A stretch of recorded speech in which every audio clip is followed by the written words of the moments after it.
Argentina's President Javier Milei and members of the Libertarian Party, La Libertad Avanza, held a rally for voters ahead of two key upcoming elections while campaigning near the capital, Buenos Aires. He was forced to leave the campaign rally after protesters pelted his vehicle with small rocks, bottles and other objects. The demonstrators were protesting about allegations of corruption involving his influential sister.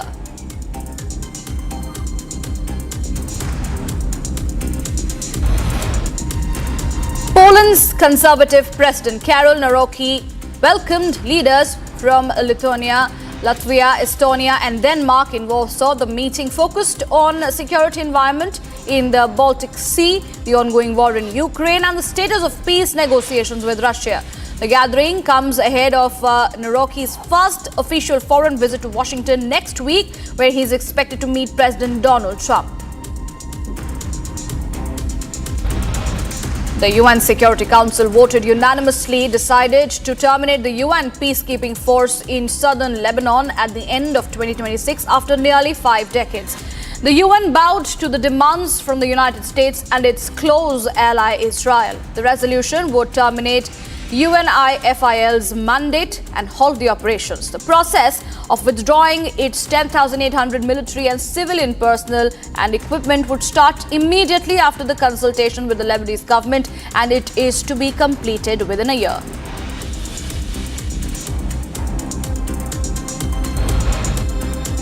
President Donald Trump's administration is taking management of Union Station away from Amtrak in the latest example of federal government exerting its power over the nation's capital. The federal government owns a Union Station, which is near the capital. Transportation Secretary Sean Duffy announced the takeover alongside Amtrak President Roger Harris at Washington's main transportation hub during the launch of an updated version of the rail services train.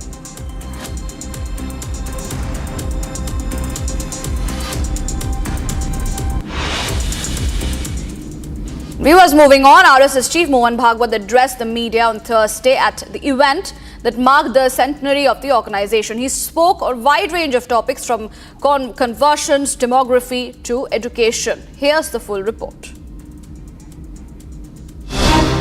RSS Chief Mohan Bhagwat addressed a press conference on the occasion of RSS centenary celebrations. During the event, Mohan Bhagwat offered insights on various national issues. Speaking on Dharma, he said that there is no conversion. Dharma is a true element on which everything works. Hindu समाज संगठित होगा तो क्यों होगा? विश्व धर्म प्रकाशेण विश्व शांति प्रवर्तकै। विश्व शांति का प्रवर्तन करने वाला विश्व धर्म दुनिया को देने के लिए। धर्म सर्वत्र जाना चाहिए, इसका मतलब सब जगह जाके कन्वर्शन नहीं करना है। धर्म में कन्वर्शन होता नहीं। धर्म एक सत्य तत्व है जिसके आधार पर सब चलता है। जिसके आधार पर सब चलता है वही धर्म है, उसको स्वभाव कहते हैं, उसको कर्तव्य कहते हैं। He also spoke on India's population policy, highlighting that every citizen should have 3 children in their family. फिर अपने देश की पॉलिसी है, पॉपुलेशन पॉलिसी, वो 2.1 रिकमेंड करती है। अब वो देश का एवरेज 2.1, ये तो ठीक है, लेकिन संतान होती है तो 0.1 संतान कभी होती नहीं। गणित में 2.1 का 2 होता है, लेकिन मनुष्य के जन्म में 2 के बाद 0.1 होता नहीं ना, 3 ही होता है, इसलिए 2.1 मीन्स 3। तो भारतवर्ष के प्रत्येक नागरिक ने यह देखना चाहिए कि अपने घर में 3 होने चाहिए। ये देश के दृष्टि से कह रहा हूं। He also emphasized on education, endorsing the NEP. अभी जो नई शिक्षा नीति में पंचकोशीय शिक्षा का तत्व मान्य किया है, उसमें सभी कोशों का विकास, सर्वांगीण विकास, उसमें कला, क्रीड़ा, योग, ये सब है। तो धीरे धीरे इसको विकसित करना पड़ेगा। जैसा मैंने कहा कि विपरीत शिक्षा में हम इतने आगे गए थे कि एकदम उड़ना संभव नहीं, तो टर्निंग शुरू हो गया है, वो रुके नहीं, चलता रहे और पूरा टर्न होगा, उसको समय लगेगा। इसलिए करिकुलर गतिविधि नहीं, प्रत्येक मनुष्य को कला का अंग चाहिए। संगीत नृत्यम कला विहीना साक्षात पशु पुच्छ विषाणहीना, ऐसा कहते हैं। The RSS chief further highlighted the push for a self-reliant India. आत्मनिर्भरता सब बातों की कुंजी है, विकास भी करना है तो हर बात में अपना देश आत्मनिर्भर होना चाहिए, अपने घर से शुरू करना। जब ये स्वदेशी की बात करते हैं तो लगता है कि विदेशों से संबंध नहीं रहेंगे, व्यापार, ऐसा नहीं है। आत्मनिर्भर होना यानी बाकी लोगों को बंद करना नहीं है, आत्मनिर्भर होना है। लेकिन दुनिया परस्पर निर्भरता पर चलती है, कुटुंब भी परस्पर निर्भरता पर चलता है। When asked if there are any differences between the RSS and BJP, the chief made it clear that there are no quarrels anywhere. There might be opinions also. It is not required that myself and Dattaji should think on the same lines. But we will discuss, we form a consensus, and together whatever we decide, whether it is according to my opinion or against my opinion, this collective decision I will follow. When that nature is there, there is no quarrel. तो मतभेद के मुद्दे क्या है? मतभेद के कोई मुद्दे नहीं होते, इश्यूज में मतभेद होता है, सबका होता है। हमारे यहाँ मतभेद के विचार कुछ हो सकते हैं, मनभेद बिल्कुल नहीं है। Speaking on reservation, he said that RSS will support it until the society no longer needs it. हमारे जातिगत आरक्षण पर प्रस्ताव है। पहली बार जब प्रस्ताव हुआ तब जैसा समाज में घमासान चलता है इसको लेकर, वैसा घमासान हमारे यहाँ भी चला है ना। घमासान मारपीट नहीं, लेकिन दो परस्पर एकदम सिरे से अलग विरोधी मत और उनका विवाद। तो सरसंघ चालक हमारे बाला साहब जी थे उस समय, उन्होंने एक सत्र सारा सुना और फिर उन्होंने कहा कि देखो, 1000 वर्षों से इस जातिगत भेद का दंश जिन्होंने झेला है उनके परिवार में अपना जन्म हुआ है, ऐसी कल्पना करके सोचो और अगले सत्र में बोलो। अगले सत्र में आरक्षण के समर्थन का प्रस्ताव सर्वसहमति से पारित हो। He further spoke on casteism, saying caste violence should be stopped. हमको ऐसे हो सकता है, लेकिन हमारे सब धर्माचार्यों ने 1972 में उड़पी में एकत्र जाकर ये कह दिया है कि हिंदू शास्त्रों में छुआछूत, ऊंच नीच, अछूताई यानी अस्पृश्यता, इसका कोई स्थान नहीं है। ये जो मैंने कहा श्रम प्रतिष्ठा, उसके क्षरण के कारण ऊंच नीच की भावना, पहले स्वच्छता की भावना, अस्वच्छता की भावना, अस्वच्छता को अपवित्रता बना दिया, अपवित्रता के कारण ऊंच नीच हो गया, ये ऐसा विकसित हुआ है। कब से हुआ पता नहीं। तो मूल वहाँ इलाज करना, सब लोग समाज के अंग है, समाज के सब अंग अपना अपना काम करते हैं, ऊंच नीच कोई नहीं है। The RSS chief also put on a stern message, saying all infiltrators will be removed. सर्वत्र सब देशों में डेमोग्राफिक इम्बैलेंस की चिंता रहती है, लेकिन ये चिंता भी क्यों उत्पन्न होती है कि संख्या से ज़्यादा इरादा क्या है, इसके बारे में शंका रहती है मन में। रिलीजन अपना चॉइस है, जिनको जिस रिलीजन में जाना है, जबरदस्ती गए वापस आना चाहते हैं, आओ अपने मन से आओ, लोभ लालच जबरदस्ती नहीं। लेकिन ये होता है तो इसको रोकना, ये करना पड़ेगा। दूसरी बात है घुसपैठ। तो ये ठीक है कि हमारा डीएनए सबका एक है, लेकिन व्यवस्थाएं होती है। अब यूरोप में भी 3-3 देश, 4-4 देश ऐसे हैं जो समान एंसेस्ट्री रखते हैं, लेकिन देश एक व्यवस्था है, उसकी सीमा होती है, उसमें आना जाना। आप पूछते हो घुसपैठियों को रोकना सही है क्या? मैं कहता हूं अगर डीएनए एक है तो परमिशन लेके आना गलत है क्या? परमिशन लेके आना चाहिए ना, परमिशन नहीं मिलती तो नहीं आना चाहिए। Furthermore, he spoke on Hindutva, and what it means to be Hindu. Hindu राष्ट्र के जीवन कार्य का विकास हम कर रहे हैं अपने राष्ट्र में. So what is the life mission of Hindu nation? तो हमारा हिंदुस्तान जो है उसका प्रयोजन ही है विश्व कल्याण. जैसा मैंने कहा, राष्ट्र नेशन नहीं, हमारे यहाँ नेशन स्टेट होता है. हमारा स्टेट के बावजूद बना राष्ट्र है.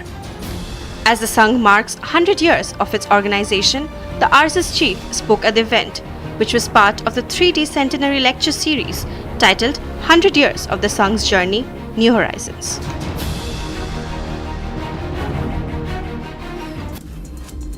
Shifting our focus from that, viewers, Telangana is experiencing severe flash floods due to heavy rainfall, prompting red and orange alerts from the IMD. Heavy rainfall has affected several parts of Telangana, causing traffic jams and train cancellations. The state chief minister has assured assistance to those who are suffering the loss, but the opposition has criticized his behavior of not coming on the ground. Here's a report. This year, monsoon has created a havoc in many states of India, including Telangana. South Central Railway has cancelled several trains due to heavy rains across the state. Floodwater entered the railway tracks and tracks were damaged in some places. This resulted in a total of 36 trains being cancelled, while the routes of 25 more trains were changed. After the heavy rainfall, CM Revanth Reddy took an aerial inspection of the flood-hit areas of the state. Although he has not yet announced any relief, he has assured to help those affected by the floods. He has ordered officials to expedite flood relief efforts and has suggested to immediately prepare crop damage estimates in the district. Meanwhile, opposition leader has slammed CM Reddy. BRS leader and former minister Harish Rao criticized Reddy's behavior. He gave example of Emperor Nero playing the fiddle while Rome is burning. ప్రభుత్వం కూడా అక్కడికి చేరుకోలేదు. వెంటనే ఆ దూప్ సింగ్ తండా ప్రజలు గుట్టల మీద ఉన్నారు, వాళ్ళను కూడా కాపాడాలని, వాళ్ళకి భోజనాలు మంచినీళ్లు అందించాలని చెప్పి ప్రభుత్వాన్ని డిమాండ్ చేస్తున్నారు. సో ఈరోజు నిన్న ఇద్దరు ఆ వరదలో కొట్టుకుపోయారు. అందులో బెస్త సత్యనారాయణ డెడ్ బాడీ ఇప్పటి వరకు దొరికింది. ఇంకా యాదగౌడ్ డెడ్ బాడీ ఇంతవరకు దొరకలేదు. ఎన్డీఆర్ఎఫ్ బృందాలను పంపించి వెంటనే యాదగౌడ్ యొక్క మృతదేహాన్ని మరి వెతికి కుటుంబ సభ్యులకు అందించాలని కూడా ప్రభుత్వానికి కోరుతున్నాం. Harish Rao met with the people suffering due to the rains in Medak district. There, he demanded that the government immediately take flood relief measures and stand by the people. In the midst of arguments between the government and opposition, people in Telangana are suffering and trying to save whatever belongings they can during the flood situation.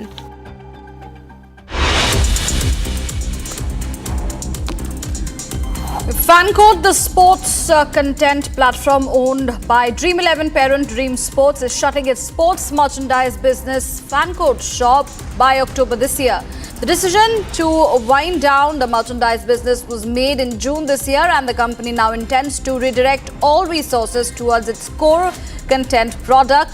Fancode shop will continue running till October, and we will fulfill all orders placed during that time, is what they said.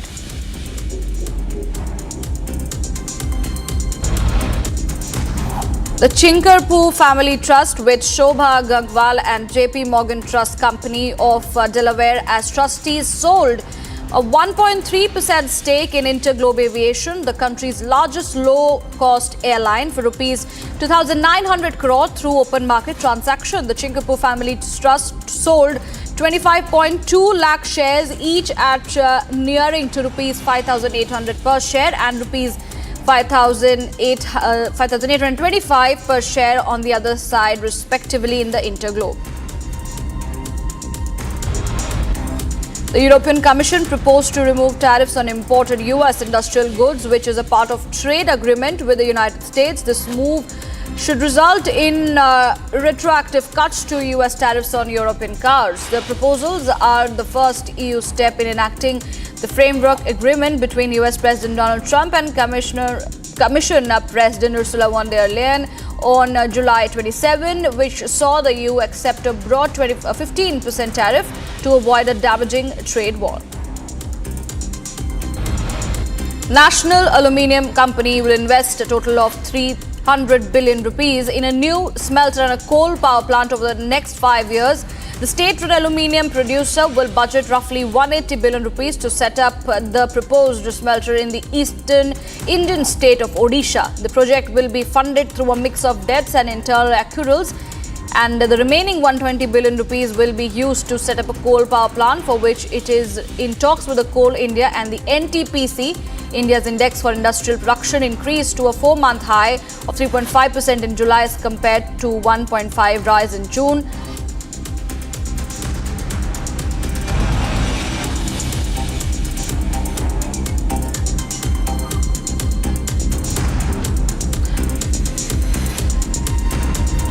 Well, 120 billion rupees to be used at this point in time in terms with the India's index for industrial production, which has increased to a 4-month high of 3.5% in July as compared to a 1.5% rise in June. This is the better than expected performance, which was backed by manufacturing, increased to a 6-month high of 5.4% as compared to 3.7% in the previous month.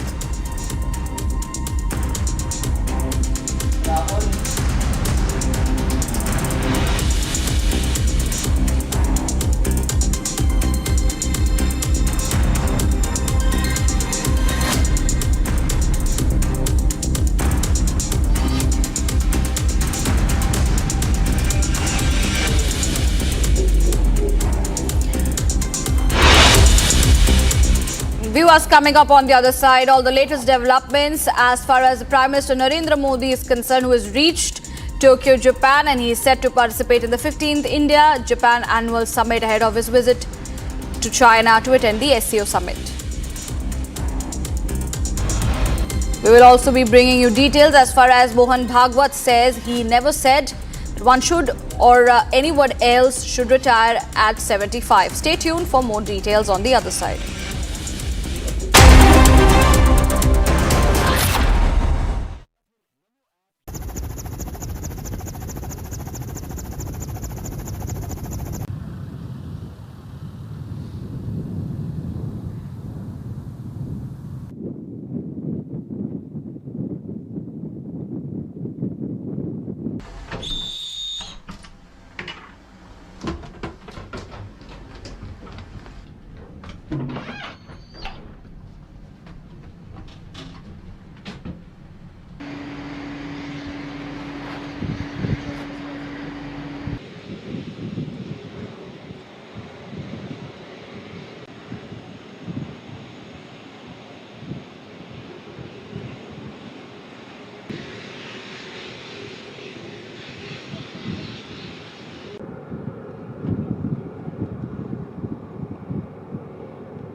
From Asia's largest news headquarters,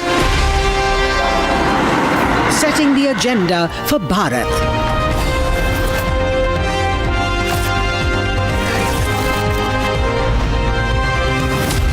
You're watching Republic.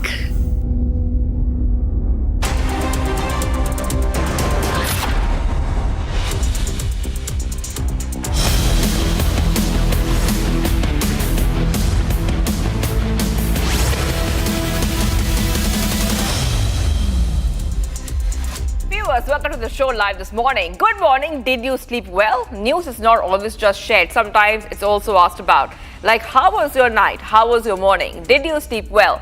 Questions like these are filled with the care of loved ones. So just like us, you should also ask your dear ones this thoughtful question. Did you sleep well? They'll be feeling good about it. It's time for the headlines now.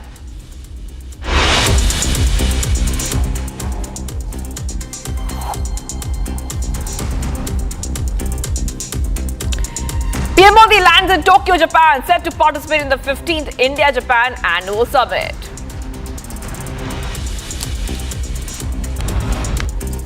Massive outrage over India's abuse politics. Top BJP leaders speak out. Protests likely today.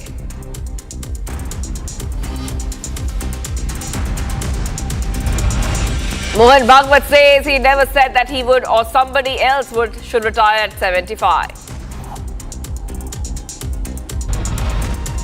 RSS chief Mohan Bhagwat hits out at US tariff tactics, says there can be no friendship under pressure. Torrential rains, landslides and flash floods claim 43 lives in Jammu Kashmir. Schools shut, highways blocked, army engaged in rescue operations. Home Minister Amit Shah on two-day visit to Assam will inaugurate the new Raj Bhavan and chair BJP's core committee meeting.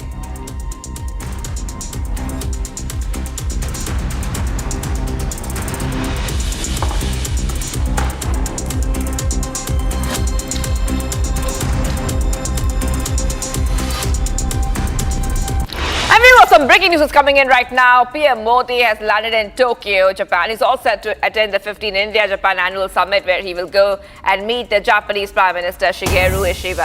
And we can expect a lot of important topics to be discussed. We're talking about trade or investment, defense and science and technology. All of it will be on the agenda. All of this will be on the agenda, viewers.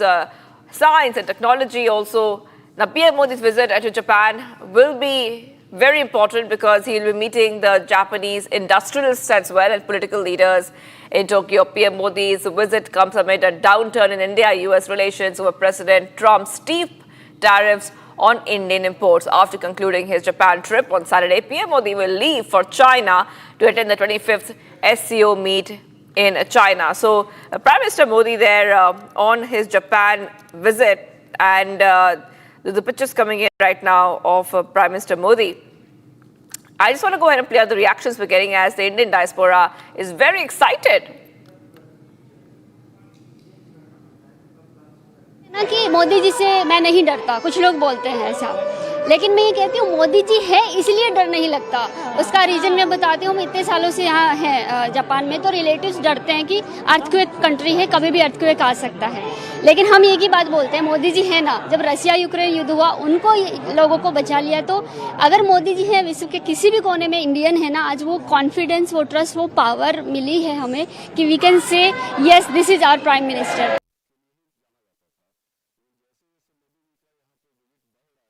PM Modi से तो 3 बार हो जाएंगे।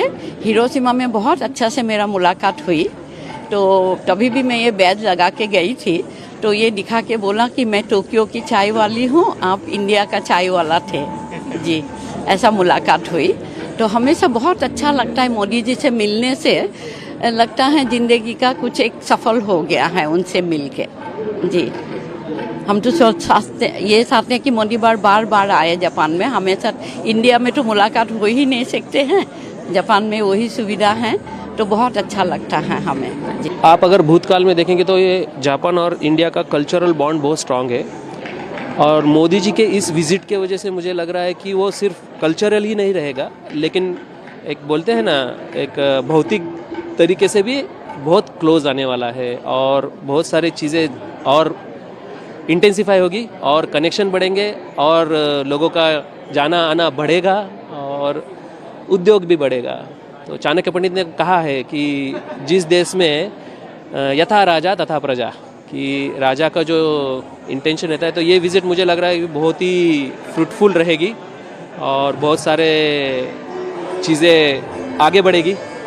India and Japan ties has always been a great friendship, and it will strengthen more and more by our Prime Minister's powerful leadership. All right, let's go straight across to our guest who's joining us right now. We have with us Mr. Kunal Bakshi, geopolitical expert, joining us live from Tokyo, Japan. Thank you for joining us here, Mr. Bakshi on Republic TV. And you're in Tokyo, and we know the Prime Minister will be there, and the Indian Prime Minister will be holding important talks. According to you, what will it take to take the Indo-Japan ties to the next level? Thank you, Shivangi, for having me. It's a very good day that Prime Minister Modi is coming to Japan after a long time. And recently I was participating in a lot of events related to India-Japan corridor ties. And the feeling among all the Japanese and Indian businesses and the public-private entities are way up. And it is going to go strengthen day by day, because $10 trillion, this is coming from previous Prime Minister of Japan. Now the current Prime Minister of Japan is taking it a level further. We are investing in cyber warfare and rare earth minerals and defense ties as well. There are a total of 16 agreements which are intended to be signed during this period. Right. This is very important, because we know that Donald Trump's tariffs are going to come into effect. They've already come into effect. In fact, we already seen that the 25% tariffs have kicked in. Yes. And at this time, we see the Prime Minister Modi making that visit to Japan, and he has said that India and Japan are made for each other. And what, according to you, would be the priority for India, given the fact that tariffs have been slapped on India? Now India is looking out for better partners. Yes, Shivangi, as you truly said, we are looking for partners, and we are looking for partners where we have long-term relationship, not just only economical trade, but also cultural. There's a cultural belonging as well. If you see the Japanese religion in itself, the Buddhism, it's almost 80% derivative of Indian religion. And whenever I go to nearby areas, it's all Indian culture just wrapped up into and formed into the Japanese. This is going to be a strategical decision. And yes, it is very important now, because Japan in the past month or so has been trying to expand to South Asia and the African region. So they are also trying to find out new markets day by day. So collectively, Japan is not a countermeasure country, but they are also trying to find new markets. And with the assistance of India, I think we are headed to a great start and new ventures, hopefully. Right. And Mr. Bakshi, a few days ago, Prime Minister Modi flagged off exports of Maruti Suzuki's first electric vehicle, the e-Vitara, in Gujarat. And Maruti Suzuki, being a Japanese, automaker, it's signaling to Japan that Japan can come here and collaborate with India on various aspects. How do you see this? Yes. So as a geopolitical expert as well, I am one of the few lawyers in Japan who is trying to enable the MSME as per Modi ji's vision, though at a very small scale, but we are trying to adapt. We are trying to encourage more and more Japanese companies to come to Japan. And the way to bridge is, for the past time, you need to learn the language and try to bridge it day by day. And that's how you bridge the gap. And there are many companies who want to go. There are inquiries. Every day I meet someone, they are like, oh my God, the economy is going great. There's a lot of opportunities.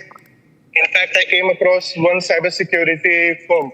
They're actively looking for expanding in India as well. So, good hopes.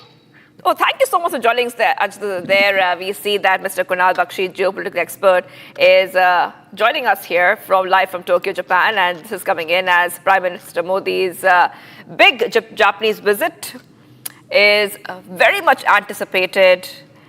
Remember that already we see that important issues are on the agenda. Prime Minister Modi said it would strengthen regional and global peace and security. And we have to move ahead right now, viewers, because we are getting some more breaking updates coming in. Let's go ahead straight across with some more breaking news coming in. RSS chief Mohan Bhagwat makes a U-turn on 75-year retirement age remark. And he claims that he never said that he would retire or someone else would retire. He said that the volunteers of the Sangh do whatever they are asked to do by the Sangh, irrespective of their age. In a strong rebuttal, Bhagwat has denied having any rule in the organization that forces somebody who is above 75 years of age to step down from his position. So back-to-back updates coming in right now, viewers, on Republic TV.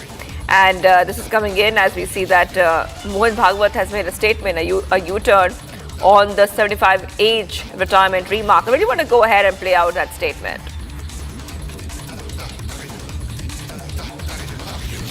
It means that now your age is over. You please sit in a chair calmly and see what happens. ऐसा वो विटिसिज्म है उनका. उनके चरित्र का, his biography was inaugurated in Nagpur in English, and I was speaking there. I cited how witty he was.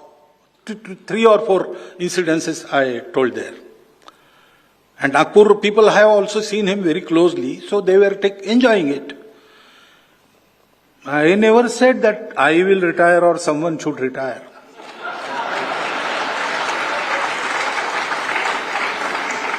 In Sangha, we Swayam Sevaks, we are given a job, whether we want it or not. So, if I am 80 years old, and Sangha will tell me, go, run a shaka, I will have to go. And viewers, meanwhile, RSS chief Mohan Bhagwat has also reacted to the US tariffs on India by saying there is no friendship under pressure. Now, while speaking during an event a day after the additional 25% US tariffs came into effect, Bhagwat said that the government will take a decision on the Trump's tariff, and the RSS does not influence the government or on such issues. The RSS chief, without naming anyone, took a jibe at the US over the tariffs, saying that the international trade should happen without any foundation and not under pressure. So this is what we see right now, back-to-back updates coming in. And we also have the statement, so let's go ahead and play it out for you. अंतर्राष्ट्रीय व्यापार अनिवार्य है, होना चाहिए. देशों के संबंध भी रहते हैं इसके कारण, लेकिन दबाव में नहीं होना चाहिए. दबाव में दोस्ती नहीं होती. तो मुक्त रूप से हो, परस्पर इच्छा से हो, दबाव में नहीं होना चाहिए. इस दबाव में हमको आना नहीं चाहिए, अलग से बताने की जरूरत नहीं है. और हम स्वनिर्भर बने, आत्मनिर्भर बने, परंतु परस्पर निर्भरता पर दुनिया चलती है, ये जानकर ये करना चाहिए। ये संघ का विचार है, और संघ का विचार है तो संघ के स्वयंसेवकों का विचार है। करते समय एक्चुअली क्या करना, अब ये इशू आ गया है, इसमें क्या करना, वो तो उस समय की देश की आवश्यकता, देश पर होने वाले परिणाम वगैरह निर्धारित करके करने की बात है। लेकिन लॉन्ग टर्म उद्देश्य तो यही रहेगा कि बिना दबाव के हम ये सब कर सके। तो गवर्नमेंट को हम ये इन्फ्लुएंस नहीं करते कि अब ट्रम्प साहब ने ये कह दिया आप ऐसा करो, ये हम नहीं करते। उनको संभालना है, क्या करना वो तय करेंगे, जैसा वो करेंगे। ऐसी अवस्था में प्रत्येक देशवासी का कर्तव्य है कि एक विश्वास रखकर सरकार के नाते जो तय होता है उसके हम समर्थन में रहें, क्योंकि करना उनको है। वो कैसे किया जाता है उनको देखना है, हर्डल्स क्या आते हैं, हाउ टू, ये सब उनको देखना है। What ever it decide is our view. लेकिन बेसिक समान है सर्वत्र कि मुक्त व्यापार होना चाहिए, दबाव में व्यापार नहीं होना चाहिए। अंतर्राष्ट्रीय मुक्त व्यापार में फ्री ट्रेड की बात नहीं कर रहा हूं मैं, मानसिक फ्री होना चाहिए आदमी, करने के लिए या न करने के लिए। From Ravan to Bhasmasur and Moth Ka Saudagar, the indie bloc's politics of abuse has hit a shameful new low. In fact, it's not just the Prime Minister in the crosshairs, but even his late mother. The BJP calls it venomous and vile and unforgivable and demands Rahul Gandhi break his silence and apologize. But yet again, it seems like hit and run case of the indie bloc. Take a look.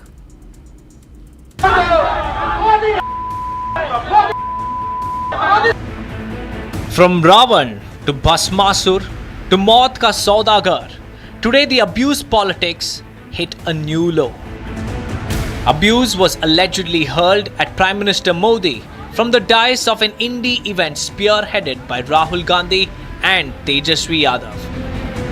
This is the video that found a stage at the indie event. Republic will not play the full audio because it is vile, vulgar and beyond belief.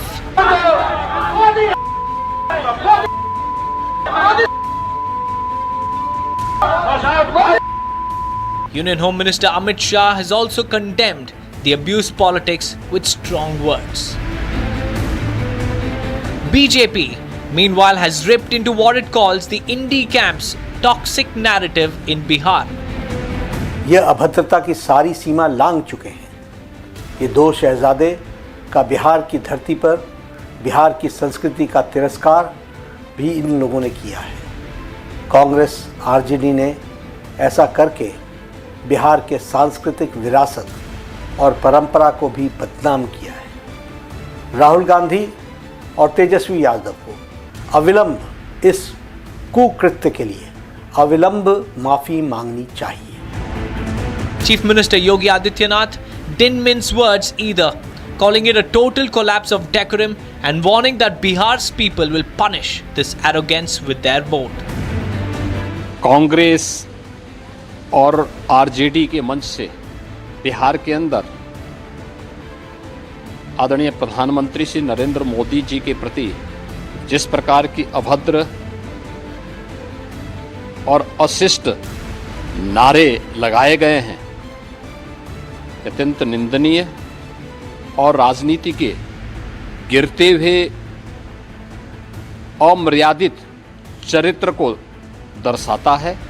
हम इसकी निंदा करते हैं। BJP claims it's a pattern trademarked by the opposition. Modi को देखकर vote दो। अब भाई तुम्हारे को तुम्हारी सूरत कितनी बार देखना, कारपोरेशन में भी तुम्हारी सूरत देखना, एमएलए इलेक्शन भी तुम्हारी सूरत देखना, एमपी इलेक्शन में भी तुम्हारी सूरत देखना। कितने हैं भाई? क्या आपके रावण के जैसा 100 मुख है? क्या है? Policies and programs, many things are destroying. That is why I have used that he is a Adunika Bhasmasura. सच्चाई है कि आज गुजरात की सरकार चलाने वाले झूठे बेईमानी डर और मौत के सौदागर हैं। The BJP says it's not just Modi they target. It's the very mandate of the people they ridicule. They want an unconditional apology from the Indie bloc.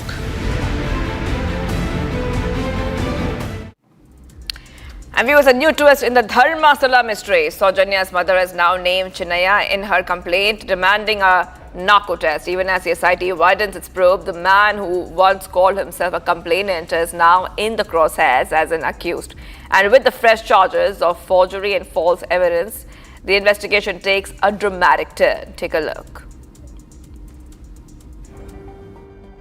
At the heart of the Dharmastala mystery, there is a fresh twist. Saujanya's mother, Kusumavati, walked into the SIT office at Beltangri with a written complaint. Her demand is clear and firm. Chinnaya, who was once at the center of her daughter's case, be put through a narco test.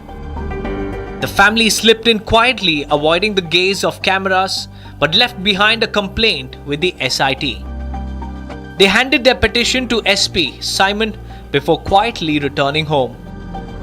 On the other hand, the Women's Commission has asked SIT to give protection to Sujata Bhatt. This comes after a petition was filed by the Commission that she was under a lot of pressure from media which could lead to physical and mental breakdown.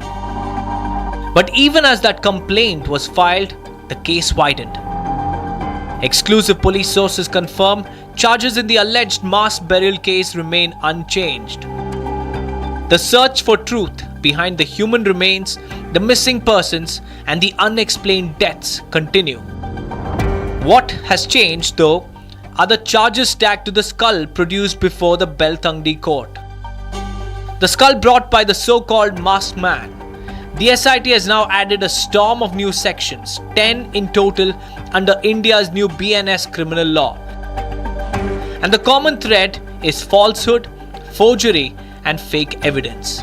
Each section a heavy charge. Each of it is a reminder that in this battle for truth, there were attempts to mislead, misdirect, and manipulate. And caught in this swirl is Chinnaya. Once the complainant who pointed fingers, now staring at the prospect of standing in the dock as an accused.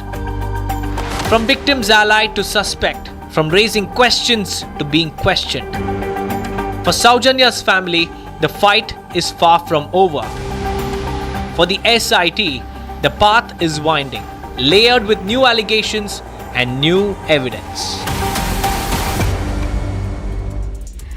With relentless rainfall and devastating landslides have claimed at least 41 lives in Jammu and Kashmir, leaving thousands stranded. The region is battling nature's wrath. Schools remain shut, highways are blocked, and internet services are down, isolating thousands. The Indian Army and NDRF are working around the clock, rescuing residents. Here's the full report.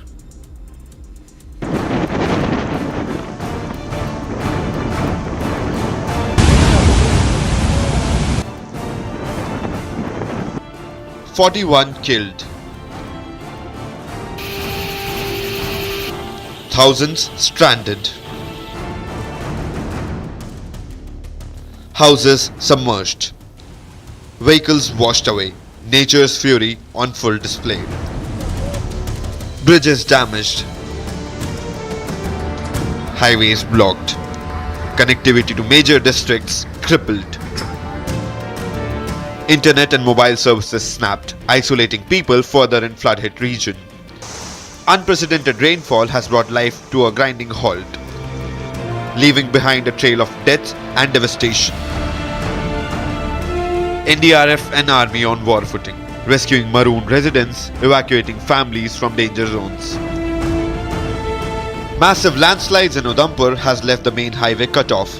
Piles of debris stretch across the road. Thousands stranded in no network zone.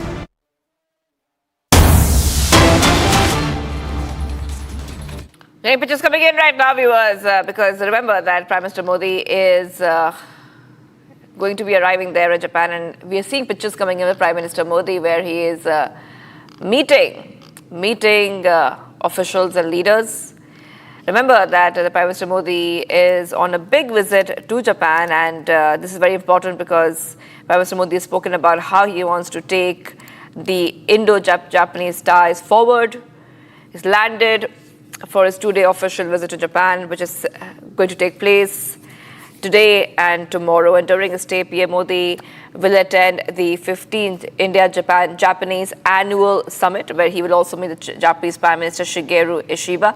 And PM Modi's Japan visit comes amid a tense time in India-US relations. And you can see that Prime Minister Modi is meeting the Indian diaspora there, getting greeted with chants like Bharat Mata Ki Jai. A lot of excitement can be seen there as Prime Minister Modi meets the Indian diaspora.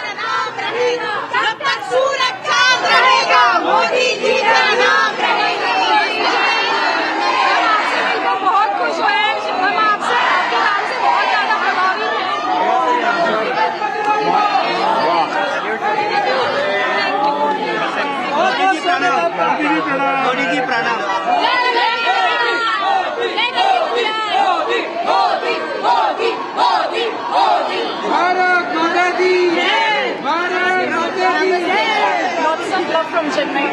Modi, Modi, Modi, Modi. Bharat Mata ki Jai, Modi ji. Bharat Mata ki Jai. Modi, Modi, Modi.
और हम दिल से आशा करते हैं कि भारत और Japan के बीच और भी गहरी मित्रता और सहयोग स्थापित हो। भारी जाओ रे बलिहारी जाओ रे, भारी जाओ रे बलिहारी जाओ रे, मारे सतगुरु आंगन आया रे मेवारी जाओ रे।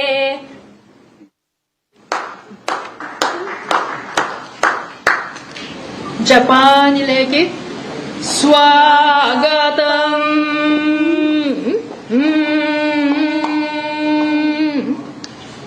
ओम भूर्भुवः स्वः तत्सवितुर्वरेण्यं भर्गो देवस्य धीमहि धियो यो नः प्रचोदयात्। ओम सर्वे भवन्तु सुखिनः, सर्वे सन्तु निरामयाः, सर्वे भद्राणि पश्यन्तु मा कश्चित् दुःखभाग् भवेत्। ओम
a very excited Indian diaspora and a beautiful cultural program for the Prime Minister Modi that could be seen there. And Prime Minister Modi, remember, began his visit, and once he arrived, he said, I have arrived in Tokyo amid the continued strengthening of development cooperation between India and Japan. I expect this visit to provide an opportunity to exchange views with the Prime Minister Ishiba and others, deepen the existing partnership and explore possibilities for new cooperation. Prime Minister Modi said just after he landed, and you just heard Prime Minister Modi going ahead and being welcomed by people from the Japanese community who were reciting the Gayatri mantra and other mantras. हवाई अड्डे वो पहुंचे थे, अब हो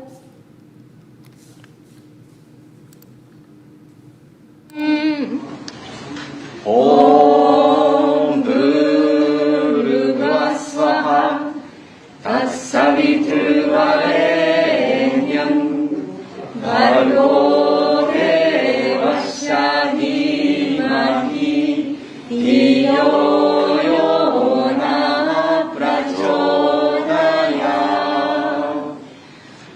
Om Sarve Bhavantu Sukhino Sarve Santu Niramaya Sarve Bhadrani Pashyantu Ma Kaschid Dukha Bhavet.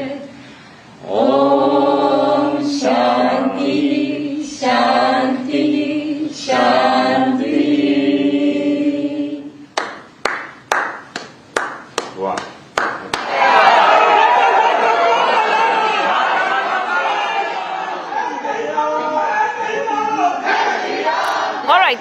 Once again being joined by Kunal Bakshi is joining us, geopolitical expert, live from Tokyo, Japan. And Kunal, you must have heard these chants of Bharat Mata Ki Jai. You must have heard Modi Modi chants and the kind of excitement the Indian diaspora is showing as they welcome Prime Minister Modi. Not the first time we have seen this. Whenever Prime Minister goes to any country, Indian diaspora receives him with such enthusiasm. If you could just go over what the Indian diaspora feels about the Prime Minister and India, even though they stay away from India. I think his aura is such immense that his vision for India rubs up on all the diaspora across the world. So this is a very affectionate moment for all of us because we can actively express our true feelings. And this is not just by the Indian diaspora. As you can see in the other videos, there are Japanese as well who admire and look up to Mr. Modi and his global leadership. Right. And we also see that the Prime Minister Modi has said that he is looking forward to that talk with the Japanese premier there. And he has said that I am very excited to exchange views with the Prime Minister Ishiba and others. If you could just help our viewers understand, what the Japanese have in mind. The Japanese, I'm sure, also want to cooperate with India. They want to strengthen bilateral ties with India. Yes. As you rightly said, there are many sectors in which they are going to move forward. And most importantly, during Mr. Modi's travel this time around, he is going to visit Miyagi Prefecture in the northeastern Japan, where they're going to see the experimental Shinkansen, which is set to be launched in India in 2030, and how it's going to go about connecting India and hopefully expand further and further with years.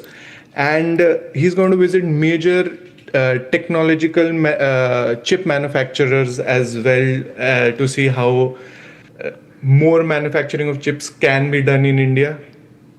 Yes. Yes.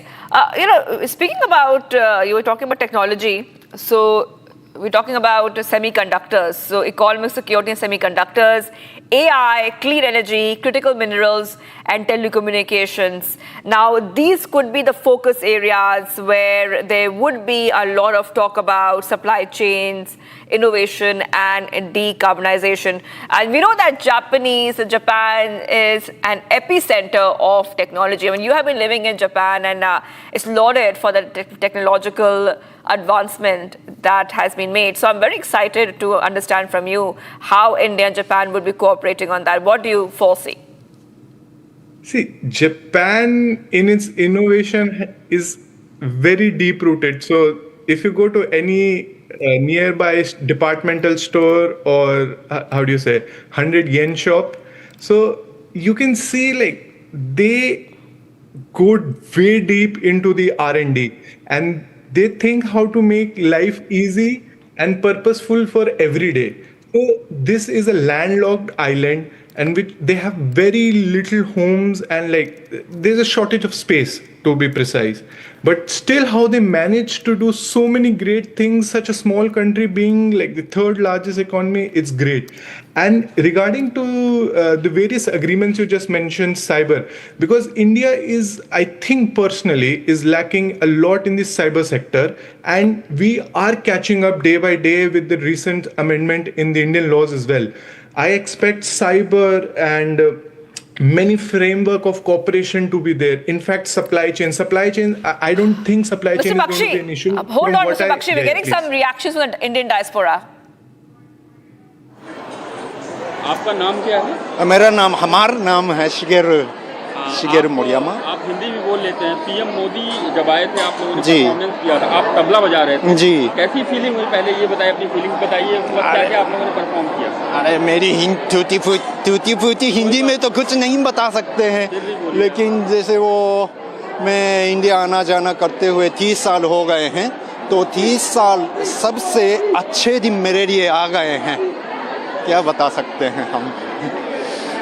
Tabla perform कर रहे थे आप जी। तबला कहाँ से सीखा था? मैं बनारस में पंडित लक्ष्मी महाराज जी से सीखे जी। और यहाँ पीएम के सामने परफॉर्मेंस करके कैसा महसूस हुआ आपको? अरे क्या बता सकता हूँ, खुशी भी हैं और तो राजी भी हैं, इतने दुनिया के सबसे बड़े लीडर हैं, तो हम क्या बता सकते हैं, मुँह से नहीं बता सकता हूँ। आप लोगों का एक ट्रूप था जो कुछ डांसर का ट्रूप था और आप लोगों के साथ जो बहुत सारे वाद्य लेके बजा रहे हैं जी, कितने लोगों का ग्रुप था, ये कब से आप लोग प्रैक्टिस कर रहे हैं इसके लिए? वो प्रैक्टिस तो 1 महीने 2 महीने से शुरू किए हैं, लेकिन कभी कभी 3 मिनट के लिए, कभी 1.5 मिनट के लिए, तो वो चेंजिंग भी हुई हैं, क्योंकि वो उनका शेड्यूल तो वो चेंज करते रखते हैं, तो 2 महीने 3 महीने। लेकिन हम लोग सभी लोग वो कोई 20 साल नाचती हैं, हम तो 30 साल हैं, ये भी 25 साल से सितार बजाते हैं, तो सबके लिए अच्छे दिन आ जाएगा गाए। Thank you. किसी को बुलाऊं? हाँ, किसी को बुला दीजिए। वो डांसर बुलाएंगे? डांसर में किसी को बुला लीजिए।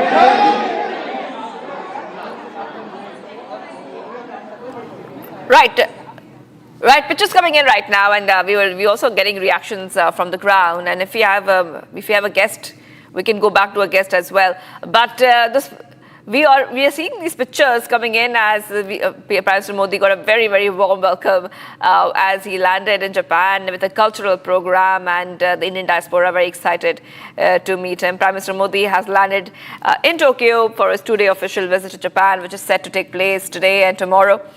And we also are getting more reactions coming in. What was that song? We showed Kathak dance with live music, with Bharatanatyam, Modhiniatam and Odissi together. You performed in front of Narendra Modi, Prime Minister Narendra Modi. This is the first time you met with him? Actually, this is third time I came to front of him, but this is the first time to be with him so close. How was the feeling? Did you got the chance to talk to him? Yeah, this is like a big flower for us, big gold medal for us. Yes, it's special feeling for us. Yeah. Thank you so much. Namaste. What's your name? My name is Kaname Tomiyasu. What dance performance did you So I did Bharatanatyam, yes. How was the feeling?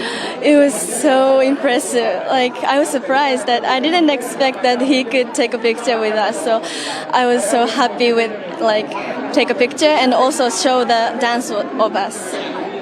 Yes.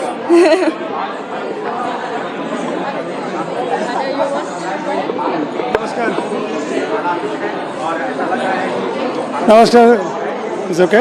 PM से मुलाकात होने का आप लोगों की मुलाकात हुई, क्या कुछ बोले आप लोग? बोलने का तो मौका नहीं है, लेकिन क्योंकि बहुत उत्साहित हैं सब हम सारे, और ये मोदी जी के आने का एक उत्सव होता है इधर इंडियन डायस्पोरा में। तो मैं यहाँ से 26 साल से हूँ और पिछले 8 बार मोदी जी आ चुके हैं, और 8 बार भी हम उत्साहित होते हैं। बिजनेसेस बढ़ते हैं इधर, और बिजनेसेस का डिस्कशंस होता है, बहुत सारी चीज़ें होते हैं यहाँ पर। So it's a full ecosystem that is happening here. Thank you. नमस्कार, मैं सोनल शिखा। इधर देखो, उधर यहाँ पे आए आप लोगों से भारत के शेर आए। भारत की बेटी ने भी उनका परचम लगाया हुआ है, भारत के शेर विद भारत के फ्लैग के साथ जापान में। मोदी जी इस बार 8वीं बार आए हैं। मैं उनसे 3 बार मिली, ये तीसरी बार है। हिरोशिमा में जब वो आए थे और गांधी जी का उन्होंने उद्घाटन किया था, तब भी मिली थी।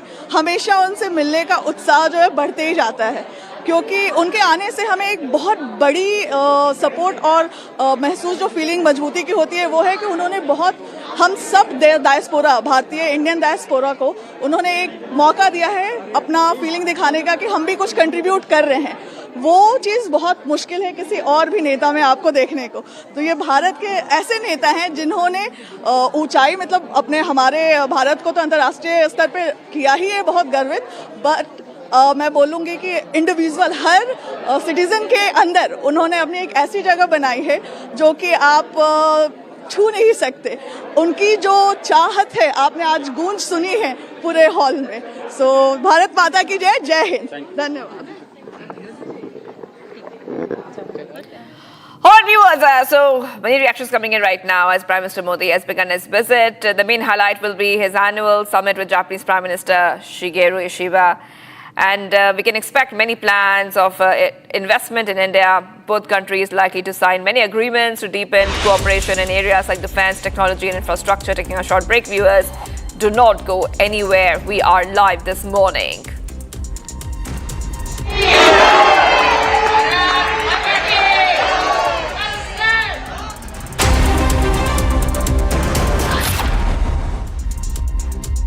थोड़े में ज्यादा स्वाद, यही तो है इसकी खास बात। वाओ मामा, क्या स्वाद है। अरे मेरे राजा, In the global employability rankings by Times Higher Education UK, only the following 6 institutions from India are ranked amongst the top 230 in the world for having the most employable graduates. IIT Delhi, IISc Bangalore, IIT Bombay, IIM Ahmedabad, IIT Kharagpur and Amity University.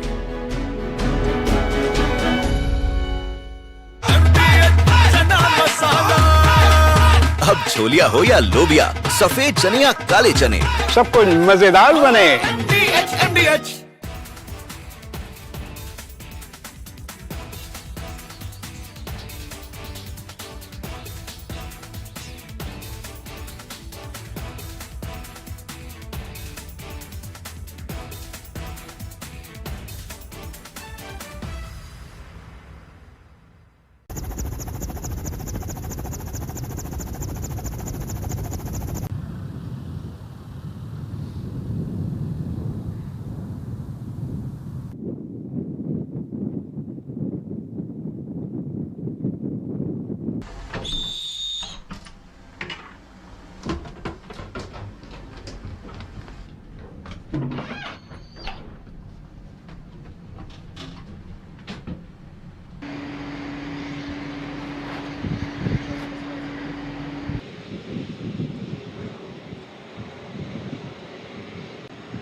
Viewers, we'll have this morning. President Trump has imposed a steep 50% tariff on Indian goods, doubling the rate overnight in retaliation for New Delhi's continued purchase of Russian oil. His advisor, Peter Navarro, has escalated the rhetoric, branding the Ukraine conflict as Modi's war and accusing India of fueling Moscow's war machine. India, however, maintains its exports are diversified and resilient. Take a look at this report for more. 24 hours since the US trade tariffs on India went into place, US is now trying to bait India.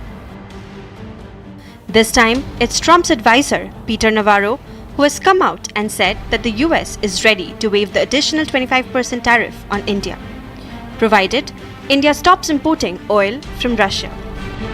25% because they cheat us on trade, 25% because of the Russian oil. It's a refining profiteering scheme. It's a laundromat for the Kremlin. He went on to say that the Ukraine conflict is Modi's war. Navarro accuses India of fueling Russia's war machine. He even claims Americans are losing because of India and insists that the world's largest democracy must act responsibly. Navarro didn't stop there. He went further, telling India to spare the lecture. He alleged that India is cozying up to authoritarians, mocked the oil discounts from Moscow, reminded New Delhi of China's aggression in Aksai China. India doesn't appear to want to recognize its role in the bloodshed. It simply doesn't. It's cozying up to Xi Jinping. He also accused India of arrogance by hiding behind the shield of sovereignty. However, the Indian government have clarified that there is nothing to panic in the ongoing situation. Furthermore, on the bilateral trade negotiations with the US, a Commerce Ministry has issued an important statement. Government sources have clarified that the impact is not as exaggerated as projected since India's exports are quite diversified. A Commerce Ministry official says that the 50% US tariffs will impact India's textile, chemicals and machinery sectors in the short run, with industries facing slowdown and liquidity crunch. But the government is working on measures, including fast-tracking the export promotion mission to support exporters and build resilient supply chains. Officials stress that every challenge is also an opportunity to diversify exports. Meanwhile, the Democrats on the House Foreign Affairs Committee have come out strongly against President Trump. They accused him of sabotaging the US-India relationship, singling out New Delhi while overlooking Beijing. As per the latest economic reports, India is expected to become $20.7 trillion economy by the year 2030 in purchasing power terms. If all things go right, India may even become the second largest economy in PPP terms by the year 2038, reaching a staggering $34.2 trillion mark, surpassing even the United States to take the second spot on the podium. So let the battle begin. It's US words versus India's action. While India stares back, it seems US desperation is only growing. In a major diplomatic setback, Japan has abruptly cancelled its high-level trade talks with the United States, a move seen as growing frustration with Washington's unilateral approach. This timing coincides with the Prime Minister Modi's visit to Tokyo, where India too remains deeply impacted by US tariffs. Australia has also criticized America's actions, raising serious questions over the Quad's unity. Once projected as a united front in the Indo-Pacific, the grouping now faces the strains, with the US itself emerging as the source of division. Here's more. In an unexpected but telling move, the Japanese delegation, originally scheduled to travel to the United States for high-level trade negotiations, has abruptly cancelled its visit. This cancellation is being widely interpreted as a signal of Tokyo's growing dissatisfaction and its discomfort with Washington's increasingly unilateral approach to economic diplomacy. The timing of this setback is significant. It coincides with Prime Minister Narendra Modi's two-day state visit to Japan. Among Asian economies, India has emerged as the worst affected by US tariff measures. This abrupt rise in duties has not only slowed down export orders, but also created liquidity concerns and financial strain within key sectors such as textiles, chemicals, and machinery. For New Delhi, this is more than a short-term trade issue. It's a challenge that strikes at the heart of India's growth trajectory and its carefully cultivated partnership with Washington. What makes the situation even more complex is that the divide is no longer just within the Trump administration. The United States, by targeting its allies, appears to be working against its own long-term strategic interests. This view has now been reinforced by none other than the Australian government under Prime Minister Anthony Albanese. As one of America's most dependable allies in the Oceania region, Australia has openly criticized Washington's tariff actions against India. These developments carry serious implications for the Quad. Once envisioned as a strong, united platform against China's assertiveness in the Indo-Pacific, the grouping today faces internal strains. Ironically, the very nation that once styled itself as the leader of this alliance, the United States, has now become the primary source of division within it. By imposing punitive measures on allies instead of consolidating the front against common challenges, Washington is effectively sabotaging its own credibility. The Quad, which once symbolized solidarity and strategic clarity, now risks being perceived as fractured and inconsistent. At a time when global power equations are undergoing rapid transformation, the United States seems to be eroding the very trust it needs to sustain its leadership. In doing so, it is not just straining bilateral ties with India and Japan, but also undermining the credibility of the larger alliance framework that it once claimed to champion. Much coming right up ahead of SCO's visit, Prime Minister Modi embarks on a two-day visit to Japan, said to participate in 15th India-Japan Annual Summit. Mohan Bhagwat says he never said that he would or someone else should retire at 75.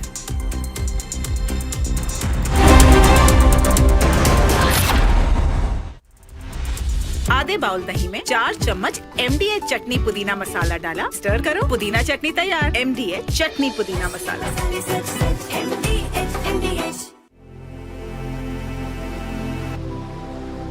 Being a legend means reaching a point where no one else has. To give others a dream worth chasing. 10 years of Creta, legend forever.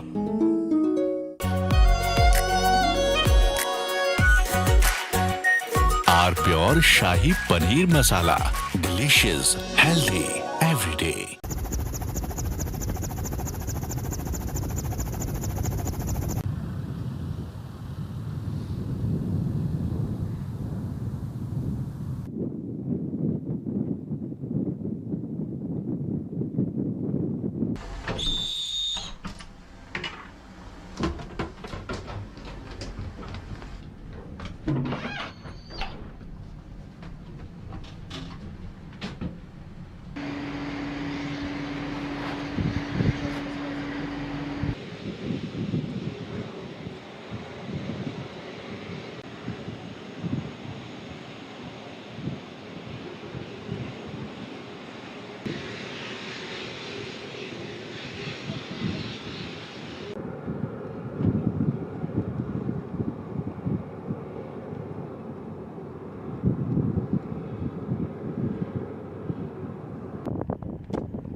दादी के हाथों का जादू और खुशबू से महकता घर, माँ की मुस्कुराहट और खाने की सुगंध। MDH गरम मसाला, क्योंकि हर रिश्ता है स्वाद से जुड़ा। In the global employability rankings by Times Higher Education UK, only the following 6 institutions from India are ranked amongst the top 230 in the world for having the most employable graduates. IIT Delhi, IISc Bangalore, IIT Bombay, IIM Ahmedabad, IIT Kharagpur and Amity University.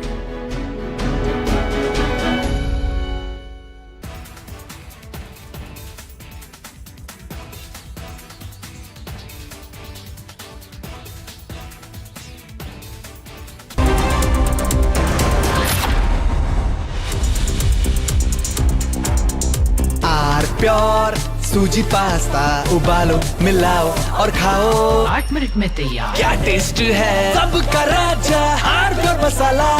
I choose a world where we dream and the limit is the sky, and this world is my home where I'm living my best. Mindfully crafted home decor fabrics. Sansar, a D-Decor brand. Live consciously.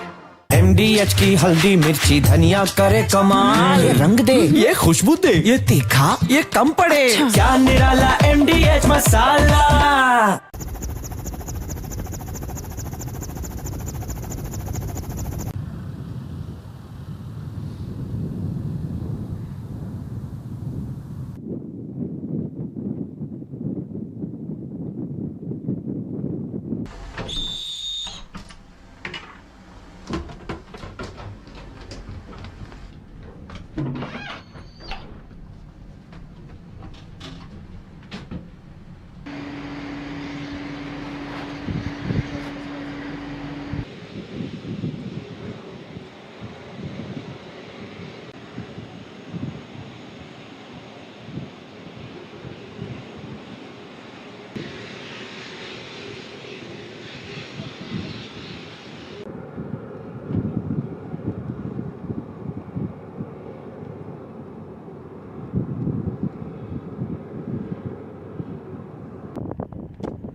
Pure suji pasta उबालो मिलाओ और खाओ 8 minute में तैयार। क्या taste है सबका राजा प्योर मसाला। इसको घर पे लगाओगे तो शादी का तो पता नहीं, पर घर पक्का नहीं टूटेगा। रुंगटा नहीं तो घर स्ट्रॉन्ग नहीं। रुंगटा स्टील TMT बार एकदम सॉलिड। पहाड़ों में एक हाइकिंग शिप भी बन सकती है।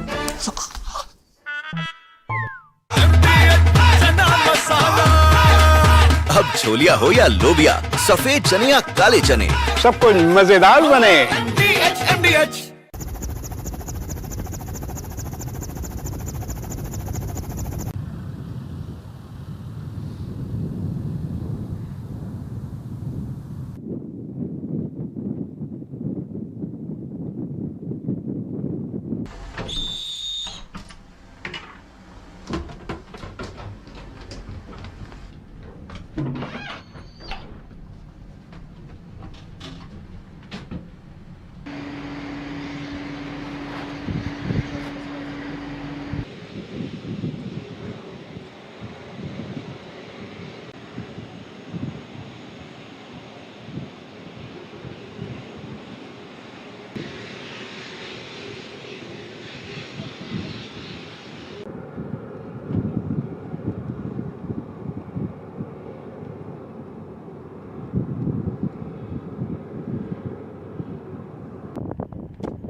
from Asia's largest news headquarters, setting the agenda for Bharat.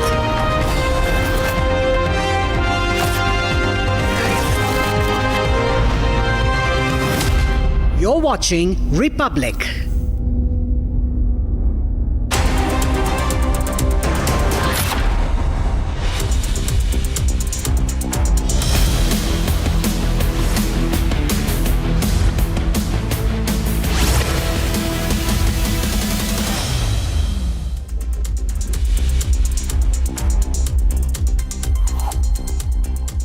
Good morning, hello and welcome viewers. You're watching live this morning. I am Riyanka Chaudhary and we will be focusing on Prime Minister Narendra Modi's two-day visit to Japan. He's already landed in Tokyo and he will be attending the India-Japan 15th Annual Summit. All the details surrounding it will be covered on Republic TV Live from Japan and we will be bringing you all the developments. But first up, the headlines. Prime Minister Modi lands in Tokyo, set to participate in the 15th India-Japan Annual Summit. Massive outrage over Indies abuse politics. Top BJP leaders speak out. Protests likely today.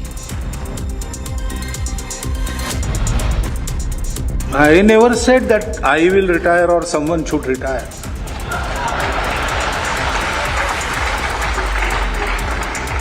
In Sangha, we Swayam Sevaks. We are given a job, whether we want it or not. So, if I am 80 years old and Sangha will tell me, go run a shaka, I will have to go. Mohan Bhagwat says he never mentioned that he would or someone else should retire at the age of 75. अंतर्राष्ट्रीय व्यापार अनिवार्य है, होना चाहिए। देशों के संबंध भी रहते इसके कारण, लेकिन दबाव में नहीं होना चाहिए। दबाव में दोस्ती नहीं होती, तो मुक्त रूप से हो, परस्पर इच्छा से हो, दबाव में नहीं होना चाहिए। RSS chief hits out at the US tariff tactics, says there can be no friendship under pressure. Torrential rains, landslides and flash floods claim 43 lives in Jammu and Kashmir. Schools shut, highways blocked, army engaged in rescue operations. Union Home Minister Amit Shah on a two-day visit to Assam will inaugurate new Raj Bhavan and chair BJP's core committee meeting.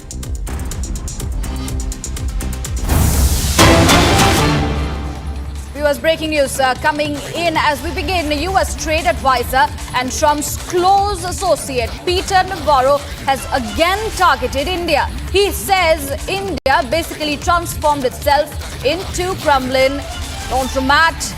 Navarro says he is still furious that India is not giving in to the US demands.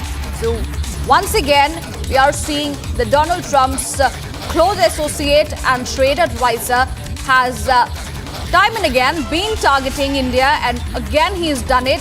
He's at it, and he said that India has basically transformed itself into Kremlin's laundromat. He's also said he's still furious that India is not giving in to the demands of the United States. Remember, viewers, India stands deterred and is going to be not demanding in terms of what Donald Trump has said. Moving on, President Trump has imposed a steep 50% tariff on Indian goods, doubling the rate overnight in retaliation for New Delhi's continued purchase of the Russian oil. His advisor, Peter Navarro, has escalated this rhetoric, branding the Ukraine conflict as Modi's war, accusing India of fueling Moscow's war machine. Meanwhile, New Delhi, however, maintains its exports are diversified and resilient, dismissing the tariff shock as temporary, despite Trump's administration going hammer and tongs in bid to convince India to fall in line. New Delhi remains as firm as ever. Take a look at more details to the story. 24 hours since the US trade tariffs on India went into place, US is now trying to beat India. This time, it's Trump's advisor, Peter Navarro, who has come out and said that the US is ready to waive the additional 25% tariff on India, provided India stops importing oil from Russia. 25% because they cheat us on trade, 25% because of the Russian oil. It's a refining profiteering scheme. It's a laundromat for the Kremlin. He went on to say that the Ukraine conflict is Modi's war. Navarro accuses India of fueling Russia's war machine. He even claims Americans are losing because of India and insists that the world's largest democracy must act responsibly. Navarro didn't stop there. He went further, telling India to spare the lecture. He alleged that India is cozying up to authoritarians, mocked the oil discounts from Moscow, reminded New Delhi of China's aggression in Aksai China. India doesn't appear to want to recognize its role in the bloodshed. It simply doesn't. It's cozying up to Xi Jinping. He also accused India of arrogance by hiding behind the shield of sovereignty. However, the Indian government have clarified that there is nothing to panic in the ongoing situation. Furthermore, on the bilateral trade negotiations with the US, a Commerce Ministry has issued an important statement. Government sources have clarified that the impact is not as exaggerated as projected since India's exports are quite diversified. A Commerce Ministry official says that the 50% US tariffs will impact India's textile, chemicals and machinery sectors in the short run, with industries facing slowdown and liquidity crunch. But the government is working on measures, including fast-tracking the export promotion mission to support exporters and build resilient supply chains. Officials stress that every challenge is also an opportunity to diversify exports. Meanwhile, the Democrats on the House Foreign Affairs Committee have come out strongly against President Trump.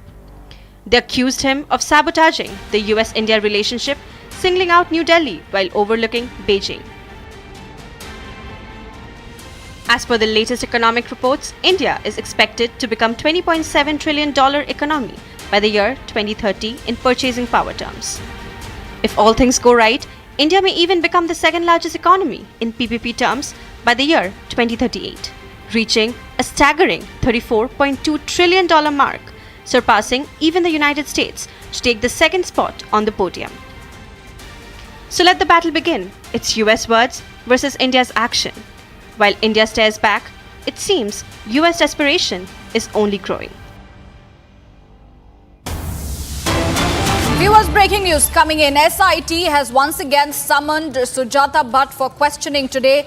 Today is the fourth consecutive day of the inquiry. The inquiry of Sujata Bhatt is likely to be completed today, and the SIT is expected to take a decision regarding her arrest today itself. And this is in connection to the Dharmastala case, and that is a big breaking development we are tracking in because the entire case investigation was based on a hoax. Detailed investigation went on, but at this point in time, the SIT has once again summoned Sujata Bhatt for questioning, and it is, remember viewers, the fourth consecutive day of the inquiry from the side of the SIT. The inquiry of Sujata Bhatt is likely, very likely to be completed today, and the team is also expected to take a very crucial decision whether or not she will be arrested. That is also going to be very much clear, because the focus is going to be on her arrest today itself.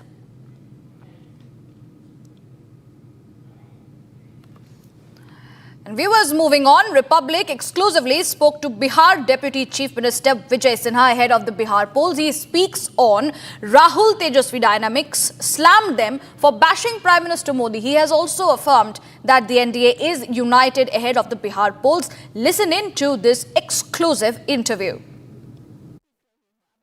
इस तरह की भाषा का अब इस्तेमाल किया जाने लगा है वोटर अधिकार रैली में, और वो अपशब्द जो कोई सुन नहीं सकता, बोलने की बात तो छोड़िए। देखिए, दुखद दुर्भाग्यपूर्ण है, ये हताशा और निराशा को दर्शाता है कांग्रेस राजद के लोगों का। इस तरह के अमर्यादित भाषा का उपयोग करना, ये इनके संस्कार और संस्कृति को बताता है। ये पूरी योजनाबद्ध ढंग से ये उत्तेजना पैदा करना चाहता है। संवैधानिक पद पर बैठे व्यक्ति के बारे में इस तरह के शब्दों का प्रयोग करना, संवैधानिक संस्था के बारे में पूरी तरह से भ्रम फैलाना, अपमानित करना, ये संविधान में विश्वास रखने वाले लोग नहीं हैं। और ये लोकतंत्र की धरती है बिहार। ऐसे लोगों को बिहार की जनता सबक सिखाएगी। हमारी मां बहनों के बारे में इस तरह के भाषा का उपयोग करना, ये राहुल गांधी जैसे, तेजस्वी यादव जैसे संस्कारहीन लोगों का, उसके परिवार के दिए हुए संस्कार का परिचय है। इस मानसिकता के लोग समाज को स्वीकार नहीं है। लोकतंत्र की धरती पर एक अपना आचार संहिता होता है, एक मर्यादा होती है। लोक लज्जा, लोक व्यवहार जिसके पास नहीं हो, वो संवैधानिक पद पर बैठने का योग नहीं है। ये तो जंगल राज का अनुकंपा की राजनीति करने वाला युवराज तेजस्वी यादव और राहुल गांधी, ये दोनों तो अनुकंपा की राजनीति वाला लोग हैं। ये जनता के बीच के जनता की भावनाओं को क्या समझेगा? ये तो जनता की भावनाओं को कुचलने वाला, अपने को युवराज समझने वाला और परिवार तंत्र के जागीर राजनीति को समझकर इस तरह का अहंकारी व्यवहार जनता जवाब बिहार की देगी। क्यों होता है कि चुनाव आते ही आपने देखा होगा, 2014 से शुरू कीजिए, चाय वाला, कई बार अपशकुन या फिर मौत के सौदागर, पीएम मोदी को बार बार गाली देना, विपक्ष ये क्या समझता है कि गाली देने से हम जीत जाएंगे। अब बिहार चुनाव, अब इस तरह की फिर गाली और अपशब्द। देखिए, इसके हताशा निराशा को साफ झलका रहा है। जनता से सपोर्ट नहीं मिल रहा है तो उन्माद पैदा करना चाहता है। ये असुर प्रवृत्ति की मानसिकता साफ झलक रही है। अराजकता फैलाने का ये खेल है ताकि लोग उत्तेजित होकर हमको अपमानित करे, बेइज्जत करे और हम रोएं छाती पीट कर, वातावरण दूषित करें। बिहार के लोकतंत्र की धरती पर बिहारियों को बदनाम और कलंकित करने का ये दोनों खेल खेल रहा है। जिन लोगों ने बिहारी को गाली दिया, उसी पर आ रहा था कि इससे पहले रेवंत रेड्डी और स्टालिन, रेवंत रेड्डी ने कहा था, बिहारियों के डीएनए को लेकर सवाल उठाया था। स्टालिन ने सनातन विरोधी, डेंगू मलेरिया बता दिया था। इस ऐसे चेहरे को आगे करके विपक्ष को लगता है कि वो बिहारियों का वोट ले लेगा, बिहार की जनता का दिल जीत लेगा। देखिए, ये चुनाव पूरी तरह से हारने जा रहे हैं। ये अब दूसरा रास्ता पकड़ रहे हैं कि भारतीय जनता पार्टी, जदयू, एनडीए गठबंधन के लोग विकास की बात कर रहे हैं और विकास में वो कहीं ठहर नहीं रहे हैं, क्योंकि देश के प्रधानमंत्री नरेंद्र मोदी जी, बिहार के मुख्यमंत्री नीतीश कुमार जी, डबल इंजन की सरकार जितनी लंबी लकीर विकास के खींच दिए, विकसित बिहार बनाने के लिए जितना मजबूत नींव खड़ा कर दिए हैं, तो लग रहा है कि वो विषय तो चलेगा नहीं, वो एजेंडा पर तो हम ठहरेंगे नहीं। तो एजेंडा का ट्रैक बदल रहा है और ये मर्यादा तोड़ रहा है। अब मर्यादा का स्तर अब इतना हीन हो गया, स्तरहीन। ये लोग प्रधानमंत्री संवैधानिक पद पर जो देश का गौरव बढ़ाए, जो राजनीतिक ऋषि के रूप में एक तपस्या करके 140 करोड़ जनता का सेवा के भाव से अपना परिवार मानकर रात दिन काम कर रहे हैं, कोई आरोप नहीं लगा। लेकिन ये भ्रष्टाचारियों की जामात, सोने का चम्मच लेकर जन्म लेने वाला, चार्टर्ड विमान पर बर्थडे मनाने वाला, ये क्या समझेगा किसी की मर्यादा और जनता की भावना? बिहारियों की भावना को कुचलने का, बिहारियों को अपमानित करने वाला, बिहारी शब्द को गाली बनाने वाले को ये सम्मानित कर रहे हैं। उनको बुला करके बिहार की जनता इसका बदला लेगा। जो व्यक्ति बिहार के विकास की बात करता है उसको गाली दे रहे हो, और जो बिहार को गाली दे रहा है उसको सम्मानित कर रहे हो। ये दोहरे चरित्र के दोगले लोग बिहार के लोगों की भावनाओं से खिलवाड़ कर रहे हैं, और इसका सबक बिहार की जनता सिखाएगी। इसको हम लोग भूलेंगे नहीं। इस विषय को लेकर जनता की अदालत में जाएंगे। And we were shifting our focus from Ravan to Bhasmasur and Maut Ka Saudagar. The indie bloc's politics of abuse has hit a shameful new low. Tonight, it's not just the Prime Minister in their crosshairs, but even his late mother. The BJP calls it venomous, vile and unforgivable, and demands Rahul Gandhi break his silence and apologize. But yes, yet again, it seems like the hit-and-run case of the indie bloc.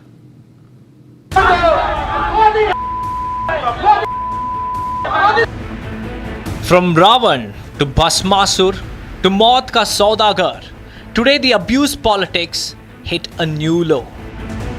Abuse was allegedly hurled at Prime Minister Modi from the dais of an indie event spearheaded by Rahul Gandhi and Tejasvi Yadav. This is the video that found a stage at the indie event. Republic will not play the full audio because it is vile, vulgar and beyond belief.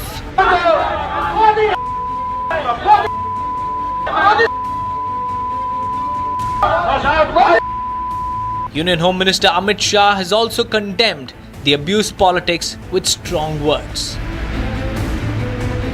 BJP, meanwhile, has ripped into what it calls the indie camp's toxic narrative in Bihar. ये अभद्रता की सारी सीमा लांघ चुके हैं। ये दो शहजादे का बिहार की धरती पर बिहार की संस्कृति का तिरस्कार भी इन लोगों ने किया है। कांग्रेस आरजेडी ने ऐसा करके बिहार के सांस्कृतिक विरासत और परंपरा को भी बदनाम किया है। राहुल गांधी और तेजस्वी यादव को अविलंब इस कुकृत्य के लिए अविलंब माफी मांगनी चाहिए। Chief Minister Yogi Adityanath didn't mince words either, calling it a total collapse of decorum and warning that Bihar's people will punish this arrogance with their vote. Congress और आरजेडी के मंच से बिहार के अंदर आदरणीय प्रधानमंत्री श्री नरेंद्र मोदी जी के प्रति जिस प्रकार की अभद्र और अशिष्ट नारे लगाए गए हैं, अत्यंत निंदनीय और राजनीति के गिरते हुए अमर्यादित चरित्र को दर्शाता है। हम इसकी निंदा करते हैं। BJP claims it's a pattern trademarked by the opposition. Modi को देखकर वोट दो। अब भाई तुम्हारे को तुम्हारी सूरत कितनी बार देखना? कारपोरेशन में भी तुम्हारी सूरत देखना, एमएलए इलेक्शन भी तुम्हारी सूरत देखना, एमपी इलेक्शन में भी तुम्हारी सूरत देखना। कितने हैं भाई? क्या आपके रावण के जैसा 100 मुख है? क्या है? Policies and programs, many things are destroying. That is why I have used that he is a Adunika Bhasmasura. सच्चाई है कि आज गुजरात की सरकार चलाने वाले झूठे बेईमानी डर और मौत के सौदागर हैं। The BJP says it's not just Modi they target, it's the very mandate of the people they ridicule. They want an unconditional apology from the indie bloc. Shifting our focus, viewers, in an exclusive interview, expelled SP MLA Pooja Pal spoke on Akhilesh expelling her from the party. She speaks on her future in the politics. Take a listen in. जो वो कह रहे हैं कि उन्होंने ticket दिया, तो मैं आपसे कहना चाहूँगी कि पहली बात तो उन्होंने जो टिकट दिया है चाहल से, भाई उन्होंने टिकट दिया है तो मैं भी अपने लिए कुछ कहना चाहूँगी कि उन्होंने वहाँ से टिकट दिया था जहाँ पे आज़ादी के बाद से कभी समाजवादी चुनाव जीतने का काम नहीं की। हमको टिकट मिला और ऐसे जगह से टिकट मिला जहाँ से समाजवादी कभी चुनाव नहीं जीतते थे। मुझे ऐसी जगह से टिकट दिया गया और मैं सही बात करूँ तो हमने तो चायल में हमने तो वहाँ पर कहते नहीं एक सूखे बंजर खेती को हमने हरी भरी करने का काम किया। हमने तो चुनाव जीत करके वो सीट समाजवादी की झोली में डालने का काम किया। समाजवादी पार्टी की झोली में सीट डाली आपने, फिर जिस नेता ने आपको विधायक बनाया और आप सपा से विधायक बनी और योगी जी की गुणगान कर रही, यह आरोप लगाया सपा ने आप पे। तो मैं कहना चाहूँगी कि इन्होंने टिकट देने का काम किया तो कहीं ना कहीं हम लोगों ने मेहनत करके चुनाव जीतने का भी काम किया। और मैंने कहा तो कि हाँ, आज़ादी के बाद कभी सीट नहीं निकली थी, वो तो पूजा पाल लड़ी तो चुनाव जीती। और फिर आज अब लोग टिकट भी मांगेंगे चायल से, मगर चायल में हमेशा समाजवादी चुनाव हारती रही। और उसके बाद एक ऐसा समय आया पूजा पाल के जीवन में जो ये दिख रहा था कि क्या कहते हैं कि नहीं इंसाफ मिलता है, ईश्वर के घर में देर है मगर अंधेर नहीं है। तो कहीं ना कहीं जब माफियाओं को मिट्टी में मिलाया गया तो कहीं ना कहीं हम जैसी हजार, कोई पूजा पाल ही नहीं, 1000 महिलाओं को इंसाफ मिलने का काम हुआ। तो फिर विधायक पूजा पाल की मत बात कीजिए, एक पीड़ित पूजा पाल की बात कीजिए तो सदन में मान लीजिए धन्यवाद दे दिया तो उसमें कौन सी बड़ी बात हो गई। क्या आप सुरक्षा को लेकर किससे चिंता फील करते हैं कि सुरक्षा का खतरा है? नहीं देखिए, जिस तरह से सदन में मैंने अपना वक्तव्य रखा और मैंने जैसे कहा कि माफिया अतीक अहमद को मिट्टी में मिला दिया गया, उसके बाद ही मेरा निष्कासन कर दिया गया पार्टी से। तो मेरा ये कहना है कि जो प्रयागराज में जो अतीक अहमद के जो गुर्गे हैं, जो उनके लोग हैं, कहीं ना कहीं इस चीज़ से बड़ा प्रभावित हुए कि अरे अखिलेश यादव जी ने तो बहुत अच्छा किया, इसको पार्टी में निकाल करके अब इसको बताते हैं कि क्या कहते हैं लड़ाई क्या, मतलब अब इनको बताते हैं कि लड़ाई क्या होती है या दुश्मनी क्या होती है।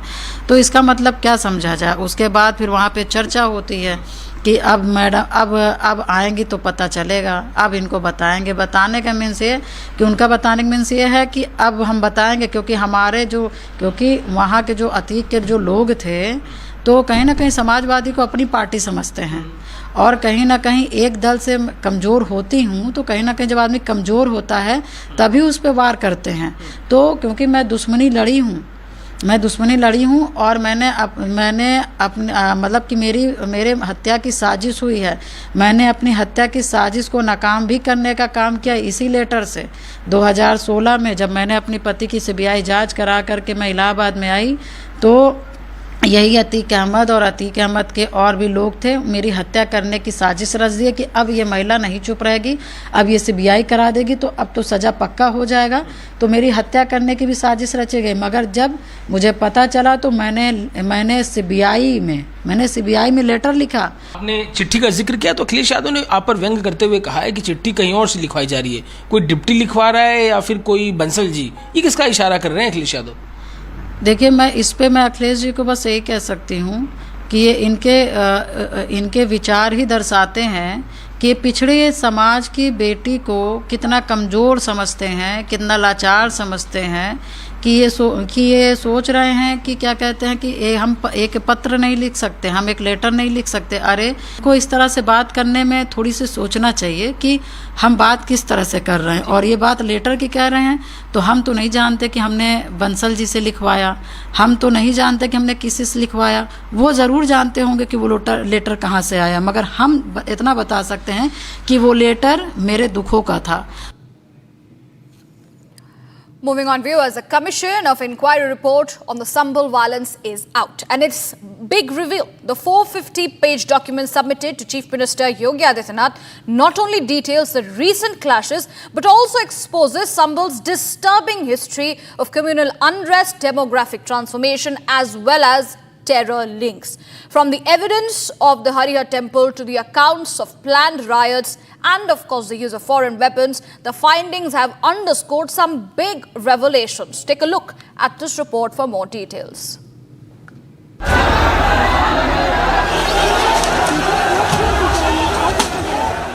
In November last year, Sambul witnessed chaos, stone pelting mobs, Gunfire on the streets and violent clashes broke out.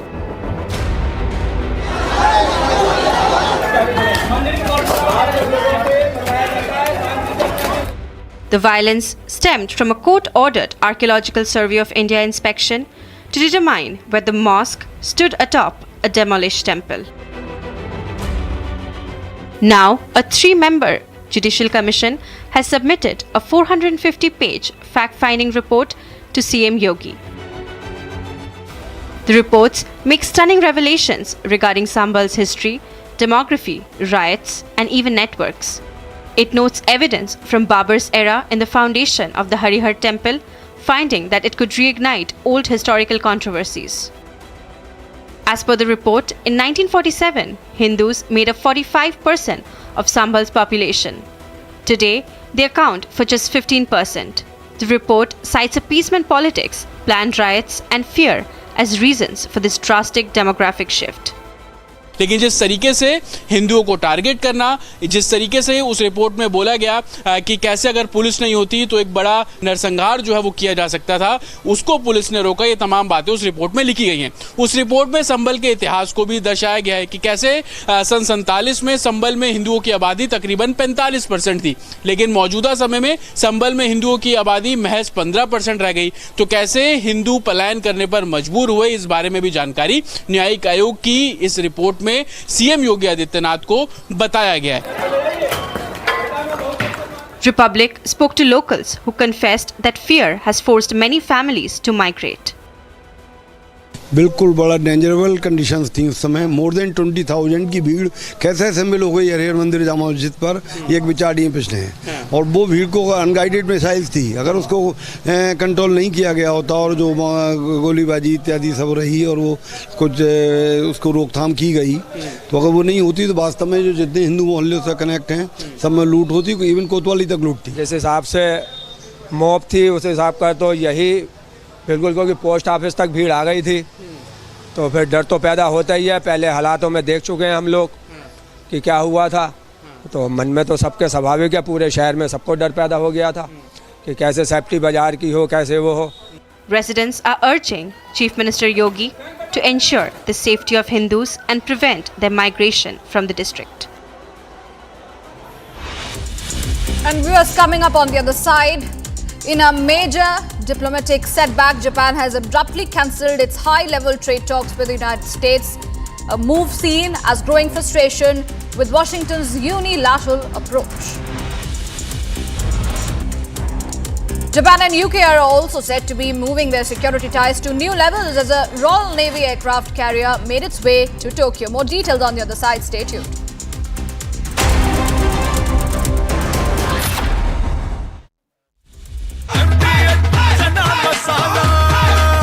अब छोलिया हो या लोबिया, सफेद चने या काले चने, सब कुछ मजेदार बने। In the global employability rankings by Times Higher Education UK, only the following 6 institutions from India are ranked amongst the top 230 in the world for having the most employable graduates. IIT Delhi, IISc Bangalore, IIT Bombay, IIM Ahmedabad, IIT Kharagpur and Amity University. Pure suji pasta उबालो, मिलाओ और खाओ, 8 minute में तैयार। क्या taste है सबका राजा प्योर मसाला। भारत की अपनी दुकान इंडिया सोना, अपने देश का सामान इंडिया सोना, इंडिया सोना, इंडिया सोना। ये है सीक्रेट रेसिपी MDH का जीरा सिर्फ जल जीरा मसाला। सिर्फ जीरा सिर्फ जीरा सिर्फ MDH का जल जीरा सिर्फ MDH का जल जीरा सिर्फ।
US top headlines. Prime Minister Narendra Modi lands in Tokyo, Japan, set to participate in the 15th India-Japan Annual Summit. Massive outrage over India's abuse politics. Top BJP leaders speak out. Protest likely today.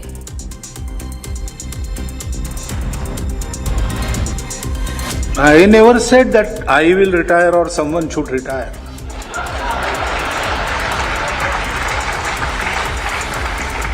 In Sangha, we Swayam Sevaks. We are given a job, whether we want it or not. So, if I am 80 years old and Sangha will tell me, go run a shaka, I will have to go. Mohan Bhagwat says he never said that he would urge someone else should retire at the age of 75. अंतर्राष्ट्रीय व्यापार अनिवार्य है, होना चाहिए। देशों के संबंध भी रहते इसके कारण, लेकिन दबाव में नहीं होना चाहिए। दबाव में दोस्ती नहीं होती, तो मुक्त रूप से हो, परस्पर इच्छा से हो, दबाव में नहीं होना चाहिए। RSS chief hits out at US tariff tactics, says there can be no friendship under pressure. Incessant rains, landslide and flash floods claim 43 lives in Jammu Kashmir. Schools have been shut, highways blocked and army engaged in rescue operations. Union Home Minister Amit Shah on a two-day visit to Assam. He will inaugurate new Raj Bhavan and chair BJP's core committee meeting.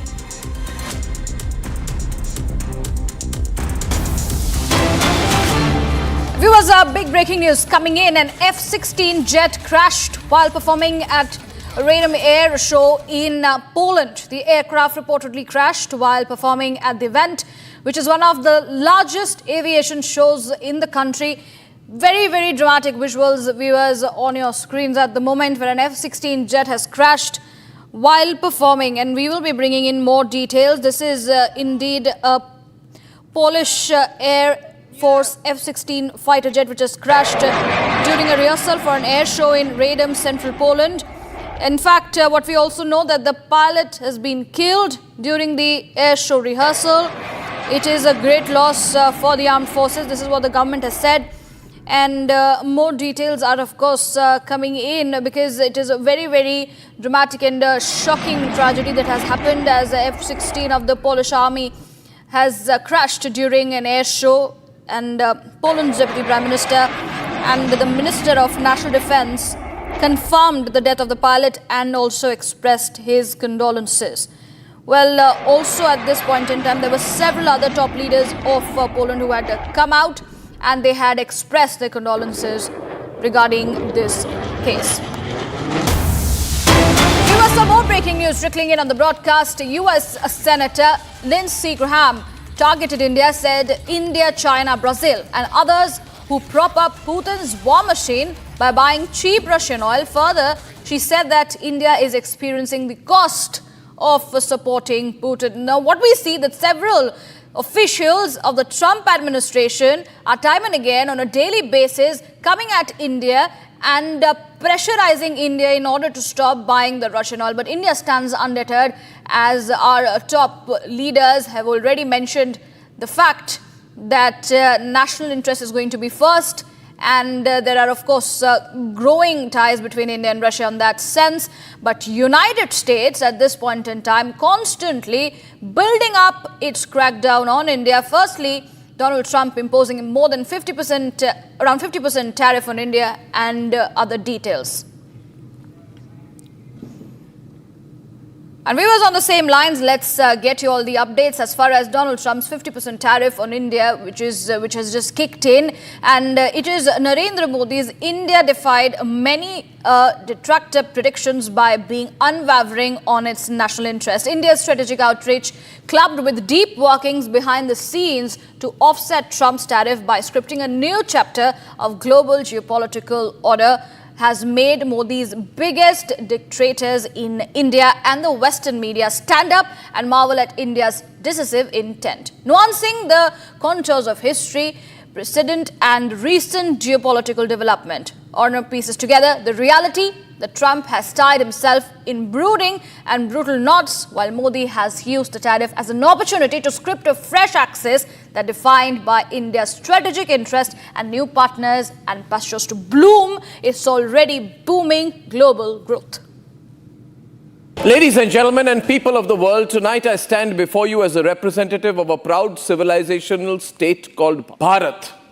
Some of you may know it as India, and the reason I am so proud is because today our great nation of 1.4 billion aspirations is taken on directly. Arguably the world's most powerful man, the self-proclaimed leader of the free world, and a man who believes bullying is power and coercion is diplomacy. And Bharat, that is India, is taking him on in the most resolute and dignified manner. Yes, I'm talking about US President Donald J. Trump.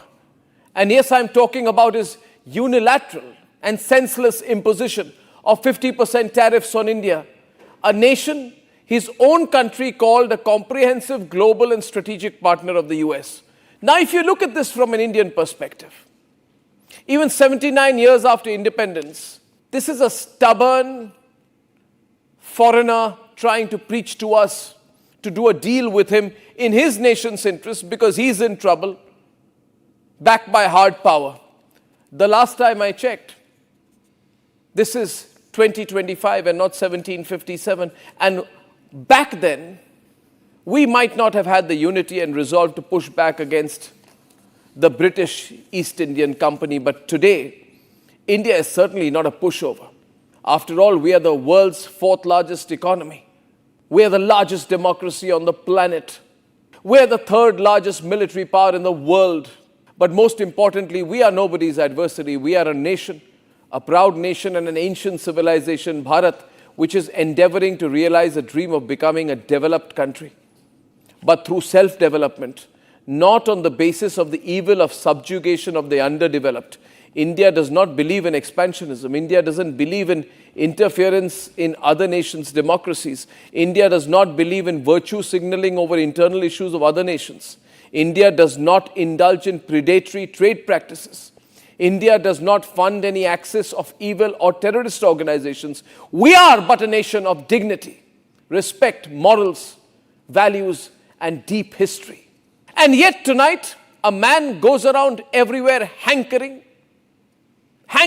pleading, cajoling, arguing for a Nobel Peace Prize with badges of deceitful claims, lies of being a peacemaker, like he did again last night in America about the India-Pakistan war. I said, what's going on with you in India? And the hatred was tremendous. Now, this has been going on for a hell of a long time. I said, call me back tomorrow, but we're not going to do any deals with you, or you're going to put tariffs on you that was so high, I don't give a damn, your head's going to spin. He doesn't know how to talk. He doesn't know how to conduct diplomacy. He doesn't know how to conduct himself. And he lies. This man thinks that strong-arming a nation like India, that has been aligned only to global good and humanity, is to be blamed for the carnage that ensues in Ukraine, while ignoring the root cause that Ukraine wanted to join a military grouping called NATO, pioneered, pushed, and encouraged by his own country, the United States of America, which is in a mess of its own making. Well, hypocrisy, thy name is the United States of America. This is not India's war. And for Trump, he would like you to believe it is Biden's war. But the reality is Donald Trump, for the rest of the world and for all reasonable people around the world, it is the USA's war. It is America's war. It is so ironic that India has to explain the fount of capitalism that is buying Russian oil and refining it for stabilization of global energy prices, and its own national interest is not to fund a war, but to fuel its own priorities. That is what the government of India is doing. Isn't that exactly what the United States has also always done? Isn't that what America is doing? Can America explain why it buys so much and has increased trade with Russia? Incidentally, when the new administration came to power, bilateral trade started to grow. It's still very symbolic. Still, we have a growth of 20%. With great hypocrisy, a so-called trade expert at the White House, Peter Navarro, says that India needs to act like a strategic partner to be treated as one. The same person gives $400 million to an irresponsible nuclear power to prime its American F-16s days ahead of them being used to defend terrorist dens and undermine Indian sovereignty through the continued illegal occupation of parts of Jammu and Kashmir. I repeat your words to you again, Mr. Navarro, this time with the right connotation. Let me say this to you, Mr. Navarro, that if the USA wants to be treated like a strategic partner by India, then the USA needs to start behaving like one. You are funding the place which was the sanctuary for Osama bin Laden. You are funding a terrorist state by doing crypto deals to benefit Trump's family, which may or may not benefit the President of the United States' own familial fortunes. You are hosting genocidal dictators for luncheons.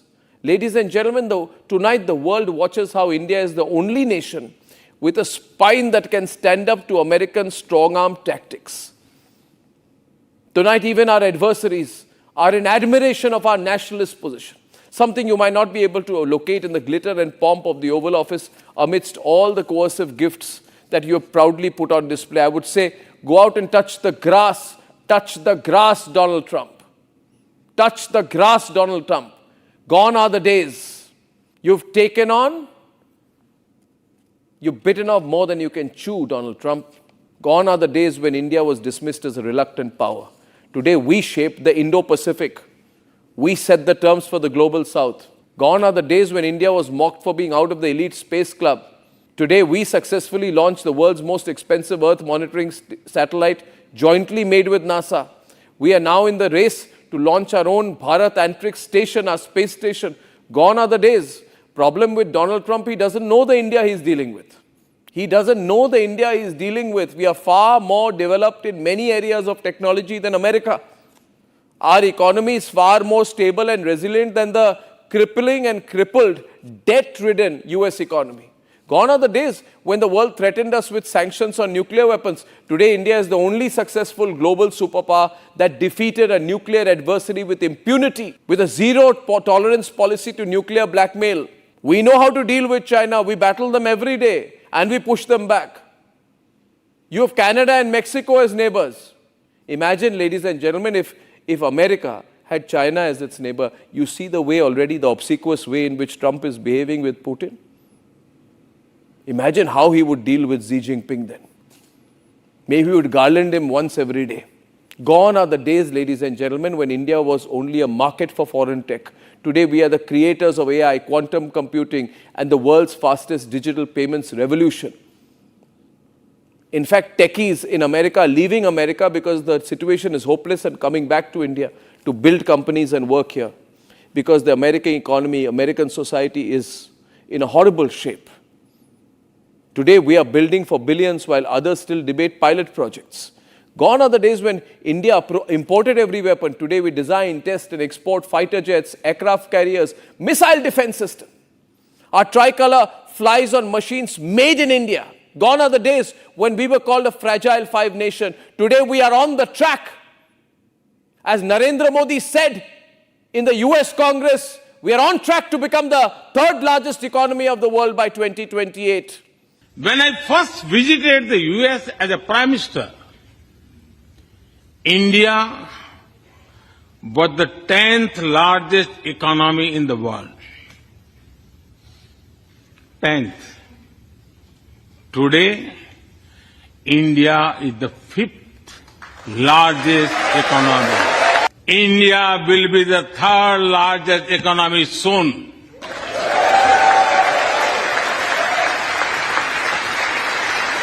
Perhaps even before your term ends, Donald Trump, you made such a mistake. You know nothing about economics, geopolitics, or India's stature and position and future. Gone are the days when India was sidelined at climate summits. Today, people look down at climate summits on the United States of America, and the world looks to India's solar alliance, green hydrogen vision, energy transition roadmaps as the blueprint for the world's future. So gone are the days when India's voice was ignored at the UN. Today, it is India leading the call for UN reformation. Gone are the days when India was breaking into Western headlines as a depiction of a land of poverty, exotica, a land of famine and floods, which was also a wrong stereotype. Or sitcoms as late as the late 90s and early 2000s, reducing India to an elephant and dysfunctional toilets, or a curry-colored land where the cultish workforce worships the clueless. Just look around what the world is saying today.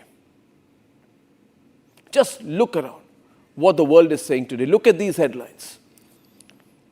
Today, if you're watching this in India, let me tell you, feel proud. The whole world is cheering you. People who were cynical of India are today cheering us. Financial Times, London. India holds firm as Donald Trump's punitive tariffs loom. Another headline, Narendra Modi ready to pay a heavy price as India seeks to resist Trump's tariffs. Nobody is fighting Trump like India is. Nobody is. And you know what? When India wins vis-a-vis Trump, not whether, when Narendra Modi wins and defeats Trump's bullying, when India defeats the USA, imagine what the headlines will be.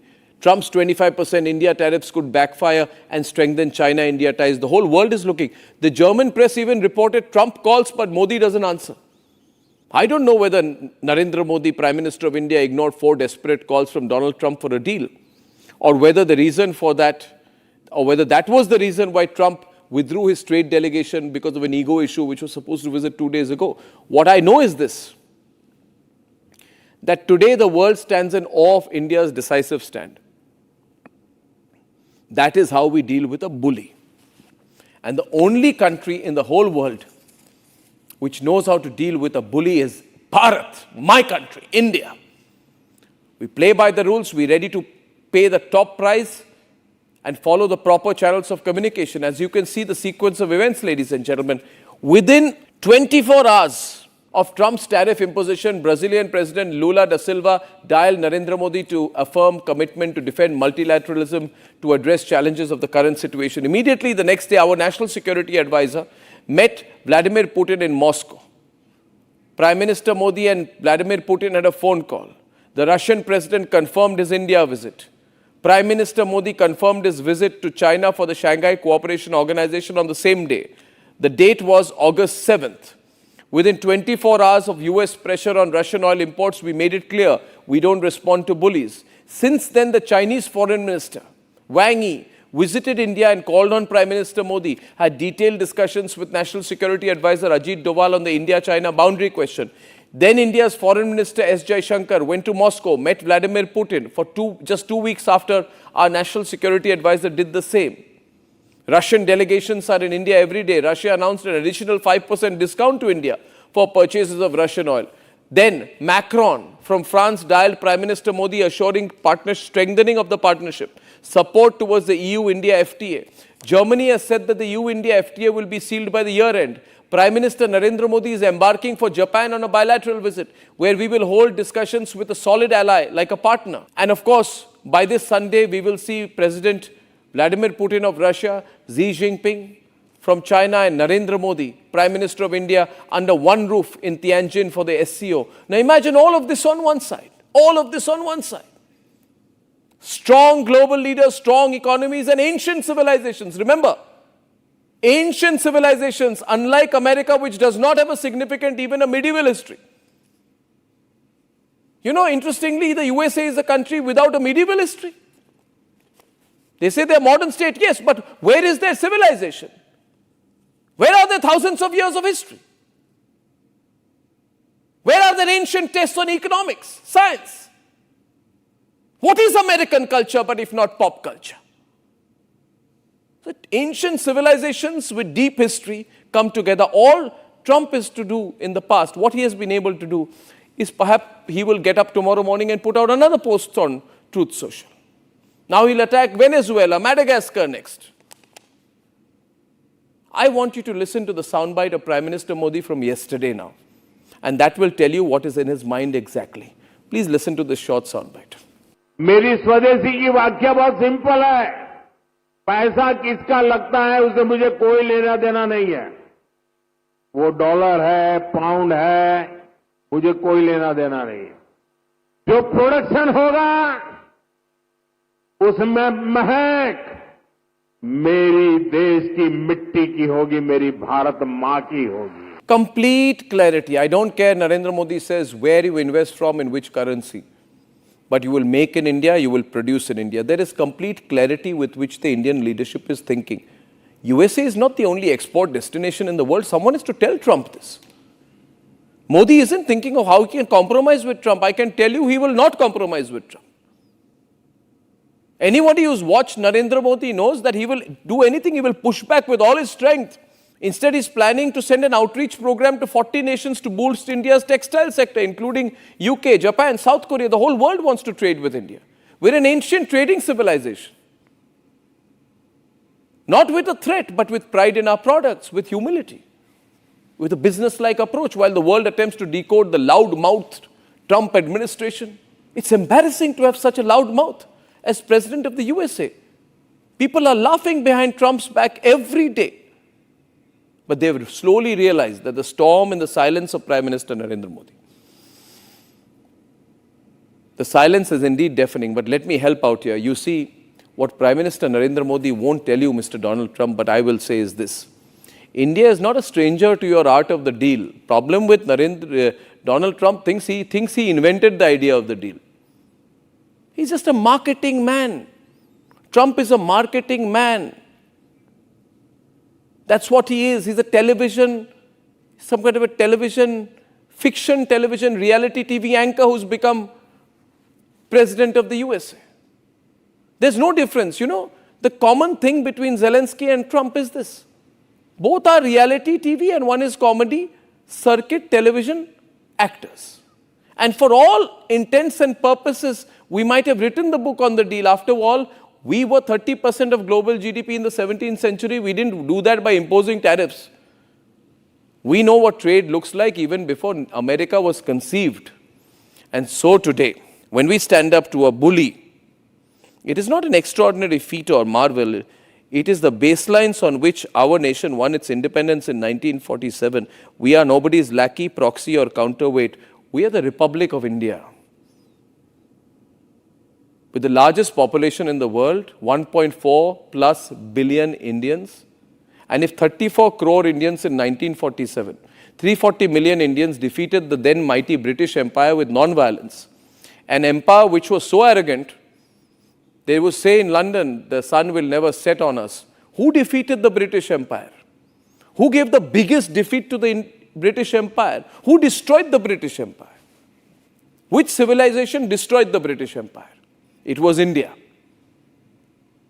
So India can surely weather 3.5 years of Trump's dynasty because Mr. American President, empires rise and fall, dynasties are crowned and deposed, but civilizations are built to last. So in your words, thank you, Donald Trump. I hope this reaches you. Someone puts it in your head. Thank you for your attention to this matter.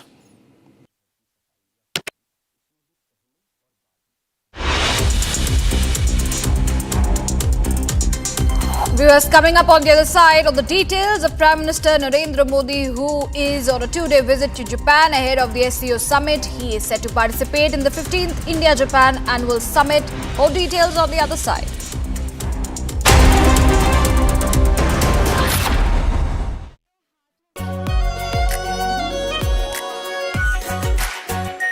Our pure Shahi Paneer Masala. Delicious, healthy, every day. I choose a world where we dream, and the limit is the sky. And this world is my home where I'm living my best. Mindfully crafted home decor fabrics. Sansar, a D-Decor brand. Live consciously. MDH की देगी मीरज, देगी मिर्च का तड़का, अंग अंग फड़का। MDH की देगी मीरज। केसरिया से मन जोगी हुआ रे, दिल झूमे देखो मतवारा हुआ रे। केसरिया से मन जोगी हुआ। हर पल मनाओ केसरी त्योहार। विमल, बोलो जुबान केसरी। थोड़े में ज्यादा स्वाद, यही तो है इसकी खास बात। वाओ मामा, क्या स्वाद है। अरे मेरे राजा, राजा आरती और मसाला।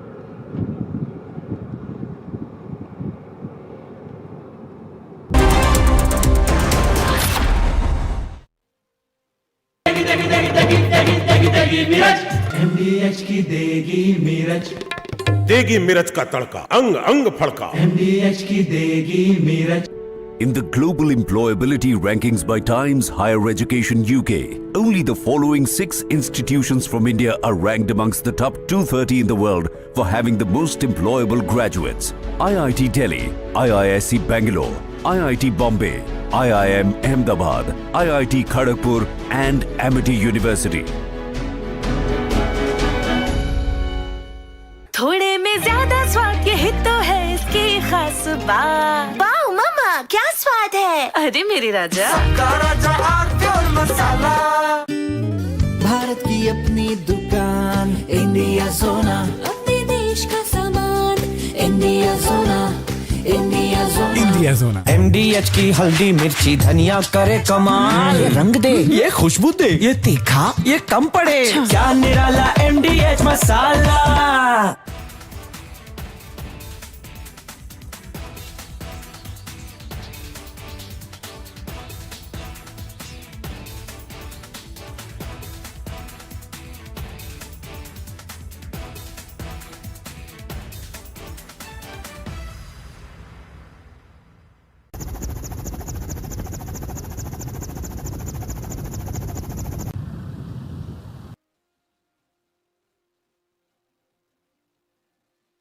From Asia's largest news headquarters,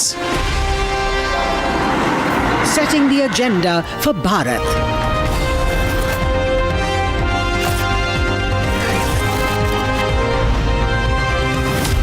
You're watching R pure suji pasta, उबालो मिलाओ और खाओ 8 मिनट में तैयार। क्या टेस्ट है सबका राजा आर प्योर मसाला। केसरिया से मन जोगी हुआ रे, दिल झूमे देखो मतवारा हुआ रे, केसरिया से मन जोगी हुआ। हर पल मनाओ केसरी त्योहार। विमल बोलो जुबान Kesari.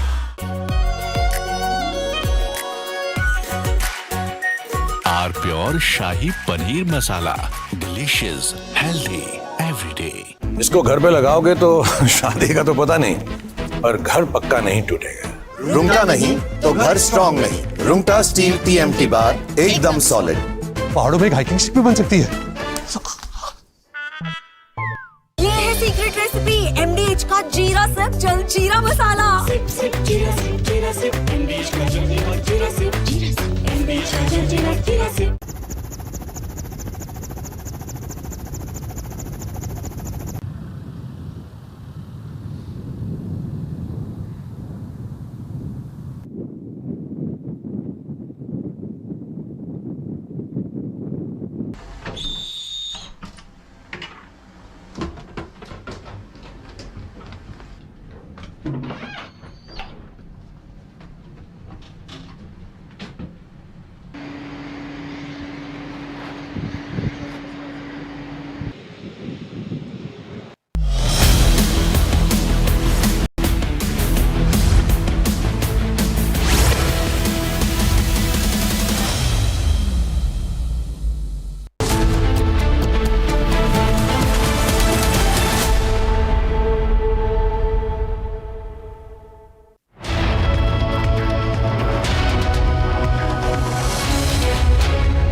Ladies and gentlemen, you're watching Live and Breaking at 9 a.m. with me, Tanisha Avasthi. The big build-up to the Prime Minister's visit in Japan for the SCO summit, soon after which he will be headed to China, where he will be meeting Xi Jinping. And remember, this is the first meet in 7 years, the first meet after the Galwan clash. We're tracking that live story. Republic is reporting live from China and Japan both. We're getting you that and a lot more on this edition. But first, a quick check of the headlines.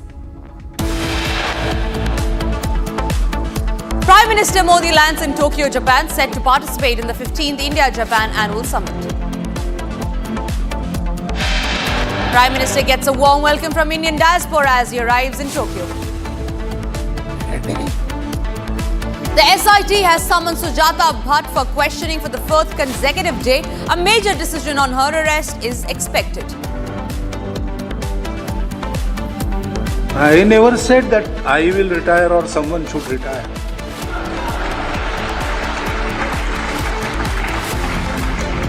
In Sangha, we Swayamsevaks. We are given a job, whether we want it or not. So, if I am 80 years old and Sangha will tell me, go run a shaka, I will have to go. This is RSS chief Mohan Bhagwat. He says he never said that he would or someone else should retire at 75.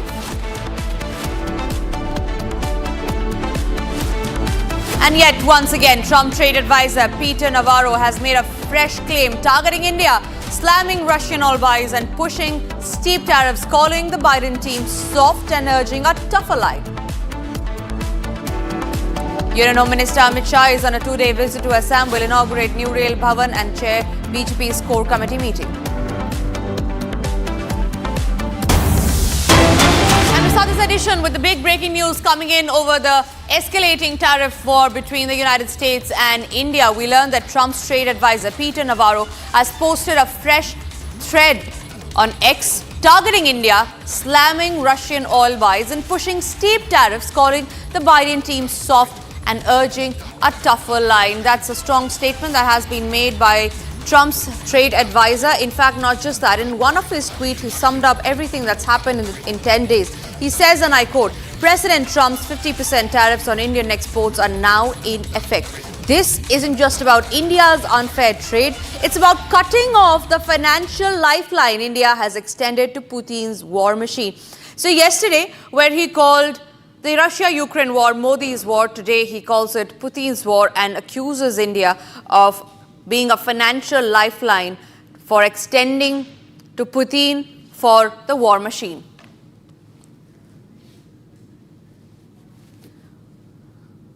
Ambassador Suresh Kumar Goyal, former diplomat, is joining us on the broadcast on that note. Ambassador, good morning to you. Thank you very much for speaking to Republic this morning. Peter Navarro, a very, very close aide of Donald Trump. He's the trade advisor. He sums up in one of his tweets where he says that it is India that is financially supporting Russia's war, Putin's war. And just yesterday, he called it Modi's war. But a fact check for the United States President and Peter Navarro that this is not Modi's war. This is a war that has been initiated by both sides, Russia and Ukraine. A fact check for the United States is what is needed. It's the need of the hour. Ambassador. Let us look at two things really here. First of all, there seems to be some kind of a division even within Trump's team. Peter Navarro is saying one thing, Bassett is saying other thing, and somebody else is saying other thing, and we do not even know what Trump is saying or thinking. He has been himself rather quiet on this issue for quite a few days really. So, and we knowing Trump's team, basically they say what Trump says. So I'm not going to go by what Navarro says, but the fact is that he has some kind of animosity against India, which he keeps on articulating. The factual situation is, if you look at really what is happening in Europe and Russia and USA, if USA is so keen to stop financial support to Russia in its war against Ukraine, why is it still importing fertilizers, those critical minerals and other material from Russia? Why is Europe still importing energy from Russia? Why are they not targeting China? Only because China is supplying, China has agreed to provide critical minerals to the USA. And therefore, even if China is buying more oil from Russia, China still has less traffic than India, tariff than India. So it is not about supporting Russia, it's clear. Absolutely, sir. Absolutely. About supporting Russia. There is some element of animosity which has crept into Trump team vis-a-vis India is concerned. Right, sir. We need to respond to that. What we need to focus on is that in response, diversify our markets, export markets, which we are already doing. Focus on the domestic market. Our big problem is not going to be really impact on GDP. Our big problem will be really employment, because lots of factories which are now exporting something about $15 billion of products to USA. and their export orders have been cancelled or are on the hold, those people will be unemployed. And therefore, if we can find a way to divert those products into the domestic market, which is not too difficult, $15 billion is nothing really compared to the Indian market. And therefore, I don't think we need to worry about what Peter Navarro says. I'm sure sooner or later, when their own economy begins to suffer because of high prices and inflation, they will come down to the ground and check on the reality and start to deal with India on the basis of facts again. Right, Yes. Ambassador Suresh, like you were saying, there is a hint of animosity. This is certainly not about targeting Russia. And don't you think this is only spoiling the India-United States ties? Because Donald Trump has gone by far to call India one of its closest allies, to praise the Prime Minister. And now by doing this, don't you think that he's training India and United States ties more further? And India has completely made it clear that we will protect our national interests first. That is paramount. What do you think is the next step that India should be taking? Because should we be proceeding towards implementing reciprocal tariffs on United States, or what is the other way in which India can respond to Donald Trump's tariff war very strongly? I don't think we need to really go the tariff way. Frankly speaking, I have always felt that tariff is not the way to control trade. Trade is actually controlled by the free flow of goods, buying capacity, and trade actually contributes to the growth of economy. Therefore, I don't think we need to go the tariff way. Frankly speaking, whatever limited American exports are there to India, they can continue. But what we need to do really now is check our own economy, check our domestic market. And number two, what we need to keep an eye on is growing closeness of the USA to Pakistan, which actually is the bedrock and the mastermind of all the international terrorism in the region. When President Trump begins to actually have lunches with Asim Modi, who is supporting all this terrorism, I really begin to wonder what is going on in the USA now. After having captured Osama bin Laden from Pakistan, they are now giving a certificate to Pakistan that Pakistan is actually with them in the fight against international terrorism. I don't understand really. Right. So I think we need to be patient. India-USA ties are far more durable and far more important than Trump. Trump has come, Trump will go, but India-USA relations will stay, and they are far more important. Yes. Right, sir. Ambassador, thank you very much for joining us here today on this broadcast early this morning. Appreciate you joining and looking forward to speak to you again. But for now, it's time for us to shift our focus to some other stories that we're tracking. Prime Minister Narendra Modi has landed in Tokyo, and this is for his two-day official visit to Japan, which is set to take place from August 29 to 30th. Now, during his stay, the Prime Minister will attend the 15th India-Japan Annual Summit, where he will also meet the Japanese Prime Minister Ishiba. The Prime Minister Modi's Japan visit comes amid a downturn in India-United States relations over the President Donald Trump's policies on trade and tariffs. Remember, Japan has snubbed United States already. Yesterday, their trade negotiator had called off the meeting that they were supposed to do with the United States amid the trade deal snag. So the tariff war escalating could likely come up in the meeting between the Prime Minister of the two nations, that is India and Japan. Ishiba and the Prime Minister Modi will likely discuss the escalating tariff war, because remember, the stand of both these nations, India as well as Japan, is one: to fight back Trump. And we are roaring just one thing: bring it on, Trump. Here are the highlights. In fact, before we go to highlights, let's also go to our live reporter who is joining us from Tokyo, Kunal Bakshi, reporting live from Tokyo. Kunal, a very good morning to you. What is the mood on ground right now? The Prime Minister is going to be there. The Indian diaspora is excited.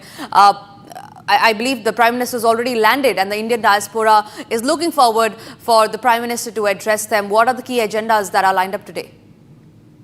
First of all, this meeting comes at a standalone after 8 years. So we will be emphasizing more on the comprehensive agreements done in 2008. So this will be in line with the AIs, critical minerals, defense sector, where Japan will provide naval detection, special machinery to Indian Navy. On the likewise, India is a member of Quad. It's going to help border the sovereignty of Japan in certain ways as well. So Chinese pressure, American pressure, this is a long-term ally, and it's pure jubilation over here. And I hope PM Modi can visit every year and create more venues and opportunities for all the Indians stationed in Japan as well as Japanese in India. Right, Kunal, thank you very much for sharing those updates. We're looking forward to hearing from you again at a time when the Prime Minister is holding crucial meetings. In fact, before we move on to our next story, let's also listen in to how the Indian diaspora is reacting to the Prime Minister's visit to Japan. Bharat के शेर आए, भारत की बेटी ने भी उनका परचम लगाया हुआ है, भारत के शेर विद भारत के फ्लैग के साथ जापान में। मोदी जी इस बार 8वीं बार आए हैं। हमेशा उनसे मिलने का उत्साह जो है बढ़ते ही जाता है। हम सब डायस्पोरा, भारतीय इंडियन डायस्पोरा को उन्होंने एक मौका दिया है अपना फीलिंग दिखाने का कि हम भी कुछ कंट्रीब्यूट कर रहे हैं। वो चीज़ बहुत मुश्किल है किसी और भी नेता में आपको देखने को। उनकी जो चाहत है, आपने आज गूंज सुनी है पूरे हॉल में। सो भारत माता की जय, जय Hind. I was super excited to meet him, the way the country is growing, his policies, everything. The people like us, the 10 years back who have lost the interest in the politics have regained that interest. And now we are watching, we are just sticking to our television and his new policies and everything. And the way he has come here to meet each and every one of us, we really appreciate and we're really thankful to him and all over his team. बहुत उत्साहित हैं सब हम सारे, और ये मोदी जी के आने का एक उत्सव होता है इधर इंडियन डायस्पोरा में। तो मैं यहाँ से 26 साल से हूँ और पिछले 8 बार मोदी जी आ चुके हैं, और 8 बार भी हम उत्साहित होते हैं। बिजनेसेस बढ़ते हैं इधर और बिजनेसेस का डिस्कशंस होता है, बहुत सारी चीज़ें होते हैं यहाँ पर। So it's a full ecosystem that is happening here. PM Modi से तो 3 बार हो जाएंगे। हिरोशिमा में बहुत अच्छा से मेरा मुलाकात हुई, तो तभी भी मैं ये बैज लगा के गई थी, तो ये दिखा के बोला कि मैं टोक्यो की चाय वाली हूँ, आप इंडिया का चाय वाला थे जी। ऐसा मुलाकात हुई, तो हमेशा बहुत अच्छा लगता है मोदी जी से मिलने से। लगता है ज़िंदगी का कुछ एक सफल हो गया है उनसे मिल के जी। हम तो ये चाहते हैं कि मोदी बार बार आए जापान में। हमेशा इंडिया में तो मुलाकात हो ही नहीं सकते हैं, जापान में वही सुविधा है, तो बहुत अच्छा लगता है हमें। आप अगर भूतकाल में देखेंगे तो ये जापान और इंडिया का कल्चरल बॉन्ड बहुत स्ट्रांग है, और मोदी जी के इस विज़िट के वजह से मुझे लग रहा है कि वो सिर्फ कल्चरल ही नहीं रहेगा, लेकिन एक बोलते हैं ना, एक भौतिक तरीके से भी बहुत क्लोज आने वाला है, और बहुत सारी चीज़ें और इंटेंसिफाई होगी और कनेक्शन बढ़ेंगे और लोगों का जाना आना बढ़ेगा और उद्योग भी बढ़ेगा। तो चाणक्य पंडित ने कहा है कि जिस देश में यथा राजा तथा प्रजा, कि राजा का जो इंटेंशन रहता है, तो ये विज़िट मुझे लग रहा है कि बहुत ही फ्रूटफुल रहेगी और बहुत सारे चीज़ें आगे बढ़ेगी।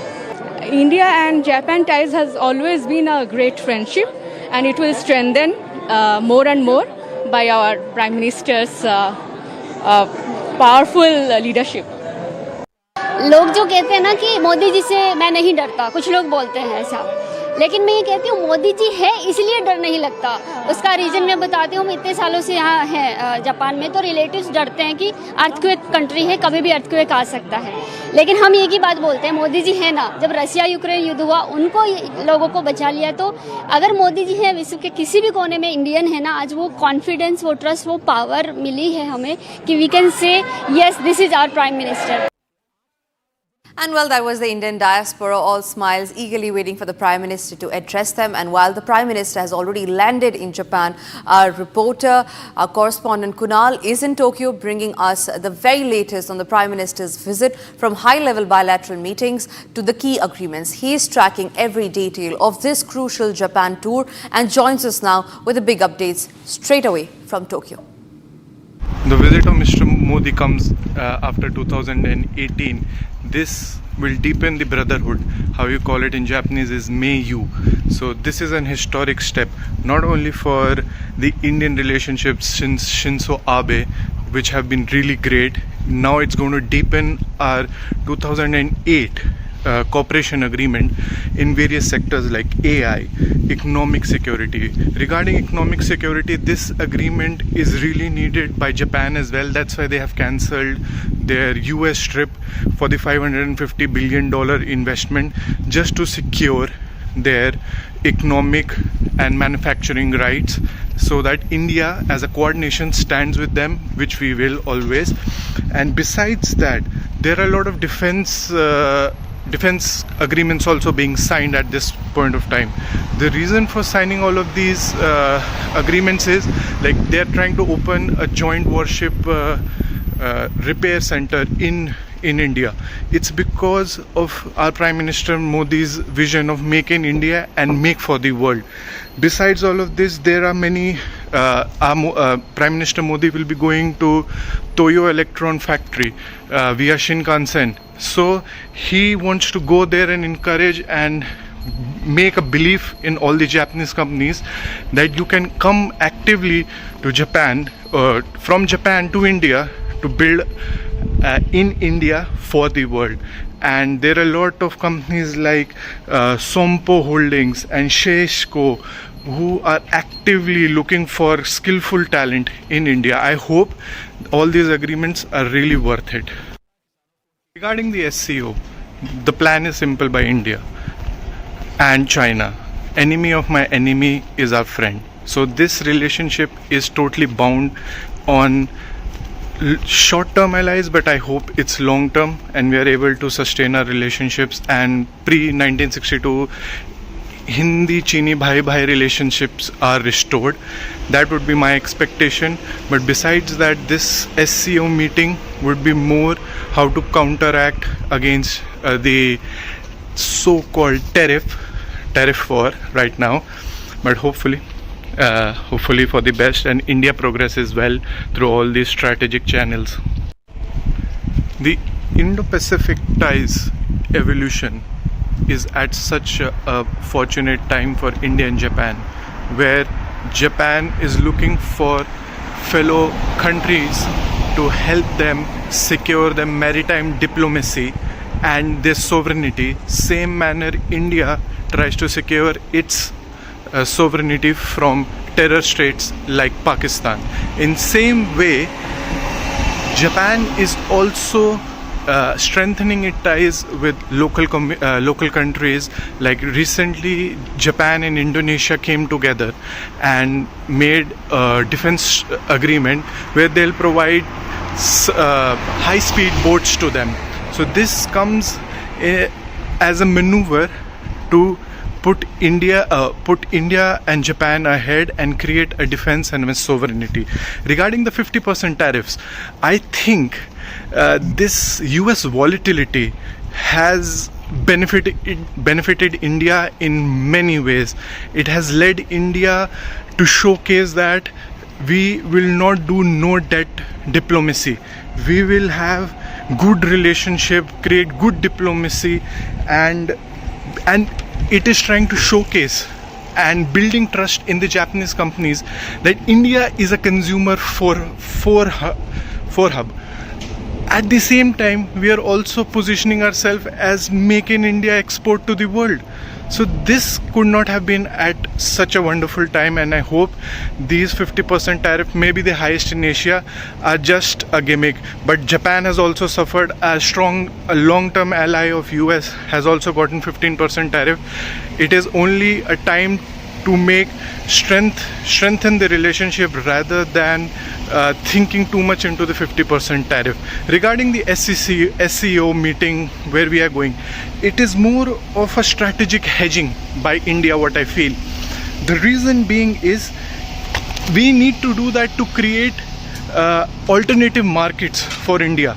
If US is closing its market for us, for example for textile, we need to have a consumer market which is an opportune movement for China. And there are so many, we go into the finer details like gemstones and other markets. We need a country which will help in the consumer forefront. And that was Republic's exclusive report from Tokyo, Japan. We now move on to some other breaking news that's coming in. The government has appointed former Reserve Bank of India Governor Urjit Patel as India's Executive Director at the International Monetary Fund, that is the IMF, for a 3-year term. Now, Patel, who served as RBI Governor between the year 2016 and 2018, will represent India on the IMF's Executive Board, which oversees the organization's day-to-day operations and key policy decisions. The Government of India has appointed the former Reserve Bank of India Governor Urjit Patel as India's IMF Executive Director, according to the official order that was issued by the Department of Personnel and Training, that is the DOPT, on Thursday, August 28, that is yesterday. Patel's appointment will be for a period of 3 years, effective from the date he assumes charge of the post or until further orders, whichever is received earlier. The order was signed by Manisha Saxena, Secretary of the Appointments Committee of the Cabinet and Establishment Officer.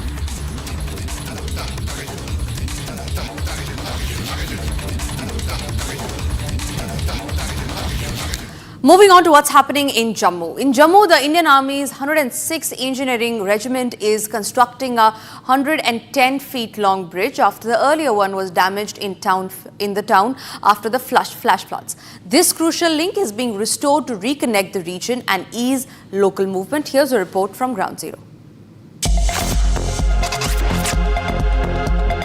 Indian Army has begun the construction of a 109 feet long bridge, roughly a 110 feet long bridge that is being constructed on River Tavi.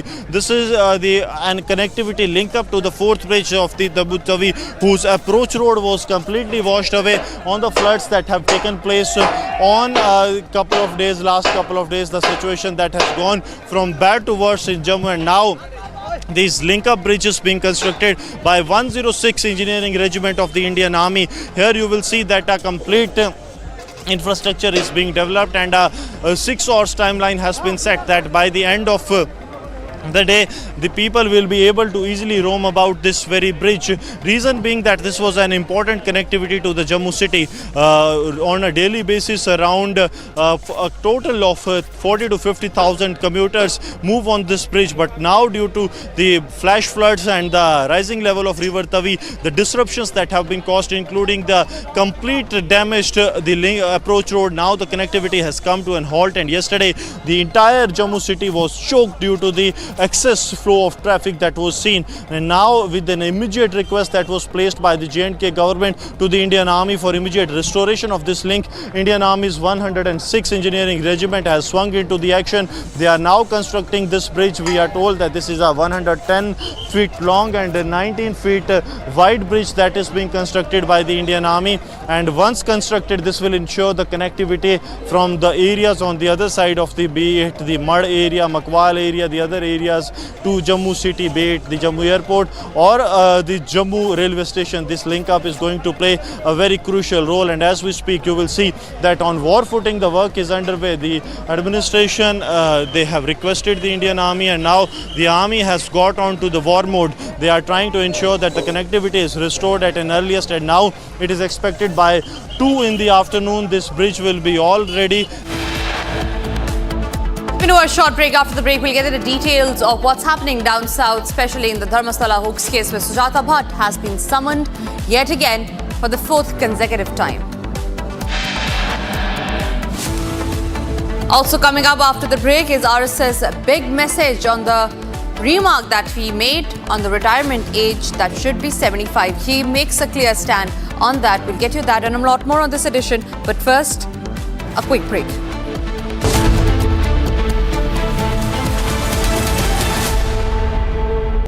In the global employability rankings by Times Higher Education UK, only the following 6 institutions from India are ranked amongst the top 230 in the world for having the most employable graduates. IIT Delhi, IISc Bangalore, IIT Bombay, IIM Ahmedabad, IIT Kharagpur and Amity University. MDH की हल्दी मिर्ची धनिया करे कमाल, ये रंग दे, ये खुशबू दे, ये तीखा, ये कम पड़े, क्या निराला MDH मसाला। भारत की अपनी दुकान, इंडिया सोना, अपने देश का सामान, इंडिया सोना, इंडिया सोना, इंडिया सोना। आर प्योर सूजी पास्ता उबालो मिलाओ और खाओ 8 मिनट में तैयार। क्या टेस्ट है सबका राजा हार्डकोर मसाला। पैसा लगाना है तो सेंचुरी प्लाई क्लब प्राइम पे लगाओ। डूबेगा नहीं, जलेगा भी नहीं, कोई खा नहीं जाएगा, धोखा नहीं देगा, ऊपर नीचे भी नहीं होगा, सेफ रहेगा, सिक्योर्ड मिनिमम 30 साल का रिटर्न देगा। अब इससे बेटर इन्वेस्टमेंट है तो बताओ।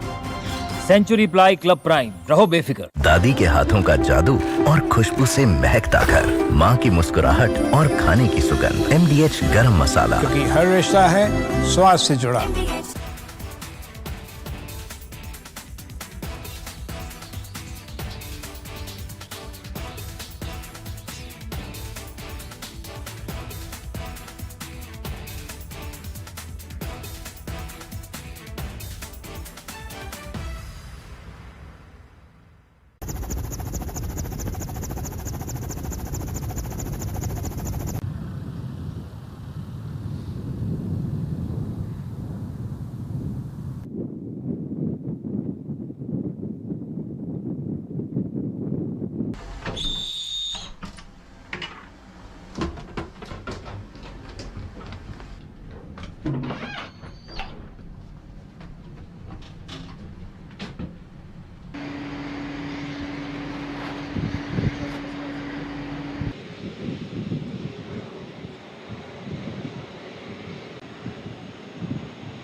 Top headlines. PM Modi lands in Tokyo, Japan, set to participate in the 15th India-Japan Annual Summit.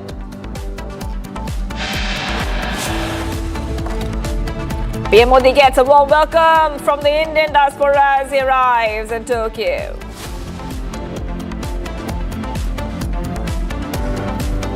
SIT has summoned Sujata Bhatt for questioning for the 4th consecutive day. A major decision on her arrest is expected today. I never said that I will retire or someone should retire.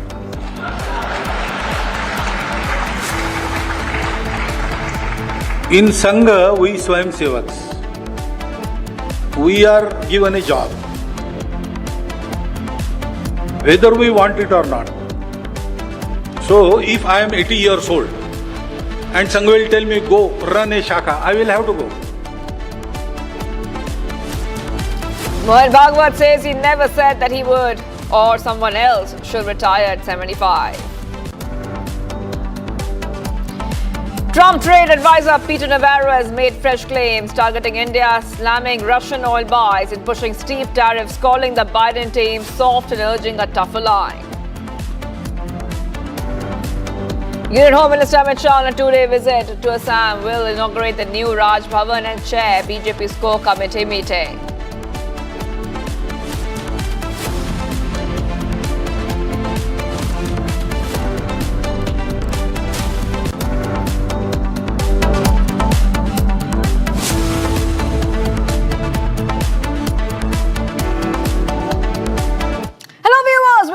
I'm Shivangi Shukla getting you the latest coming in. The BJP has strongly condemned the Congress after the abusive slogans which are directed at the Prime Minister during a rally in Bihar. The BJP described the act as shameful and condemnable and a speech of hatred.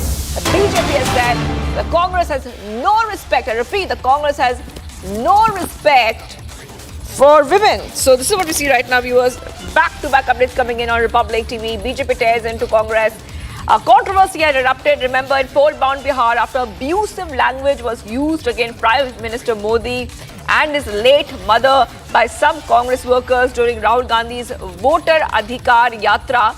The BJP has filed an FIR and has said the Congress cannot respect mothers and daughters. The BJP has also demanded an apology from the Congress MP. Now, the video of this incident has already gone viral, viewers, where we see that in the video shows Congress workers using derogatory language against Prime Minister Modi. And now we see that many updates are coming in terms of the reactions. We have seen that the BJP has asked for an apology. In fact, we are getting some more reactions coming in. Let's go ahead and play them out. सदन के मंच से इस प्रकार की अमर्यादित भाषा 140 करोड़ भारतवासियों का अपमान है। निश्चित ही बिहार की जनता इंडी गठबंधन के नेताओं के द्वारा प्रयुक्त किए जा रहे इस प्रकार के अमर्यादित आचरण का जवाब लोकतांत्रिक तरीके से देगी वहां पर, और आने वाले समय में इस प्रकार के अमर्यादित आचरण करने वाले लोगों को पूरी तरीके से खारिज करने का कार्य करेगी, क्योंकि कोई भी सभ्य समाज इस प्रकार की भाषा को स्वीकार नहीं कर सकता। राहुल गांधी और तेजस्वी यादव ने राजनीति की भाषा को तू तड़ाक और अभद्रता में बदल दिया है। इनके भाषणों से प्रेरित होकर इनके कार्यकर्ता भी लगातार अभद्र शब्दावली का प्रयोग कर रहे हैं। बिहार की जनता और देशवासी इस कुकृत्य को कभी बर्दाश्त नहीं करेंगे और लोकतांत्रिक तरीके से इनको करारा जवाब देंगे। राजनीतिक सूचिता में इस तरह के निकृष्ट बयानों की कोई जगह नहीं है, कोई स्थान नहीं है। ये कामदार और नामदार के बीच की लड़ाई है, जिसका जवाब पहले बिहार की जनता और फिर देश की जनता देगी। All right, viewers, so we're getting these big updates coming in right now where we see that Rahul Gandhi is being slammed. Many people, especially BJP, has said that Rahul Gandhi has made a statement which is very abusive, and they have condemned the abuses hurled at the Prime Minister Modi in Darbhanga, saying that the LOP in Lok Sabha, Rahul Gandhi and Congress, have really stepped over the line for making these derogatory remarks for the late mother of Prime Minister Modi. I really have to move ahead right now, viewers. And amid the rain fury in Jammu and Kashmir, Vaishno Devi Yatra remains suspended for the 4th consecutive day. Now, remember that we are seeing record-breaking rainfall in Jammu and Kashmir, which has wreaked havoc in the state. And latest coming in, the Vaishno Devi Yatra remains suspended for the 4th consecutive day. Now, let's tell you exactly what is happening, because many pilgrims are stranded. Many pilgrims are stranded in Jammu and Kashmir's Katra for days now after cloudburst and landslide hit the Mata Vaishno Devi Yatra trek. And now we understand that it's been 4 days ever since this yatra has now been suspended, given the fact that the state is reeling under heavy floods and rainfall. So back-to-back updates coming in here on Republic TV. And we also have this report by my colleague Gursimran, who gets you the ground reality.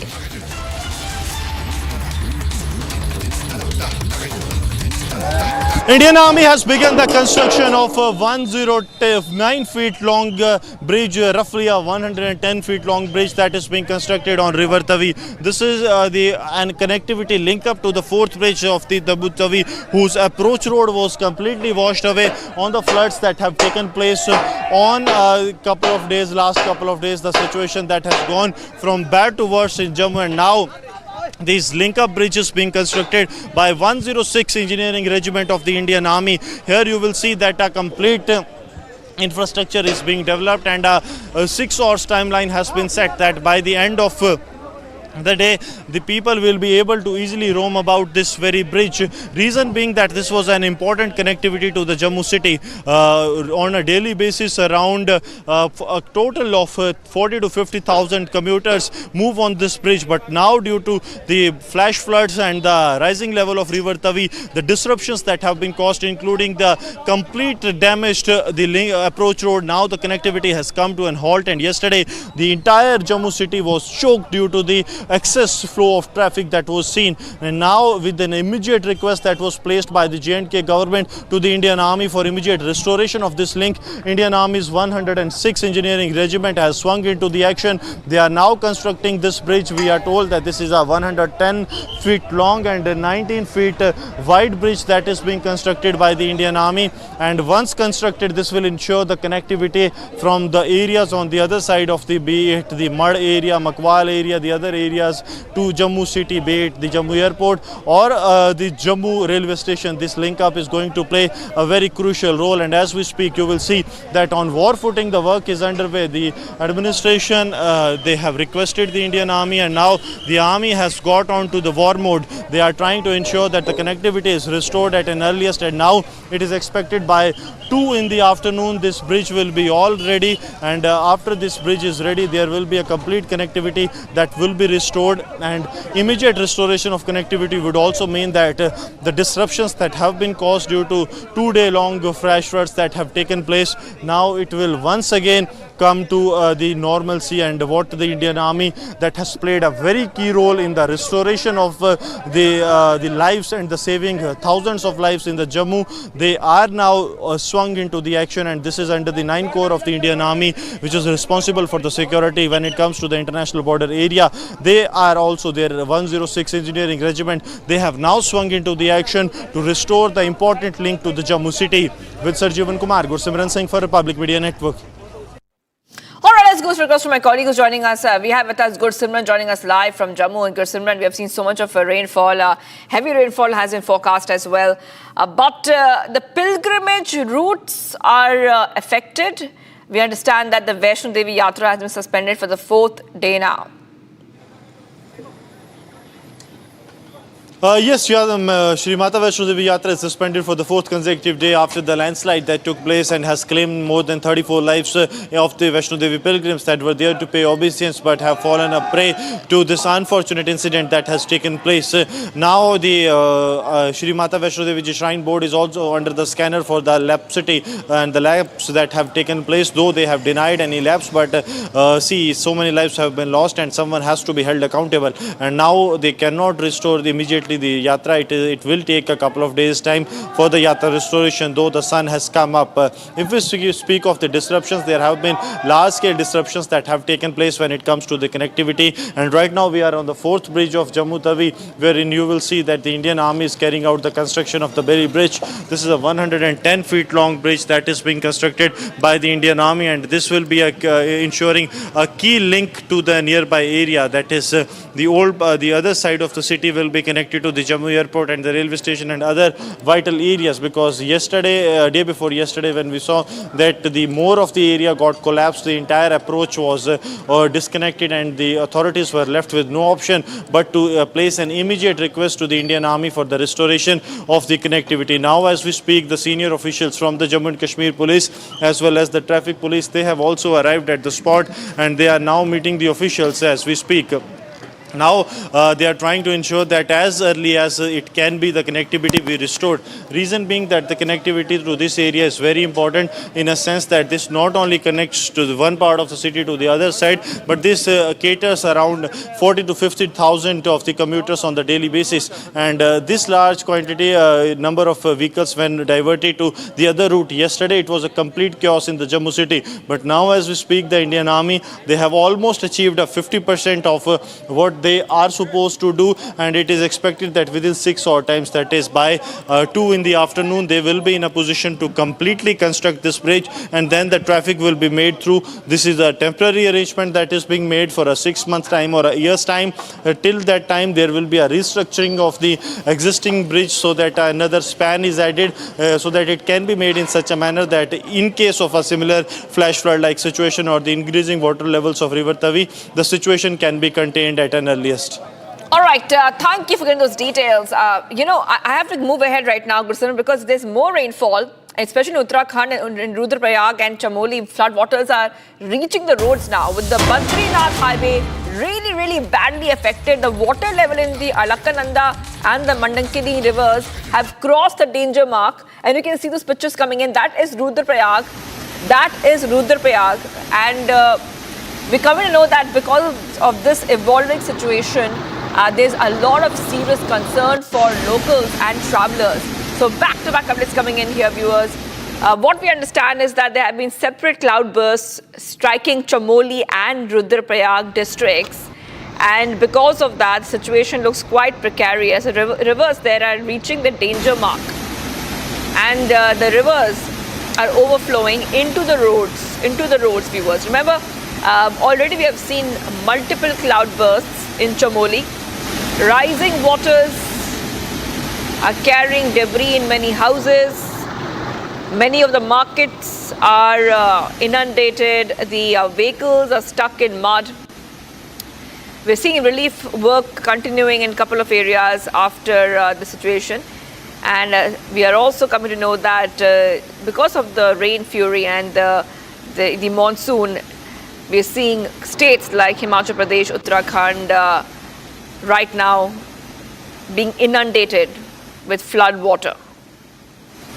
All right, I have to move ahead right now, viewers. We're getting some more updates coming in. Sambul continues to remain on the edge after the judicial panel submitted its report to CM Yogi. At least 4 people were killed and many others were injured in the violence that erupted near the Shahi Jama Masjid on November 24th last year during protest against a court-ordered survey of the Mughal-era mosque, which the Hindu side claims was built after raising a Har temple. So back-to-back coverage coming in right now, viewers, on Republic TV, where we are learning that the report, I repeat, the report has now been submitted to Yogi Adityanath, and this is on the Sambul violence, Sambul mosque row. The report has been submitted to CM Yogi, and I just want to go ahead and play out this report by my colleague Jatin, where he gets us all the latest updates.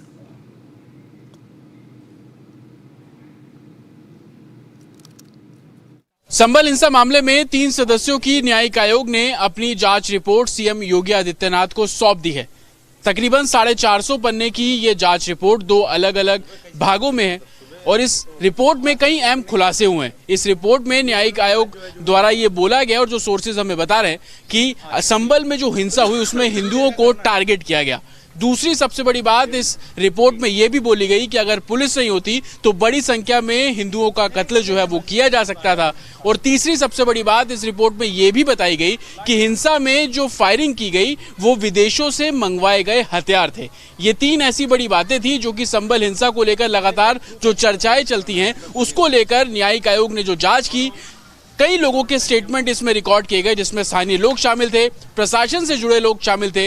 अब ये जांच report CM Yogi Adityanath को सौंप दी गई है। इस वक्त मैं शाही जामा मस्जिद के बाहर मौजूद हूं, जो कि अब मामला कोर्ट में भी चल रहा है और तमाम सिक्योरिटी आप यहां पर नजर आपको आ जाएगी। लेकिन सबसे बड़ी बात, संबल में जब इसी शाही जामा मस्जिद के सर्वे के दौरान हिंसा होती है तो फायरिंग की घटनाएं सुनाई दी, आगजनी की घटनाएं उस समय दिखाई दी। और ये जो पूरी गली आप देख रहे हैं, यहाँ पर बड़ी संख्या में जो भीड़ है वो इकट्ठी हुई थी।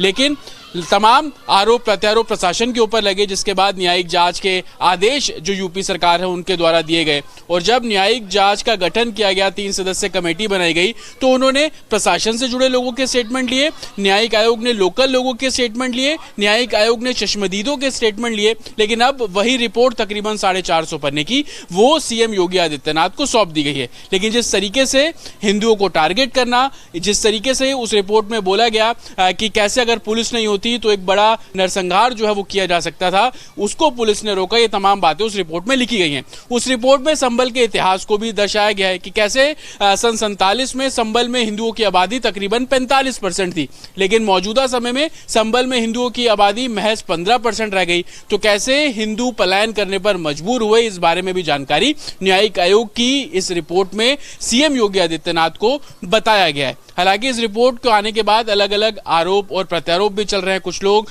इस रिपोर्ट को सही बता रहे हैं, तो कुछ लोगों का कहना है कि ये रिपोर्ट एक तरफा है। तो लोग आलोचना कर रहे हैं, तो लोग संभल की सच्चाई के बारे में इस रिपोर्ट को लेकर कोट भी कर रहे हैं। लेकिन सबसे बड़ी बात जो प्रशासन के ऊपर सवाल खड़े कर रहे थे, न्यायिक आयोग की रिपोर्ट में जो फैक्ट्स निकलकर सामने आ रहे हैं, जो बातें न्यायिक आयोग ने समझी और सीएम योगी आदित्यनाथ को बताई, कहीं ना कहीं अब वो राजनीति के लिए एक अलग मुद्दा बनता नजर आ रहा है।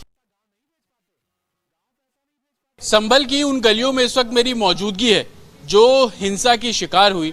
ये वो गलियां हैं और न्यायिक रिपोर्ट में भी इस बात का जिक्र किया गया कि हिंदुओं को टारगेट करने की उस हिंसा के दौरान कोशिश थी। हमारे साथ कुछ स्थानीय लोग हैं। क्या नाम है आपका? संजय संकेधर। संजय जी, जो न्यायिक आयोग की टीम का गठन किया गया हिंसा के बाद, उसकी रिपोर्ट आ गई है, उसमें ये बोला गया है कि अगर पुलिस नहीं होती तो नरसंहार होता, हिंदुओं पर बड़े हमले होते और हिंदुओं को टारगेट करने की मंशा थी। वैसा माहौल उस समय आप लोगों ने महसूस किया था? बिल्कुल, बड़ा डेंजरेबल कंडीशंस थी उस समय। मोर देन 20,000 की भीड़ कैसे असेंबल हो गई हरिहर मंदिर जामा मस्जिद पर, एक विचार डी पिछले हैं। और वो भीड़ को अनगाइडेड मिसाइल्स थी, अगर उसको कंट्रोल नहीं किया गया होता और जो गोलीबाजी इत्यादि सब रही और वो कुछ उसको रोकथाम की गई, तो अगर वो नहीं होती तो वास्तव में जो जितने हिंदू मोहल्ले से कनेक्ट हैं सब में लूट होती, इवन कोतवाली तक लूट थी। आप तो बेहद नजदीक भी रहते हैं। हम लोग सब नियर बाई पैसर आई हैं आके। क्या नाम है सर आपका? महेंद्र कुमार। जो रिपोर्ट आई है उसमें साफ न्यायिक आयोग ने भी माना कि अगर पुलिस नहीं होती तो हिंदुओं पर बड़े हमले होते। उस समय आप लोगों ने भी महसूस किया कि बहुत डरावनी तस्वीरें थी उस समय? जिस हिसाब से मॉब थी उस हिसाब का तो यही बिल्कुल, क्योंकि पोस्ट ऑफिस तक भीड़ आ गई थी।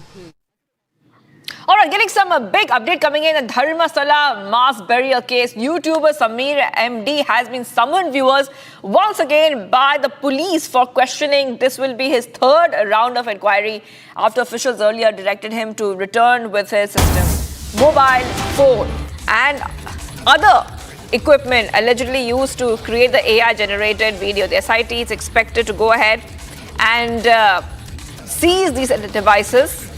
So far, Samir has already appeared before the investigators on 2 occasions, and the probe now spans to 3 separate cases.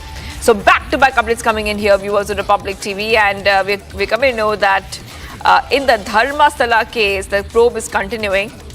At the same time, SIT will seize system, mobile and equipment.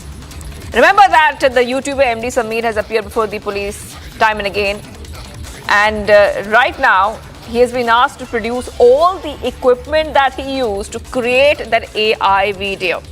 So questioning is continuing. The questioning is continuing. Remember that this YouTuber was booked, I repeat, was booked for spreading AI-generated false information in the Dharmastala burial case. So back-to-back updates coming in here, viewers, on Republic TV. And in the latest update for you, we can tell you that a new twist, a new information when it comes to the probe in the Dharmastala case. We're coming on the YouTuber Samir has been summoned once again by the police for questioning, and this is the third round of inquiry after officials had directed him to return with his system, with his mobile phone and other equipment allegedly used to create the AI-generated video. The SIT will also be seizing these devices today. So far, Samir had already appeared before investigators on 2 occasions, and the probe now spans to 3 separate cases. So this is what we see right now, viewers. Back-to-back updates coming in here on Republic TV. This YouTuber has been appearing before the police in connection with a case filed by the police on its own over an alleged defamatory video on the Dharmastala temple, and the police had earlier pasted notices at his residence in Bengaluru, directing him to appear for questioning. The YouTuber has been appearing for questioning, and now the police have asked him to go ahead and produce all those equipments that he used to create the AI-generated video. So this is what we see right now, viewers. Back-to-back updates coming in here on Republic TV. He has been accused of posting sensitive videos on his channel regarding the Dharmastala case, and he has appeared before the police multiple times for questioning. The police said the video that he had posted contained imaginary facts which were neither in the complaint filed by the sanitation worker nor in the complainant's voluntary statement. Okay, let's go ahead. Getting you some more updates coming in right now, viewers. We are live and breaking. SIT has summoned Sujata Bhatt for questioning for the 4th consecutive day. A major decision on her arrest is expected today. And Mohan Bhagwat says he never said that he would or someone else should retire at the age of 75.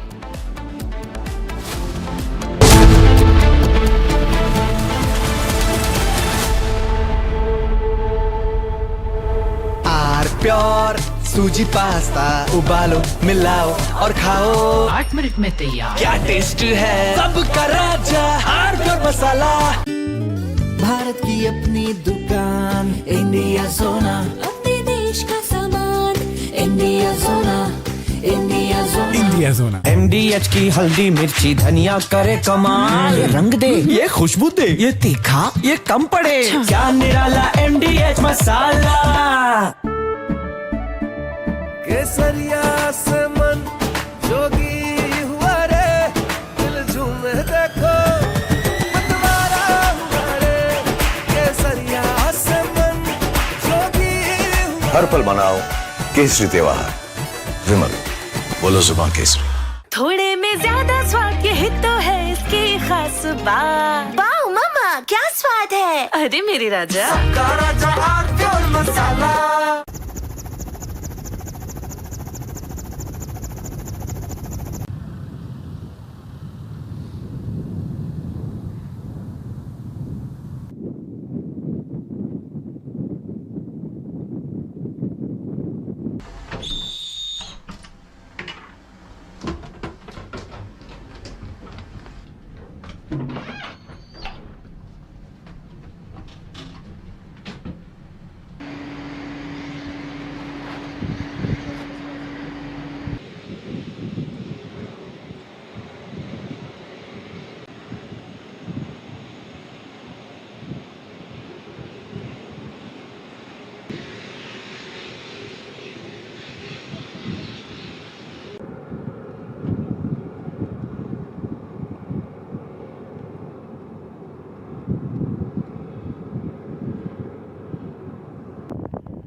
Bowl दही में 4 चम्मच MDH चटनी पुदीना मसाला डाला, stir करो, पुदीना चटनी तैयार। MDH चटनी पुदीना मसाला।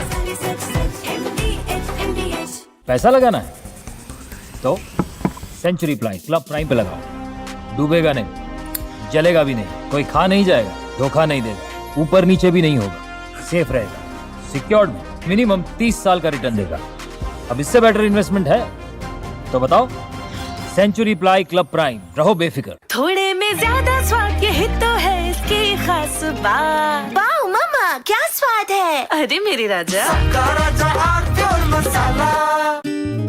भारत की अपनी दुकान इंडिया सोना, अपने देश का सामान इंडिया सोना, इंडिया सोना, इंडिया सोना। दादी के हाथों का जादू और खुशबू से महकता घर, माँ की मुस्कुराहट और खाने की सुगंध। MDH गरम मसाला, क्योंकि हर रिश्ता है स्वाद से जुड़ा।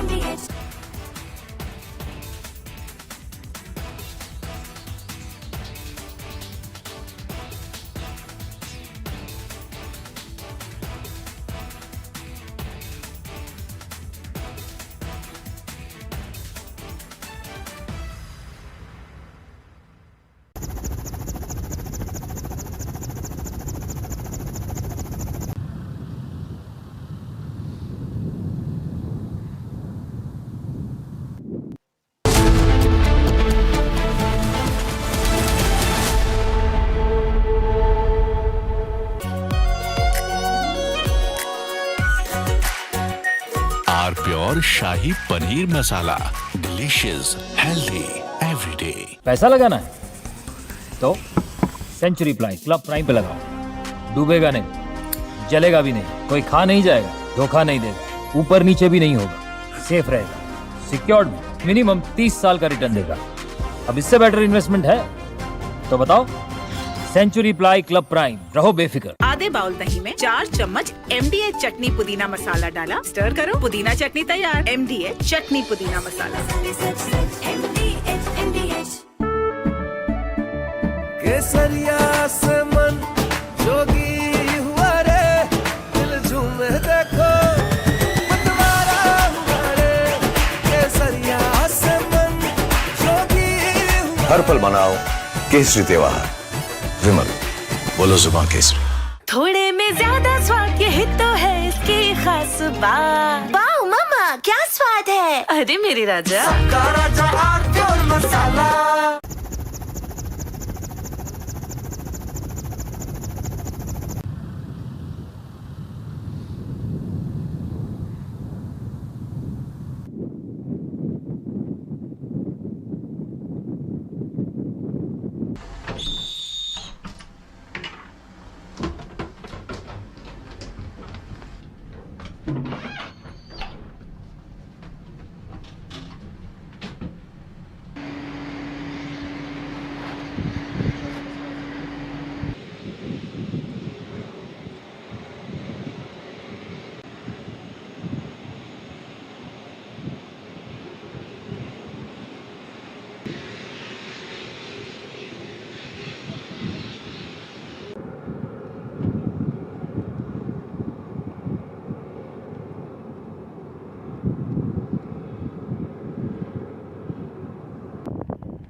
From Asia's largest news headquarters, setting the agenda for Bharat.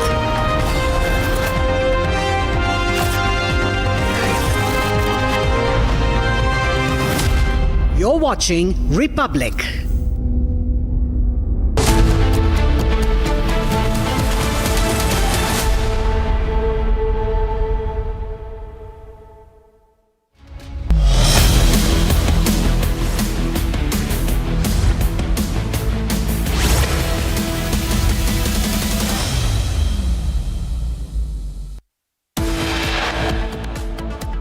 PM Modi lands in Tokyo, Japan, set to participate in the 15th India-Japan Annual Summit.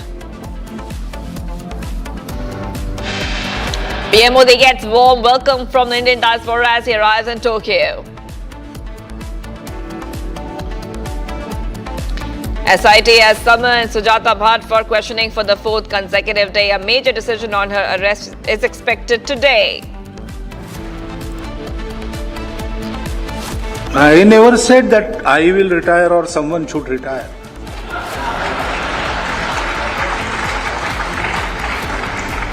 In Sangha, we Swayam Sevaks. We are given a job, whether we want it or not.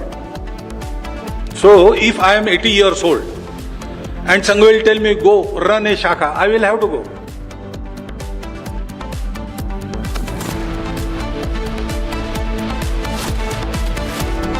Said that I will retire or someone should retire.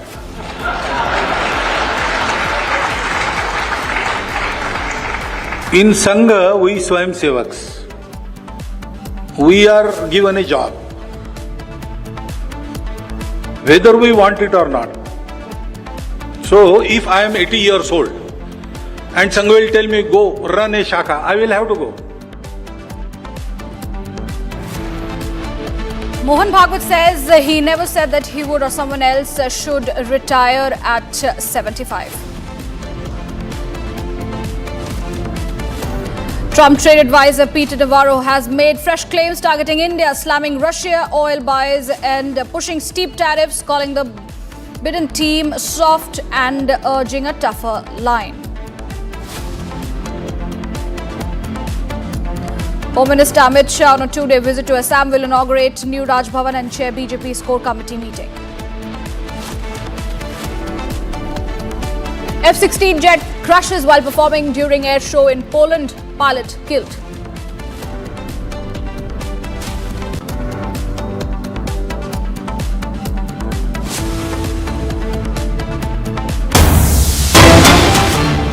breaking news coming in, viewers. An F-16 jet crashed while performing at the Radom Air Show in Poland. The aircraft reportedly crashed while performing at the event, which is one of the largest aviation shows in the country. In the video of the crash, the jet is seen performing a barrel roll aerobatic maneuver before dropping to the ground, where it exploded and turned into a fireball. The jet, engulfed in fire, skidded on the runway for a few meters. The pilot has been declared dead. That is the latest development coming in, viewers. Latest breaking news that we are tracking at this point in time. A very, very tragic incident reported from Poland, where the pilot has been killed during an air show rehearsal. And while he was performing a barrel roll acrobatic maneuver before dropping to the ground, where you can very clearly see how the jet exploded and turned into a fireball. All right, Group Captain UK Devnath, aviation expert, is joining us to speak more on this. Thank you for taking out your time, sir.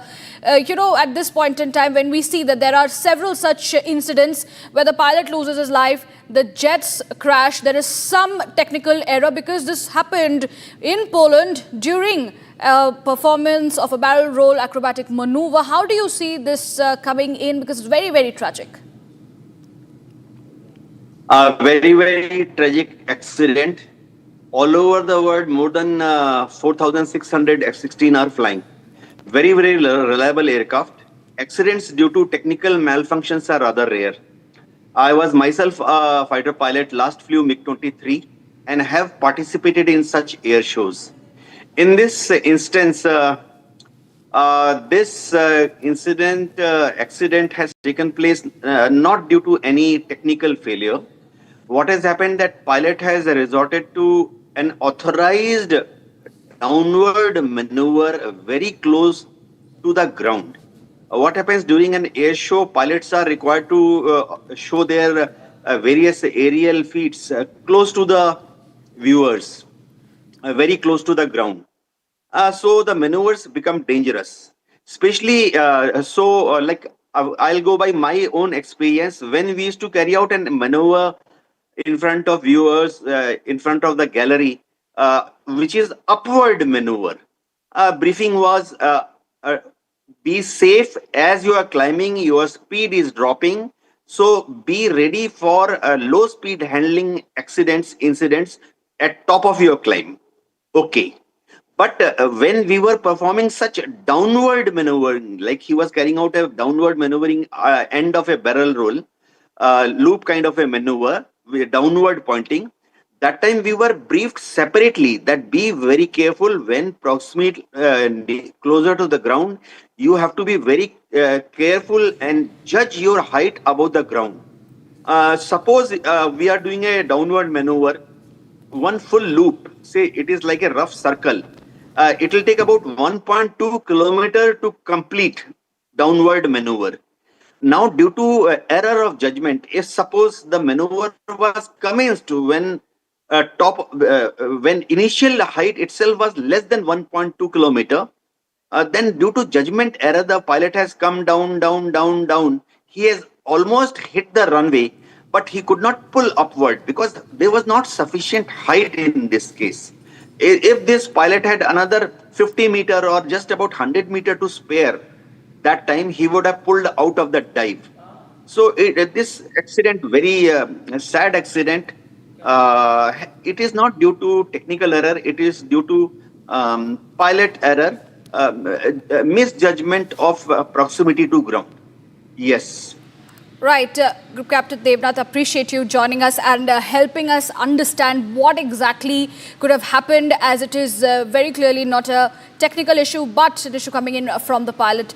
Viewers, now are shifting our focus. Some breaking news coming in. US Senator Lindsey Graham targeted India, saying India, China, Brazil and others who prop up Putin's war machine by buying cheap Russian oil. Further, she said that India is experiencing the cost of supporting Russia. So once again, United States at it. There is no end to targeted comments against India from the side of the United States, and this is coming in after Donald Trump imposed heavy tariffs on Indian goods, and Senator Lindsey Graham has targeted India. saying that India, China, Brazil and others who prop up Putin's war machine by buying the cheap Russian oil. Further, they've gone and mentioned that India is now experiencing the cost of supporting Russia. So that is a breaking development coming in, viewers. We will be continuing to get in such details.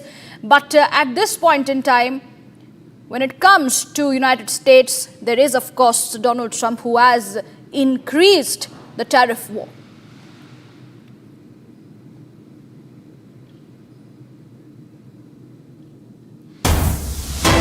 And more breaking news coming in. Trump trade advisor Peter Navarro has posted a fresh X thread targeting India, slamming Russian oil buyers and pushing a steep tariff, calling the Biden team soft and urging a tougher line. One more coming in, viewers. We were just getting you details of another administrator, but once again, close associate of Donald Trump, once again slamming India. This is happening on a regular basis.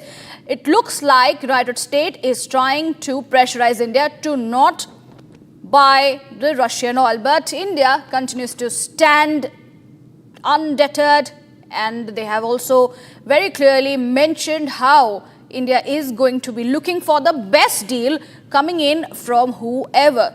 Also, at this point in time, we see that the bonhomie between India and Russia is already on a positive side, but that is rattling Donald Trump as he has gone ahead and imposed more heavy tariffs on Indian goods. And now Trump's close associate and trade advisor Peter Navarro has posted a fresh thread on X targeting India. And on the same lines as we talk, Donald Trump's 50% tariff on India, which kicked in, Narendra Modi's India defied many detractor predictions by being unwavering on its national interests. India's strategic outreach, clubbed with deep workings behind the scenes to offset Trump's tariff by scripting a new chapter of global geopolitical order, has made Modi's biggest detractors in India and the Western media stand up and marvel at India's decisive intent. Nuancing the contours of history, precedent and recent geopolitical developments, Orna pieces together the reality that Trump has tied himself in brooding and brutal knots, while Modi has used the tariffs as an opportunity to script a fresh axis that defined by India's strategic interests and new partners and pastures to bloom its already booming global growth. Ladies and gentlemen and people of the world, tonight I stand before you as a representative of a proud civilizational state called Bharat. Some of you may know it as India, and the reason I am so proud is because today our great nation of 1.4 billion aspirations has taken on directly, arguably the world's most powerful man, the self-proclaimed leader of the free world, and a man who believes bullying is power and coercion is diplomacy. And Bharat, that is India, is taking him on in the most resolute and dignified manner. Yes, I'm talking about US President Donald J. Trump. And yes, I'm talking about his unilateral and senseless imposition of 50% tariffs on India, a nation his own country called a comprehensive global and strategic partner of the US. Now, if you look at this from an Indian perspective, even 79 years after independence, this is a stubborn foreigner trying to preach to us to do a deal with him in his nation's interest because he's in trouble, backed by hard power. The last time I checked, this is 2025 and not 1757. And back then, we might not have had the unity and resolve to push back against the British East Indian Company. But today, India is certainly not a pushover. After all, we are the world's fourth largest economy. We are the largest democracy on the planet. We are the third largest military power in the world. But most importantly, we are nobody's adversary. We are a nation, a proud nation and an ancient civilization, Bharat, which is endeavoring to realize a dream of becoming a developed country. But through self-development, not on the basis of the evil of subjugation of the underdeveloped. India does not believe in expansionism. India doesn't believe in interference in other nations' democracies. India does not believe in virtue signaling over internal issues of other nations. India does not indulge in predatory trade practices. India does not fund any axis of evil or terrorist organizations. We are but a nation of dignity, respect, morals, values, and deep history. And yet tonight, a man goes around everywhere hankering, pleading, cajoling, arguing for a Nobel Peace Prize with badges of deceitful claims, lies of being a peacemaker, like he did again last night in America about the India-Pakistan war. I said, what's going on with you in India? And the hatred was tremendous. Now, this has been going on for a hell of a long time. I said, call me back tomorrow, but we're not going to do any deals with you, or you're going to put tariffs on you that was so high, I don't give a damn, your head's going to spin. He doesn't know how to talk, he doesn't know how to conduct diplomacy, he doesn't know how to conduct himself. And he lies. This man thinks that strong arming a nation like India, that has been aligned only to global good and humanity, is to be blamed for the carnage that ensues in Ukraine, while ignoring the root cause that Ukraine wanted to join a military grouping called NATO, pioneered, pushed and encouraged by his own country, the United States of America, which is in a mess of its own making. Well, hypocrisy, thy name is the United States of America. This is not India's war. And for Trump, he would like you to believe it is Biden's war. But the reality is Donald Trump, for the rest of the world and for all reasonable people around the world, it is the USA's war. It is America's war. It is so ironic that India has to explain the fount of capitalism that is buying Russian oil and refining it for stabilization of global energy prices, and its own national interest is not to fund a war, but to fuel its own priorities. That is what the government of India is doing. Isn't that exactly what the United States has also always done? Isn't that what America is doing? Can America explain why it buys so much and has increased trade with Russia? Incidentally, when the new administration came to power, bilateral trade started to grow. It's still very symbolic. Still, we have a growth of 20%. With great hypocrisy, a so-called trade expert at the White House, Peter Navarro, says that India needs to act like a strategic partner to be treated as one. The same person gives $400 million to an irresponsible nuclear power to prime its American F-16s days ahead of them being used to defend terrorist dens and undermine Indian sovereignty through the continued illegal occupation of parts of Jammu and Kashmir. I repeat your words to you again, Mr. Navarro, this time with the right connotation. Let me say this to you, Mr. Navarro, that if the USA wants to be treated like a strategic partner by India, then the USA needs to start behaving like one.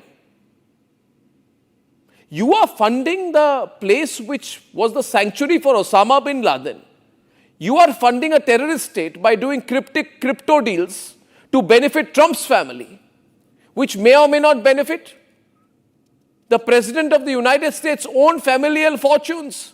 You are hosting genocidal dictators for luncheons. Ladies and gentlemen, tonight the world watches how India is the only nation with a spine that can stand up to American strong-arm tactics.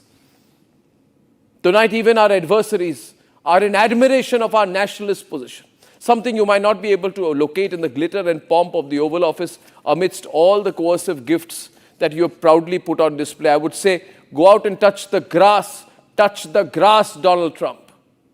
Touch the grass, Donald Trump. Gone are the days. You've taken on, you've bitten off more than you can chew, Donald Trump. Gone are the days when India was dismissed as a reluctant power. Today we shape the Indo-Pacific. We set the terms for the global south. Gone are the days when India was mocked for being out of the elite space club. Today we successfully launched the world's most expensive Earth monitoring satellite jointly made with NASA. We are now in the race to launch our own Bharat Antrix station, our space station. Gone are the days. Problem with Donald Trump, he doesn't know the India he's dealing with. He doesn't know the India he's dealing with. We are far more developed in many areas of technology than America. Our economy is far more stable and resilient than the crippling and crippled, debt-ridden US economy. Gone are the days when the world threatened us with sanctions on nuclear weapons. Today, India is the only successful global superpower that defeated a nuclear adversary with impunity, with a zero-tolerance policy to nuclear blackmail. We know how to deal with China. We battle them every day and we push them back. You have Canada and Mexico as neighbors. Imagine, ladies and gentlemen, if America had China as its neighbor, you see the way already, the obsequious way in which Trump is behaving with Putin. Imagine how he would deal with Xi Jinping then. Maybe he would garland him once every day. Gone are the days, ladies and gentlemen, when India was only a market for foreign tech. Today we are the creators of AI, quantum computing, and the world's fastest digital payments revolution. In fact, techies in America are leaving America because the situation is hopeless and coming back to India to build companies and work here. Because the American economy, American society is in a horrible shape. Today we are building for billions while others still debate pilot projects. Gone are the days when India imported every weapon. Today we design, test and export fighter jets, aircraft carriers, missile defense system. Our tricolor flies on machines made in India. Gone are the days when we were called a fragile five nation. Today we are on the track. As Narendra Modi said in the US Congress, we are on track to become the third largest economy of the world by 2028. When I first visited the US as a Prime Minister, India was the 10th largest economy in the world. 10th. Today, India is the 5th largest economy. India will be the 3rd largest economy soon.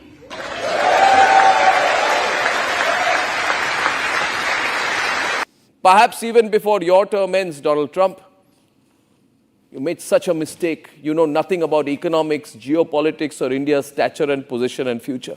Gone are the days when India was sidelined at climate summits. Today, people look down at climate summits on the United States of America, and the world looks to India's solar alliance, green hydrogen vision, energy transition roadmaps as the blueprint for the world's future. So gone are the days when India's voice was ignored at the UN. Today, it is India leading the call for UN reformation. Gone are the days when India was breaking into Western headlines as a depiction of a land of poverty, exotica, a land of famine and floods, which was also a wrong stereotype. Or sitcoms as late as the late 90s and early 2000s, reducing India to an elephant and dysfunctional toilets or a curry-colored land where the cultish workforce worships the clueless. Just look around what the world is saying today. Just look around what the world is saying today. Look at these headlines. Today, if you're watching this in India, let me tell you, feel proud. The whole world is cheering you. People who were cynical of India are today cheering us. Financial Times, London. India holds firm as Donald Trump's punitive tariffs loom. Another headline, Narendra Modi ready to pay a heavy price as India seeks to resist Trump's tariffs. Nobody is fighting Trump like India is. Nobody is. And you know what? When India wins vis-a-vis Trump, not whether, when Narendra Modi wins and defeats Trump's bullying, when India defeats the USA, imagine what the headlines will be. Trump's 25% India tariffs could backfire and strengthen China-India ties. The whole world is looking. The German press even reported Trump calls, but Modi doesn't answer. I don't know whether Narendra Modi, Prime Minister of India, ignored 4 desperate calls from Donald Trump for a deal, or whether the reason for that, or whether that was the reason why Trump withdrew his trade delegation because of an ego issue which was supposed to visit 2 days ago. What I know is this, that today the world stands in awe of India's decisive stand. That is how we deal with a bully. And the only country in the whole world which knows how to deal with a bully is Bharat, my country, India. We play by the rules, we're ready to pay the top price and follow the proper channels of communication. As you can see the sequence of events, ladies and gentlemen, within 24 hours of Trump's tariff imposition, Brazilian President Lula da Silva dialed Narendra Modi to affirm commitment to defend multilateralism to address challenges of the current situation. Immediately the next day, our national security advisor met Vladimir Putin in Moscow. Prime Minister Modi and Vladimir Putin had a phone call. The Russian president confirmed his India visit. Prime Minister Modi confirmed his visit to China for the Shanghai Cooperation Organization on the same day. The date was August 7th. Within 24 hours of US pressure on Russian oil imports, we made it clear we don't respond to bullies. Since then, the Chinese Foreign Minister, Wang Yi, visited India and called on Prime Minister Modi, had detailed discussions with National Security Advisor Ajit Doval on the India-China boundary question. Then India's Foreign Minister S. Jaishankar went to Moscow, met Vladimir Putin for just 2 weeks after our National Security Advisor did the same. Russian delegations are in India every day. Russia announced an additional 5% discount to India for purchases of Russian oil. Then Macron from France dialed Prime Minister Modi assuring strengthening of the partnership, support towards the EU-India FTA. Germany has said that the EU-India FTA will be sealed by the year end. Prime Minister Narendra Modi is embarking for Japan on a bilateral visit where we will hold discussions with a solid ally like a partner. And of course, by this Sunday, we will see President Vladimir Putin of Russia, Xi Jinping from China and Narendra Modi, Prime Minister of India, under one roof in Tianjin for the SCO. Now imagine all of this on one side. All of this on one side. Strong global leaders, strong economies and ancient civilizations. Remember, ancient civilizations, unlike America, which does not have a significant, even a medieval history. You know, interestingly, the USA is a country without a medieval history. They say they're a modern state, yes, but where is their civilization? Where are their thousands of years of history? Where are their ancient tests on economics, science? What is American culture but if not pop culture?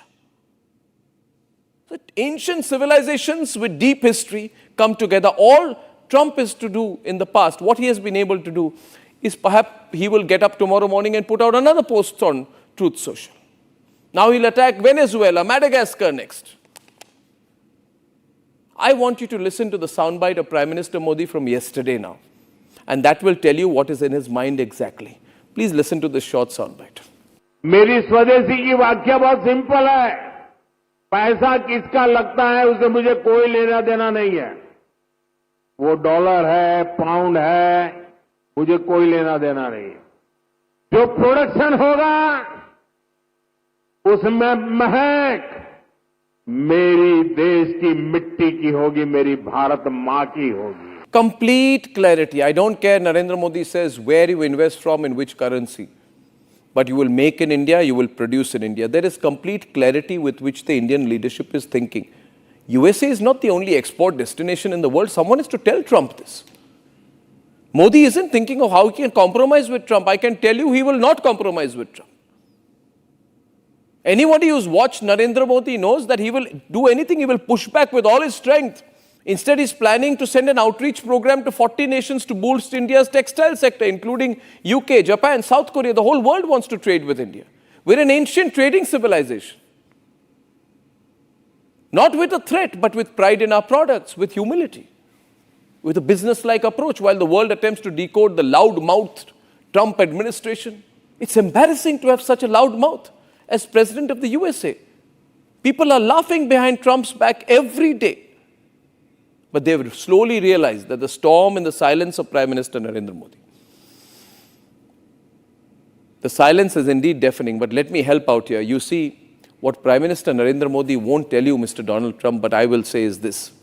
India is not a stranger to your art of the deal. Problem with Donald Trump thinks he invented the idea of the deal. He's just a marketing man. Trump is a marketing man.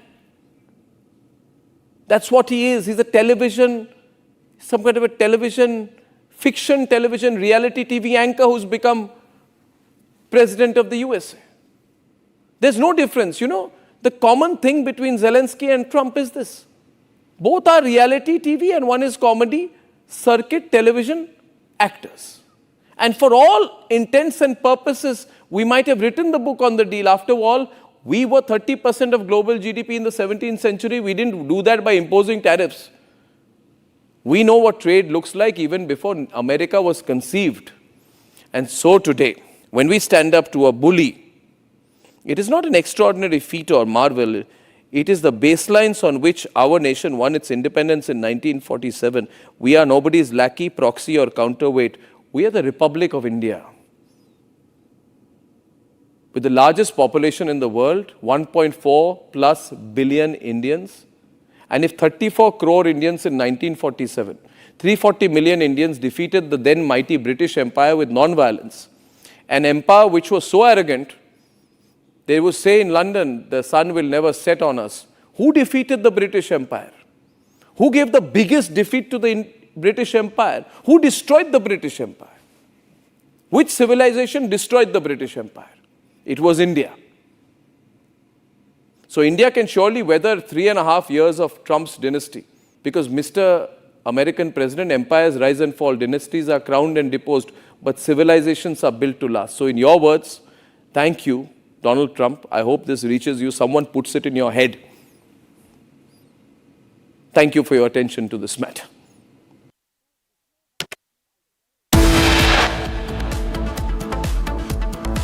Viewers, coming up on the other side, SIT has summoned Sujata Bhatt for questioning for the 4th consecutive day. A major decision on her arrest is expected today.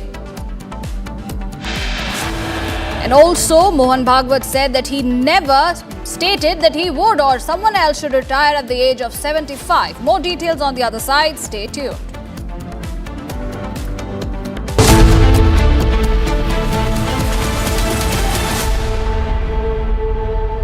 I choose a world where we dream, and the limit is the sky. And this world is my home where I'm living my best. Mindfully crafted home decor fabrics. Sansar, a decor brand. Live consciously. थोड़े में ज्यादा स्वाद ये ही तो है इसकी खास बात। वाओ मम्मा, क्या स्वाद है? अरे मेरी राजा, सबका राजा और प्योर मसाला। केसरिया से मन जोगी हुआ रे, दिल झूमे देखो मतवारा हुआ रे। केसरिया से मन जोगी हुआ। हर पल मनाओ केसरी त्योहार। विमल, बोलो जुबान केसरी। अब छोलिया हो या लोबिया, सफेद चने या काले चने, सब कुछ मजेदार बने।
And here's a quick check of the headlines at 10 a.m. Prime Minister Modi lands in Tokyo in Japan, set to participate in the 15th India-Japan Annual Summit. In just a few moments from now is the live Prime Minister's address. And Prime Minister gets a warm welcome from Indian diaspora as he arrives in Tokyo. The SIT has summoned Sujata Bhatt and YouTuber Sameer for questioning again. A major decision on Sujata Bhatt's arrest is expected. I never said that I will retire or someone should retire.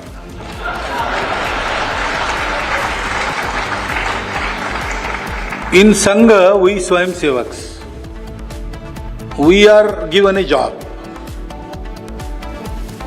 whether we want it or not. So, if I am 80 years old and Sangha will tell me, go run a shaka, I will have to go.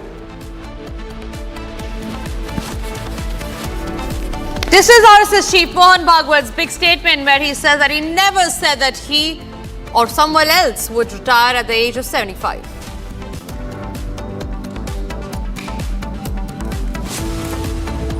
Trump's trade advisor Peter Navarro has made fresh claim targeting India, slamming Russia on oil buyers, pushing steep tariffs, calling the Biden team soft and urging a tougher line. cloudburst has struck in Uttarakhand's Rudraprayag and Chamoli districts, leaving several families trapped under the debris, causing multiple injuries. Another death by dowry case comes to life from the state of Karnataka. 27-year-old techie was found hanging at her home. Her parents allege she died by suicide after being harassed for dowry.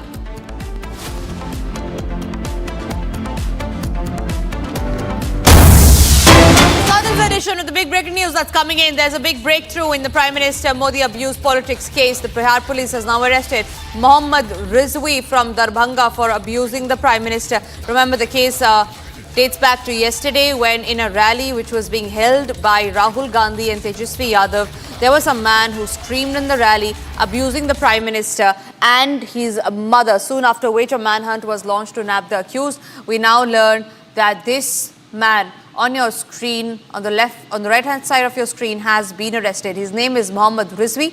He was the one who stood up in the rally. This was a Congress rally, an opposition rally that was being held in the poll-bound Bihar. He got up from the crowd, he screamed and abused the Prime Minister. Extremely indecent and condemnable statement that came in from this man, Mohammad Rizvi. He has now been arrested by the Bihar police from Darbhanga. In fact, Nitish Kumar has also tweeted in this regard. He has hit out at the opposition and has said that the abuse against Prime Minister and his mother is completely condemnable. Prakash is joining us live on the broadcast on that note. Prakash, who is this man? What was his aim? Why did he suddenly got up from the crowd, abuse the Prime Minister and his mother? Was there a hidden agenda? Was he doing this on the behest of a cabal?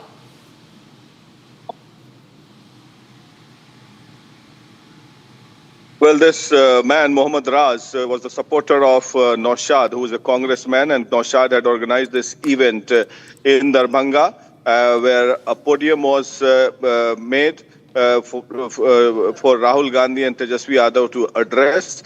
And he made used abusive language against the Prime Minister from the podium. But as a matter of fact, Rahul Gandhi and Tejasvi Yadav were present on the podium on that occasion. And this person who used abusive language in a Congress rally has been arrested by the Darbhanga police. Now, Nityanand Rai, Union Minister of State for Home, has condemned the statement, saying that this is the land of Mother Sita and this is against the culture of Bihar. And also, Nitish Kumar condemning.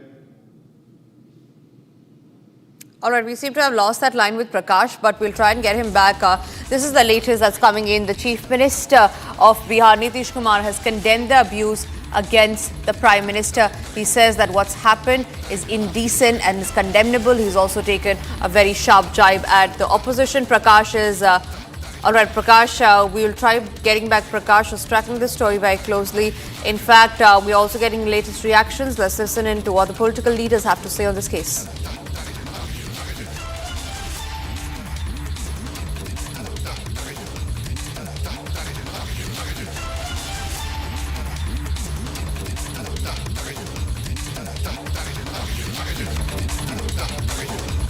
Bihar Sita मैया की धरती है और सीता मैया की धरती पर माता का अपमान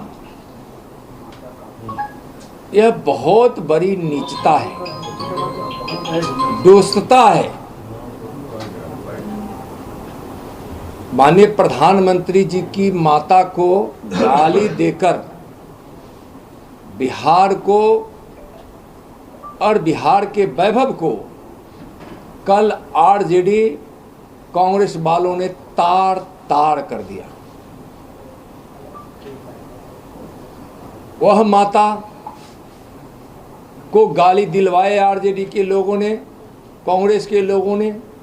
आरजेडी के नेता बार बार और कांग्रेस के नेता कभी प्रधानमंत्री जी को तो कभी प्रधानमंत्री जी की माता जी को इस तरह के आपत्तिजनक शब्दों के साथ उनको अपमानित करते हैं। यह बहुत ही अशोभनीय और घोर निंदनीय है। ऐसी मां को गाली देना जिस मां ने बचपन में दूसरे के घर में काम कर पानी भरकर, बर्तन धोकर अपने बाल बच्चों का पालन पोषण किया और एक उदाहरण बनी उस माँ को गाली देना। उस माँ को गाली दिया गया जिस माँ ने एक शेर पुत्र को पैदा कर इस भारत की शक्ति को, शौर्य को, सम्मान को दुनिया में ऊंचा किया है। All right, so that was the Union Minister Nityanand Rai who was speaking on the issue. He said that whatever happened in a rally, in an opposition rally in Bihar is completely condemnable. In fact, Nitish Kumar has also tweeted in this regard, the Bihar Chief Minister. Remember, all of this comes just days before elections are going to be held in Bihar. And Nitish Kumar is eyeing for a next term. Amid all of this, yesterday was a rally that was being held by the opposition members. Rahul Gandhi was leading that rally. In attendance was Tejasvi Yadav. Exactly at that moment is when one man, which you see on the right-hand side of your screen, Mohammad Rizvi, he got up in the crowd, he screamed and abused the Prime Minister, his mother, and went on to use indecent language against Prime Minister Narendra Modi, soon after which the BJP had held a press conference sitting out of the opposition asking on why is it that during opposition's rally is this man being allowed to abuse the Prime Minister, and not even one word of condemnation coming in from the opposition parties. Well, this is condemnable, yes. Rahul Gandhi and Tejasvi Yadav are not even uttering a single word of condemnation against this man who's been arrested by the Darbhanga police. And now the BJP has started attacking Rahul Gandhi, and the entire vote of Rahul Yadav and Tejasvi Yadav has turned on is going to end on a controversial note with one of the Congress supporters. Yes, sir. In fact, Prakash, we seem to have some problem connecting in that line. There seems to be an erratic network. We will come back to you, but I'm also being joined by Tom Vadakkan, BJP national spokesperson. A very good morning to you, Vadakkan, sir. This is a very shocking case that has come to light from Bihar. The Prime Minister, his mother being abused, and this happened inside a rally that was being held by the opposition, that was being led by Rahul Gandhi, and yet not a word of condemnation from any of the opposition leaders. Shocking indeed. This is the standard operating procedure of the Congress and India alliance. They know. Who allowed this man on the stage? Is part of the cadre. And who encouraged them? These political leaders. And then there is no reaction coming from their end. Somebody in Delhi who is a so-called spokesman says it's condemnable, and he has no stand. And the reality is that civil behavior has been lost out by these parties. For gaining vote, they think that abusing the Prime Minister. I mean, shocking. Can you think of a thing like this? Absolutely, sir. In fact, it was earlier, if you remember, there was a series of attacks that came in against the Prime Minister Narendra Modi, and that was by the leaders themselves. And now it seems to the picture that seems to come forth is that there are some local cadres that have invaded and come inside the opposition's rally. They are taking the legacy forward of abusing the Prime Minister and his mother. But this is not going to go down with the Congress party because Bihar elections are just around the corner. This is essentially for individuals.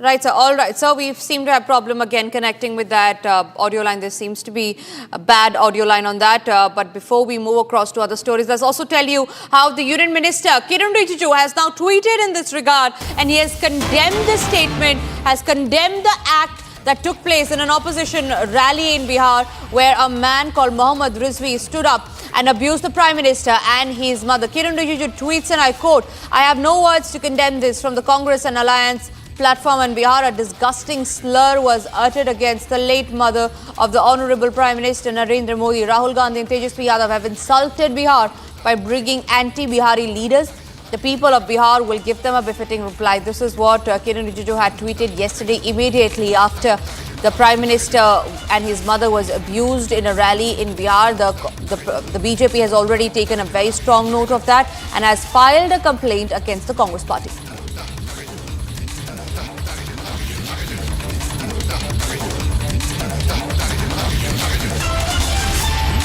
All right, in fact, Chief Minister of UP, Yogi Adityanath, has also has come forward and demanded a strong action against the Congress party. They have demanded apology from the Congress party and an unconditional one. They say that it happened inside a rally which was being led by the opposition, and hence the opposition is responsible for the actions that took place inside the rally. Let's also listen into many more reactions that are coming in on this story.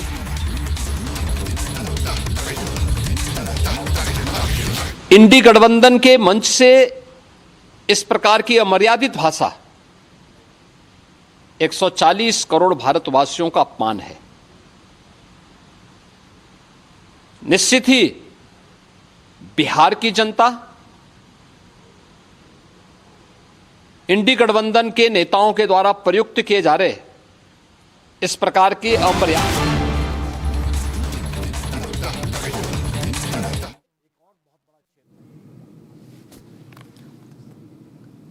All right, these are the live visuals of the Prime Minister in Japan. This is specifically in Tokyo. The Prime Minister is there in Japan for the 15th India-Japan Annual Summit.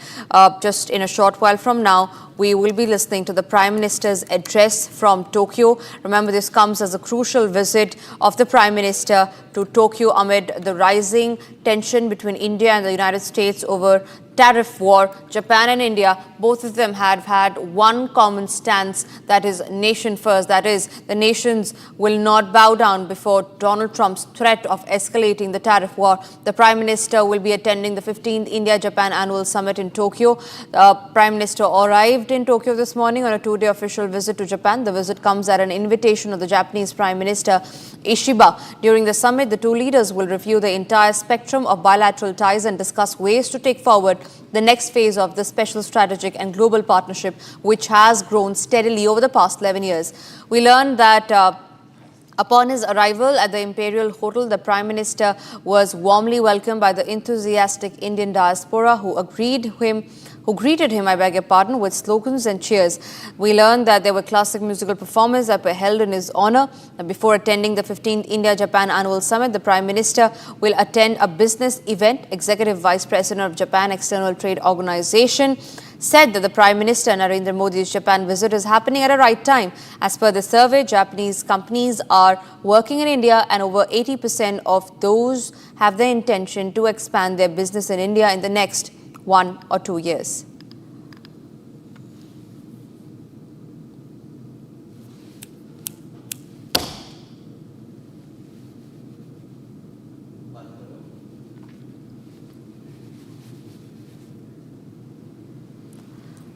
All right, we'll just listen in if we can get the audio up of what Ishiba is speaking on. The Japanese Prime Minister now addressing, soon after which will be followed by the Prime Minister's address.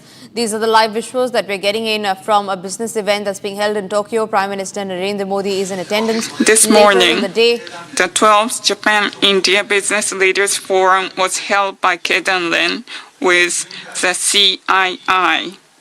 And this is the 12th Japan-India Business Leaders Forum. And based on the concerns that I have just mentioned, we compiled a joint statement. I will ask Mr. Baba Kalyani, co-chair of the CII, to share that statement. Thank you very much for taking the time out of your limited schedule to be here today for us in this business community. Thank you so much once again.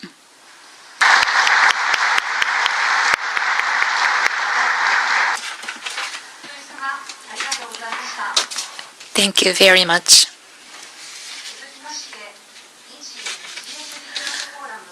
Next, we would like to hear greetings from Mr. Baba and Kalyani of the Confederation of Indian Industry. Mr. Kalyani, the floor is yours.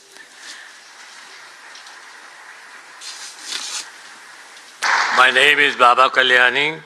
co-chair of the 12th edition of the India-Japan Business Leaders Forum. It's a great pleasure to report back to the Honorable Prime Ministers on today's exchanges. Your Excellencies, Honorable Prime Minister of Japan, Shiguri Ishiba-san, Honorable Prime Minister of India, Sri Narendra Modi ji, distinguished guests, ladies and gentlemen. I am pleased to inform you that we had a very productive meeting of the 12th edition of the India-Japan Business Leaders Forum. The forum met after 7 years, acknowledged the new priorities for the Japan-India winning combination. The forum also collectively voiced that the resilience Japan-India economic business partnership is vital for global economic security and sustainable growth and has increased significance, especially in the backdrop of the ongoing uncertainty around trade negotiations. Both sides reaffirmed our continued commitment to deepen strategic cooperation and forge new business tie-ups and collaborate in futuristic domains such as green energy, electric vehicles, space technology, artificial intelligence and digital technology, semiconductor and electronics, data centers, healthcare, amongst others. Some of the focus areas for the medium term that emerged are: 1. Strengthen and add resilience to the global value chains. Indian and Japanese companies to come together, promote greater market access, economic scale, and create platforms that emerge as the most competitive and preferred manufacturing solutions providers for the global South and the world. Second, welcoming Japan's continued investments in India, the forum recognized the need to raise the ambition and further scale up our engagement across banking, financial services, and establishment of global capability centers of Japanese companies in India. Third, define a new paradigm to co-create and co-develop solutions for Society 5.0. Fourth, to establish standard-setting bodies in both nations to drive mutual recognition agreements across sectors. And fifth, the forum acknowledged the significance of skill mobility and human exchange in the backdrop of declining population rates in the Japanese society and the complementary strengths that India can offer with this vast repository of young skilled human resources. Pleased to present to you that the joint report that outlines the salient recommendations and opportunities. Thank you.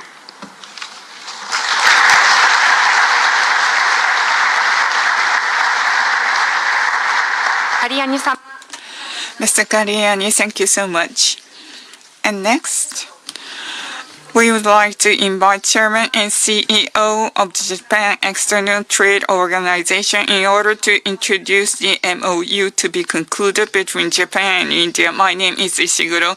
On behalf of Bilateral, I'd like to introduce the MOU to be concluded between two countries. More than 150 alliances have been formed, and we are looking forward to expand our business. According to Bilateral's survey, over 80% of Japanese companies operating in India are looking to expand their investments in India. No other country in the world is attracting so much attention as India as an investment destination. It can be said that the commitment of Japanese management to India is at the all-time high. So the list of MOU is a proof of that. Due to the time constraints, we are not able to introduce all the MOU. But not only in the range of wine industry, it is not limited on in the traditional industrial sectors and in the semiconductor, Tonkyo and Tongchong and Fujifilm and Toyota and Sojitz in the hydrogen field and Astroscale in Infostellar. We are able to make a further leaps in the generation for the two countries' economic relations. So, because we have 5 offices in India, 50 offices in Japan, we will continue to utilize this network to promote business exchange. Finally, I would like to conclude my remarks by wishing this event every success and leading to further development of the relationships of the two countries. Thank you very much.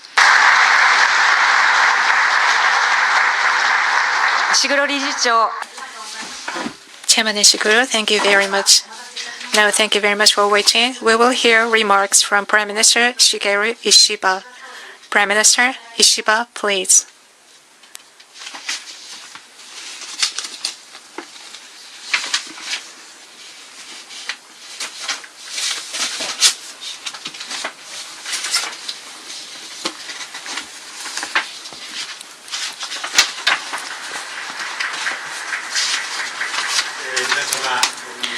Ladies and gentlemen, good afternoon, namaskar. Today, I am truly delighted to welcome His Excellency Prime Minister Modi to Japan and to co-host the Japan-India Economic Forum.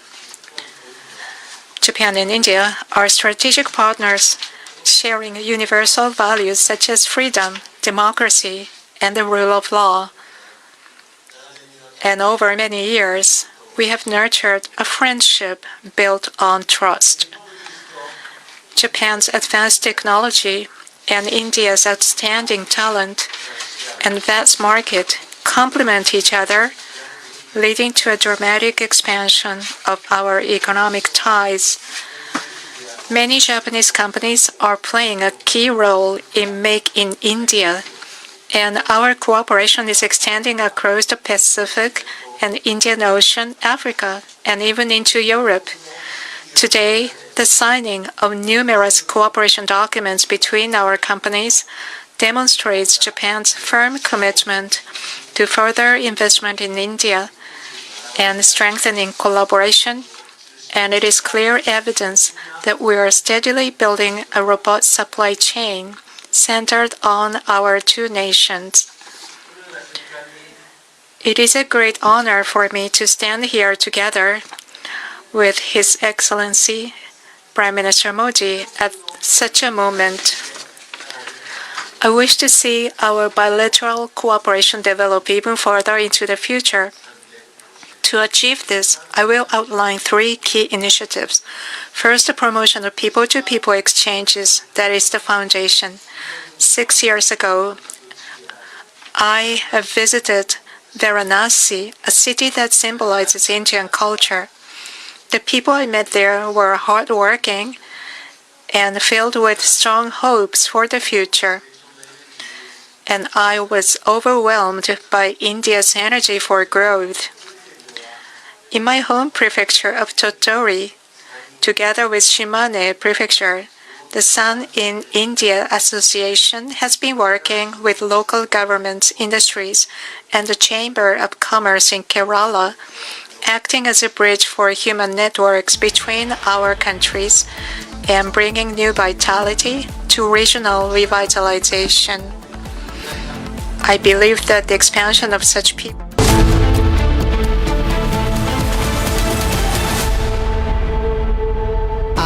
Pure suji pasta उबालो मिलाओ और खाओ 8 minute में तैयार क्या taste है सबका राजा आर प्योर मसाला इसको घर पे लगाओगे तो शादी का तो पता नहीं पर घर पक्का नहीं टूटेगा रुंगटा नहीं तो घर स्ट्रॉन्ग नहीं रुंगटा स्टील टीएमटी बार एकदम सॉलिड पहाड़ों में एक हाइकिंग शिप भी बन सकती है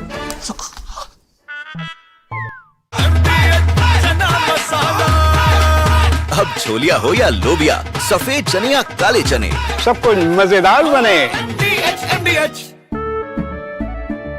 केसरिया से मन जोगी हुआ रे दिल झूमे देखो मतवारा हुआ रे केसरिया से मन जोगी हुआ हर पल मनाओ केसरी त्योहार विमल बोलो जुबान Kesari.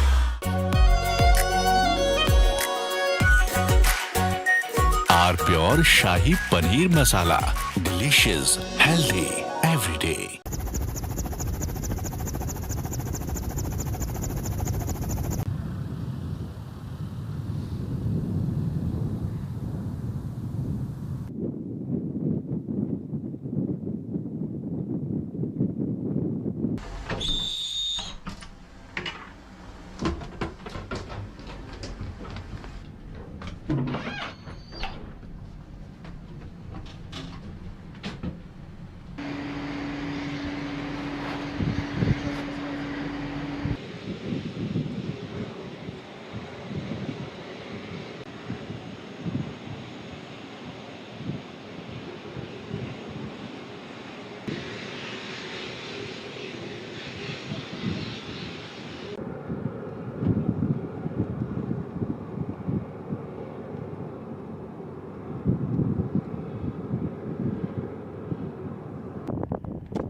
What makes you a legend? Maybe that you're followed by everyone. Maybe that you follow no one. Maybe both. 10 years of Creta, legend forever. दादी के हाथों का जादू और खुशबू से महकता घर, माँ की मुस्कुराहट और खाने की सुगंध। MDH गरम मसाला, क्योंकि हर रिश्ता है स्वाद से जुड़ा। I choose a world where we dream and the limit is the sky, and this world is my home where I'm living my best. Mindfully crafted home decor fabrics. Sansar, a decor brand. Live consciously. थोड़े में ज्यादा स्वाद, यही तो है इसकी खास बात। वाओ मामा, क्या स्वाद है। अरे मेरे राजा, सबका राजा आर प्योर मसाला।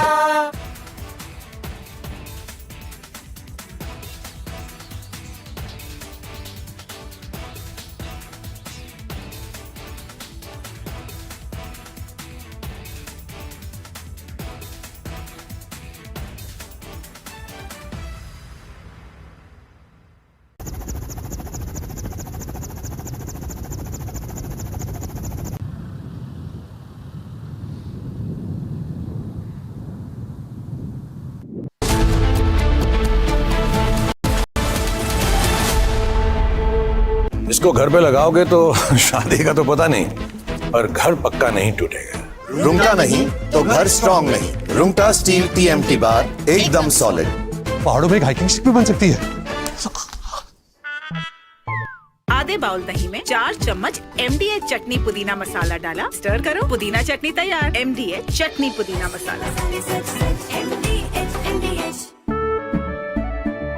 केसरिया से मन जोगी हुआ रे, दिल झूमे देखो मतवारा हुआ रे।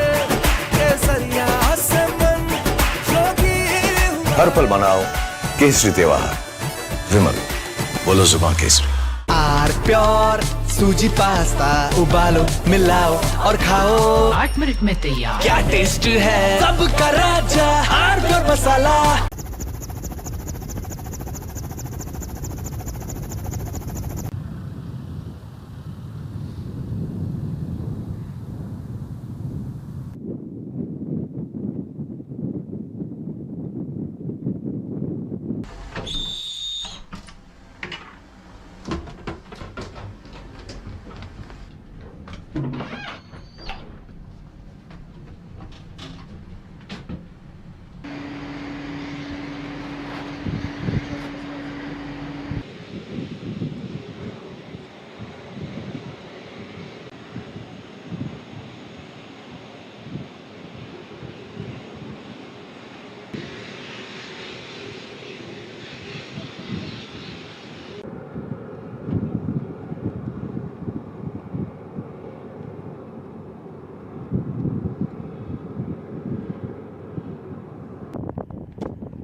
मेरा व्यक्तिगत परिचय रहा है।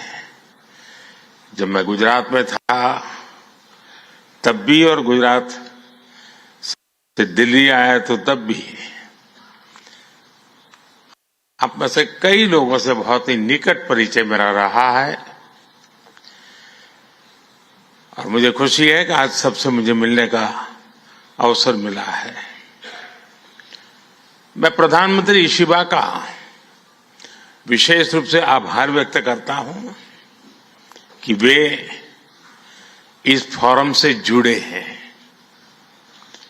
उनके बहुमूल्य वक्तव्य के लिए मैं उनका अभिनंदन करता हूं। साथियों, भारत की विकास यात्रा में जापान हमेशा एक अहम पार्टनर रहा है।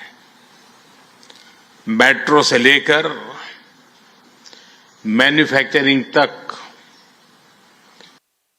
सेमीकंडक्टर से लेकर स्टार्टअप्स तक, हर क्षेत्र में हमारी साझेदारी आपसी विश्वास का प्रतीक बनी है। जापानी कंपनियों ने भारत में $40 बिलियन से ज्यादा का निवेश किया है। मात्र पिछले 2 वर्षों में $13 बिलियन का प्राइवेट इन्वेस्टमेंट हुआ है।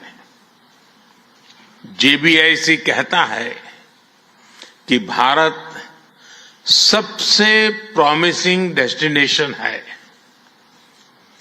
जेट्रो बताता है कि 80% कंपनियां भारत में एक्सपांड करना चाहती है और 75% ऑलरेडी मुनाफे में है।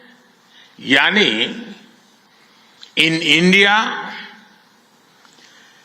Capital does not just grow, it multiplies. साथियों, पिछले 11 वर्षों में भारत के अभूतपूर्व ट्रांसफॉर्मेशन से आप सब भली भांति परिचित है। आज भारत में पॉलिटिकल स्टेबिलिटी है, इकोनॉमिक स्टेबिलिटी है, पॉलिसी में पारदर्शिता है, प्रेडिक्टेबिलिटी है। आज भारत विश्व की सबसे तेज ग्रो करने वाली मेजर इकोनॉमी है और बहुत जल्द विश्व की तीसरी सबसे बड़ी इकोनॉमी बनने जा रहा है। वैश्विक ग्रोथ में भारत 18% योगदान दे रहा है। भारत की कैपिटल मार्केट्स में अच्छे रिटर्न्स मिल रहे हैं। एक मजबूत बैंकिंग सेक्टर भी है। लो इन्फ्लेशन और लो इंटरेस्ट रेट्स, करीब $700 बिलियन के फॉरेक्स रिजर्व है। साथियों, इस बदलाव के पीछे हमारी रिफॉर्म, परफॉर्म और ट्रांसफॉर्म की अप्रोच है। रिफॉर्म, परफॉर्म और ट्रांसफॉर्म की अप्रोच है। 2017 में हमने वन नेशन वन टैक्स की शुरुआत की थी। अब इसमें नए और बड़े रिफॉर्म लाने पर काम चल रहा है। कुछ हफ्ते पहले हमारी संसद ने नए और सिंप्लीफाइड इनकम टैक्स कोड को भी मंजूरी दी है। हमारे रिफॉर्म्स केवल टैक्स प्रणाली तक सीमित नहीं है। हमने ईज ऑफ डूइंग बिजनेस पर बल दिया है, बिजनेस के लिए सिंगल डिजिटल विंडो अप्रूवल की व्यवस्था की है। हमने 45,000 कंप्लायंसेस रेशनलाइज किए हैं। इस प्रक्रिया को गति देने के लिए डीरेगुलेशन पर एक उच्च स्तरीय कमेटी बनाई गई है। डिफेंस और स्पेस जैसे सेंसिटिव क्षेत्रों को प्राइवेट सेक्टर के लिए खोल दिया गया है। अब हम न्यूक्लियर एनर्जी सेक्टर को भी खोल रहे हैं। साथियों, इन रिफॉर्म्स के पीछे हमारा विकसित भारत बनाने का संकल्प है, हमारा कमिटमेंट है, कन्विक्शन है और स्ट्रेटेजी है, और विश्व ने इसे रिकॉग्नाइज ही नहीं एप्रिशिएट भी किया है। S&P ग्लोबल ने 2 दशक बाद भारत के क्रेडिट रेटिंग अपग्रेड किए हैं। The world is not just watching India, it is counting on India. साथियों, अभी भारत जापान बिजनेस फोरम की रिपोर्ट प्रस्तुत की गई। कंपनियों के बीच हुई बिजनेस डील्स, इसका बड़ा विस्तार से वर्णन दिया गया। इस प्रगति के लिए मैं आप सभी का बहुत बहुत अभिनंदन करता हूं। हमारी साझेदारी के लिए मैं भी कुछ सुझाव बड़ी नम्रतापूर्वक आपके समक्ष रखना चाहूंगा। पहला है मैन्युफैक्चरिंग।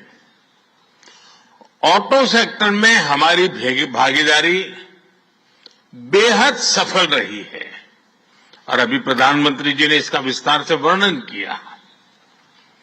हम साथ मिलकर वही magic batteries, robotics, semiconductor, ship building और न्यूक्लियर एनर्जी में भी दोहरा सकते हैं। साथ मिलकर हम ग्लोबल साउथ, विशेषकर अफ्रीका के विकास में अहम योगदान दे सकते हैं। मैं आप सबसे आग्रह करता हूं, कम make in India, make for the world. Suzuki और डाइकिन की सक्सेस स्टोरीज आपकी भी सक्सेस स्टोरीज बन सकती है। दूसरा है टेक्नोलॉजी और innovation. Japan tech powerhouse है और भारत एक टैलेंट पावर हाउस है।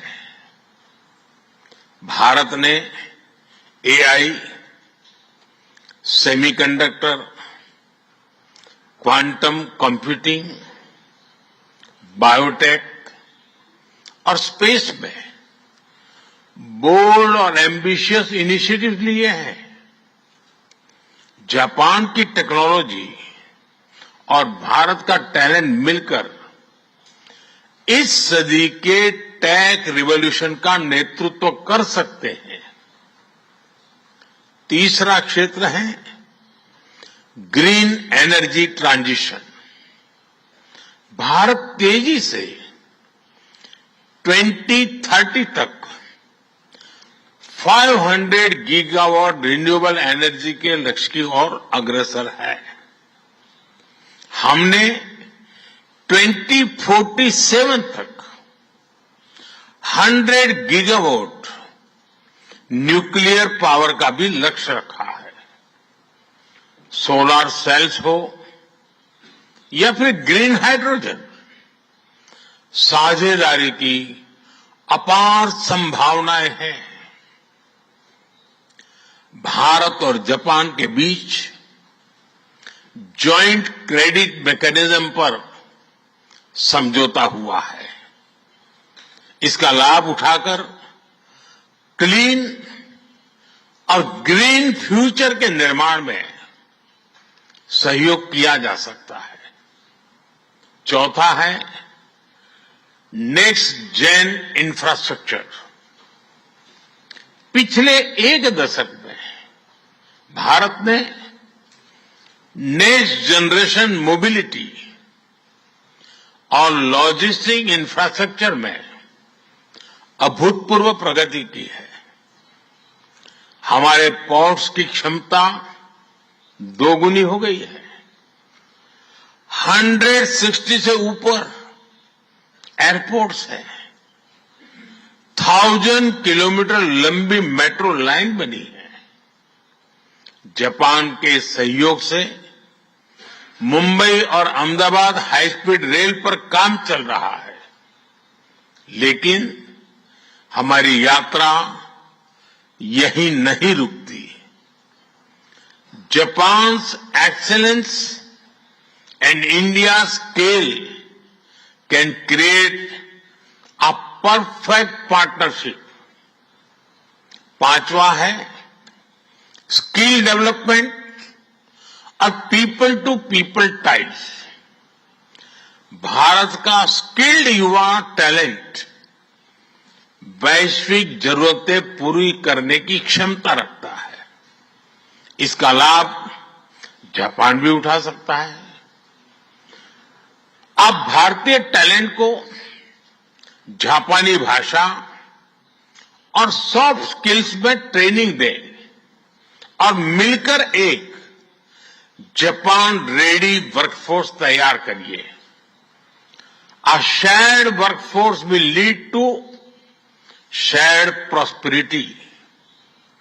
साथियों, अंत में मैं यही कहना चाहूंगा, India and Japan's partnership is strategic and smart, powered by economic logic. We have turned shared interest into shared prosperity. India is the springboard for Japanese businesses to the global south. Together, we will shape the ASEAN century, Asian century for stability, growth and prosperity. इन्हीं शब्दों के साथ मैं प्रधानमंत्री Ishiba जी और आप सभी का आभार प्रकट करता हूं. अरिगातो गोजाइमास. बहुत बहुत धन्यवाद.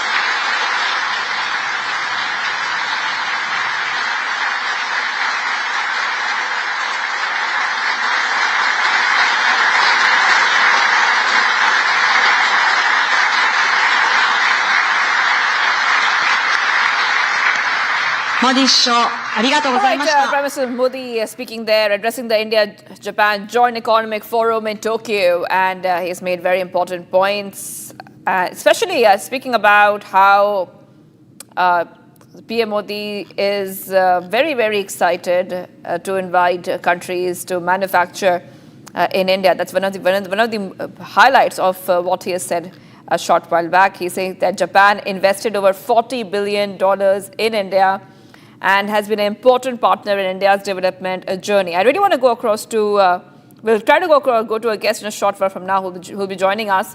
But just taking our viewers through the latest updates in terms of what PM Modi has said. He has said, reform, perform, transform, driving India's accelerated growth. Japan has built a deep trust with India over the years. Let's go ahead and play out that important statement he made a short while back. हमारी साझेदारी के लिए मैं भी कुछ सुझाव बड़ी नम्रता पूर्वक आपके समक्ष रखना चाहूंगा। पहला है मैन्युफैक्चरिंग।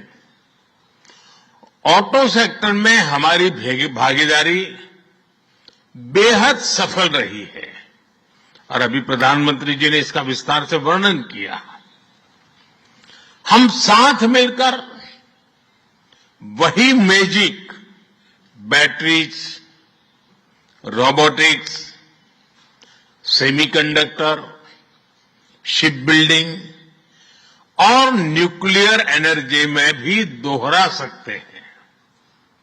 साथ मिलकर हम ग्लोबल साउथ, विशेषकर अफ्रीका के विकास में अहम योगदान दे सकते हैं। मैं आप सबसे आग्रह करता हूं, कम make in India, make for the world. S&P global ने 2 दशक बाद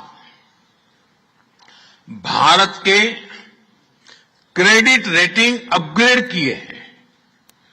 the world is not just watching India, it is counting on India. साथियों, अभी भारत जापान बिजनेस फोरम की रिपोर्ट प्रस्तुत की गई। कंपनियों के बीच हुई बिजनेस डील्स, इसका बड़ा विस्तार से वर्णन दिया गया। इस प्रगति के लिए मैं आप सभी का बहुत बहुत अभिनंदन करता हूं। All right, and let's go straight across to Tokyo, Japan. We have with us Mr. Kunal Bakshi, geopolitical expert, joining us once again on Republic TV. Thank you for joining us here, Mr. Bakshi. And I'm sure you've heard what Prime Minister Modi has just spoken at the India-US Economic Forum, India-Japan, Economic Forum. And this is coming, of course, as Donald Trump is putting tariff pressure on India. But what Prime Minister Modi has said right now is very important. He has said very, very clearly that come to India, manufacture here, we'll give you all the facilities. And he is opening up India as a manufacturing hub, which essentially, Kunal, you could talk a little bit more about this, essentially is decentralizing China. Yes. So you're absolutely true. And I just heard Mr. Prime Minister Modi speak. And during all this speech and all my experience in Japan, he mentioned very critical words which all Japanese are their ears are trained to hear. So all those words are on point, and I am very much confident all the Japanese businesses are going to expand and come to India. Yes, you're true. He mentioned that single digital window, joint credit mechanism, and the need, the establishment of a deregulated committee. These all committees and all these endeavors are towards allowing small businesses to expand in India. And we know how Japanese businesses are. They are well thought through, well planned. And these all mechanisms which India will provide through under the supervisory role of Mr. Prime Minister Modi, it is going to help and establish a lot of things. And in the end, he mentioned this is the century of the ASEAN. I truly believe that this is the ASEAN century, and everybody is going to count on India, and India is going to help everyone grow. Right. And also, Prime Minister Modi at the India-Japan Economic Forum, he has said that come make in India. Also, Japan is a major tech powerhouse. We were discussing that Japanese technology is leading the way right now, and Prime Minister Modi has added that even if Japan is a tech house, we in India are a talent house. Perhaps both the countries can collaborate together. Yes, in fact, they're actively collaborating. There is Sompo Care, which is a subsidiary of Sompo HD Holdings. So they are training nurses in Kerala in this southern region of India so that they can come with the language and they can bridge the language barrier and come to Japan and serve the community and henceforth economize, use the Indian potential and as well as the tech industry over here. In similar ways, as he mentioned, the bullet train, which is Shinkansen, is going to open 7 years from now.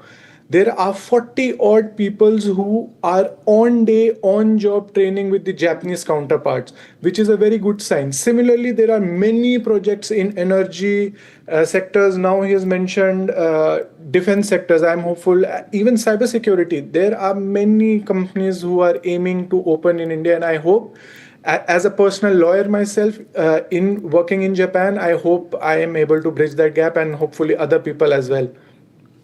Yes. We are waiting for that meeting between Japanese Prime Minister Shigeru Ishiba, and we can expect a lot of talks on trade, on investment, defense and technology. So Prime Minister Modi's address at the India-Japan Economic Forum, how do you think that is setting the stage before that meeting between the two big leaders of India and Japan? I think this is very promising. Both of the big powerhouses, both economic houses are coming together. And I think we could have done decades ago. I think what Prime Minister Modi is doing was very much needed from decades ago, because we obviously have the talent and we are everywhere in the world doing whatever is needed. We are absolutely a talent house. And this will indeed help us propel us to a new glory economy. And he mentioned green energy. I think that's the way to go in India as well. Right. We see that after Trump has gone ahead and slapped tariffs, not just on India, but slapping tariffs on other countries. And of course, India said that we are resilient. We will build our own economy. We will not be pushed around.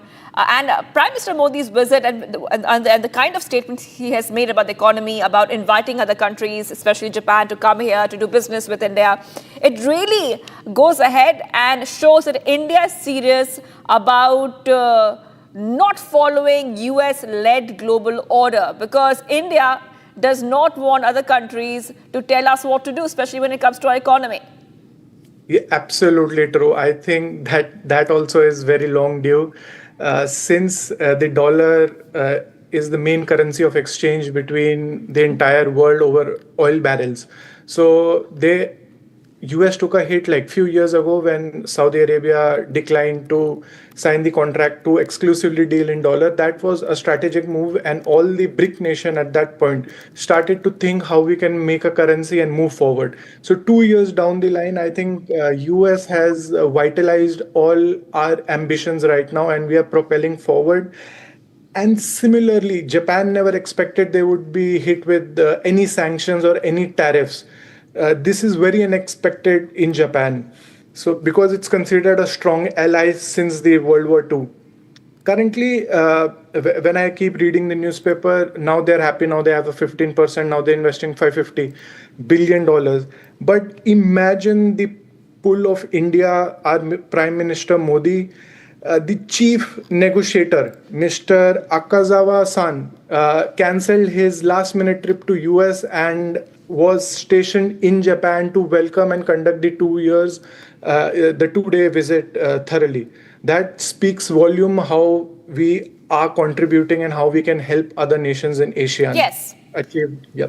Absolutely. Mr. Kunal Bakshi, geopolitical expert, live from Tokyo, Japan. We are live and we are rolling from Japan on Prime Minister Modi's visit to Japan. Prime Minister Modi has made a huge Make in India push.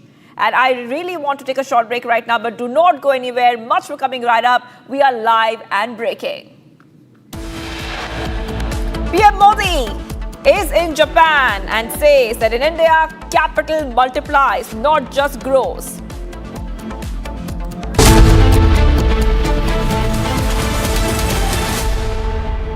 I choose a world where we dream, and the limit is the sky. And this world is my home where I'm living my best. Mindfully crafted home decor fabrics. Sansar, a decor brand. Live consciously.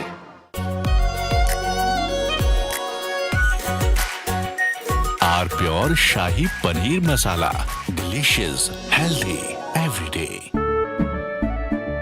केसरिया से मन जोगी हुआ रे, दिल झूमे देखो मतवारा हुआ रे। केसरिया से मन जोगी हुआ। हर पल मनाओ केसरी त्योहार। विमल, बोलो जुबान केसरी। MDH की हल्दी मिर्ची धनिया करे कमाल। ये रंग दे, ये खुशबू दे, ये तीखा, ये कम पड़े। क्या निराला MDH मसाला।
भारत के अभूतपूर्व ट्रांसफॉर्मेशन से आप सब भली भांति परिचित है। आज भारत में पॉलिटिकल स्टेबिलिटी है, इकोनॉमिक स्टेबिलिटी है, पॉलिसी में पारदर्शिता है, प्रिडिक्टिबिलिटी है। आज भारत विश्व की सबसे तेज ग्रो करने वाली मेजर इकोनॉमी है और बहुत जल्द विश्व की तीसरी सबसे बड़ी इकोनॉमी बनने जा रहा है। वैश्विक ग्रोथ में भारत 18% योगदान दे रहा है। भारत की कैपिटल मार्केट्स में अच्छे रिटर्न्स मिल रहे हैं। एक मजबूत बैंकिंग सेक्टर भी है, लो इन्फ्लेशन और लो इंटरेस्ट रेट्स, करीब $700 बिलियन के फॉरेक्स रिजर्व है।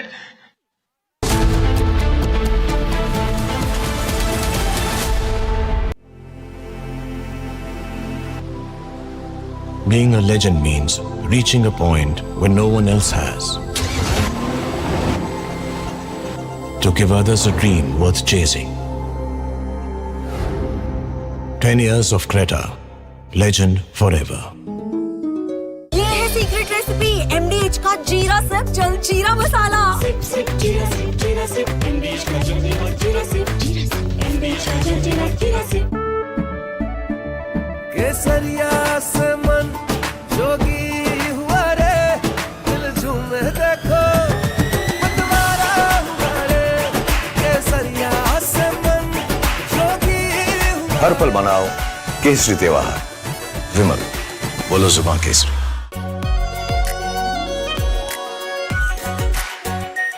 Are pure shahi paneer masala, delicious, healthy, everyday.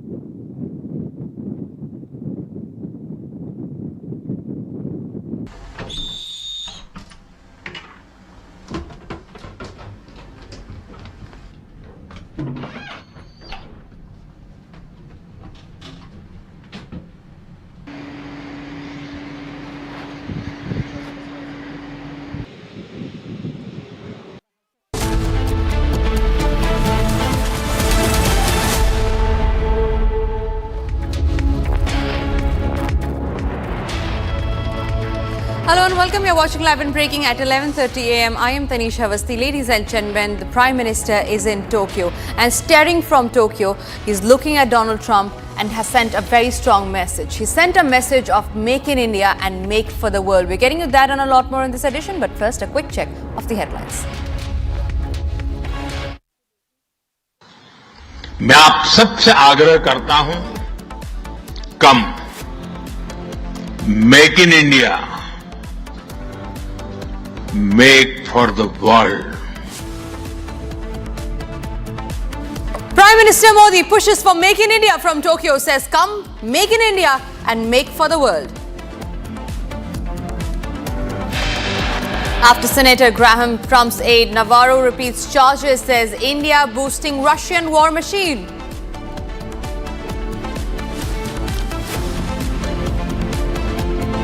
Mohammad Rizvi, the man who abused the Prime Minister in Bihar rally, has now been arrested in Darbhanga. Another death by dowry case in Bengaluru. Techie kills self. Family alleges dowry harassment and taunts over skin color. SIT summoned Sujata Bhatt and YouTuber Sameer for questioning for the fourth consecutive day. SIT has also summoned the two for questioning. Major announcements are expected today. Union Home Minister Amit Shah on a two-day visit to Assam will inaugurate new Raj Bhavan and chair BJP's core committee meeting.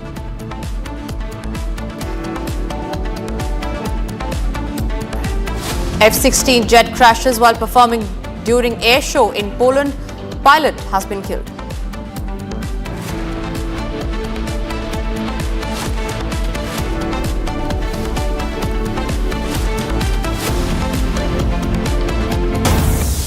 All right, starting this edition with the big breaking news coming in. This is in regard with death by dowry case. This has come to light from the state of Karnataka, Bengaluru to be specific. In South Bengaluru, a 27-year-old techie was found hanging at her home. Her parents allege that she died by suicide after being harassed for dowry. Shilpa, the victim who earlier worked with Infosys, had been married to Praveen for 2.5 years. Police have arrested her husband while the family claims repeated demands for cash and valuables pushed her to the edge. Another very, very upsetting incident that has come to light from the state of Karnataka, death by dowry case. 2025 it is, ladies and gentlemen, but women seem to still be harassed by cases of dowry. 3 states, incidents from 3 states that we are showing to you right now on the screen. 3 states, but one common motive, that is harassment of women for dowry. In Bengaluru, a 27-year-old techie was found dead. She hung herself after repeated charges and allegations of dowry. Another incident that had shocked the nation was from Greater Noida in Uttar Pradesh, where Nikki was burned to death alive. Another case had then come to light from Jodhpur in Rajasthan, where the husband had nearly put his wife on fire, tried emulating her.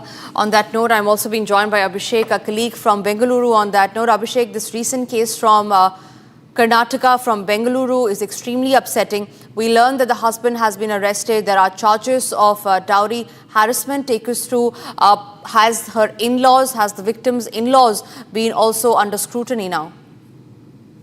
Well, with respect to the suicide of Shilpa, who is the mother of 1 year, 6 months old child who hanged herself to death, the relatives of Shilpa have complained against the family of the husband, stating that there was a constant demand for extra dowry to be paid towards the family. And this point of time, when she couldn't handle the burden, she forced herself to end her life, is what the relatives of Shilpa, the deceased mother Shilpa, has mentioned as of now. However, the police have taken the husband into custody, and a registered case has been filed in Sudagunte Palia police station as of now. And at this point of time, we should also see that 15 lakhs cash was demanded from the family of the husband, and also 150 grams of gold. A demand for the delivery of this was also kept constantly on the burden on the head of Shilpa, is what the relatives of deceased Shilpa has claimed as of now. So we will have to see how, and also we will also have to see if Mahila and Makala Kalyana Ilake, or the Women Empowerment and Women Commission would enter into this matter to take into consideration the cognizance and also the allegations made against the family of the husband. Right. Abhishek, also one more question before I let you go. This is a case that has, of course, not just surfaced from the state of Karnataka, but from other states as well. Has the NCW taken cognizance in the matter, and what is it that the victim's family have to demand, have to appeal in this regard? Well, with respect to the demand, we've not only in the state of Karnataka, not only in the city of Bengaluru, but in the entire country, we've started seeing increasing trend where the wives have been tortured by the family of the husband and the husband themselves. At this point of time, if at all the National Commission for Women have taken cognizance of all these reports, there might be any letter written to the union government and the respective state governments to make sure that the trial and the punishment towards the women abuse shall be pronounced by the fast track courts. And also, we will have to see if there will be any new law which will be introduced or any law which has to be already amended will be taken into force. And probably we are also seeing that the National Commission for Women, not only in the country. Right, Abhishek, thank you for sharing all those details. We have to cut across to breaking news that's coming in. This is the BJP that is protesting against the Congress party after the Prime Minister was abused in a rally in Bihar. These are the live shots that we're getting from Patna. The BJP is holding a massive protest outside the Congress over the alleged derogatory remarks against the Prime Minister in a Congress event that was held yesterday. Remember, the BJP had come out with a tweet where they had alleged that there was a man who was sitting in the crowd who stood up, who abused the Prime Minister along with his mother, and this was in a rally that was being led by the leader of opposition, Rahul Gandhi. The Darbhanga police has today arrested a man for making objectionable and indecent remarks against the Prime Minister. The accused, Mohammad Rizvi alias Raja, is a resident of Bhavpura village in Singwara. The BJP is demanding unconditional apology from the Congress party. Union Minister Kiran Rijiju, along with the Chief Minister of Bihar, Nitish Kumar, had also tweeted a while back where they had condemned the incident that had happened. There are massive protests that are being held. Live visuals right now on your screen from Patna, where the police is trying to control the situation. But the BJP workers seem to go all out against the Congress party. They are now pelting stones, demanding apology, and trying to push through the gates and enter the Congress party office. This is from Patna. They are demanding an apology from the Congress party for the kind of language that was used against the Prime Minister and his mother by a man allegedly said to be a Congress cadre who stood up when the rally was being held by Rahul Gandhi. He stood up and he abused the Prime Minister along with his mother. The man, however, has been arrested, but it remains to be seen on if this man was working on the behest of a political party. Was he a political stooge, or what did he make those comments independently? Live visuals on your screen right now where the workers of the BJP have invaded the Congress office. They have gherraud the Congress office in Patna. They're demanding an unconditional apology from the Congress party. Rahul Gandhi, to be specific, to seek an apology from the Prime Minister. They demand that the Congress party must seek an apology, and they owe an apology to the Prime Minister because the incident that happened at the rally in which Rahul Gandhi was leading the rally. He was talking on SIR. That's exactly the moment when a alleged Congress cadre stood up and he abused the Prime Minister along with his mother. There were some very indecent and obnoxious remarks that were made by the accused. Mohammad Rizvi is his name. He has today been arrested. This is a controversy that erupted in poll-bound Bihar after abusive language was used against the Prime Minister and his late mother by some Congress workers during Rahul Gandhi's Voter Adhikar Yatra.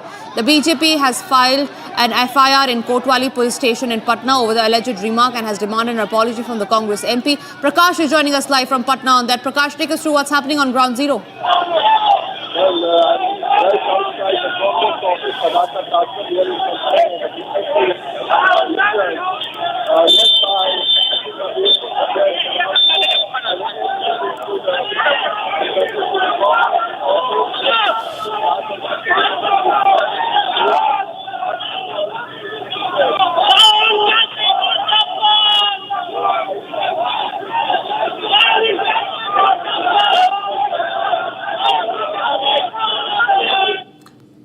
seem to have lost that line with Prakash, but we'll try connecting back with him. The police is going all out to stop the BJP workers from entering the Congress office. The BJP workers seem to have broken the gates of the Congress office in Patna. Pistol टाना गया, pistol. ये गलत हो रहा है। आप लोग नहीं, ये गलत बात है, पिस्टल टाना गया।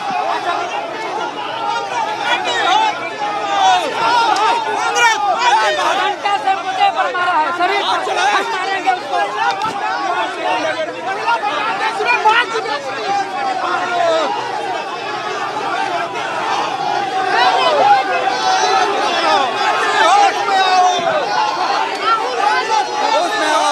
पिस्टल दिखा रहा है, देखिए हम कार्यकर्ता को पिस्टल दिखा रहा है, पिस्टल दिखा रहा है, हम कार्यकर्ता को पिस्टल दिखा रहा है। राहुल गांधी होश में आओ, ईटा मारा, पत्थर मारा, राहुल गांधी होश में आओ।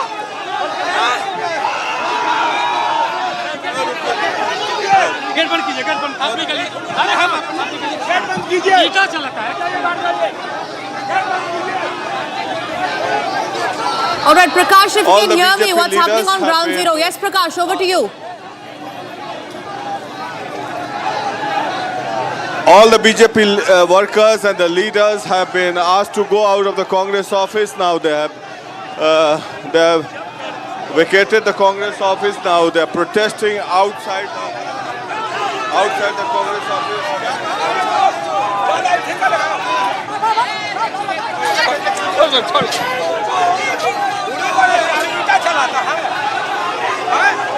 As you can see, one of the BJP workers here pelting a stone at the Congress worker here in Patna Sadakat Ashram. का बेटा चोर है, चोर का बेटा चोर है, नहीं सहेगा माँ का अपमान, नहीं सहेगा हिंदुस्तान, माँ का अपमान, किसी भी माँ का। होश में आओ, राहुल गांधी होश में आओ, होश में आओ, होश में आओ, होश में आओ, नहीं सहेंगे, राहुल गांधी होश में आओ, होश में आओ। तो कांग्रेस ऑफिस के बाहर यहाँ पर बीजेपी कार्यकर्ताओं का प्रदर्शन चल रहा है, जहाँ पर बड़ी संख्या में बीजेपी कार्यकर्ता यहाँ पर मौजूद है और कांग्रेस ऑफिस के अंदर पहले तो घुसने का प्रयास किया और पुलिस कर्मियों ने जबरन इन्हें यहाँ से भगाया। अभी जो पुलिस वाले यहाँ पे 2-4-5 तो यहाँ पर कांग्रेस कार्यकर्ता भी खड़े हैं और जिन्होंने कहा सुनी हुई यहाँ पर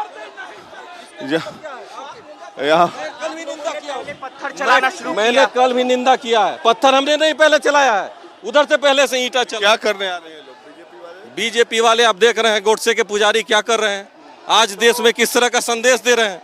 देश में आज भी बता रहे हैं कि गोडसे के लोग जिंदा हैं, लेकिन आज भी हम गांधी विचारधारा के लोग अहिंसा के साथ इन प्रदर्शन को रोकने का प्रयास।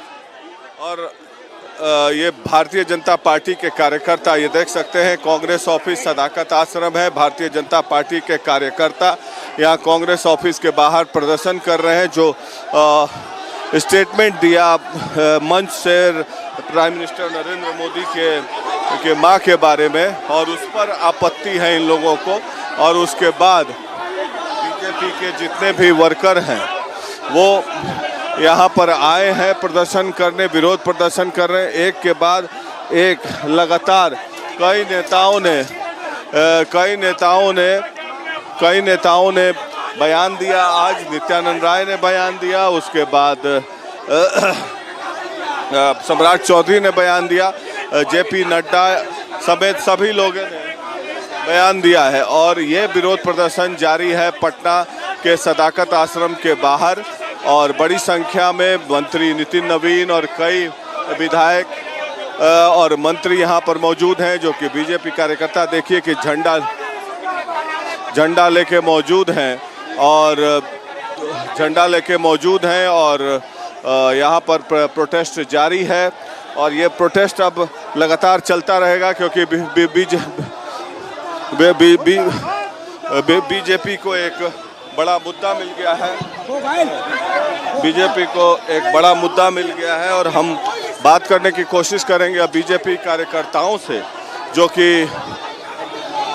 बीजेपी देखिए यहाँ पर बीजेपी कार्यकर्ता बड़ी संख्या में मौजूद है। हम बात करने के आप कहाँ हैं? प्रधानमंत्री जी का अपमान बर्दाश्त नहीं करेगा बिहार, कभी नहीं। अब मार के भगाएगा भगदौड़ से। गुंडा राज कभी नहीं चलेगा, ये गुंडाई है, सरासर गुंडाई है। हम लोग यहाँ धरना प्रदर्शन बात करने की कोशिश करते हैं संजय सरावगी से, बिहार सरकार के संजय सरावगी जी बिहार सरकार में मंत्री। आप यहाँ पर खुद आ गए, यहाँ पर गुंडागर्दी की है कांग्रेसियों ने। एक तो प्रधानमंत्री जी की स्वर्गीय माता पर अब शब्द का है गाली पर है, निचता की पराकाष्ठा कर दी। मिथिला के लोग संस्कृति और सभ्य विचार के लोग हैं। तो मिथिला कल जी मैं दरभंगा से ही एमएलए हूँ, मेरे ही जिले में ये निचता की पराकाष्ठा राहुल गांधी और तेजस्वी ने करवाई, वो तो ठीक है। लेकिन आज शांतिपूर्ण धरना मार्च हम लोगों ने निकाला। जिस तरह इस महागठबंधन और कांग्रेस के गुंडों ने अंदर से रोड़ाबाजी की, ईंटाबाजी की, जिस तरह हमारे कार्यकर्ता घायल हुए, ये 2005 के पहले का इन गुंडों का बिहार नहीं है, ये एनडीए का बिहार है। किसी हालत में भी आप बिहार सरकार में मंत्री हैं, पहली बार देखा जा रहा है कि कोई मंत्री धरना देने आया हो कांग्रेस ऑफिस के बाहर। मार्च में थे जब प्रधानमंत्री के आपके भारतीय जनता पार्टी के कार्यकर्ता अंदर घुस गए ऑफिस। नहीं तो रोड़ाबाजी कर रहा था, आपने देखा किस तरह गुंडागर्दी किया। और प्रधानमंत्री जी पूरे देश के सम्मान है, उनके माता जी को जिस तरह इन लोगों ने गाली दी, निचता की पराकाष्ठा कर दी, तो हम लोग घर में कैसे रह सकते हैं जब देश के यशस्वी प्रधानमंत्री है, वो पार्टी के लीडर हैं। अभी कितना देर है ये लोग की गुंडागर्दी, ये 2005 के पहले का बिहार समझ रहा। अभी तो सत्ता में आए नहीं, आने वाले भी नहीं हैं। और जिस तरह लोग गुंडागर्दी कर रहे हैं, अरेस्ट हो गया जी दरभंगा। अरे वो तो मोहरा है केवल। मौजूद है नितिन नवीन भी मंत्री है रोड कंस्ट्रक्शन। देखिए, जो माँ का अपमान करेगा उसको हम नहीं सहेंगे। जो बिहारियों का एक एक बेटा इस माँ के अपमान का बदला लेगा। और कांग्रेस के नेताओं को चेतावनी देता हूँ, ईटा पंदूक अब बंदूक से भाजपा का कार्यकर्ता नहीं डरने वाला। कितना ईटा पत्थर फेंकोगे? यहाँ पर कितने देर तक रहेंगे? हम लोगों ने अपना प्रदर्शन शांतिपूर्ण करने आए थे, 5-5, 6-6 कार्यकर्ताओं के माथा फोड़ दिए गए। कहीं ना कहीं ये जो ईटा फेंकने की खेल, लोग अंदर घुसे इसीलिए लाठी चलाया। पहले उन्होंने किसी के घर में घुसिएगा तो मारेगा। पहले ईटा पत्थर चलाया तब घर में घुसे, और जिसने माँ की गाली दी हो उसके घर में तो जरूर घुसेंगे। अच्छा, आगे जो कार्रवाई क्या कार्रवाई? निश्चित रूप से उनको चेतावनी देने आए हैं, संभल जाइए, नहीं तो व्यक्ति तो गिरफ्तार हो गए। गिरफ्तार उसके होने से नहीं होगा जो राहुल तेजस्वी इसके मास्टरमाइंड थे, उनको भी गिरफ्तार होना होगा। आतंकी भी घुस रहे। अब आतंकी तो भैया ये जो लोग हैं राहुल गांधी के संरक्षण वाले, ये तो इन्हीं को संरक्षण देंगे ना। आतंकी को घुसे और राहुल गांधी को संरक्षण। जिस प्रकार से आप देखते रहे हैं ना पुराने दिनों में कि आतंकियों के प्रति इनका जो रहनुमाई बनते हैं वो यही लोग हैं ना, जिन्होंने इस देश के संविधान को तोड़ने की बात कही। गांधी मैदान में ब्लास्ट, उसमें कौन लोग थे? आपको क्या लगता है आतंकी कुछ करने आए? पूरी तरह से आरोप ये लग रहा है आप लोगों पर कि आप लोग आके ये थे नितिन नवीन जो कि मंत्री हैं पथ निर्माण विभाग के, और रेवेन्यू मिनिस्टर संजय सरावगी जो कि यहाँ पर प्रदर्शनकारियों के प्रदर्शन को लीड कर रहे हैं। बड़ी संख्या में भाजपा कार्यकर्ता, पहले तो ये लोग घुस गए थे अंदर कांग्रेस ऑफिस की। ये देखिए कांग्रेस ऑफिस को अब भाजपा कार्यकर्ताओं से खाली करा दिया गया है। पुलिस बल कुछ संख्या में मौजूद है, पुलिस बल, महिला बल, पुरुष बल सब मौजूद है। और ये देखिए इधर पैन कीजिए, ऊपर में झंडा और लहरा रहा है चारों तरफ, और हम इन प्रदर्शनकारियों के बीच में हैं। यहाँ पर ये इन लोग का कहना है कि प्रधानमंत्री के मां को गाली दिया गया, अभद्र व्यवहार किया गया। माँ की गाली बहुत हो गया। मोदी जी को तुम तड़ाक करके बात ये महीनों बरसों से कर रहे हैं, लेकिन अब तो हद हो गया। माँ, बहन और बेटियों की गाली ये सुनने के लिए प्रधानमंत्री हैं, ये सुनने के लिए आधी आबादी है। गाली वो बक रहे थे, अर्धनग्न हम हो रहे थे, 50% आबादी हो रही थी। जब भी गाली सुनते हैं माँ बहन बेटी की तो लगता है हमारा कपड़ा छीन हो गया है। आज आधी आबादी जिस वो ख्वाब लेकर के आए हैं कि हम बिहार में राज करेंगे ना, ये आधी आबादी उनको नेस्ता नाबूद करेगी। इंतजार करिए, आप चारा चोर की औलाद और आप भ्रष्टाचारी और घोटाले की औलाद, इंतजार करिए, इंतजार करिए, पूरा इंतजार करिए। राहुल गांधी के गुंडों ने हम लोगों के लहूलुहान कर दिया। अपनी माँ के लिए मैं जान कुर्बान को तैयार हूँ, लेकिन राहुल के गुंडों ने हमारी माँ का अपमान किया, हम लोग को लहूलुहान कर दिया।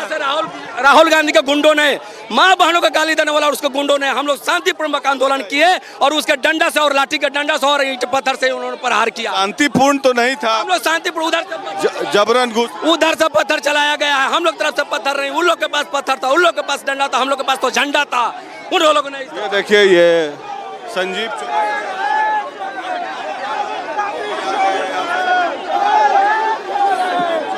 बीजेपी के विधायक हैं। संजीव जी, संजीव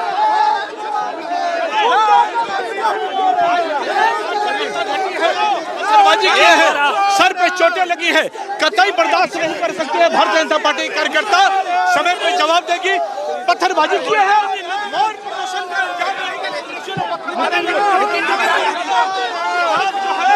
मिलेगा और इस प्रकार का पत्थरबाजी करके जो किए हैं वो कतई बर्दाश्त नहीं करेगी। पूज्य माता जी को भद्दी टिप्पणियां किए, ये कांग्रेस की संस्कृति है कि लगातार भद्दी गालियां देने का काम करते हैं। तो हम लोग समय पे जवाब जरूर देंगे। संजीव चौरसिया दीघा के विधायक हैं और ये प्रदर्शन कर रहे हैं। प्रदर्शनकारियों का जो जत्था है वो आगे बढ़ता हुआ, देखिए ये सारे मंत्री विधायक, बड़ी संख्या में अब भारतीय जनता पार्टी के नेतागण कांग्रेस ऑफिस के तरफ से आगे बढ़ते हुए, देखिए किसी कार्यकर्ता का वहाँ देखिए जबरदस्त पथवार चलाया कार्यालय से।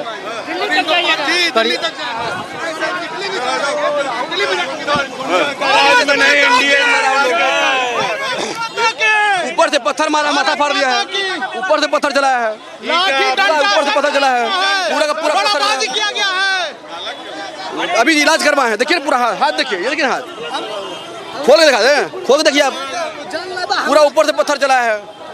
गांधी का गुंडा है भाई, गुंडा है।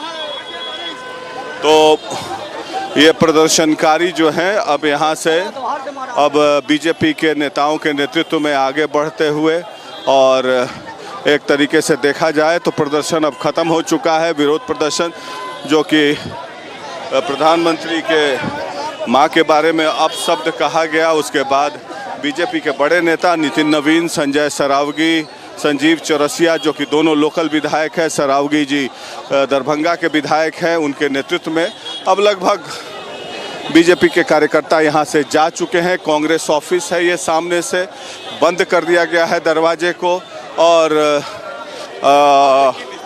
दरवाजे को बंद किया गया है। यह बताइए, आप कांग्रेसी हैं? मैं सरदार हीरा सिंह बग्गा सिख समाज से आता हूं। मैं यहाँ पे कांग्रेस का झंडा लेके खड़ा था, कांग्रेस के कुछ 8-10 साथी खड़े थे, हम लोग आराम से, वहाँ से भारतीय जनता पार्टी के लोग वहाँ आए, पुलिस के सामने, मीडिया करी के सामने, आप लोग जेल का चौथा स्तंभ में लाठियों और पत्थर से मारा गया हम लोग को। ये देखिए पूरी लाठी मारी गई और कांग्रेस कार्यालय को तोड़ के वहाँ पथराव किया गया, पुलिस तमाशा। ये देखिए आप, ये देखिए बीजेपी के कार्यकर्ता ने घुस के पार्टी कार्यालय में, पार्टी दफ्तर में घुस के मारा। पार्टी क्या आप लोग कोई मामला दर्ज कराने जा रहे हैं? ये देखिए हम लोग अब इस पे हमारे नेता जो कमान आदेश देंगे हम लोग। लेकिन आप लोगों के कार्यकर्ता हैं मोहम्मद रियाज, उन्होंने जिस तरह अपशब्द का प्रयोग किया वो क्या सही था? बिल्कुल निंदनीय था, अशोभनीय था, मगर ये भी शोभनीय नहीं है। प्रोटेस्ट आराम से होता है, किसी कार्यालय में जाकर मारना और तोड़ना, लाठियों से मारना, पुलिस तमाशबीन रहे, पुलिस ने कोई प्रोटेक्शन नहीं किया। अभी कांग्रेस ये बीजेपी है, अरुण सिन्हा जी, नितिन नवीन जी और सुषमा साहू जी, उन लोगों के नेतृत्व में प्रदेश कांग्रेस कार्यालय पर आक्रमण किया गया है। सर विरोध का तरीका होता है सर, आम शांति से वो कर सकते हैं, लेकिन आके तोड़फोड़ मचाना चालू कर दिए। और मुझे लगता है कि इनके संस्कार में है, वो दिख गया यहाँ पे। कैसे बोल रहे हैं? नेतृत्वकर्ता सोनिया गांधी को जर्सी गाय बोलते हैं, नेतृत्वकर्ता इनके मोदी जी सोनिया गांधी को विधवा बोलते हैं, कांग्रेस को विधवा बोलते हैं, और उनके कार्यकर्ता यहाँ पे तोड़फोड़ मचाते हैं। उनका डीएनए में गुंडागर्दी है, ये मैं बोल रहा हूँ। और वहाँ जो जिसने बोला है कांग्रेस से, वो किसी तरह का ताल्लुक नहीं रखता है।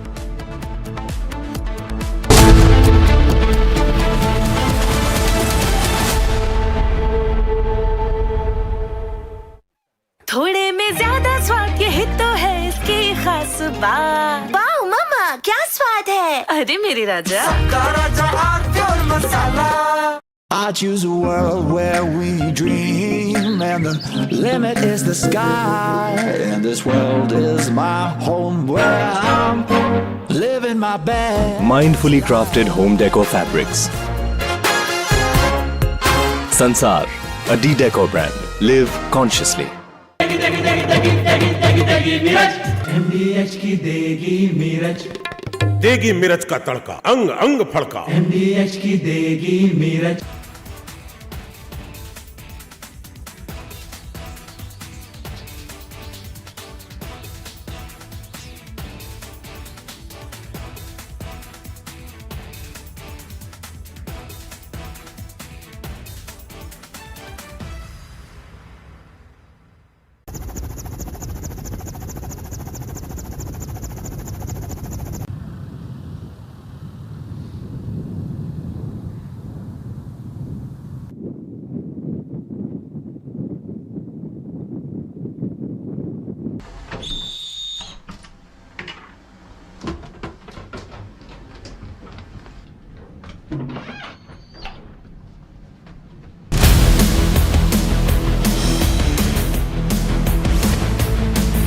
This is Republic Jack Volleyball Studio. Stay tuned for all the breaking news and updates. I'm Akanksha Khajuria. Let's get started.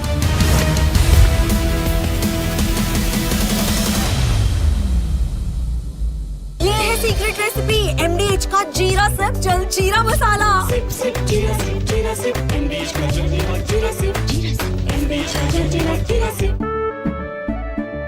केसरिया से मन जोगी हुआ रे, दिल झूमे देखो मतवारा हुआ रे। केसरिया से मन जोगी हुआ। हर पल मनाओ केसरी त्योहार। विमल, बोलो जुबान Kesari.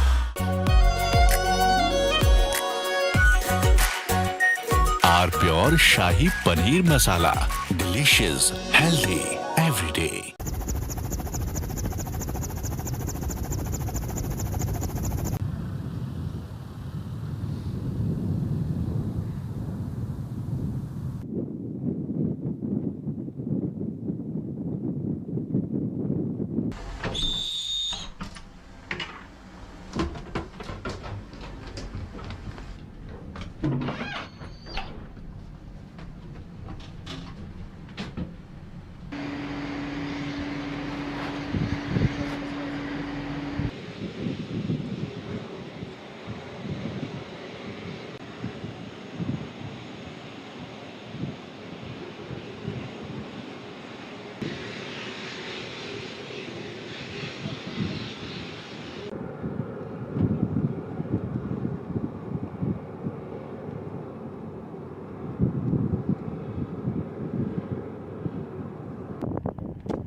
From Asia's largest news headquarters, setting the agenda for Bharat.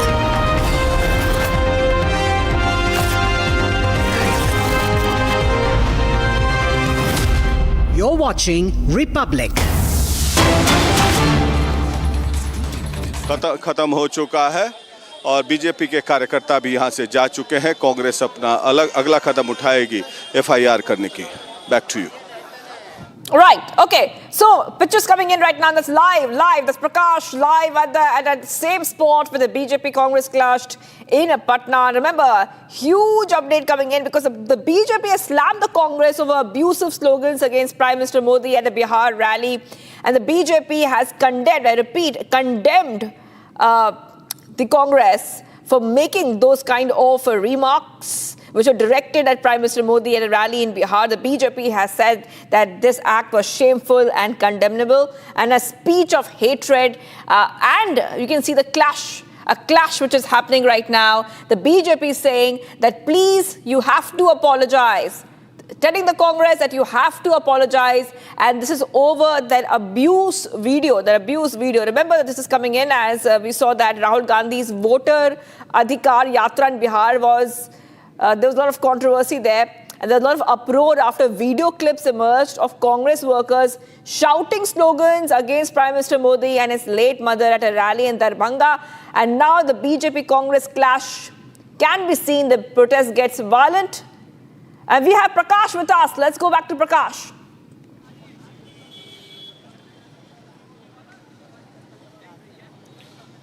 देखिए, यहाँ पर कांग्रेस कार्यकर्ता जो हैं विरोध प्रदर्शन कर रहे थे और ये भारतीय जनता पार्टी के कार्यकर्ता विरोध प्रदर्शन कर रहे थे। जैसा कि कांग्रेस के कार्यकर्ताओं ने दिखाया कि कैसे उनकी गाड़ियाँ तोड़ी गई और सबसे बड़ी बात यह है कि अब प्रदर्शन खत्म हो चुका है। भारतीय जनता पार्टी के जो कार्यकर्ता हैं वो यहाँ से जा चुके हैं। मंत्री के नेतृत्व में नितिन नवीन, संजय सरावगी जो कि दरभंगा के MLA हैं और मंत्री हैं, वो यहाँ से जा चुके हैं। शांति बहाल हो चुका है। लेकिन अब कांग्रेस पार्टी का क्या रुख होगा? अगला कदम ये होगा कि वो लोग FIR करने की तैयारी कर रहे हैं, क्योंकि उनके जान माल की क्षति हुई है। ट्रक सामने में उसको क्षति किया गया है, कई कार्यकर्ताओं के पर्सनल गाड़ियों को भी क्षति किया गया है और यहाँ से प्रदर्शनकारी जो है भारतीय जनता पार्टी के कार्यकर्ता और मंत्री यहाँ से जा चुके हैं और उनका प्रतिशोध था कि प्रधानमंत्री नरेंद्र मोदी की मां के बारे में दरभंगा में अपशब्द कहा गया और जिस व्यक्ति ने अपशब्द कहा था उसकी गिरफ्तारी भी हो चुकी है। Back to you. That is right. And Prakash, you know, there are two cameras there, camera 1, camera 2. One camera is showing those clashes which took place just a short while back. Camera 2 is where you are, and you can see, you're telling us that the situation is a little bit more under control, but the Darbhanga police has arrested the man for making objectionable comments against Prime Minister Modi. Mohammad Rizvi is a resident of the Bhapura village. Has any kind of apology come in from any of the Congress workers or even from Rahul Gandhi? We know that BJP is demanding an apology from Rahul Gandhi and the top Congress leaders on this. देखिए, अभी राहुल गांधी और तेजस्वी यादव के तरफ से कोई apology नहीं आई है, कोई निंदा नहीं आई है, लेकिन कांग्रेस और राजद के कार्यकर्ता, जब मैं यहाँ पर कार्यकर्ताओं से बात कर रहा था, वो भी कह रहे थे कि ये निंदनीय है ये इस तरह का बयान प्रधानमंत्री के खिलाफ। लेकिन उनका ये भी कहना है साथ में कि पूर्व में सोनिया गांधी को लेकर भारतीय जनता पार्टी के नेताओं के द्वारा आपत्तिजनक बयान दिए गए थे, जैसे जर्सी गाय और विधवा कहा गया था, तो उसको लेकर भी कांग्रेस पार्टी को अपॉलॉजी करनी चाहिए और इस बयान को लेकर निंदा कर रहे हैं। लेकिन भारतीय जनता पार्टी के कार्यकर्ता जो हैं और बड़े नेता, मंत्री लेवल के नेता आज यहाँ प्रदर्शन करने गए और चौंकाने वाली बात यह है कि घुस गए कांग्रेस ऑफिस में, पत्थरबाजी की, जो कि हमने दिखाया आपको तस्वीरों के जरिए। ट्रक और गाड़ियाँ को ध्वस्त किया है। तो क्या गया उसका? यहाँ पर कई लोगों को गंभीर चोटें भी आई हैं। हम ले चलते हैं एक और व्यक्ति की तरफ, देखिए जिनको गंभीर चोट आई है, उनको दिखाने की कोशिश करते हैं वहाँ पर। हाँ, रहने दीजिए। तो वो कई व्यक्ति जो हैं चोटिल हुए हैं। तो कांग्रेस पार्टी का मानना है कि लोगों के खिलाफ कार्रवाई होनी चाहिए। जबरन घुसकर कांग्रेस पार्टी के ऑफिस के अंदर घुसने पर कार्रवाई होनी चाहिए। और नितिन नवीन जो कि सीनियर मिनिस्टर हैं, संजय सरावगी जो कि सीनियर मिनिस्टर हैं, संजीव चौरसिया इस इलाके के विधायक हैं भारतीय जनता पार्टी के, उनके नेतृत्व में लोग आए और कांग्रेस ऑफिस में घुस गए। कांग्रेस ऑफिस के बाहर प्रदर्शन नहीं किया। एक तरीके से कांग्रेसियों को घर में घुस के मारा है भारतीय जनता पार्टी के नेताओं ने। अब देखना है कि अगला कदम क्या होता है। और कांग्रेस पार्टी के नेता भी प्रतिशोध में है, क्योंकि उनकी गाड़ियां क्षति हुई हैं, उनको लोगों को चोट आई है। अब वो लोग मांग कर रहे हैं कि इस पर कोई कार्रवाई होनी चाहिए, लेकिन सत्ताधारी दल है, भारतीय जनता पार्टी और जेडीयू की सरकार है। देखना है कि पुलिस इस पर कोई FIR लॉन्च करती है कि नहीं। बहरहाल अभी भारतीय जनता पार्टी के कार्यकर्ता यहाँ से जा चुके हैं। थोड़ी देर की उनकी प्रतिशोध मार्च थी जिसमें उन्होंने हल्ला हंगामा किया, पत्थरबाजी किया, तोड़फोड़ किया, नारे लगाए और वो आग बबूला इसलिए थे क्योंकि प्रधानमंत्री नरेंद्र मोदी की मां के बारे में अपशब्द कहा गया था। Back to you. That is right. Prakash, I really wanted you to stay with us because a lot of leaders from the BJP and the ND have condemned the video and they have said that the politics of the Congress has reached a new low. Let's have a look at the reactions. Bihar Sita मैया की धरती है और सीता मैया की धरती पर माता का अपमान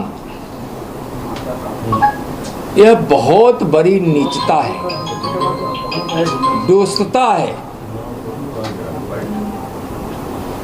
माननीय प्रधानमंत्री जी की माता को गाली देकर बिहार को और बिहार के वैभव को कल आरजेडी कांग्रेस वालों ने तार तार कर दिया। वह माता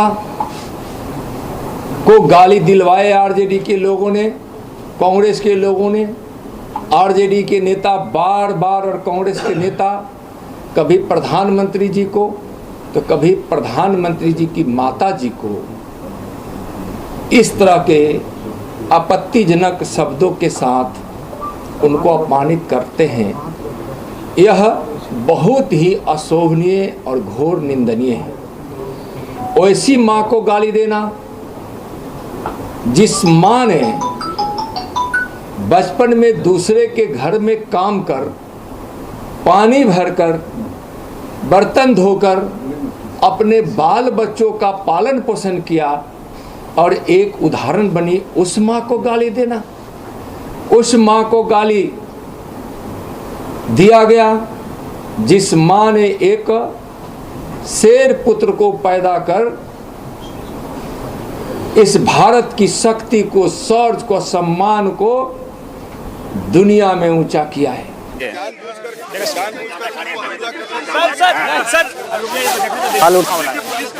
इलेक्शन निर्धारित था, ये रोड पहले से तो प्रशासन की क्योंकि अरे देखने नौबत यहाँ अरे पहले हमको देखा दे दीजिए ना कुतबा अरे पहले उधर जाइए ना, हमको देखने अरे पहले देखने दीजिए ना हमको। तो ऐसे मेरे लगता है इतना देर से क्यों है?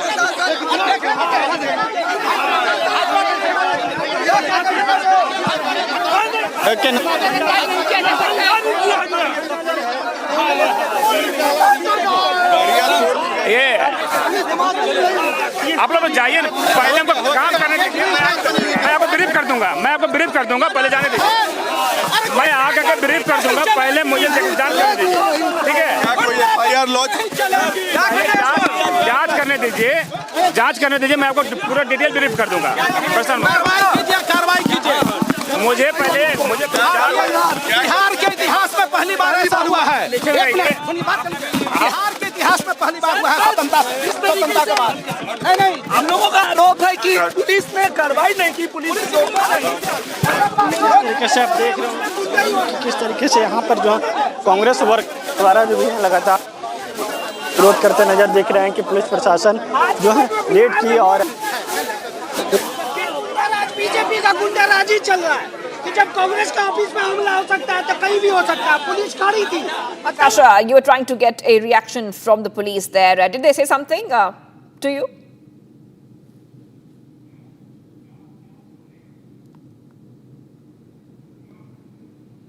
All right, we'll go to Prakash.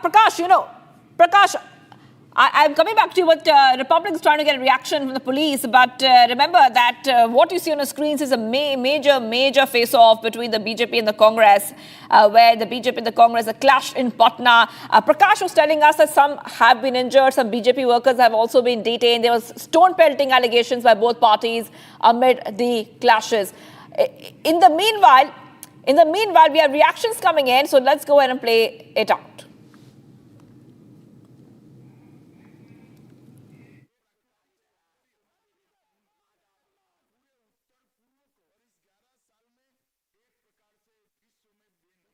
इंडी गठबंधन के मंच से इस प्रकार की अमर्यादित भाषा 140 करोड़ भारतवासियों का अपमान है। निश्चित ही बिहार की जनता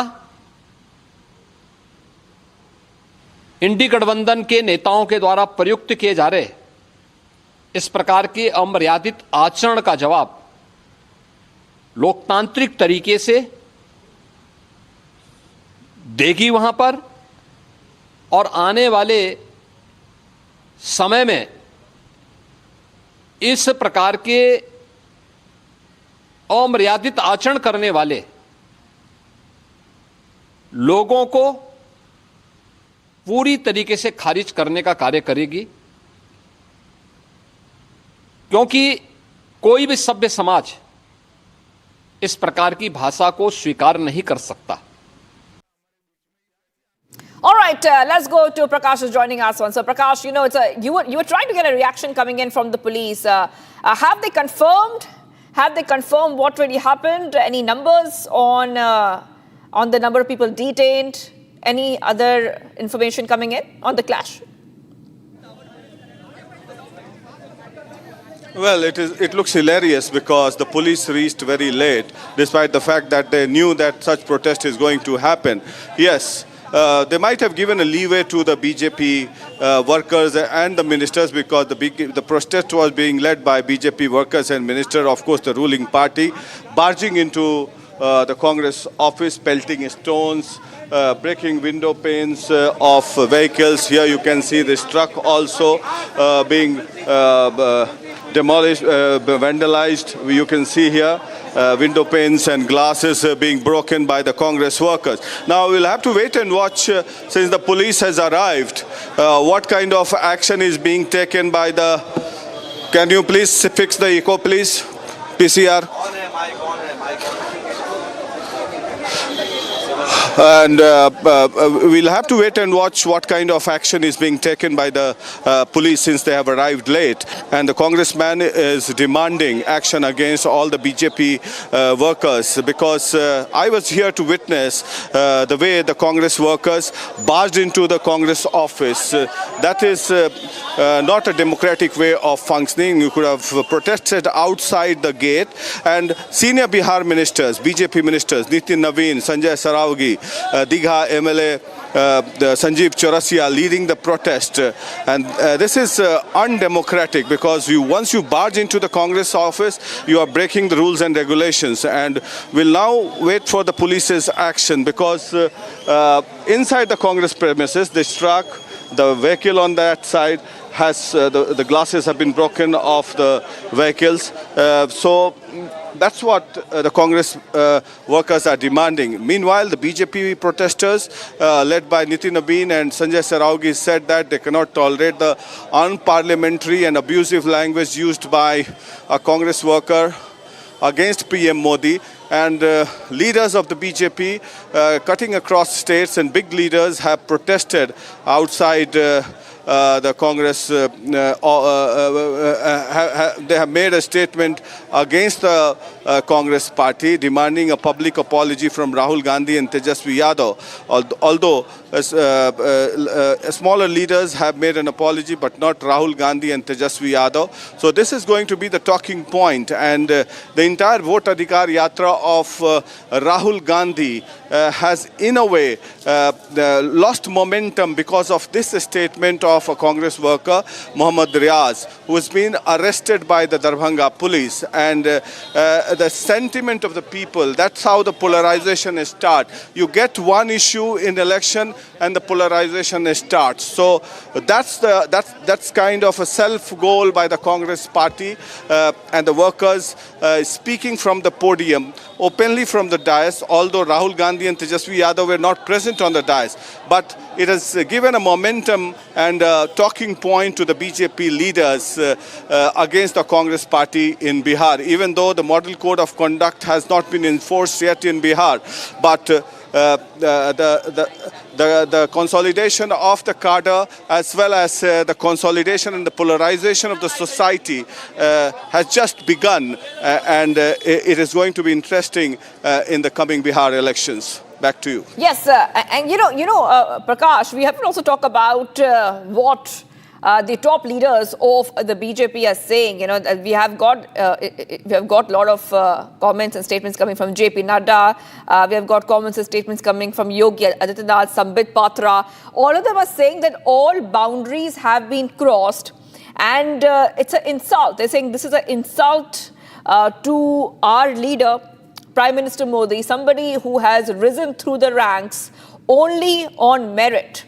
Now, if you could just help our viewers understand that why is the Congress quiet? Like you said, that the Congress worker has apologized, but where are the top leaders? Where is Priyanka Gandhi Vadra, whose poster was there? Where was LOP Rahul Gandhi?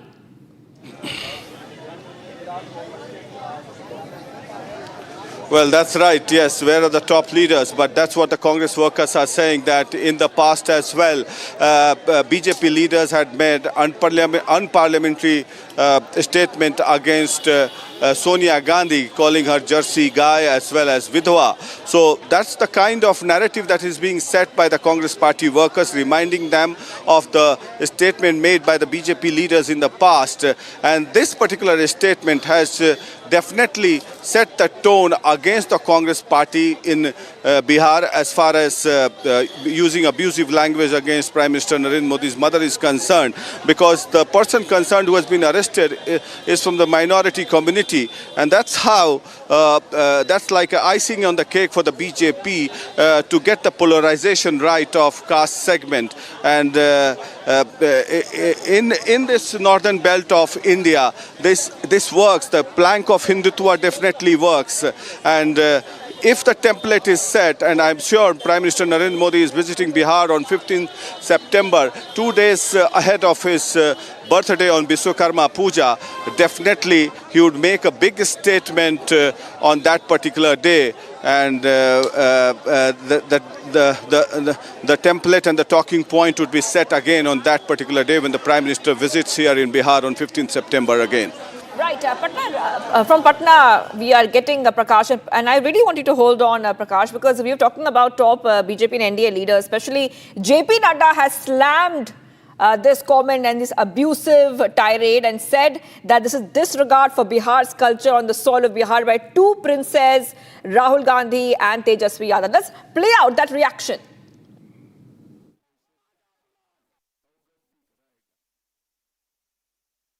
माँ जानकी के पावन धरा पर भारत की मातृशक्ति के अपमान का दुस्साहस कांग्रेस और आरजेडी ने किया है। इस कुकृत्य के लिए जितनी भी निंदा की जाए वो कम है। राहुल गांधी और तेजस्वी यादव की तू तड़ाक की भाषा ने राजनीतिक मर्यादा की सीमा को तार तार करके रख दिया है। इन दोनों ने जिस तरह के राजनीतिक भाषणों में भाषाई गरिमा को तिलांजलि देकर अभद्र शब्दों का प्रयोग करना शुरू किया है, इसको देखकर इनकी पार्टी के कार्यकर्ताओं ने, नेताओं ने भी इस तरह की अभद्र शब्दावलियों का प्रयोग करना शुरू किया है। कांग्रेस आरजेडी द्वारा मातृशक्ति को गाली देने का कॉरिडोर बना रहे हैं, जो ब्रह्मपुत्र के किनारे पर राजभवन के ठीक सामने पूरे गुवाहाटी के लोगों के लिए अपनी शाम को परिवार के साथ गुजारने का बहुत आकर्षक केंद्र होगा। ये बहुत लंबी यात्रा के बाद यहाँ पर आज एक सुंदर राजनिवास का लोकार्पण हुआ है। मैं फिर से एक बार हेमंत जी को उसको दूरदृष्टि के साथ बनाने के लिए और इसमें रहने वाले पहले राज्यपाल के रूप में लक्ष्मण आचार्य जी को बहुत बहुत शुभकामनाएं और बधाई देना चाहता हूं। मित्रों, 11 साल में मोदी जी ने इस देश के अंदर हर क्षेत्र में आमूलचूल परिवर्तन किया है। देश की बाहरी सुरक्षा हो, देश की आंतरिक सुरक्षा हो, देश के युवाओं को स्टार्टअप के माध्यम से विश्व भर के युवाओं के साथ दो दो हाथ करने का मौका देना हो, दुनिया भर में भारत को उत्पादन का हब बनाना हो, विश्व प्रसिद्ध इंफ्रास्ट्रक्चर का निर्माण करना हो, पूरे देश को 24 घंटा बिजली देने के लिए पर्याप्त बिजली का उत्पादन करना हो, 25 करोड़ गरीबों को गरीबी रेखा से बाहर लाना हो, या 10 साल के अंदर ही देश के 60 करोड़ गरीबों को घर, बिजली, शौचालय, नल से जल, गैस का सिलेंडर, 5 लाख तक का स्वास्थ्य का पूरा खर्चा और प्रति व्यक्ति 5 किलो अनाज प्रति माह देना हो। हर क्षेत्र में मोदी जी ने परिवर्तन लाया है। न केवल नीतियां बनाई, नीतियों को जमीन पर उतारने का काम किया है और उसके कारण देश भर में जो हर क्षेत्र में प्रगति हुई है, दुनिया इसको अचंभित होकर देख रही है और पूरी दुनिया में भारत के साथ साथ हमारे प्रधानमंत्री का भी सम्मान बढ़ा है। 27 देशों ने मोदी जी को अपने सर्वोच्च नागरिक सम्मान से सम्मानित किया है। वो भारत के लिए गौरव का विषय है और एक ऐसा प्रधानमंत्री जिनको पूरी दुनिया सम्मानित करती हो, मगर भारत की राजनीति में कांग्रेस के नेता राहुल गांधी ने जिस प्रकार से घृणा और तिरस्कार की नकारात्मक राजनीति की शुरुआत की है, उसका निम्न स्तर का एक प्रदर्शन उनकी घुसपैठिया बचाओ यात्रा में देखने को मिला। एक घुसपैठिया बचाओ यात्रा जो उन्होंने बिहार में निकाली है, उसमें राहुल गांधी के स्वागत के मंच पर से नरेंद्र मोदी जी की स्वर्गीय माता जी के लिए अपशब्द बोलकर सबसे घृणित काम कांग्रेस के नेताओं ने किया है। मैं आज इस मंच से राहुल जी ने जिस प्रकार से घृणा की स्तर बगैर की राजनीति की शुरुआत की है, उसकी और प्रधानमंत्री नरेंद्र मोदी जी की स्वर्गीय माता जी के लिए जो अपशब्द कहे गए, उसकी मैं हृदय से निंदा करता हूं और मैं पूरे देश की जनता को भी कहना चाहता हूं कि जिस प्रकार की राजनीति, मुद्दा विहीन विरोध की राजनीति, नकारात्मक राजनीति, घृणा की राजनीति श्री राहुल गांधी ने शुरू की है, वो हमारे सार्वजनिक जीवन को ऊंचाई नहीं देगी, गर्त में ले जाएगी। और ये आज से नहीं है। मोदी जी जब से मुख्यमंत्री बने तब से सोनिया जी, राहुल जी, मणिशंकर अय्यर, दिग्विजय सिंह, जयराम रमेश, रेणुका चौधरी, हर कांग्रेस नेता ने मोदी जी के लिए अपशब्द कहे। कोई मौत का सौदागर कहता है, कोई जहरीला सांप कहता है, कोई नीच आदमी कहता है, कोई रावण बताता है, कोई भस्मासुर बताता है, कोई वायरस कहता है। कांग्रेस के नेता क्या समझते हैं? इस प्रकार की भाषा का प्रयोग कर कर आपको जनादेश प्राप्त होगा क्या? मैं आज कांग्रेस के नेताओं को कहना चाहता हूं, जितनी ज्यादा गालियां मोदी जी को आप दोगे, कमल का फूल इतना ही बड़ा होकर खिलकर आसमान तक पहुंचेगा। और हर चुनाव में आपने प्रयास कर कर देखा है, फिर भी कुछ सीखना नहीं चाहते। हर चुनाव में गाली दिया, मुंह की खाई और फिर विजय को झुठलाने के लिए एक घुसपैठिया बचाओ यात्रा लेकर ये निकले हैं। ये घुसपैठिया बचाओ और कुछ नहीं है।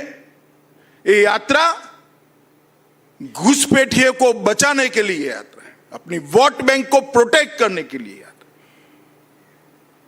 मैं देश भर की जनता को पूछना चाहता हूं, कोई भी लोकतांत्रिक राष्ट्र, लोकतंत्र का आत्मा चुनाव होता है। अगर घुसपैठिए मतदाता सूची में घुसकर चुनाव को प्रदूषित करे तो कोई राज्य, कोई राष्ट्र कैसे सुरक्षित रह सकता है? और कांग्रेस पार्टी ने जो शुरू किया है, देश भर की जनता अचंभित और दुखी होकर इनके कुत्सित प्रयास को देख रही है। मुझे मालूम है कि प्रयास को जनता का समर्थन नहीं है, परंतु 2 दिन पहले जो हुआ, इसने सारी सीमाएं लांघी। मोदी जी की माता जी का जीवन, एक गरीब घर में अपने सभी संतानों को संस्कारित कर ऐसे स्तर पर पहुंचा जाए कि बेटा विश्व का नेता बने, ऐसे जीवन को अपशब्दों से बोलना, ये भारत की जनता कभी सहन नहीं कर सकती। और इससे ज्यादा राजनीति में सार्वजनिक जीवन का कोई पतन नहीं हो सकता। मैं फिर से एक बार कांग्रेस के कुत्सित प्रयासों की घोर निंदा करता हूं और मैं आग्रह भी करना चाहूंगा राहुल गांधी जी के कि जरा भी शर्म बची है तो मोदी जी की, उनकी स्वर्गीय माता जी की और देश की जनता की जरूर माफी मांगे आप। खैर, ईश्वर सबको सद्बुद्धि दे। आज अच्छा दिन है, हमारे लक्ष्मणाचार्य नूतन गुरु में प्रवेश कर रहे हैं। आज मैं आसाम की पूरी जनता को नए राजभवन के लोकार्पण पर, गणेश वंदना के ये समय में ही ये लोकार्पण हो रहा है। ये नए राजभवन का प्रवेश आसाम की विकास के आड़े जो भी विघ्न होंगे, विघ्नहर्ता जरूर उसका हरण करेगा। मेरी बहुत बहुत शुभकामनाएं। वंदे मातरम। भारत माता की जय। महोदय, आपके सारगर्भित शब्दों के लिए हम आभार व्यक्त करते हैं।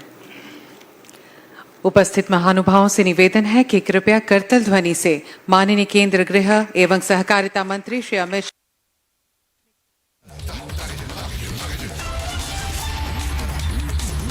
So I'm responding to abuse politics against the Prime Minister because it was on the Indie block event stage that abuses were hurled at Prime Minister and his late mother, and the Home Minister has expressed strong condemnation for that, saying that every time Rahul Gandhi and his alliance abuses PM or his mother, the more the BJP will win. And that's the confidence that Amit Shah has exuded just ahead of Bihar elections, and this attack of the Union Home Minister comes from Assam. And he has also said that the rally was held to give a free pass for infiltrators ahead of Bihar elections, and he condemned Rahul Gandhi and also his alliance partners for giving a free pass to not just infiltrators, to also abuse politics from their very stage. Let's listen in to the Union Home Minister again. ये घुसपैठिया बचाओ यात्रा जो उन्होंने बिहार में निकाली है, उसमें राहुल गांधी के स्वागत के मंच पर से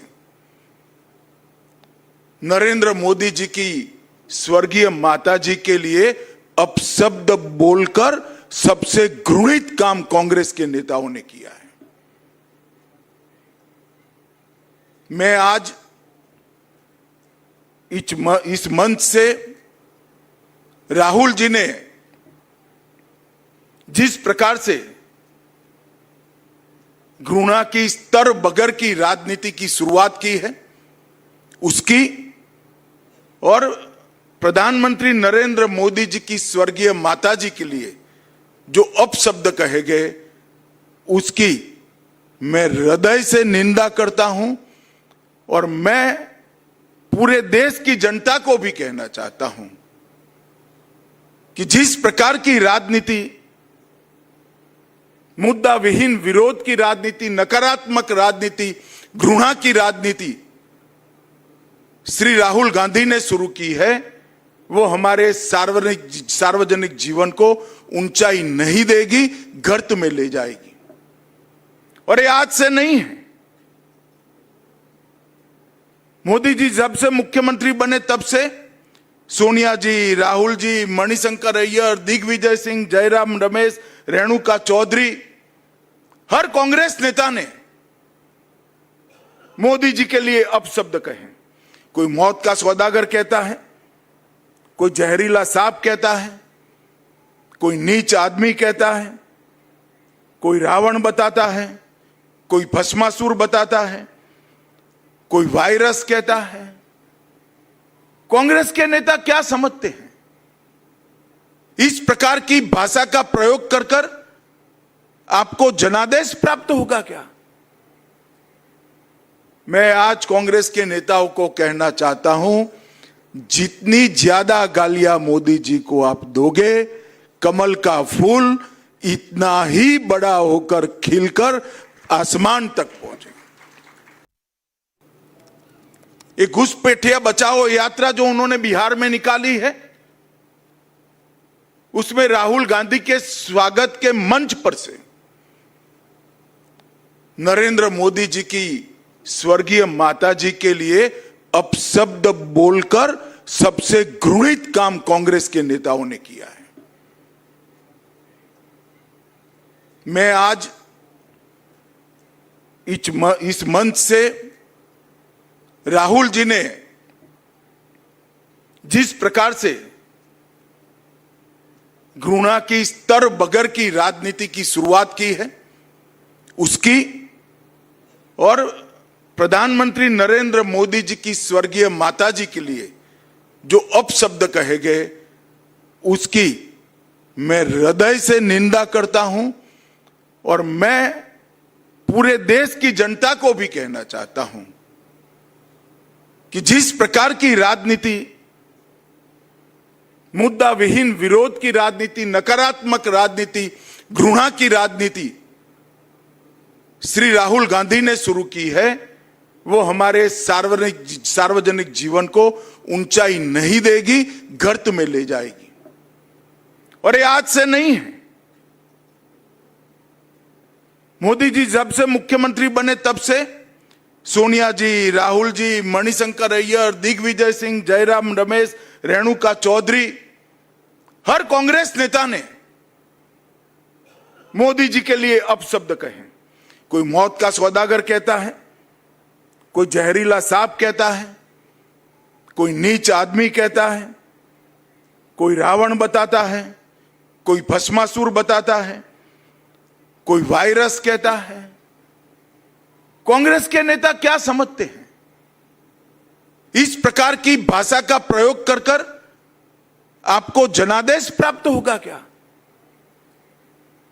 मैं आज कांग्रेस के नेताओं को कहना चाहता हूं, जितनी ज्यादा गालियां मोदी जी को आप दोगे, कमल का फूल इतना ही बड़ा होकर खिलकर आसमान तक पहुंचेगा।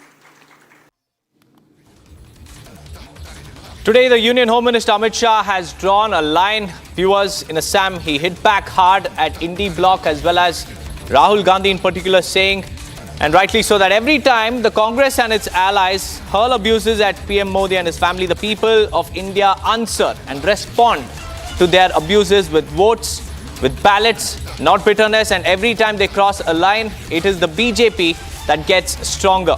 And this is what the Union Home Minister has said, and he has also sought an apology from Rahul Gandhi. And furthermore, he has launched an attack on the Indie Bloc's rally, saying that it is a Ghuspetia Bachao rally that is being launched by the Indie Bloc in Bihar just ahead of the Bihar elections. And he has also questioned Rahul Gandhi and his party for time and again hurling abuses. He has listed out the kind of abuses that were hurled at the Prime Minister by not just Rahul Gandhi, but also Sonia Gandhi and others. आई थी, BJP कार्यकर्ता आए थे, उनमें नितिन नवीन भी थे और संजय सरावगी भी थे और अरुण सिन्हा भी थे, संजीव चौरसिया भी थे, तमाम विधायक और मंत्री भी मौजूद थे और यहाँ तक पहुँचते हैं, यहाँ प्रोटेस्ट करते हुए यहाँ पर आते हैं और यहाँ पर इस सड़क पर जो निशान आपको दिख रहे हैं वो पत्थर के रोड़ी के वो नज़र आ रहे होंगे इस सड़क पर। मैं चूंकि कांग्रेस मुख्यालय के अंदर की तस्वीर विवेक दिखा रहे थे, मुख्यालय के बाहर की तस्वीर मैं दिखा रहा हूँ। इस रोड को कुछ देर पहले, जो अभी आपको खाली नज़र आ रही है ये सड़क, ये कुछ देर पहले अखाड़ा बनी हुई थी और यहाँ पर पुलिस बल होते हुए भी दोनों तरफ से पथराव और धक्का मुक्की झड़प की नौबत आ गई थी और जब तक कोई कुछ समझ पाता, कई कार्यकर्ताओं को चोटें भी आई है, बीजेपी कार्यकर्ताओं को भी चोट आई है और कांग्रेस कार्यकर्ताओं को भी। बीजेपी ने कहा, आरोप लगाया है कि कांग्रेस कार्यकर्ताओं ने पहले पथराव किया। कांग्रेस कह रही है, कांग्रेस के कार्यकर्ता कह रहे हैं कि वो अंदर घुसने लगे, हमने उन्हें रोकने की कोशिश की तो पथराव हुआ। अब ये किसने किया पथराव, ये जांच का विषय है। इन सब के बीच पुलिस बल अभी भी तैनात है और पुलिस ये पता लगाने की कोशिश कर रही है हुआ क्या था। आप लोगों में से यहाँ पर कोई मौजूद थे, क्या हुआ था, किसने पथराव शुरू किया था, किसकी तरफ से पथराव हुआ था? सर, हमारे एसडीपीओ साहब से पूछिए। एसडीपीओ साहब कहाँ हैं? अभी जस्ट निकल गए हैं। तो क्या यहाँ पर कोई पता नहीं चल पाया है कि आप लोग यहाँ पर थे जब झड़प हुई थी, पथराव हुआ था? पुलिस यहाँ पर मौजूद थी? पुलिस थी यहाँ पर? पुलिस थी? चलिए, ये कह रहे हैं कि पुलिस थी, अधिकारी यहाँ से निकल चुके हैं।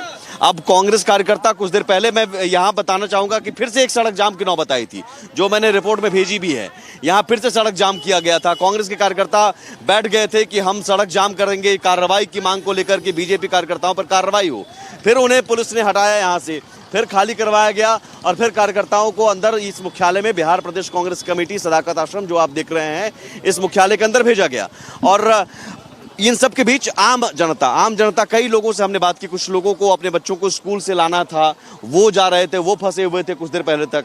कुछ महिलाओं को अस्पताल जाना था, वो फंसे हुए थे। यानी बिहार में सियासी हाई वोल्टेज ड्रामा चरम पर है और ये आने वाले चुनाव को लेकर आप समझिए कि ये शुरुआत पर है। बिहार में सियासी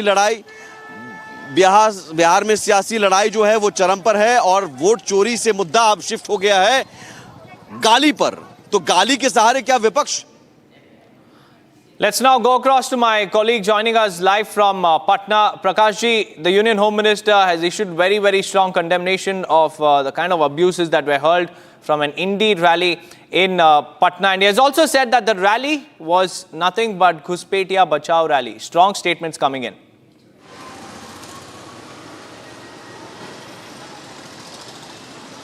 Oh yes, it is undemocratic and unparliamentary, the kind of abusive language that has been used against the Prime Minister, BJP leaders from the central government as well as including Amit Shah, JP Nadda and various other leaders openly launching a frontal attack on the Congress party, specifically Rahul Gandhi and Tejasvi Yadav, to tender an apology for the abusive remark against Prime Minister Narendra Modi's mother by a Congress worker who has been arrested by Darbhanga police. And now, today, the protest by the BJP went to an extent of barging into the Congress headquarters here in Patna, Sadakat Ashram, from where I am reporting right now. And we could see a scuffle between the Congress and the BJP workers led by Bihar Minister Nitin Naveen, Sanjay Saraogi, as well as MLA Sanjeev Chaurasia and Arun Sinha, both Patna MLAs. Now, the Congress workers are alleging that their vehicles have been demolished and vandalized and several workers have been injured. Yes, the policemen were not in large numbers because they were informed earlier about the protest by the BJP, and there are enough visuals to explain as to how the BJP workers barged into the Congress office, which again is undemocratic, and pelted stones and broke the window panes and glasses of the vehicles parked inside the Congress office. That is what they're protesting about. Now the police has reached the spot. The Congress worker will be lodging an FIR. Meanwhile, this statement of the Congress worker against Prime Minister's mother is sort of a self-goal by the Congress party, because this has come from the dais of the Congress party. And even though the model code of conduct for the elections have not been announced yet, the BJP has got an issue to talk about during the course of the elections. And this is the kind of issue that the BJP wants to galvanize the society, polarize the society on caste and communal lines, because in every elections around the corner in the country, BJP is in search of these issues, and Congress has in fact done a self-goal while Rahul Gandhi and Tejasvi Yadav was on their Vote Adhikar Yatra against SIR, and now from SIR to abusive language to protest, the talking point has shifted now, and the momentum is getting the impetus as far as the politics in Bihar and the elections in Bihar are concerned. Now, Prime Minister Narendra Modi would be visiting the Bihar on the 15th of September, and we'll wait and watch what kind of a strong reaction comes from him, because certainly he would speak. And remember, when the Operation Sindoor was to be done, Prime Minister had stated to the leaders across the globe in English that the country is going to retaliate. So this particular statement will have to wait 17 more days before the Prime Minister speaks in Bihar once again, and that will be a strong statement, and that may be the turning point as far as elections are concerned. And now the Congress and the RJD will have to look for another issue to counter the BJP NDA in Bihar. That's right, Prakashji. Continue to stay on with us. Let's play that bite of the Union Home Minister Amit Shah from Assam, where he has condemned abuse politics by the opposition. ये घुसपैठिया बचाओ यात्रा जो उन्होंने बिहार में निकाली है, उसमें राहुल गांधी के स्वागत के मंच पर से नरेंद्र मोदी जी की स्वर्गीय माता जी के लिए अपशब्द बोलकर सबसे घृणित काम कांग्रेस के नेताओं ने किया है। मैं आज इस मंच से राहुल जी ने जिस प्रकार से घृणा की स्तर बगैर की राजनीति की शुरुआत की है उसकी, और प्रधानमंत्री नरेंद्र मोदी जी की स्वर्गीय माता जी के लिए जो अपशब्द कहे गए उसकी मैं हृदय से निंदा करता हूं, और मैं पूरे देश की जनता को भी कहना चाहता हूं कि जिस प्रकार की राजनीति,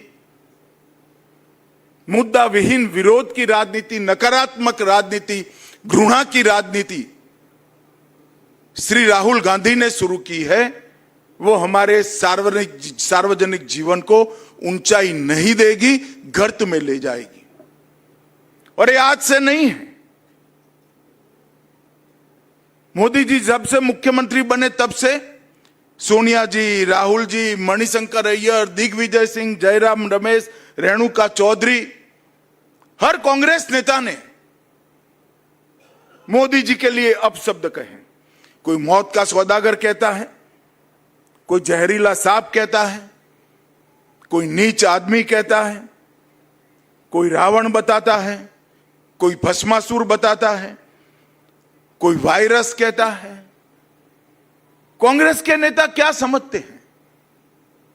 इस प्रकार की भाषा का प्रयोग कर कर आपको जनादेश प्राप्त होगा क्या? मैं आज कांग्रेस के नेताओं को कहना चाहता हूं, जितनी ज्यादा गालियां मोदी जी को आप दोगे, कमल का फूल इतना ही बड़ा होकर खिलकर आसमान तक पहुंचेगा।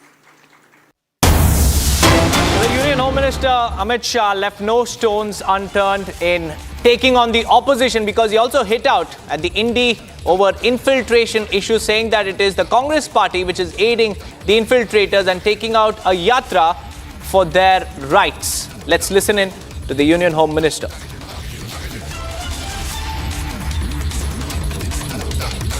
दिखाए, फिर भी कुछ सीखना नहीं चाहते।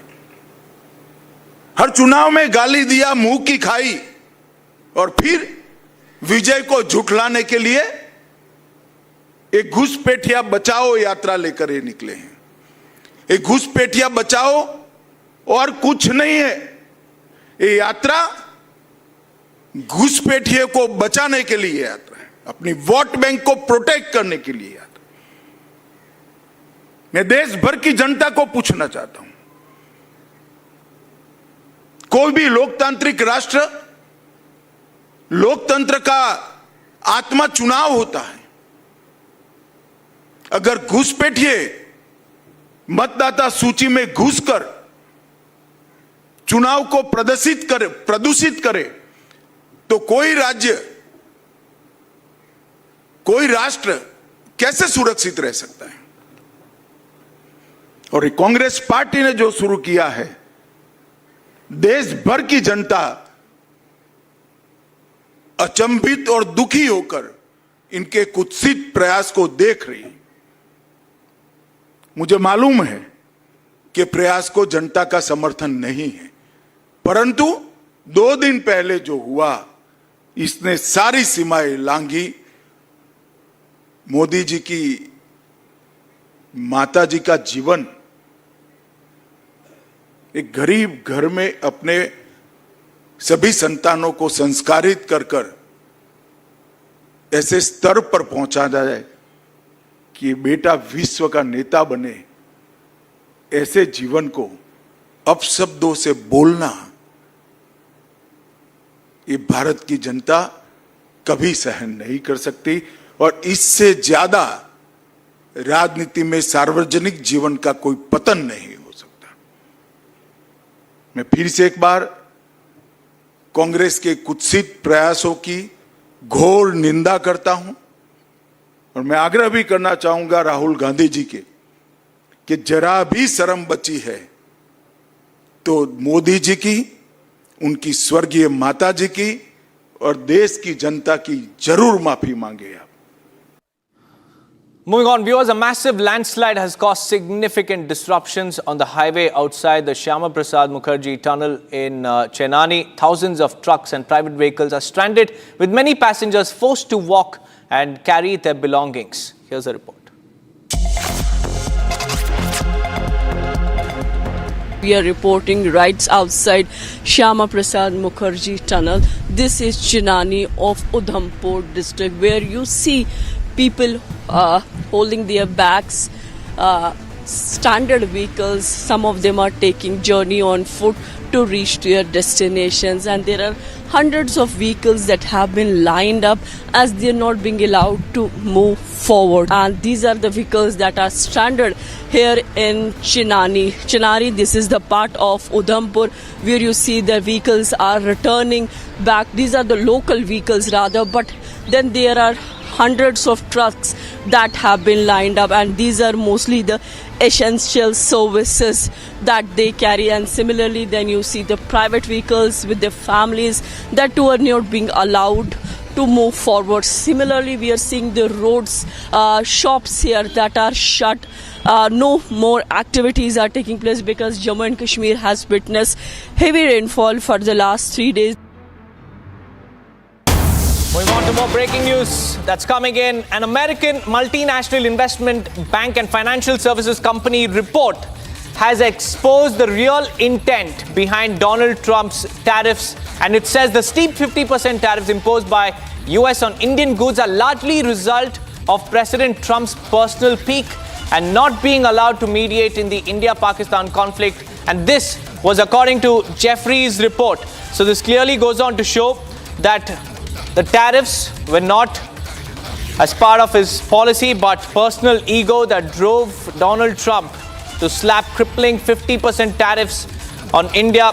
And you heard that from the Jeffrey's report as well, because the global investment giant Jeffrey's says that it wasn't economics, it wasn't trade imbalance, it wasn't diplomacy, but it was the personal peak, personal ego of Donald Trump that resulted in 50% tariffs.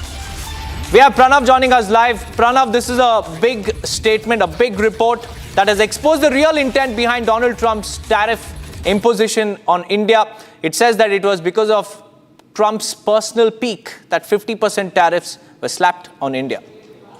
Yes, absolutely, Deepak. In fact, it comes from a banking or, a rather investment giant which is based out of US. There are many things that this report has noted. Besides calling it an irritation, Trump's personal irritation behind the decision to slap 50% tariffs on India, the report has also called some very important things that the report has noted. It has referred to these tariffs as draconian tariffs, which are not aligned with US's national interests. The report, in fact, also notes that the risks of imposing these tariffs are that New Delhi will get closer to China, and that's one of the things we are already seeing, that we are seeing a bloc emerging against Donald Trump's tariffs. You're already seeing Prime Minister meeting the Japanese leadership today, and then we have the Russia-China meetings lined up later. So yes, the report actually cites that there are more risks to the US economy, or it's not in line with the US national interests, the imposition of tariffs on India.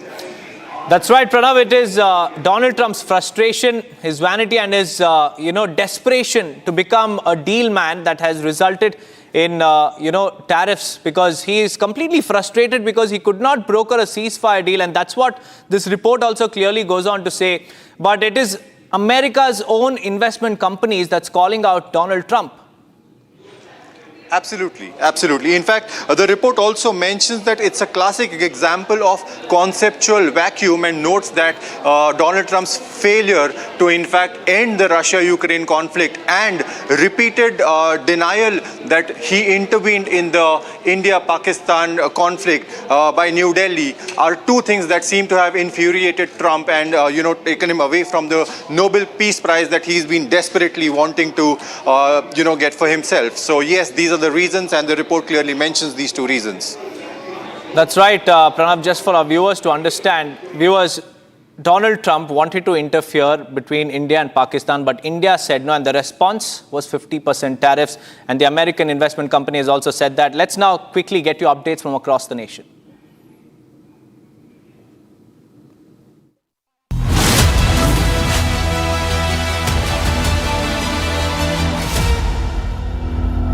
In the global employability rankings by Times Higher Education UK, only the following 6 institutions from India are ranked amongst the top 230 in the world for having the most employable graduates: IIT Delhi, IISc Bangalore, IIT Bombay, IIM Ahmedabad, IIT Kharagpur and Amity University. थोड़े में ज्यादा स्वाद, यही तो है इसकी खास बात। वाओ मम्मा, क्या स्वाद है? अरे मेरे राजा, सबका राजा।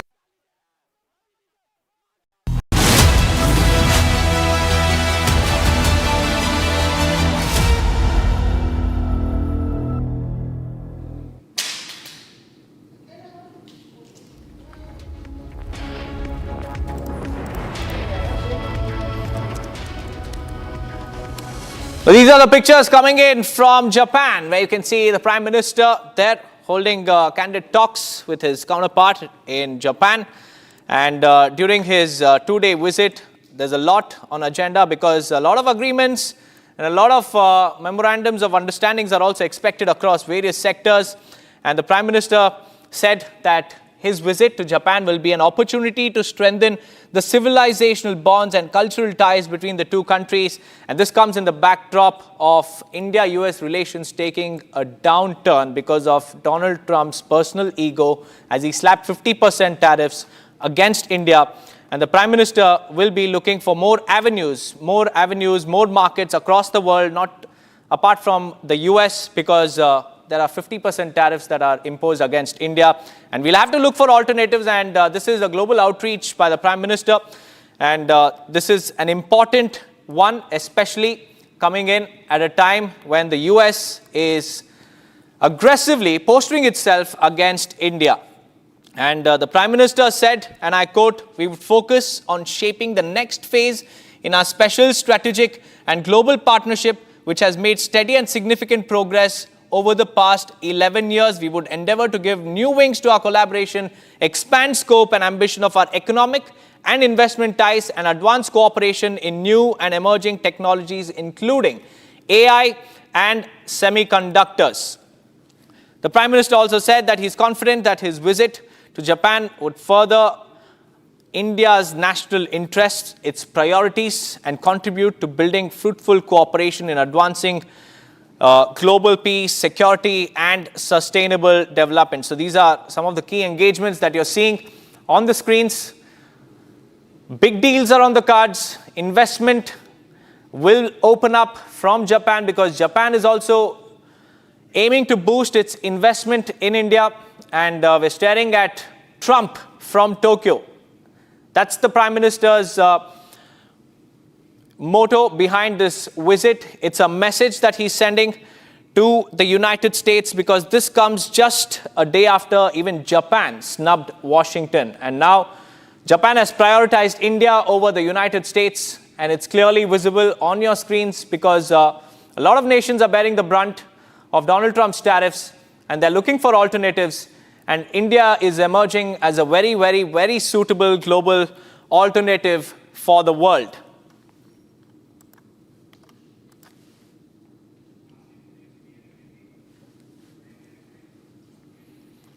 Well, the Prime Minister and the MEA has clearly stated that world is counting on India.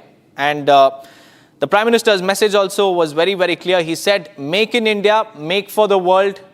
And this is something that the Prime Minister has been reiterating for a very, very long time. The government has transform, reform, and perform motto.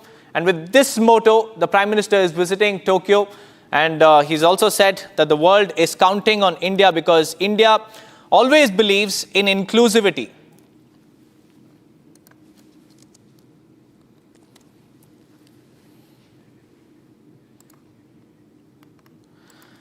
And just to remind you of what Tokyo did in its last minute, because Japan scrapped its US trip last minute over the trade deal. In fact, to give us more insights on this particular visit, we have our senior executive editor, Abhishek Kapoor, joining us live. Abhishek, this is a very, very significant moment in India-Japan ties. Help us understand what's on cards, what's on the table. Well, you see, so this is Prime Minister's visit after some gap to Japan, and this is part of the annual summit-level dialogue that exists between the two sides. And Prime Minister there engaging with the business community. In fact, under the helmsmanship of Prime Minister, the India-Japan relationship has, really taken next level. It's actually called the confluence of two seas with a direct maritime connector that has been established now. And in the present circumstance, what we are seeing is the trade relationship being, what we are seeing, relationship being strengthened further. In fact, Japan happens to be in the top 5 FDI investors insofar as of FDI into India is concerned. And the bilateral trade, which stands at about $22, $24 billion. An attempt is being made to increase it further with a specific focus. Remember, just a while back, Prime Minister in his address, along with the Prime Minister of Japan, mentioned how the focus is on building in India and making for the world. And in that, Japan has contributed immensely already. So if you look at all the corporations having their origins in Japan and working in India, and from Nippon Steel with ArcelorMittal and Suzuki Motor Corporation. In fact, Prime Minister is visiting Japan just 2 days after having inaugurated a big project of Suzuki in his home state, Gujarat. And in fact, his relationship with Japan goes back to his days as Chief Minister of Gujarat when he visited Japan twice, once in 2007 and in 2012. In fact, he was given the honor of being a state guest despite being just the Chief Minister of a state. So in that sense, I think this is a very important visit panning out. There have been high-level engagements on both the sides as a build-up to this summit. And in the present the relationship is defined as a special, strategic, and global partnership. In fact, 3 or 4 nations with which India has format dialogue also apart from this annual summit level dialogue, and that really gives you an idea of the kind of importance both sides really attach to each other. Prime Minister, in fact, has been frequently visiting in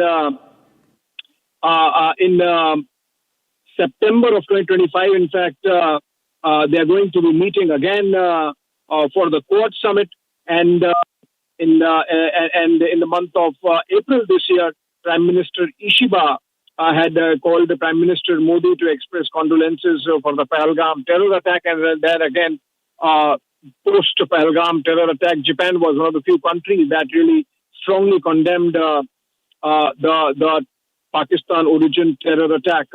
As of now, of course, as I mentioned, the focus is on trade and improving bilateral trade. Imports from Japan continue to weigh exports, so that's one area where the two sides take care of that balance of trade or rather adverse balance of trade situation. Apart from that, of course, in the present circumstance, when the world is facing headwinds from Trump's tariff policies, just yesterday there were reports that Japan has decided not to send its trade delegation for trade talks with the United States. Similarly, we have seen India and United States trade talks have stalled, and we're waiting for more clarity as to where it goes from here after Trump announced or slapped rather 50% tariffs, including 25% of sanction tariffs, as they are called, penalties, as they are called, for having bilateral trade, engaging in trade with Russia. So I think in that sense, this is a very important dialogue that's going to take place in a while from now when the summit takes place between the two leaders, or the delegation level talks happen between the two leaders. As of now, what we are seeing is business engagement between the two sides.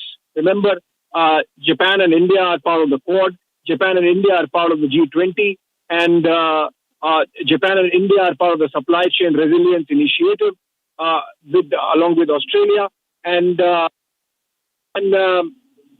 also we have seen how during G7, Prime Minister has almost been a permanent feature. He's been a special invitee to G7 summits, of which Japan is a member for the last 8 or 9 times. So in that sense, I think there is an element of connect. There is an element of long-enduring partnership. There is an element of camaraderie when it comes to global affairs in terms of coordination between the two sides. Prime Minister, in fact, had a very special relationship with Shinzo Abe, the late Shinzo Abe, and that has really gone on. In fact, in the latest round, there is likelihood of an appraisal of focus on nuclear energy, and that's something new. Also, remember, with all the turbulence that's been coming in, Japan has been focusing again on its defense, its national defense. It has increased its defense budgets. It has started building up its own something which had not been done for the last 7 decades, and this is essentially happening in response to the uncertainty that's former American protectorate territories like Japan and even Europe in some ways have been facing because Trump has been withdrawing those protections. So Deepak, in that sense, through these pictures, the world is essentially seeing another flank is strengthening in terms of Japan and India are doing an appraisal of their already strong relationship as Prime Minister's visit to Tokyo pans out. That's right, Abhishek. And as a matter of fact, Donald Trump's tariff has also dented the Quad alignment because Japan snubbed the United States yesterday, and Australia has also expressed its aspersions as far as the tariffs are concerned. How do you look at this, Abhishek, as far as the Quad is concerned specifically? Well, good question and very uncertain answer, Deepak, there, because nobody knows where Quad is headed now with all the uncertainty. that's surrounding America's individual relationship with the rest of the three Quad members, which is India, Japan and Australia. Just yesterday, as I was mentioning, Japan has decided not to send a trade delegation and effectively calling off the trade talks. Similarly, we have seen Australia not in agreement with the manner in which the Trump administration has been slapping unilateral tariffs. And of course, we know what the kind of standoff that's panning out between India and the United States. So Quad remains in a bit of a quandary, and clarity would emerge only perhaps after the UNGA, which happens in September, because in the present state of frostiness that's there between India and the United States, remember, India was to host Quad this time. So it's unlikely that you're going to see President Trump coming to India in the month of October and November and Quad to take place unless, some breakthrough happens and India and the United States are able to sort out the trade deal that was almost done before Trump really, threw it under the bus because he wants a Nobel Peace Prize and wanted India to acknowledge his role in the ceasefire, which has not been there. Maybe some of his team members interlocuting and communicating, having a three-way communication between India, Pakistan and themselves, but that does not mean Trump did bring about the ceasefire, and that's where things are stuck. So unlikely that Quad summit is happening anytime soon, Deepak, and it's essentially incumbent upon a trade deal being signed between India and the United States. Absolutely. The focus is on trade, AI and security. Thanks so much, Abhishek Kapoor, for all the details. We'll keep coming back to you for more on this. Now, Prime Minister is in Japan speaking at the India-Japan Joint Economic Forum in Tokyo today. Prime Minister Narendra Modi issued an invitation, come make in India, make for the world. And Prime Minister arrived in Japanese capital today on a 2-day visit, during which he, in fact, will be holding a summit talk with his counterpart there, the Japanese Prime Minister. Listen in. हमारी साझेदारी के लिए मैं भी कुछ सुझाव बड़ी नम्रतापूर्वक आपके समक्ष रखना चाहूंगा। पहला है मैन्युफैक्चरिंग। ऑटो सेक्टर में हमारी भागीदारी बेहद सफल रही है और अभी प्रधानमंत्री जी ने इसका विस्तार से वर्णन किया। हम साथ मिलकर वही magic batteries, robotics, semiconductor, ship building और न्यूक्लियर एनर्जी में भी दोहरा सकते हैं।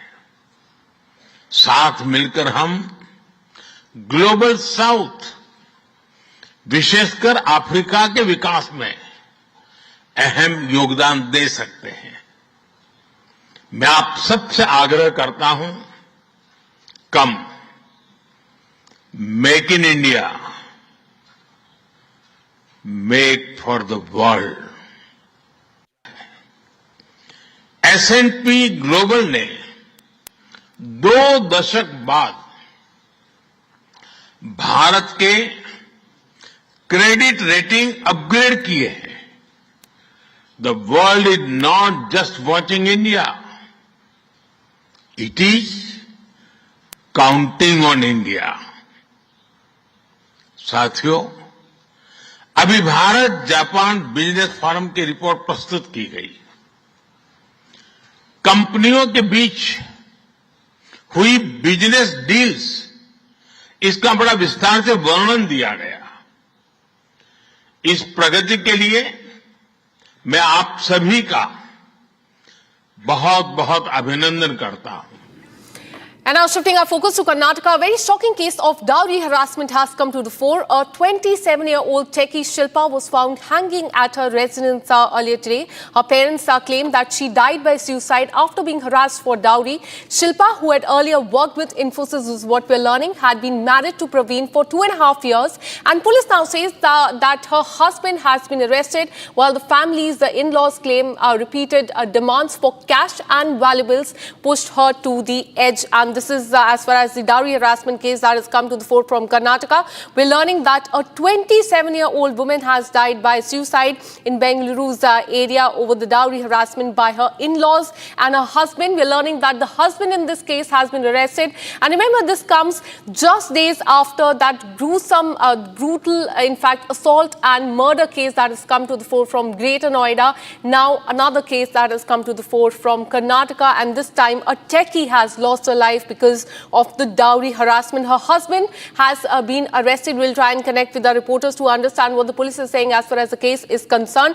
But another shocking case that has come to the fore. The woman has been identified as Shilpa. She was the engineering graduate and working at a software company in Bengaluru before she got married to Praveen in 2022. And the couple have a 1.5-year-old son as well, and they lived in a BTM layout since they got married. Praveen is also the software professional, and he worked at a company in Bengaluru, but he quit the job to start a Pani Puri business is what we're learning. Now he has been arrested. Those are the visuals coming in of the family members completely in distraught. They are demanding justice. They are saying that there were repeated demands of cash and valuables that pushed Shilpa, the person that you can see on the screen, to the edge. Let me go across to my colleague Abhishek, who's been tracking this story very closely. Abhishek, what is the police saying as far as this case is concerned? Have the in-laws also been arrested in this case? Well, with respect to the suicide case, only the husband has been taken into custody by the Sudaguntepalia police because there was a demand from the husband's side for an additional bribe of 10 lakhs and 160 grams of gold is what the relatives of the deceased daughter says as of now, deceased mother says as of now. On the other hand, we've also seen that there is a complaint stating that at least 40 to 50 lakhs had been invested on the marriage, after which they had also given around 130 grams of gold for the groom. And at this point of time, they also have a 1.5-year-old child along with the dead woman was pregnant is what the family of the deceased mother has informed the police as of now. On the other hand, it is also mentioned that this lady had to end her life because of the pressure from the husband's family for additional bribe is what the relatives of the deceased woman have claimed as of now. We are informed that the husband of the deceased lady has been taken into custody for the allegations against him, and there are questionings happening towards the arrest of the family members of the husband as well. So we will have to see for the latest updates from the Sudaguntepalia police station as of now. However, the parents of the husband haven't been taken into custody, but they are being questioned by the police is what we have been informed as of now. Absolutely. Keep tracking those details. Abhishek, we'll keep coming back to you for more on this. Now, shifting our focus to Tamil Nadu. As far as another shocking story is concerned, breaking news coming in. Tamil Nadu BJP District Commerce Wing member Satish Kumar was murdered in Tamil Nadu, Shivaganga on Thursday night. Initial investigation by the police states that he was beaten to death by a gang of men. And police also stated that it was a personal feud and not a political one between Satish, and they are inquiring 5 people in relation to this case. However, we're learning that main accused is still on the run. A BJP District Commerce Wing member Satish Kumar was murdered in Tamil Nadu, Sivaganga, and we're learning that police has said that he was beaten to death by a gang of men. And according to the officials, the incident was not a political one, but a personal one that stemmed from the personal reasons. Both Kumar and the accused group were under the influence of alcohol at the time of this fight. Let me go across to my colleague Sarada, who's been tracking these details. Sarada, the police is now saying that this was not a political one, but a personal feud. What was the personal feud between the gang of men and the BJP leader is what we're learning. And also do tell us about the main accused in this case. We're learning that he's also on the run. What is the police saying on this? Well, the police has not disclosed what exactly is the personal feud among the deceased Satish Kumar along with the 5 other men, but reports continue to state that Satish Kumar had a scuffle with these 5 men earlier when he was drinking, and that when they were under the influence of alcohol, to take a revenge against Satish Kumar, the group of 5 again tried to attack him on last night, and that is when the murder had happened right outside the bar where they were drinking, and it has been very clear that it was not a political scuffle but a personal one, and Satish Kumar had already met these 5 people and had already had a huge banter with them, and that's the reason that has led to a huge fight and leading him to his murder. The police is now inquiring 5 members related to this. However, they continue to state that the main accused is still on the run and is missing, and they would be soon filing an FIR on this particular case and taking the case for further investigation. Right, another shocking update coming in from Tamil Nadu. Shraddha, keep tracking those details. We'll keep coming back to you for more on this.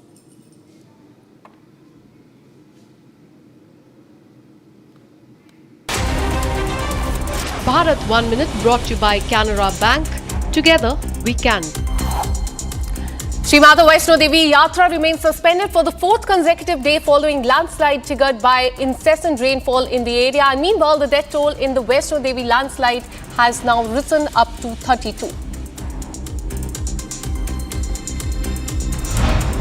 Uttarakhand Chief Minister Pushkar Singh Dhami gave necessary instruction to the senior officials, disaster secretary and district magistrate at the official residence for relief and rescue operation on the heavy rainfall in Rudraprayag, Chamoli and other districts. In UP, Chief Minister Yogi Adityanath attended the National Sports Day 2025 program in Lucknow today. During the event, he also met with several hockey players, and this day is celebrated to commemorate the birth anniversary of legendary hockey player Major Dhyan Chand.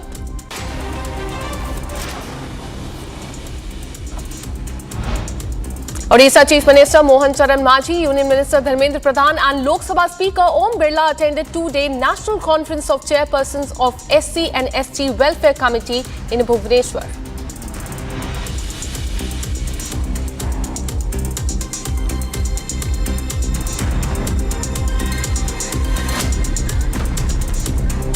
And now shifting our focus, we have big breaking news coming in. As far as the Pahalgam terror attack is concerned, NIA probe has revealed that Baisaran was deliberately chosen as the target, first because of its heavy tourist presence and second because of the isolated location that could delay the reinforcement. And investigators confirm that only 3 LET terrorists carried out the strike. All the 3 were trained by Pakistani handlers with planning and weapon supply linked directly to the cross-border network.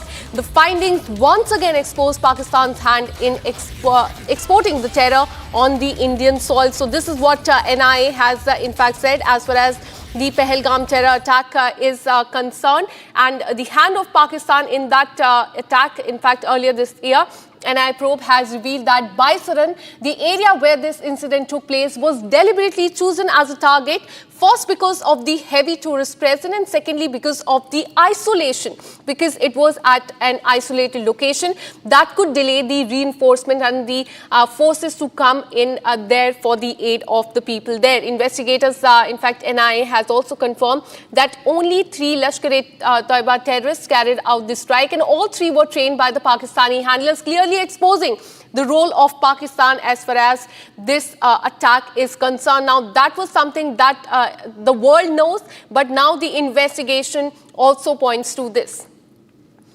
Let me go across to my colleague Akhil, who joins us with more details. Akhil, tell us about what NIA has said as far as the Pahalgam terror attack is concerned and the role of Pakistan in this. Well, Akshay, if you see what we have seen, that on April 22nd, this carnage took place in which 26 innocent lives were lost. And after that, what we have seen that apart from Jammu and Kashmir police team, the central agency, the NIA, took over this entire program. In this case, NIA has finally given his official statement in that regard that there were only 3 persons who were the key conspirators in this case. And earlier what we have seen that during the Operation Mahadev, our security forces, our armed forces has basically neutralized all those 3 terrorists on July 28th. And after that what we have seen that there was a conjecture that whether there were only 3 terrorists or there could be more than that. So right now the NIA has officially confirmed this, that there were 3 terrorists who were neutralized by our security forces. And if you see why, there's one more important point on which basically the NIA has shed some light, and in which they have said that why basically Baisaran was chosen as the very spot by those terrorists, because of the 2 reasons. First one, because it's a very major tourist spot, and that is why the terrorists basically used it as a safe haven to go over there and create a fear among the tourists. Second reason, which we have got from the sources in the NIA, that if you see when that incident took place, at that point in time, it's a very remote location. So Baisaran village, it would not be easier for the security forces to arrive over there. So reinforcement is not easy in Baisaran Valley. So that is why, that is the second reason those 3 terrorists have chosen Baisaran Valley as the point for attack. Absolutely. Keep tracking those details. Akhil, we'll keep coming back to you for more on this.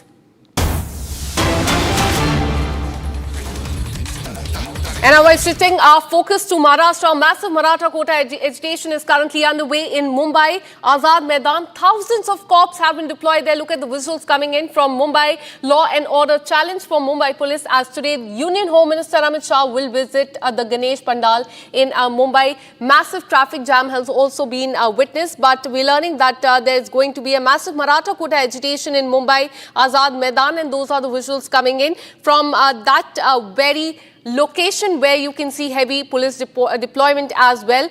The Maratha quota agitation leader will begin the definite hunger strike at the historic Azad Maidan, declaring that the leaders would not budge until the community's demands are fulfilled. We'll try and connect with the reporters to understand what is happening there on the ground. But as far as this protest is concerned, we're learning that the activists have arrived at the protest site around 9:30 in the morning with thousands of supporters there, as you can see in the visuals as well, waving the saffron flags, caps, scarves, chanting slogans as they begin this rally. Now, they've accused the government of forcing the Maratha community's hand and they have said, and I quote, "It is the government lack of cooperation that has brought us here. Now that permission has been granted for this protest, we must respect the law, cooperate with the police and ensure nothing is done to tarnish the community's image," is what we're learning as far as this protest is concerned. So massive protests you can there. We're learning that over 1,500 police personnel have been deployed there to manage the crowd and maintain the crowd. Let me go across to my colleague Meenakshi, who's been tracking every detail. Meenakshi, what is happening there on the ground? What are the community members saying as far as the Maratha agitation is concerned?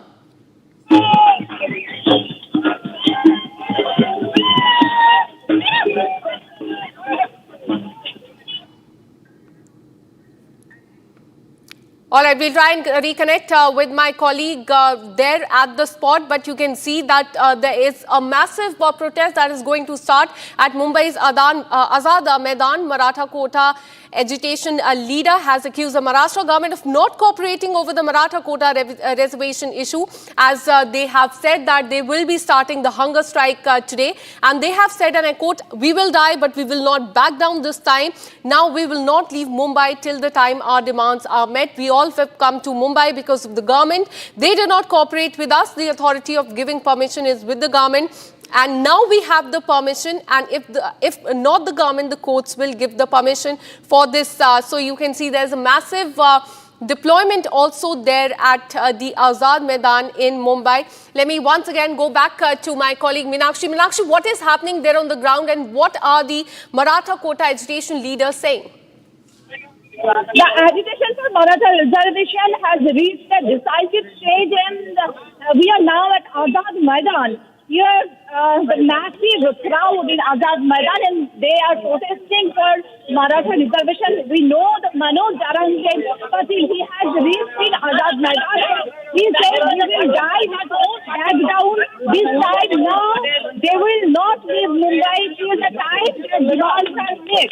And challenge for Mumbai government today now, Home Minister Amit Shah will visit Ganesh Pandal and Mumbai, and here are all thousands of protesters who are showing protest in Azad Maidan, and as you told the Maratha leaders, what they are saying they will continue their protest, as we know that today from 9 a.m. to 6 p.m. police have allowed Jarange to permission state for peaceful protest, but they are saying they will not go, they will not leave Mumbai because they are saying they want reservation, and the main challenge for police, as they have told them here, Ganesh, despite 40,000 police personnel are deployed in Mumbai city, and the challenge for police now. Union Home Minister Amit Shah will come today to visit Ganesh Palace in Mumbai. So huge deployment, and we can see huge traffic, very terrible traffic in Mumbai because all heavy vehicles are restricted from 12 a.m. and all types of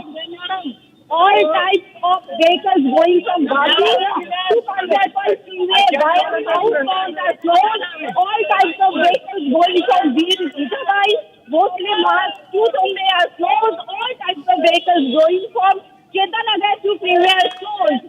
And now terrible traffic. Mumbai witnesses terrible traffic, and protesters are showing protest at Azad Maidan. You can see the protesters. The roads, all roads are closed. You can see huge crowd protesters. This is the way. This is the main road where the entrance is main entrance for Azad Maidan, and the protesters.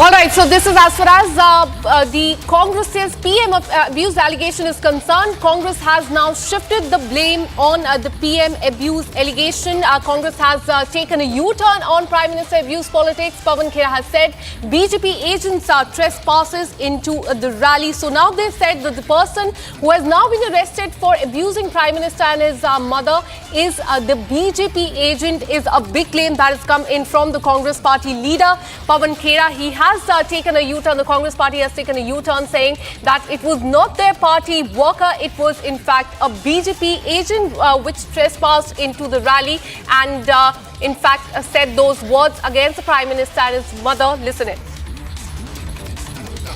और फिर यही मुद्दा बनाते हैं ताकि यात्रा से ध्यान हटा सके। ये बौखलाए हुए हैं हमारी इस यात्रा से। इनकी चोरी पकड़ी गई है, इसलिए बौखलाए हुए हैं। कौन है जो गिरफ्तार हुआ है, किसका आदमी है, किसने करवाया, उसने पता लगाइए। ये क्या बदतमीजी कर रखी, गुंडागर्दी कर रखी है सदाकत आश्रम। जनता सब देख रही है, पूरा देश देख रहा है भारतीय जनता पार्टी की गुंडागर्दी, और ये चलेगी नहीं गुंडागर्दी ज्यादा।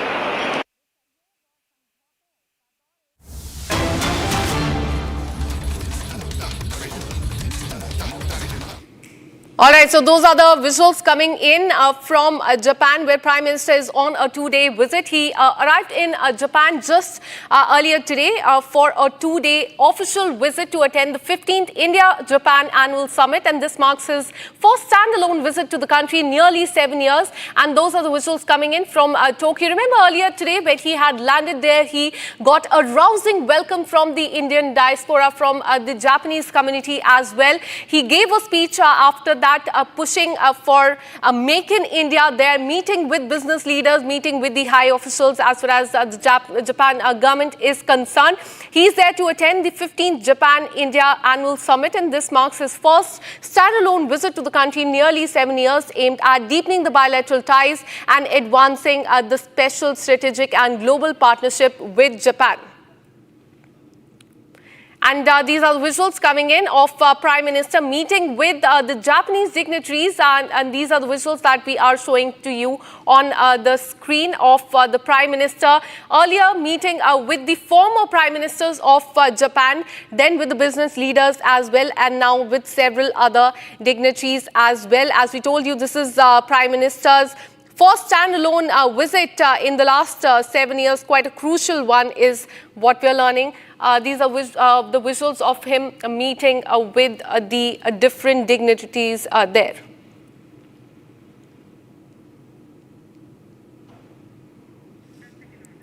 All right, we'll continue to show you these visuals that are coming in from Japan. This visits come at the invitation of the Japanese Prime Minister.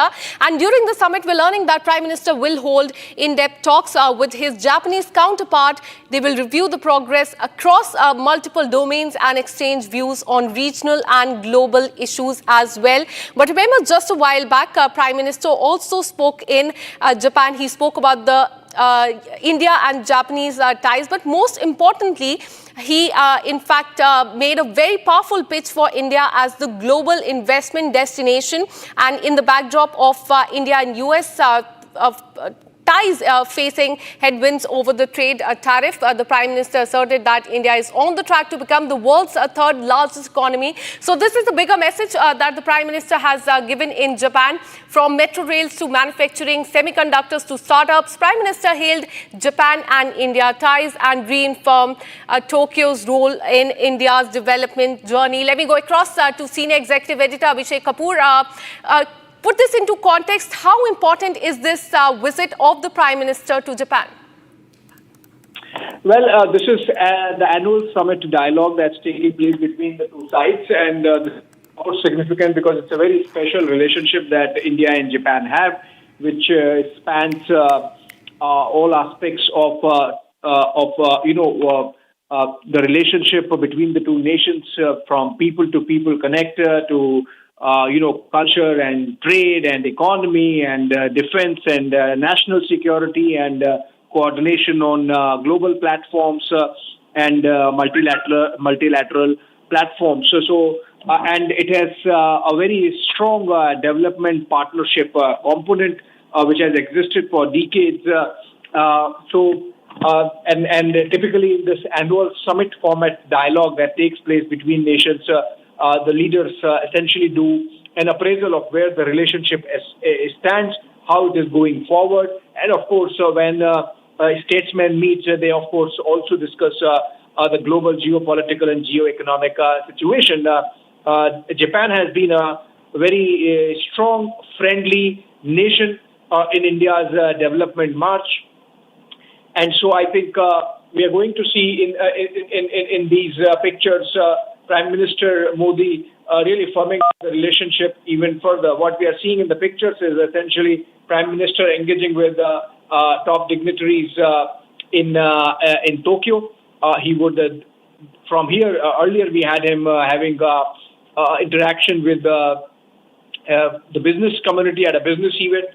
Now we are seeing those similar dignitaries engaging with the Prime Minister, and after which we are going to have Prime Minister visiting the Dharmastala temple, where Prime Minister is going to spend some time, following which the summit dialogue that takes place between Prime Minister Modi and Prime Minister Shigeru Ishiba of Japan, of course, with the respective teams and the delegations that are going to be there with the two leaders.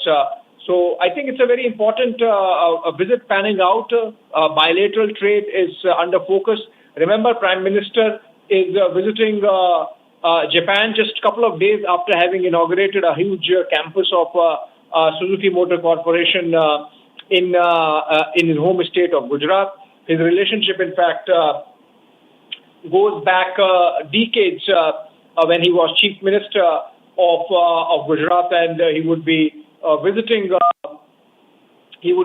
Japan once in 2007 and second time in 2012. In fact, in 2012 he visited Japan as a state guest, and he was a special guest of then Prime Minister late Shinzo Abe, with whom he developed a great rapport, and we saw that in the pictures when Prime Minister Modi invited Abe-san, as he used to call him, to his home state and in Japan.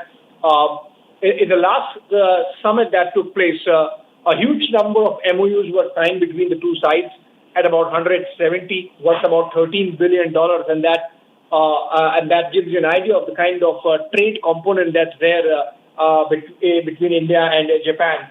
Then you look at the metro, not metro actually, but the bullet train that's coming up between Ahmedabad and Mumbai. Another dream project of Prime Minister Modi. In fact, his first thought of getting a bullet train for India had come when he was Chief Minister of Gujarat. And as Chief Minister, he visited Japan in 2007.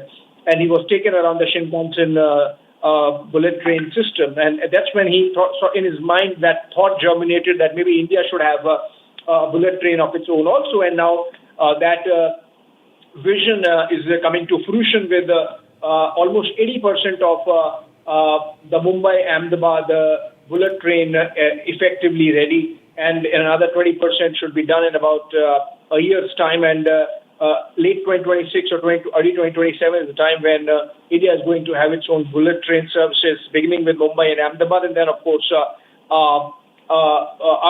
connecting other metros. But what is significant is, and why it is being mentioned, is that a significant component of technology and financing is in fact coming from the Japanese as part of their larger bilateral trade relationship that exists between the two sides. Look at Nippon Steel, which is ArcelorMittal, Nippon Steel India. Look at Suzuki Motor. Look at Toyota in tie-up with Kirloskar. Look at Sumitomo, which has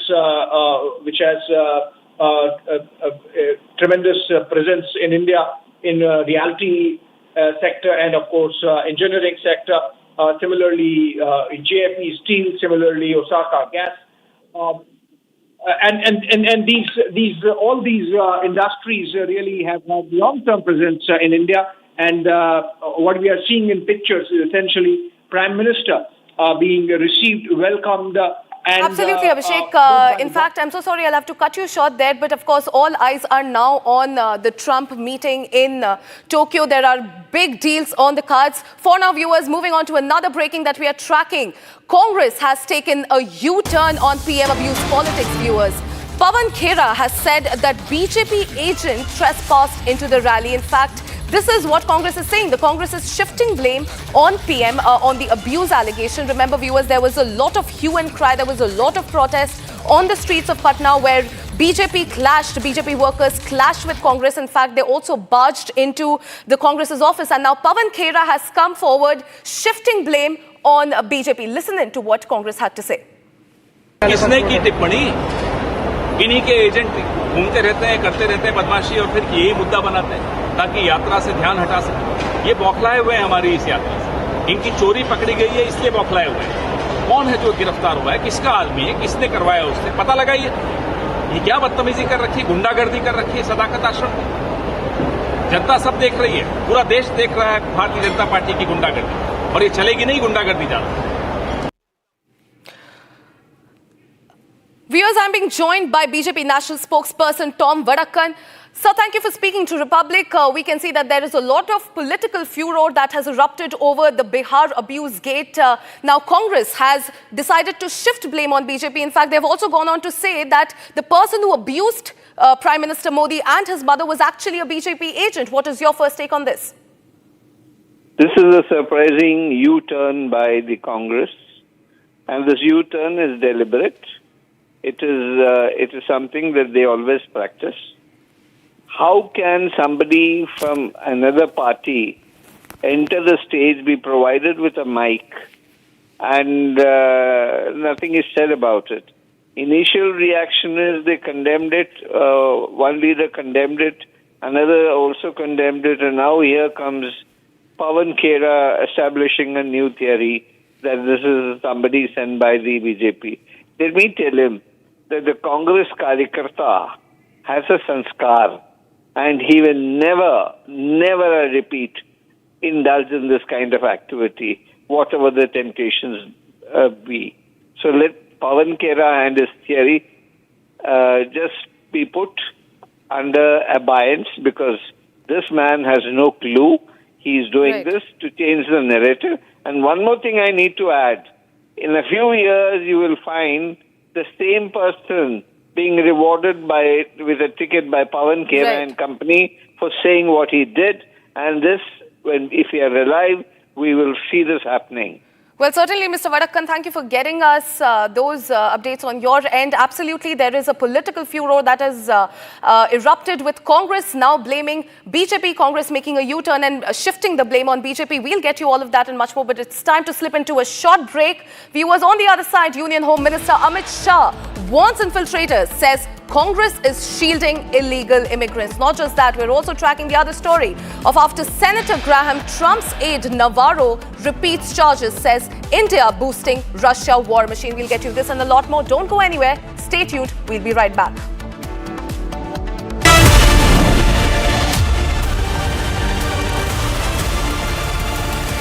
थोड़े में ज्यादा स्वाद ये तो है इसकी खास बात। वाओ मामा, क्या स्वाद है? अरे मेरे राजा, सबका राजा और मसाला। केसरिया से मन जोगी हुआ रे, दिल झूमे देखो मतवारा हुआ रे। केसरिया से मन जोगी हुआ। हर पल मनाओ केसरी त्योहार। विमल, बोलो जुबान केसरी। अब छोलिया हो या लोबिया, सफेद चने या काले चने, सब कुछ मजेदार बने। Here we didn't want to bring out the big charts because it had no chance of standing. Fortunately, we came armed with a little smaller chart. So it's 67%, so we're going to be charging a discounted reciprocal tariff of 34%, I think. Trump से बात हमेशा मुझे करता आया, सीखता आया कि वे राष्ट्रहित के सर्वोपरि रखना। Today, the World Health Organization officially announced that this is a global pandemic. We have been in frequent contact with our allies, and we are marshalling the full power. During an interview, American economist Richard Wolff called out the US administration for attacking India with tariffs and shooting itself in the foot by doing so. Wolff said that India is central for trade and that it will find other places to sell its exports if the US gets shut off. Wolff said that India is now, according to the United Nations, the largest country on earth. The United States telling India what to do is like a mouse hitting his fist to an elephant. India will find other places to sell its exports if the US is shut off to India, and the move will only strengthen the BRICS nations. But like Russia found another place to sell its energy, India will sell its exports no longer to the United States but to the rest of the BRICS. India has a long-standing relationship with the US since the Soviet era, and you are playing with a very different adversary. But for those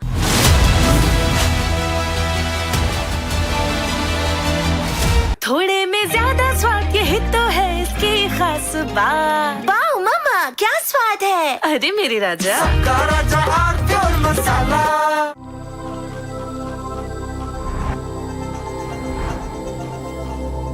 10 years of Creta, legend forever. आधे bowl दही में 4 चम्मच MDH चटनी पुदीना मसाला डाला, stir करो, पुदीना चटनी तैयार। MDH चटनी पुदीना मसाला। I choose a world where we dream, and the limit is the sky. And this world is my home where I'm living my best. Mindfully crafted home decor fabrics. Sansar, a D-Decor brand. Live consciously.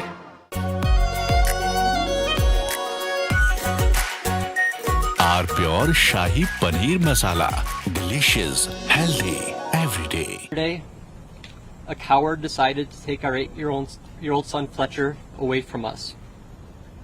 Because of their actions, we will never be allowed to hold him, talk to him, play with him, and watch him grow into the wonderful young man he was on the path to becoming. Justice for Ralph! Justice for Ralph! Justice for Ralph! Justice for Ralph! Justice.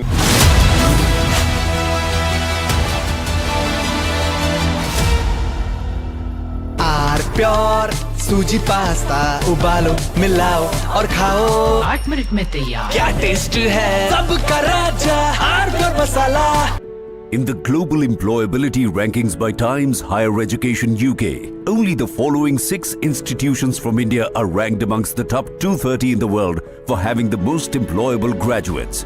IIT Delhi, IISc Bangalore, IIT Bombay, IIM Ahmedabad, IIT Kharagpur and Amity University.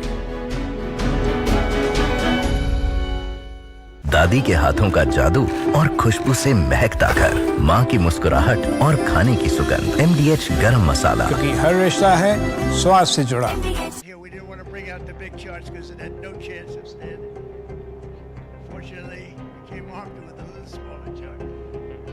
So it's 67%, so we're going to be charging a discounted reciprocal tariff of 34%, I think. Trump से बात हमेशा करता आया सीखता आया कि वे राष्ट्रहित के सर्वोपरि रखकर Today, the World Health Organization officially announced that this is a global pandemic. We have been in frequent contact with our allies, and we are marshalling the full power. During an interview, American economist Richard Wolff called out the US administration for attacking India with tariffs and shooting itself in the foot by doing so. Wolff said that India is central for trade and that it will find other places to sell its exports if the US gets shut off. Wolff said that India is now, according to the United Nations, the largest country on earth.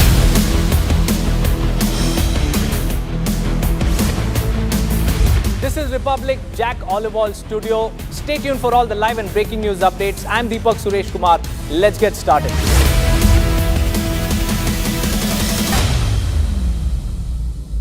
MDH की हल्दी मिर्ची धनिया करे कमाल, ये रंग दे ये खुशबू दे ये तीखा ये कम पड़े, क्या निराला MDH masala.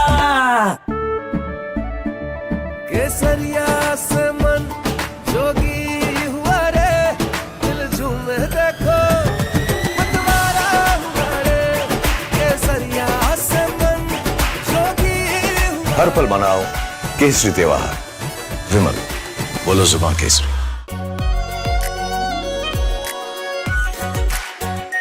Are pure shahi paneer masala, delicious, healthy, everyday. Today, a coward decided to take our 8-year-old son Fletcher away from us.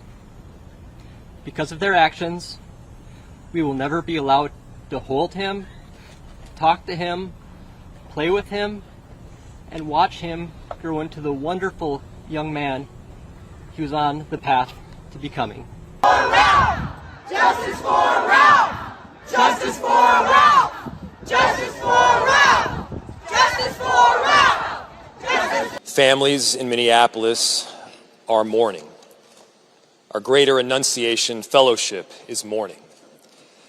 Our entire city is united in grief, and at the same time, based on this incredible group of people that has assembled here in City Hall, we are also united in action.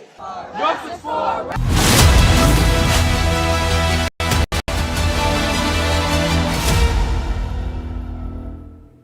A massive landslide has caused significant disruptions on the highway outside the Shyama Prasad Mukherjee tunnel in Chenani. Now, thousands of trucks and private vehicles are said to be stranded, with many passengers forced to walk on foot, carrying their belongings. Here's a quick report on that. Take a look. We are reporting right outside Shyama Prasad Mukherjee tunnel. This is Chenani of Udhampur district, where you see people holding their bags, standard vehicles. Some of them are taking journey on foot to reach their destinations, and there are hundreds of vehicles that have been lined up as they are not being allowed to move forward. And these are the vehicles that are stranded here in Chenani. Chenani, this is the part of Udhampur where you see the vehicles are returning back. These are the local vehicles rather, but then there are hundreds of trucks that have been lined up, and these are mostly the essential services that they carry. And similarly, then you see the private vehicles with their families that too are not being allowed to move forward. Similarly, we are seeing the roads, shops here that are shut. No more activities are taking place because Jammu and Kashmir has witnessed heavy rainfall for the last 3 days.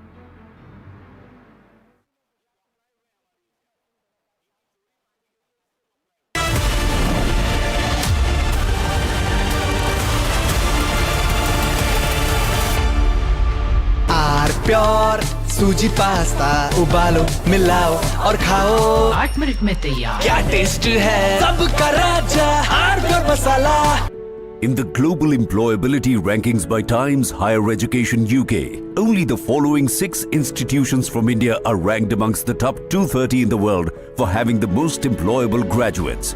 IIT Delhi, IISc Bangalore, IIT Bombay, IIM Ahmedabad, IIT Kharagpur and Amity University.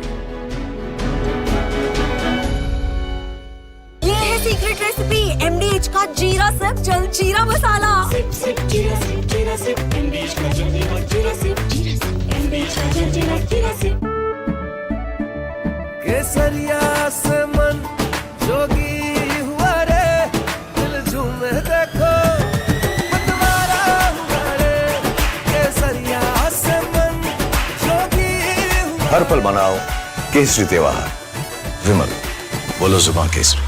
थोड़े में ज्यादा स्वाद यही तो है इसकी खास बात। वाओ मामा क्या स्वाद है। अरे मेरे राजा सबका राजा pure masala. Here we didn't want to bring out the big charts because it had no chance of standing. Fortunately.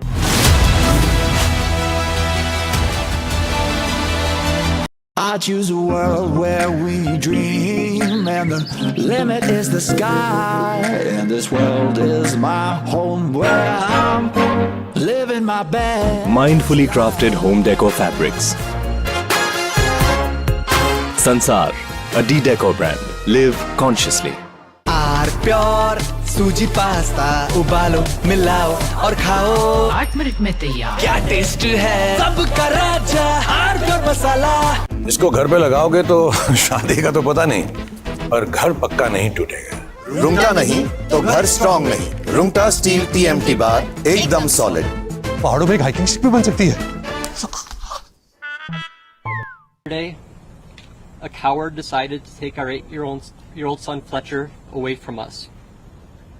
Because of their actions, we will never be allowed to hold him, talk to him, play with him, and watch him grow into the wonderful young man he was on the path to becoming. Justice for Ralph! Justice for Ralph! Justice for Ralph! Justice for Ralph! Families in Minneapolis are mourning. Our Greater Annunciation Fellowship is mourning. Our entire city is united in grief, and at the same time, based on this incredible group of people that has assembled here in City Hall, we are also united.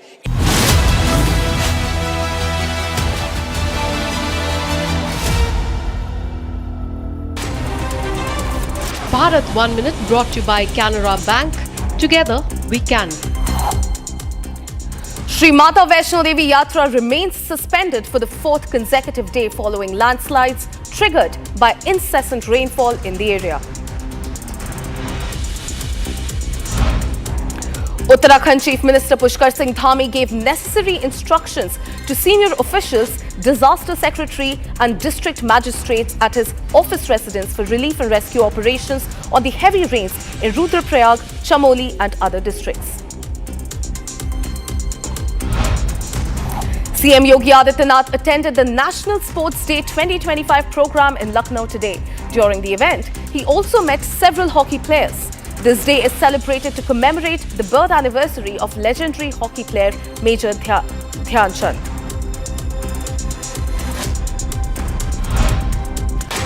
Odisha Chief Minister Mohan Charan Machi, Union Minister Dharmendra Pradhan and Lok Sabha Speaker Om Birla attend 2-day National Conference of Chairpersons of SC and ST Welfare Committees in Bhubaneswar.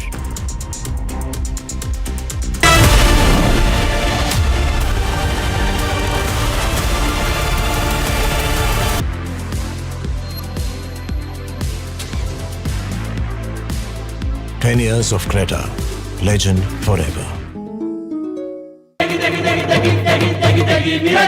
MDH की देगी मिर्च, देगी मिर्च का तड़का, अंग अंग फड़का। MDH की देगी मिर्च। केसरिया से मन जोगी हुआ रे, दिल झूमे देखो मतवारा हुआ रे। केसरिया से मन जोगी हुआ। हर पल मनाओ केसरी त्योहार। विमल, बोलो जुबान Kesari.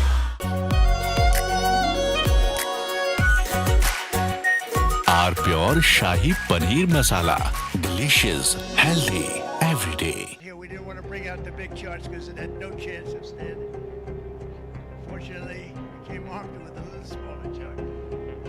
So it's 67%, so we're going to be charging a discounted reciprocal tariff of 34%, I think. Trump से बात हमेशा निषेध करता आया, सीखता आया कि वे राष्ट्रहित के सर्वोपरि रखकर Today, the World Health Organization officially announced that this is a global pandemic. We have been in frequent contact with our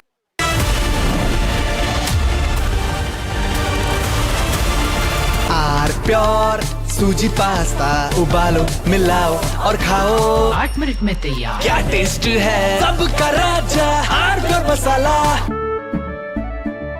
केसरिया से मन जोगी हुआ रे, दिल झूमे देखो मतवारा हुआ रे। केसरिया से मन जोगी हुआ। हर पल मनाओ केसरी त्योहार। विमल, बोलो जुबान केसरी। ये है सीक्रेट रेसिपी MDH का जीरा सिप जल जीरा मसाला। सिप सिप जीरा सिप जीरा सिप MDH का जल जीरा सिप जीरा सिप MDH का जल जीरा SIP. Today, a coward decided to take our 8-year-old son Fletcher away from us. Because of their actions, we will never be allowed to hold him, talk to him, play with him, and watch him grow into the wonderful young man he was on the path to becoming. Justice for Ralph! Justice for Ralph! Justice for Ralph! Justice for Ralph! Families in Minneapolis are mourning. Our Greater Annunciation Fellowship is mourning. Our entire city is united in grief, and at the same time, based on this incredible group of people that has assembled here in City Hall, we are also united in action. Justice for Ralph! Justice for Ralph! Justice for Ralph! Justice for Ralph! We need a statewide and a federal ban on assault weapons.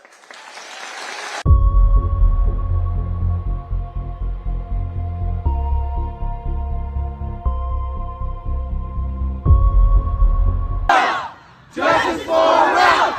Justice for Ralph! From Asia's largest news headquarters, setting the agenda for Bharat.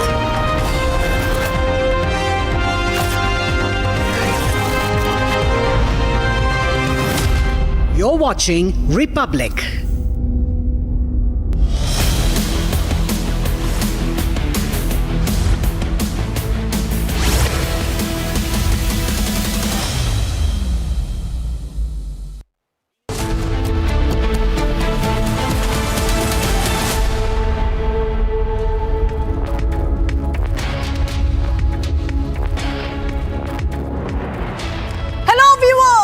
We are live and breaking. I'm Shivangi Shukla getting you the latest coming in. And Prime Minister Modi is in Japan and he has given a very strong message saying, come, make in India, make for the world. Big, huge make in India push coming in. Viewers, will get to you all those details. But the headlines first. Let's get started.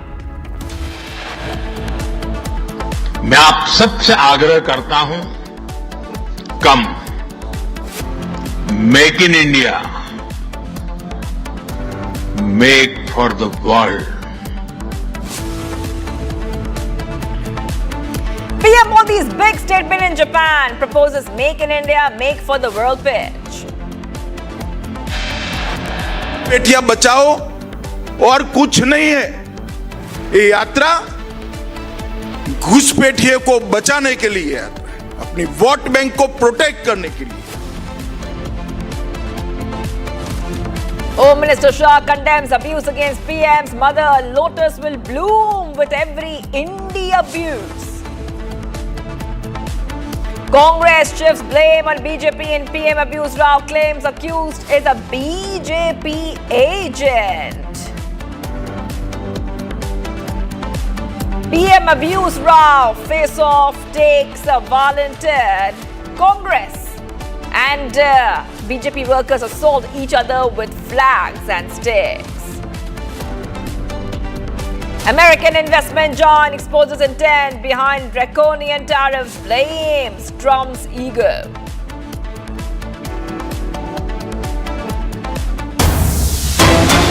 Getting you some big breaking updates coming in right now, viewers. The steep 50% tariff imposed by the US on Indian goods are largely a result of President Trump's personal pique at not being allowed to mediate in the India-Pakistan conflict. According to a recent report by American multinational investment bank and financial service company Jefferies. Huge update coming in right now, viewers of Republic TV. This is the report, and the report says the underlying cause behind the steep US tariffs that Trump has slapped on India seems to be New Delhi's refusal to allow President Trump to mediate during the India-Pakistan hostilities. And that is why he has slapped the tariffs. And that because India refused to allow Trump to mediate, Trump did not get the opportunity to strengthen his Nobel Peace Prize pitch. This is according to a report by US financial services company. The report by Jefferies said Trump's personal pique was behind the US imposing an unprecedented 50% tariffs in India, and the highest among American trading partners. So the kind of tariffs that Trump has slapped on India is one of the highest among the tariffs slapped on America's trading partners, and has really sent the ties between India and the US to a little bit of a low. I really want to go across to Pranav, who's joining us right now. And Pranav, we are seeing India-US ties fray a little bit, but the kind of report clearly says that it was Donald Trump who really wants to strengthen his Nobel Peace Prize pitch, and because New Delhi refused to acknowledge that Trump mediated between India and Pakistan, and that is the reason why Trump, out of his personal hostility, slapped tariffs on India. Well, absolutely. So, he has imposed the tariff saying that it's because India is buying oil from Russia. But the real reason, as the Jefferies report has pointed out, seems to be that India has vehemently refused Trump's role in bringing a ceasefire between India and Pakistan, because of which it's the irritation because of which Donald Trump has imposed these tariffs. And that's what a US firm is now saying. A US banking firm is in fact saying. In fact, it goes ahead and says that this is not in line with America's national interest, and has also warned that such an act, or these tariffs, draconian tariffs as it refers to, may actually bring India closer to China, which is going to be a threat to the US economy. That's what the report says. All right, thank you, Pranav, for getting those details. I will be coming back to you, as Trump's peak behind signaling out India on tariffs is that because India refused to let Trump mediate between India and Pakistan. Okay, let's move ahead. Ajay Rai, the UP State Congress president, recently has made a controversial comment about the RSS using strong language.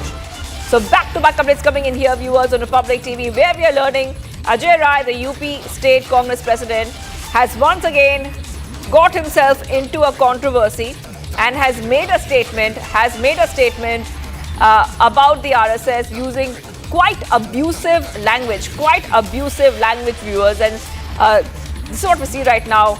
Back-to-back updates coming in here on Republic TV, where we see that Ajay Rai has once again made a comment. Now remember that the UP Congress chief Ajay Rai has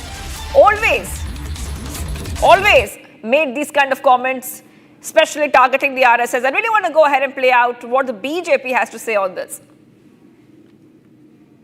हम तो कह रहे थे कांग्रेस मोहब्बत की दुकान नहीं, गाली गलौज और धमकी की दुकान और भाईजान बन चुके हैं और ये सब राहुल गांधी के इशारे पर होता है।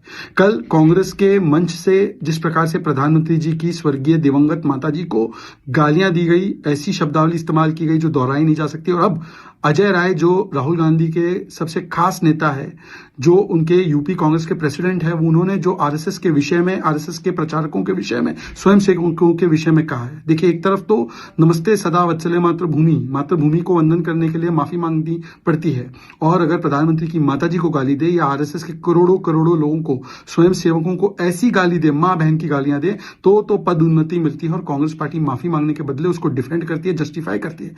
150 से अधिक गालियां कांग्रेस ने बीजेपी, आरएसएस, अमित जी, मोदी जी को दी है। गंदी नाली का कीड़ा, चाय बेच, भस्मसूर, नीच, गंगू तेली, तुझे हिटलर की मौत मारेंगे, कब्र खोद देंगे। अभी अमित शाह जी के लिए कहा गया है महुआ मोइत्रा के द्वारा कि सर कलम करके टेबल पर लाना चाहिए। तो ये इनकी संस्कृति है, ये राहुल गांधी के संस्कार है, और इसीलिए ये शब्द किसी के भी मुख से निकले, अजय राय के या किसी और कार्यकर्ता की, ये भावना राहुल गांधी की है।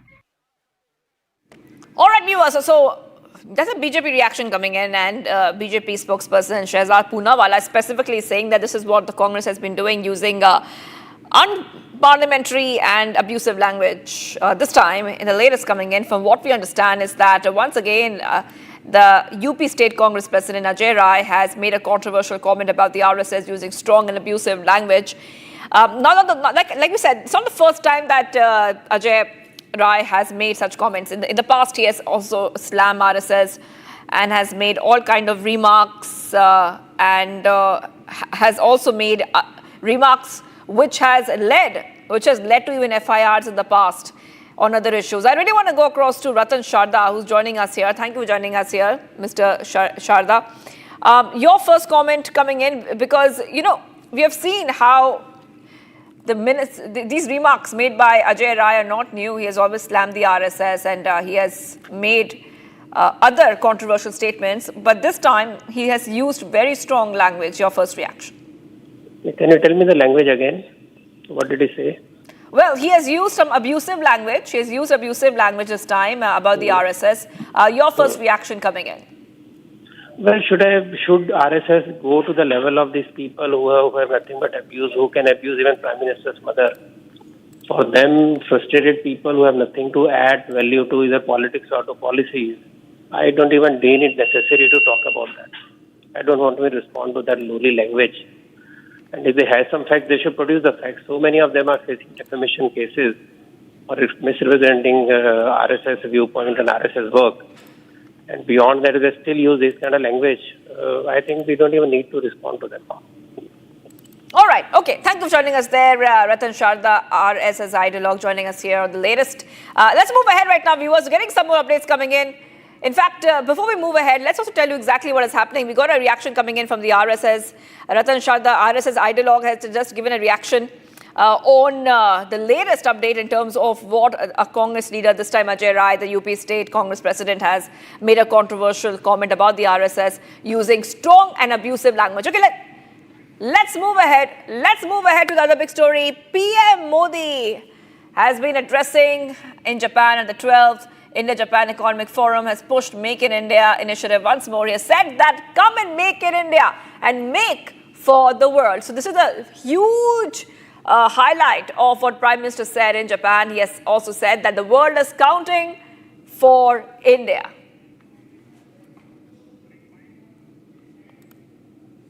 हमारी साझेदारी के लिए मैं भी कुछ सुझाव बड़ी नम्रतापूर्वक आपके समक्ष रखना चाहूंगा। पहला है मैन्युफैक्चरिंग। ऑटो सेक्टर में हमारी भागीदारी बेहद सफल रही है और अभी प्रधानमंत्री जी ने इसका विस्तार से वर्णन किया। हम साथ मिलकर वही magic batteries, robotics, semiconductor, ship building और न्यूक्लियर एनर्जी में भी दोहरा सकते हैं। साथ मिलकर हम ग्लोबल साउथ, विशेषकर अफ्रीका के विकास में अहम योगदान दे सकते हैं। मैं आप सबसे आग्रह करता हूं, कम make in India, make for the world. S&P global ने 2 दशक बाद भारत के क्रेडिट रेटिंग अपग्रेड किए हैं। The world is not just watching India. It is counting on India. साथियों, अभी भारत जापान बिजनेस फोरम की रिपोर्ट प्रस्तुत की गई। कंपनियों के बीच हुई बिजनेस डील्स, इसका बड़ा विस्तार से वर्णन दिया गया। इस प्रगति के लिए मैं आप सभी का बहुत बहुत अभिनंदन करता हूं। And viewers, a major diplomatic setback. Japan has abruptly cancelled its high-level trade talks with the United States. A move seen as growing frustration with Washington's unilateral approach. The timing coincides with Prime Minister Modi's visit to Tokyo, where India too remains deeply impacted by the US tariffs. Australia has also criticized America's actions, raising serious questions over the Quad's unity. Once projected as a united front in the Indo-Pacific, the grouping now faces strains, with the US itself emerging as a source of division. Here's more. In an unexpected but telling move, the Japanese delegation, originally scheduled to travel to the United States for high-level trade negotiations, has abruptly cancelled its visit. This cancellation is being widely interpreted as a signal of Tokyo's growing dissatisfaction and its discomfort with Washington's increasingly unilateral approach to economic diplomacy. The timing of this setback is significant. It coincides with Prime Minister Narendra Modi's 2-day state visit to Japan. Among Asian economies, India has emerged as the worst affected by US tariff measures. This abrupt rise in duties has not only slowed down export orders, but also created liquidity concerns and financial strain within key sectors such as textiles, chemicals, and machinery. For New Delhi, this is more than a short-term trade issue.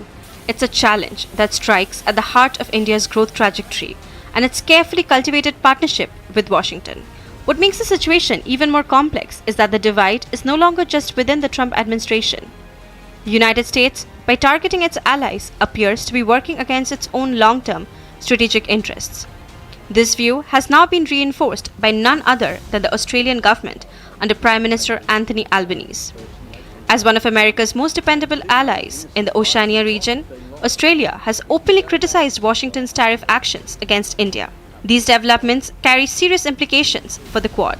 Once envisioned as a strong, united platform against China's assertiveness in the Indo-Pacific, the grouping today faces internal strains.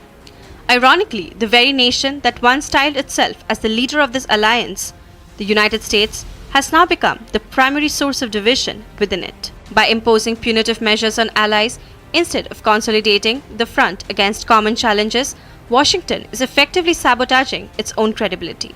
The Quad, which once symbolized solidarity and strategic clarity, now risks being perceived as fractured and inconsistent.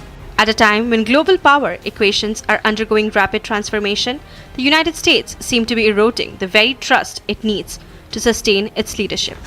In doing so, it is not just straining bilateral ties with India and Japan, but also undermining the credibility of the larger alliance framework that it once claimed to champion. Bharat 1 Minute brought to you by Canara Bank. Together we can. And getting you some more updates coming in, viewers. Amid widespread cloudbursts, landslides and flooding in different parts of Himachal Pradesh, people are experiencing significant challenges in commuting, especially in Mandi area due to inundated roads and highways. Goods train derails in Andhra Pradesh signature bridge, sending 5 bogies off the tracks. Support staff, railway officials and police officers arrived on the scene to clear the derailed wagons. Amid flood and heavy rain warning, schools in Kashmir division have reopened after remaining closed for 2 days. Authorities have ordered the temporary closure as a precautionary measure, but with improved weather, academic activities resumed today. Security forces in Manipur seized a US-made M16 rifle along with a large cache of arms and ammunition and explosives. During the intensified search operation, they also found 3 improvised projectiles launchers, 2 hand grenades and 3 bulletproof jackets.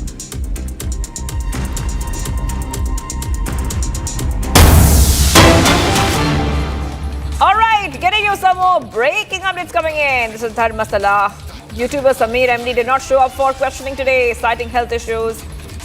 This is for the Dharmastala case, viewers. His lawyer asked for another date. Samir had previously appeared twice. And the SIT is probing financial transactions within the masked man Chennaya case. Very important, viewers, very important, given the fact that the YouTuber Samir was asked to go ahead and submit all the equipment that he used to make the alleged AI-generated video. But the YouTuber has skipped the summons. The reason given for skipping the summons was that he has some health issues or health reasons that he needs to take care of. The lawyer of the YouTuber has asked for one more date.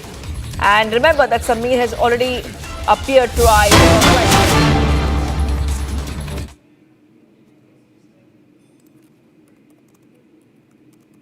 All right, pictures coming in right now. Viewers, we shift focus to what is happening in Japan. Prime Minister Modi meeting top leaders. Remember that he is in Tokyo for the 2-day official visit to Japan.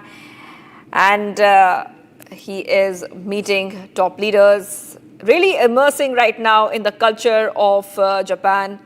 And it's very important to also understand that Prime Minister Modi has made a huge pitch, a huge Make in India, Make for the World pitch.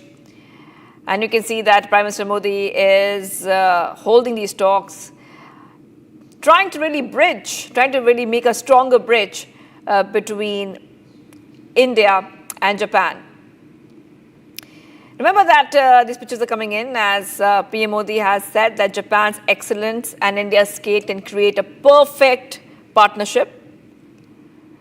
And also talking about how India and Japan can collaborate very successfully. He has said that a report on the India-Japan Business Forum has been presented, highlighting the business deals between companies in detail. I sincerely congratulate all of you for this progress. I would like to share a few suggestions for a partnership with great humility. Right now, you see that there's a presentation, a cultural presentation which is happening. These are pictures coming in because people-to-people connect and cultural exchange also plays a huge part when it comes to ties between two nations. So those pictures are coming in right now, viewers, on Republic TV. And simultaneously, Prime Minister Modi has also spoken about how India has an extremely big pool of talent which Japan can tap into. He has spoken about this. He said that India's skilled youth talent has a potential to meet global demand, and Japan can also benefit from this. And he has asked Japan to train the talent in the Japanese language and other skilled areas to create a Japan-ready workforce together. So now, let's shift our attention to what is happening right now. Cultural exchange. Prime Minister Modi is presented with a traditional Daruma doll by the chief priest of the important temples there during the first day in Tokyo. It's very important. It's a part of the key visit to Japan to bolster ties with India and strengthen the decades-old partnership. And it's a very important ritual there. In modern times, presenting a Daruma doll to dignitaries signifies goodwill, friendship, and shared aspirations for success. And since its origins are linked to Bodhidharma from India, this gesture also symbolizes a historic cultural bridge. Like we said, that is very important. People-to-people connect, cultural exchanges between India and Japan. And the process of gifting a Daruma consists of painting the doll's one eye while making a wish or setting a goal. And once the wish is fulfilled, the second eye is painted, symbolizing success. And this practice has made the Daruma doll a popular gift to leaders, guests, or individuals embarking on important journeys. So that is what we see right now, viewers. PM Modi being presented by the Daruma doll in Tokyo. And like we said, that is also very important when it comes to cultural exchange between the two countries. So back-to-back updates coming in right now, viewers on Republic TV. And even when Prime Minister Modi arrived in Tokyo, he was enthralled and presented with a cultural performance in Tokyo, where there was a cultural dance which was presented to him by the Indian diaspora and the local Japanese, and he also was greeted with the Gayatri month. So very, very clearly, both the nations really sharing the rich heritage. Both nations are very rich when it comes to culture and history and sharing that with each other. So those pictures are coming in right now on Republic TV. In fact, PM Modi has lauded the Indian community in Japan for preserving their cultural roots. He has lauded the Indian community, and he has said already that deeply touched by the warmth and affection of the Indian community here in Tokyo, their commitment to preserving our cultural roots while contributing meaningfully to Japanese society is truly commendable. And he had said this once he had lauded and met the Indian diaspora and Indian community in Japan. So pictures coming in right now of the Prime Minister, who is right now getting presented by the Daruma doll, which is a very, very significant part of Japanese culture. All right. Okay, let's go to Tokyo. We have a guest joining us from Tokyo. Mr. Kunal Bakshi is joining us, geopolitical expert. Kunal, you have been living there in Tokyo, and I'm sure you have experienced the Japanese culture. But you are also connected to India. And it's very important and what we see right now is very important to tell our viewers that both India and Japan share such a rich culture, and we can see the exchange happening in front of our eyes there. If you could just help our viewers understand what is happening. The Dharma doll, which has been handed over by the chief priest over here, holds a great significance. Like in India, temples or idols are discovered. In the same way, on a very flooded night, 3 to 4 centuries ago, they found this idol shining in that Usai river. I don't know, it's an old name, maybe you can't relate, but it came to the riverbed, and it came during a troubling time. So it gave a sense of faith and a sacred belief to all the people around them. And every year on the 6th and 7th of January, it is held, celebrated all in Japan. Right. And, also speaking about how India and Japan are very, very rich when it comes to their culture. When we saw Prime Minister Modi land in Japan and Tokyo especially, we saw that even the local Japanese, they performed for him. It was a beautiful cultural dance of Indian origin. Then we heard even the locals there sing the Gayatri mantra, and Prime Minister Modi seemed very surprised as well. How much of cultural exchange is happening, and how much do you think will happen as time goes on and both the countries really strengthen their relationship? Yeah, I'm very happy to say a lot of cultural flow is happening. Usually years back it was one-sided. We all learned the language, the culture, the traditions. Now during past 10 odd years, because of the influx, like the growth of our country, a rich history, and it's widely accepted that India is the oldest civilization. Because of that, people have started to gain interest.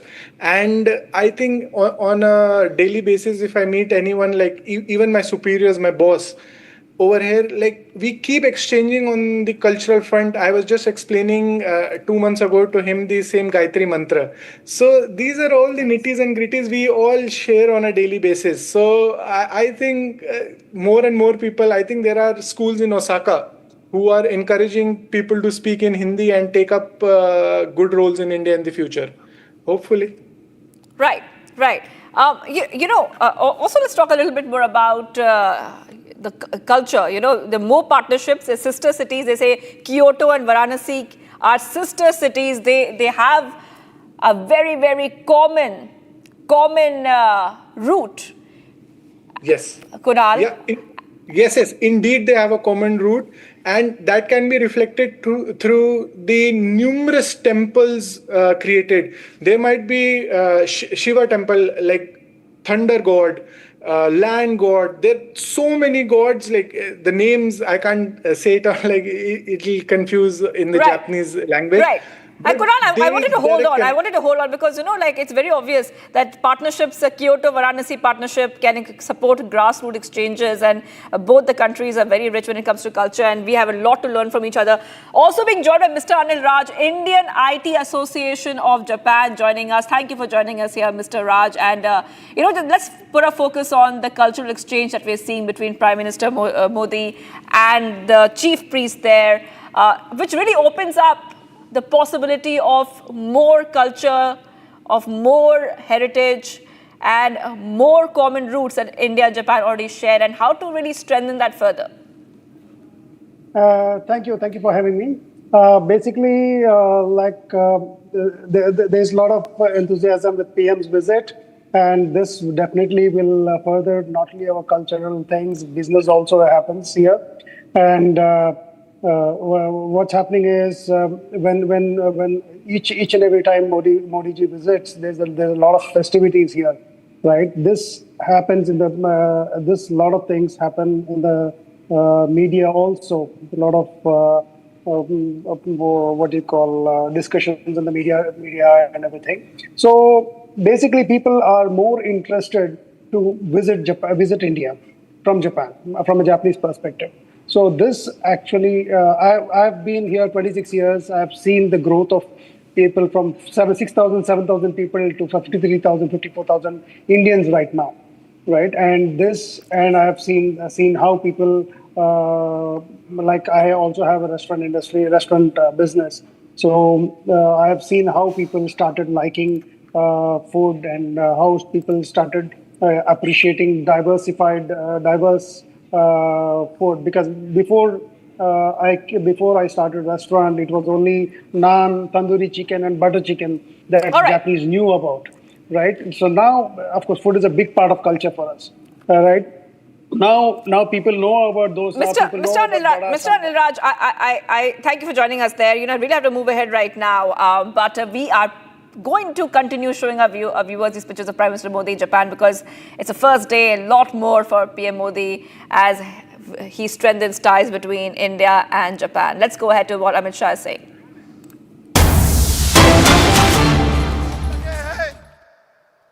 Infrastructure बढ़ रहा है, चौथे number का हम अर्थतंत्र बने हैं, आंतरिक सुरक्षा और बाह्य सुरक्षा भी सुनिश्चित हुई है। इसीलिए बार बार जनादेश एनडीए को मिलता है, भाजपा को मिलता है। और कांग्रेस वाले जो भी भाषण सुन रहे हो, कान खोलकर सुन लो।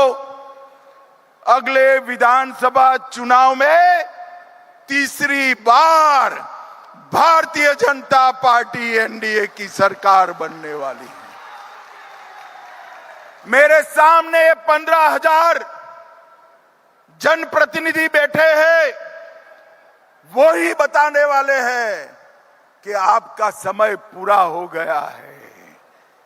अब असम का नेतृत्व घुसपैठियों को संरक्षण देने वाला नेता नहीं कर सकता। असम का नेतृत्व बार बार पाकिस्तान जाने वाला नेता नहीं कर सकता। असम का नेतृत्व घुसपैठियों को एंक्रोचमेंट कराने वाले लोगों को नहीं दिया जा सकता। असम का नेतृत्व भ्रष्टाचारियों को नहीं दिया जा सकता। असम का नेतृत्व नरेंद्र मोदी और यहां पर हेमंत विश्व शर्मा के नेतृत्व में चलेगा। और भाइयों बहनों, ये संकल्प लेकर आज जाना है कि आने वाले दिनों में आसाम में फिर से एक बार, तीसरी बार भाजपा सरकार बनानी है।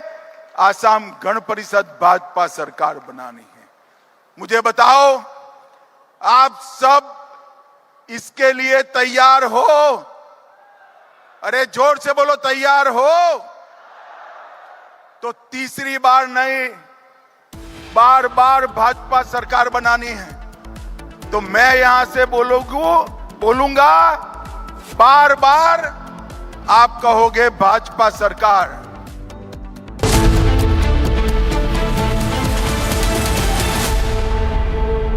थोड़े में ज्यादा स्वाद, यही तो है इसकी खास बात। वाओ मामा, क्या स्वाद है? अरे मेरे राजा, In the global employability rankings by Times Higher Education UK, only the following 6 institutions from India are ranked amongst the top 230 in the world for having the most employable graduates. IIT Delhi, IISc Bangalore, IIT Bombay, IIM Ahmedabad, IIT Kharagpur and Amity University. MDH की हल्दी मिर्ची धनिया करे कमाल, ये रंग दे, ये खुशबू दे, ये तीखा, ये कम पड़े, क्या निराला MDH मसाला।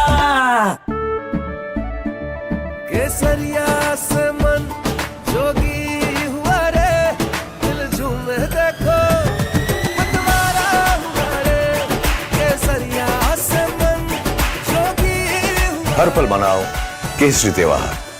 विमल, बोलो जुबान केसरी। आर प्योर सूजी पास्ता, उबालो मिलाओ और खाओ, 8 मिनट में तैयार। क्या टेस्ट है सबका राजा, R pure masala.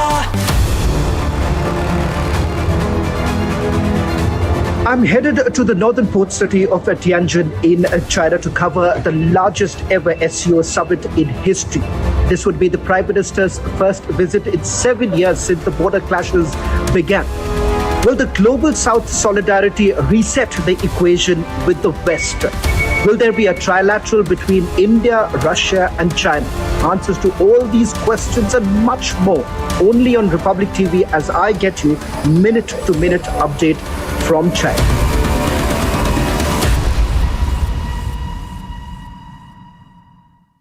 Here we didn't want to bring out the big charts because it had no chance of standing. Fortunately, we came armed with a little smaller chart. So it's 6.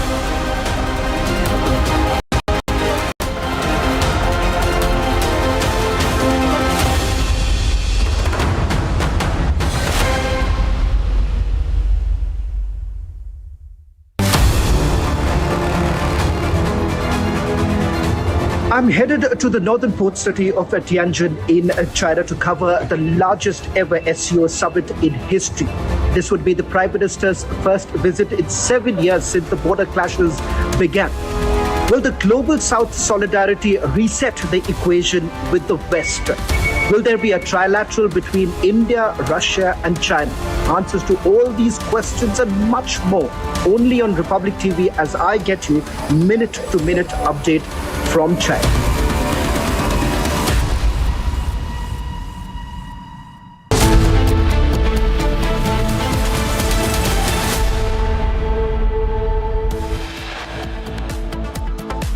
मैं आप सबसे आग्रह करता हूं, कम make in India,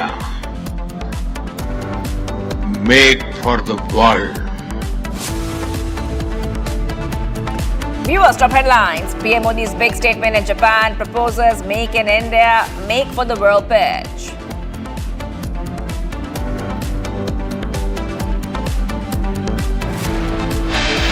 ये घुसपैठिया बचाओ और कुछ नहीं है। ये यात्रा घुसपैठिए को बचाने के लिए है, अपनी वोट बैंक को प्रोटेक्ट करने के लिए। Home Minister Shah condemns abuse against PM's mother. Lotus will bloom with every India abuse, he says.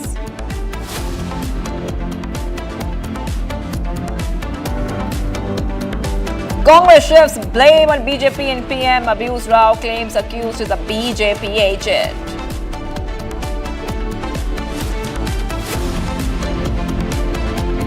PM abuse Rao face-off takes a violent turn. Congress and BJP workers assault each other with flags and sticks.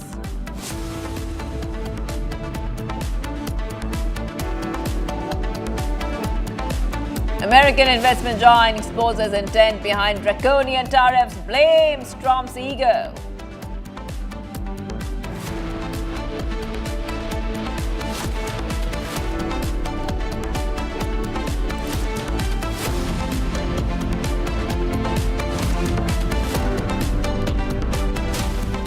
Viewers, we're live and breaking. I'm Shivangi Shukla, getting you the latest coming in. The big breaking: BJP has taken a jibe at Congress party for letting Maulana Arshad Madani decide to not give ticket to Himanta Biswa Sarma, as he had a RSS mentality. The BJP is called Congress, Islamist Congress. Let's listen in as we keep getting you back-to-back updates.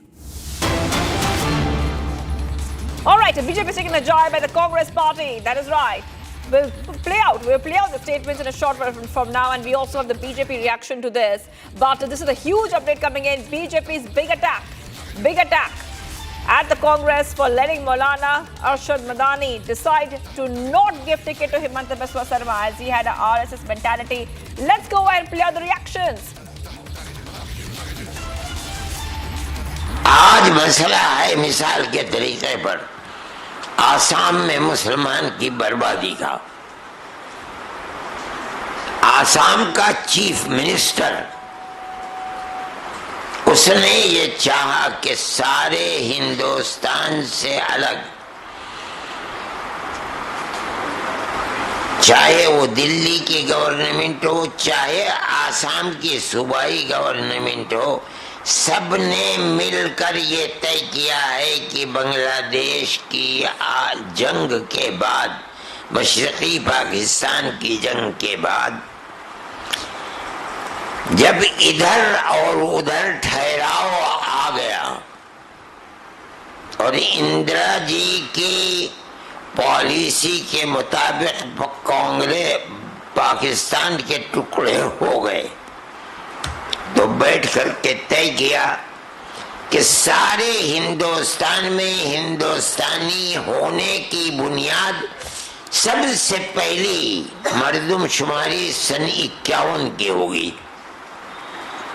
लेकिन आसाम के अंदर यहाँ आसामी होने की बुनियाद सन 71 होगी। बांग्लादेश बन गया, पाकिस्तान को नुकसान पहुंचा दिया, टुकड़े हो गए पाकिस्तान के। अब चीफ मिनिस्टर तो उस घराने और उस खानदान का फर्ज है कि जिसने रोटियां तोड़ी हैं हमेशा कांग्रेस की, लेकिन ज़हन दिमाग आरएसएस का था।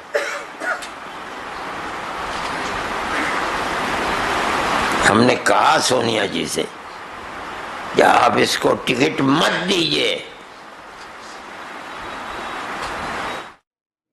और हमास की प्रशंसा करने वाले मौलाना अरशद मदनी ने बहुत बड़ा खुलासा किया है। आईएनसी इंडियन नेशनल कांग्रेस नहीं बल्कि इस्लामिस्ट कांग्रेस बन चुकी है, क्योंकि मौलाना अरशद मदनी बताते हैं कि वो सोनिया गांधी को एडवाइस करते थे किसको टिकट देना है, किसको टिकट नहीं देना है। हिमंता बिस्वा शर्मा जी को टिकट नहीं मिलना चाहिए क्योंकि ये व्यक्ति कांग्रेस का है पर इनकी मानसिकता आरएसएस की है। ऐसा लेटर भी अरशद मदनी दावा करते उन्होंने लिखा सोनिया गांधी को, और सोनिया गांधी को लगातार एडवाइस देते थे कि किसको टिकट दे। कांग्रेस पार्टी सोनिया गांधी जी के नेतृत्व में सीईसी के माध्यम से टिकट डिसाइड करती थी या मौलाना मौलवियों से पूछकर। ये दिखाता है कि कैसे कांग्रेस पार्टी वैसे तो हिंदुओं को गाली देती है, सनातन समाप्ति की बात करती है, राम मंदिर नहीं जाती, राम मंदिर के प्राण प्रतिष्ठा को नाच गाना कहती है, हिंदू टेरर कहती है और किस प्रकार से हिंदुओं पर हमले करती है। परंतु दूसरी ओर घुसपैठी बांग्लादेशियों को, घुसपैठी रोहिंग्याओं को, सईदा हमीद से लेकर सैम पित्रोदा और सैम पित्रोदा से लेकर गुलाम मीर जो है वो शांति दूत बताते हैं, असम को मॉन्स्टर बताते हैं, और कैसे टिकट डिस्ट्रीब्यूशन में, टिकट के तय करने में किस प्रकार से एक पर्टिकुलर कम्युनिटी का फर्स्ट राइट था। रिसोर्सेज पर तो था ही, पर मौलाना मौलवियों का फर्स्ट राइट था डिसाइड करने का टिकट कांग्रेस पार्टी के। इसका भी खुलासा आज हो चुका है। Viewers, a controversy has now erupted in poll-bound Bihar after abusive language was used against Prime Minister Modi and his late mother by some Congress workers during Rahul Gandhi's Voter Adhikar Yatra. A video of the incident, which happened in Darbhanga, has now gone viral. Congress has faced massive backlash over this. In fact, the BJP and the Congress clashed a short while back during the protests carried out against abusive language. The video shows a large number of workers of the two parties attacking each other with their respective party flags. Let's have a look at the reactions we're getting on the story as the pictures of the protest are on your screen.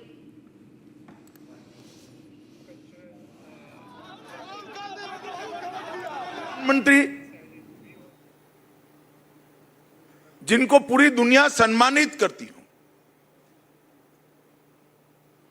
मगर भारत की राजनीति में कांग्रेस के नेता राहुल गांधी ने जिस प्रकार से घृणा और तिरस्कार की नकारात्मक राजनीति की शुरुआत की है,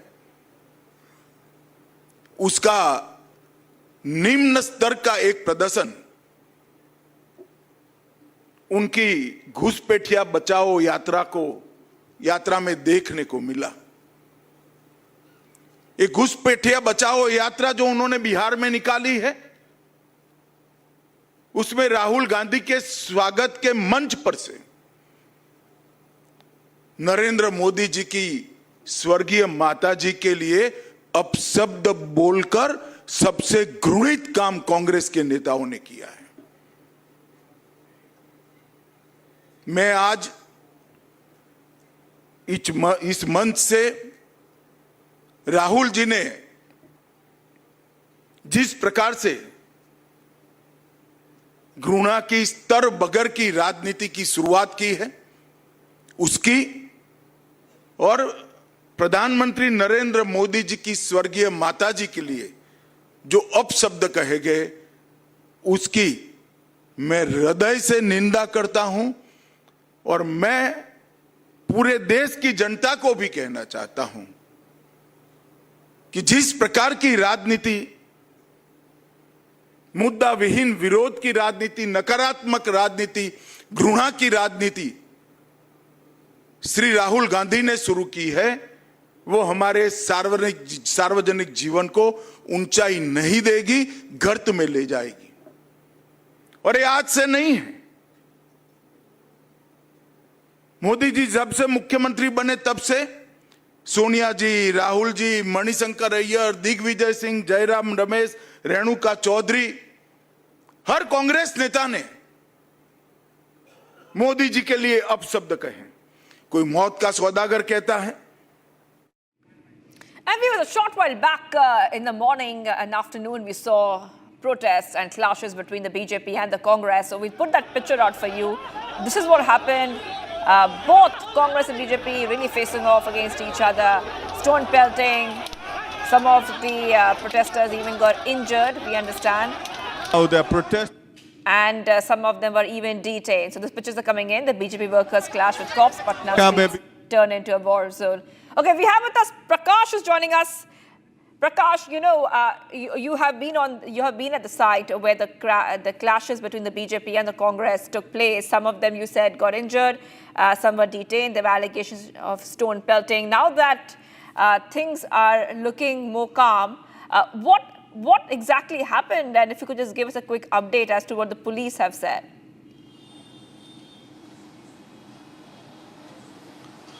Well, the police reached at the site of incident very late, even though they were informed about the protest that was going to be organized by the BJP. Second, the BJP workers led by Bihar Minister Sanjay Saraugi, Nitin Naveen, as well as BJP MLA Arun Sinha and Sanjeev Chaurasia led the workers and barged into the Congress headquarters, Sadakat Ashram, pelted stones, broke the properties of the Congress headquarters, as well as broke the glasses of the vehicles that were parked inside the Sadakat Ashram Congress headquarters office. Now, the protest was pertaining to the abusive remark by one of the Congress worker in Darbhanga, against Prime Minister Narendra Modi's mother. The person concerned has been arrested, but we've seen that widespread protest and the statement being made by BJP leaders, including Union Home Minister Amit Shah, JP Nadda, and host of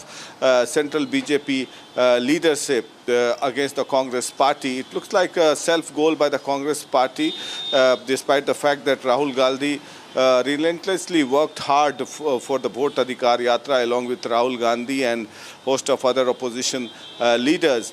But this particular remark has set the template and tone for the Bihar Assembly elections, with Prime Minister visits slated to be held on 15th of September this month, and we are all waiting for his statement from the podium in the rally, and that would again set the high voltage pitch for the forthcoming elections just ahead of the model code of conduct being enforced.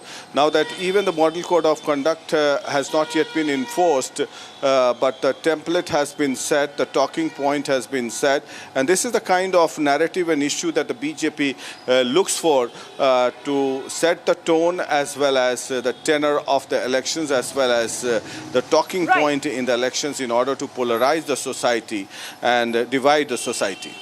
All right. Thank you, Prakash, for getting those details. We have been tracking the story very closely, where the BJP and Congress have clashed in Patna over the abusive remarks made by Congress workers on Prime Minister Modi and his late mother. Bharat 1 Minute brought to you by Canara Bank. Together, we can. All right, Shri Mata Vaishno Devi Yatra remains suspended for the 4th consecutive day following landslides triggered by non-stop rainfall in the area. Meanwhile, the death toll in the Vaishno Devi landslide has gone up to 32.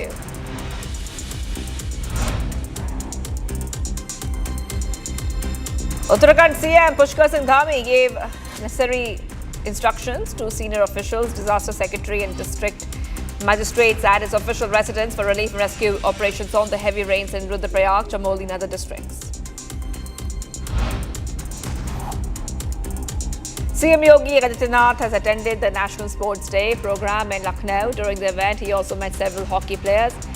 This day celebrated to commemorate the birth anniversary of legendary hockey player Major Dhyan Chand.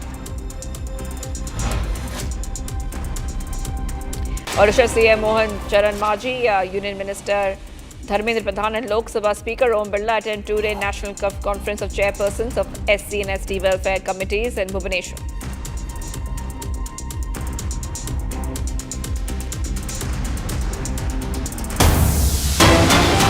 All right, getting you some more updates coming in right now, viewers. Tensions erupting in Karnataka, in Davangere, after police tried to remove Ganesh festival banner depicting Shivaji killing Afzal Khan. Following this, complaints were registered stating that the incident has hurt community sentiments. Some people who saw the image objected to it and stated that it would harm the communal harmony.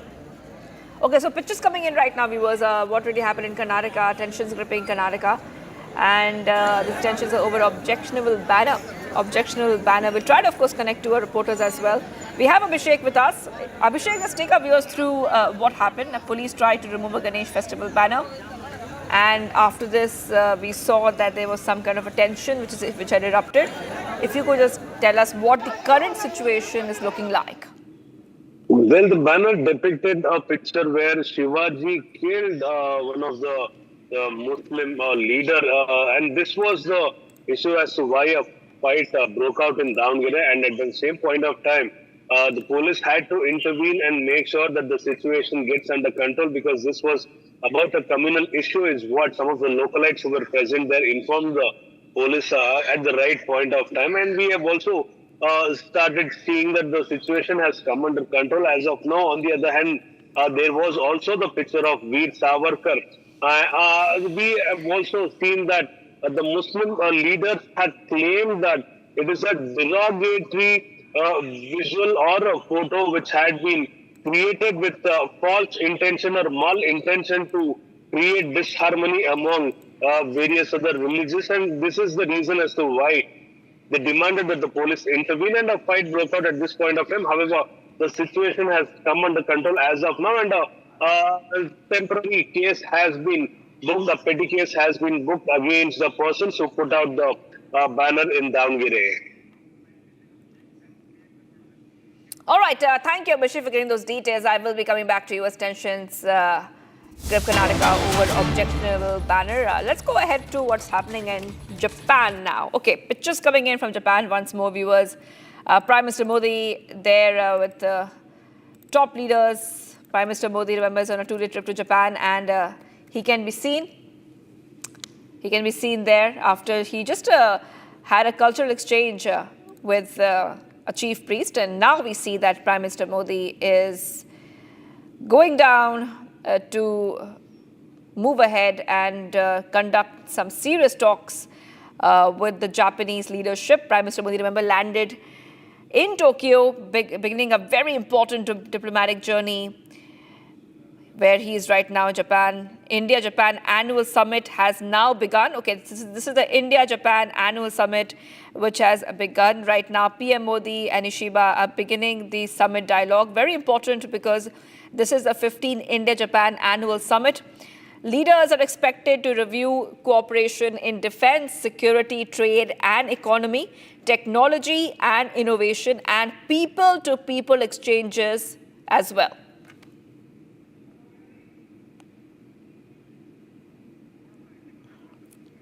So regional and global issues will be also discussed here, reinforcing the deep bond and shared vision between India and Japan. So those pictures coming in of Prime Minister Modi, where we see the dialogue between the Japanese PM and the Prime Minister is going to begin very soon. The PM Modi with the Japanese PM on the sidelines of the summit. And this is a very significant diplomatic meet between two leaders. This marks PM Modi's 8th visit to Japan and his first annual summit with Prime Minister Ishiba, reflecting the long-standing strategic partnership between the two nations.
Prime Minister Modi receiving the Guard of Honor.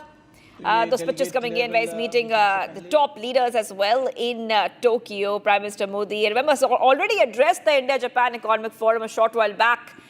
And he backed it for India as an investment hub and said the world was not only watching but also counting on Delhi. Prime Minister Modi is going to now hold summit talks with his Japanese counterpart, Shigeru Ishiba, right now meeting top officials in Tokyo. And the Prime Minister Modi has said the talks would focus on shaping the next phase in the special strategic and global partnership, which has made very steady and significant progress over the past 11 years. And we have with us a senior executive editor, Abhishek Kapoor. And Abhishek, if you could just walk our viewers through these pictures which are coming in.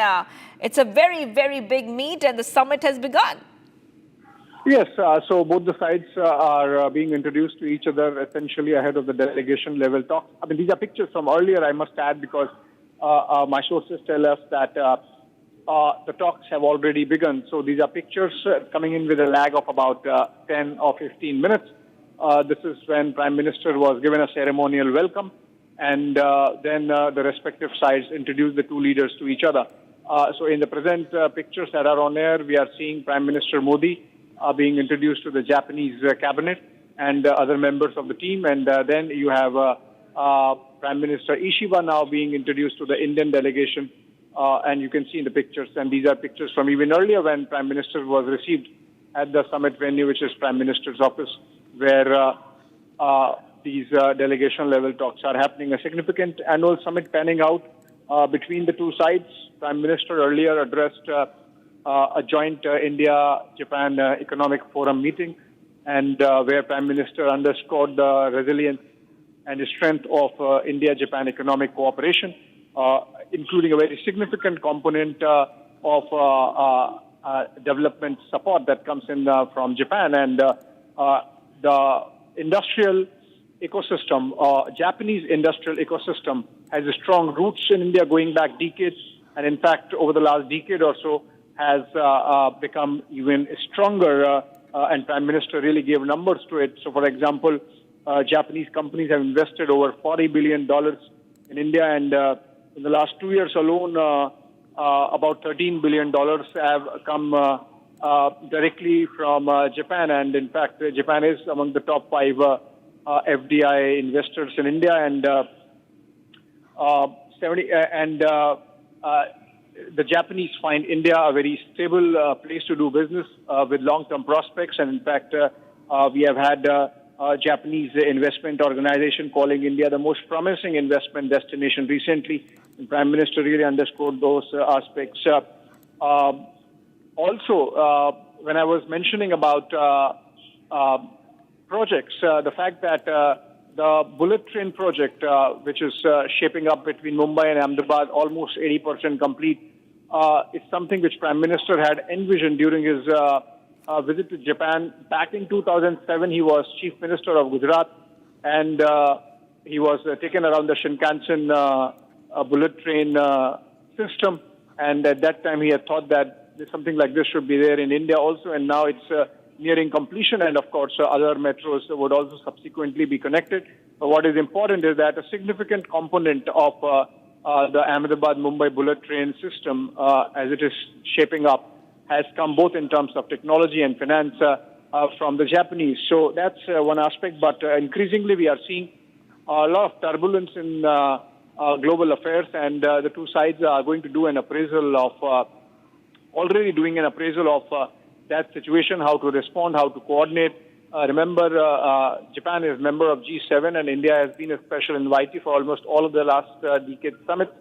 Apart from that, the two nations are members of G20. India hosted G20 summit in 2023, and then, of course, also members of Quad. With the kind of uncertainty we are seeing in the present about Quad, I think there would be a lot of give and take that's going to be happening on the geopolitical front also. Coming to defense, we have seen Japan evolving its self-defense position in the backdrop of American withdrawal, and particularly during Trump, with the kind of demands that have been made by the American government on funding of American protection support that's available on the ground in Japan. So all those things taken together are making Japan and India look at even closer cooperation. And that's what we see panning out in front of our eyes.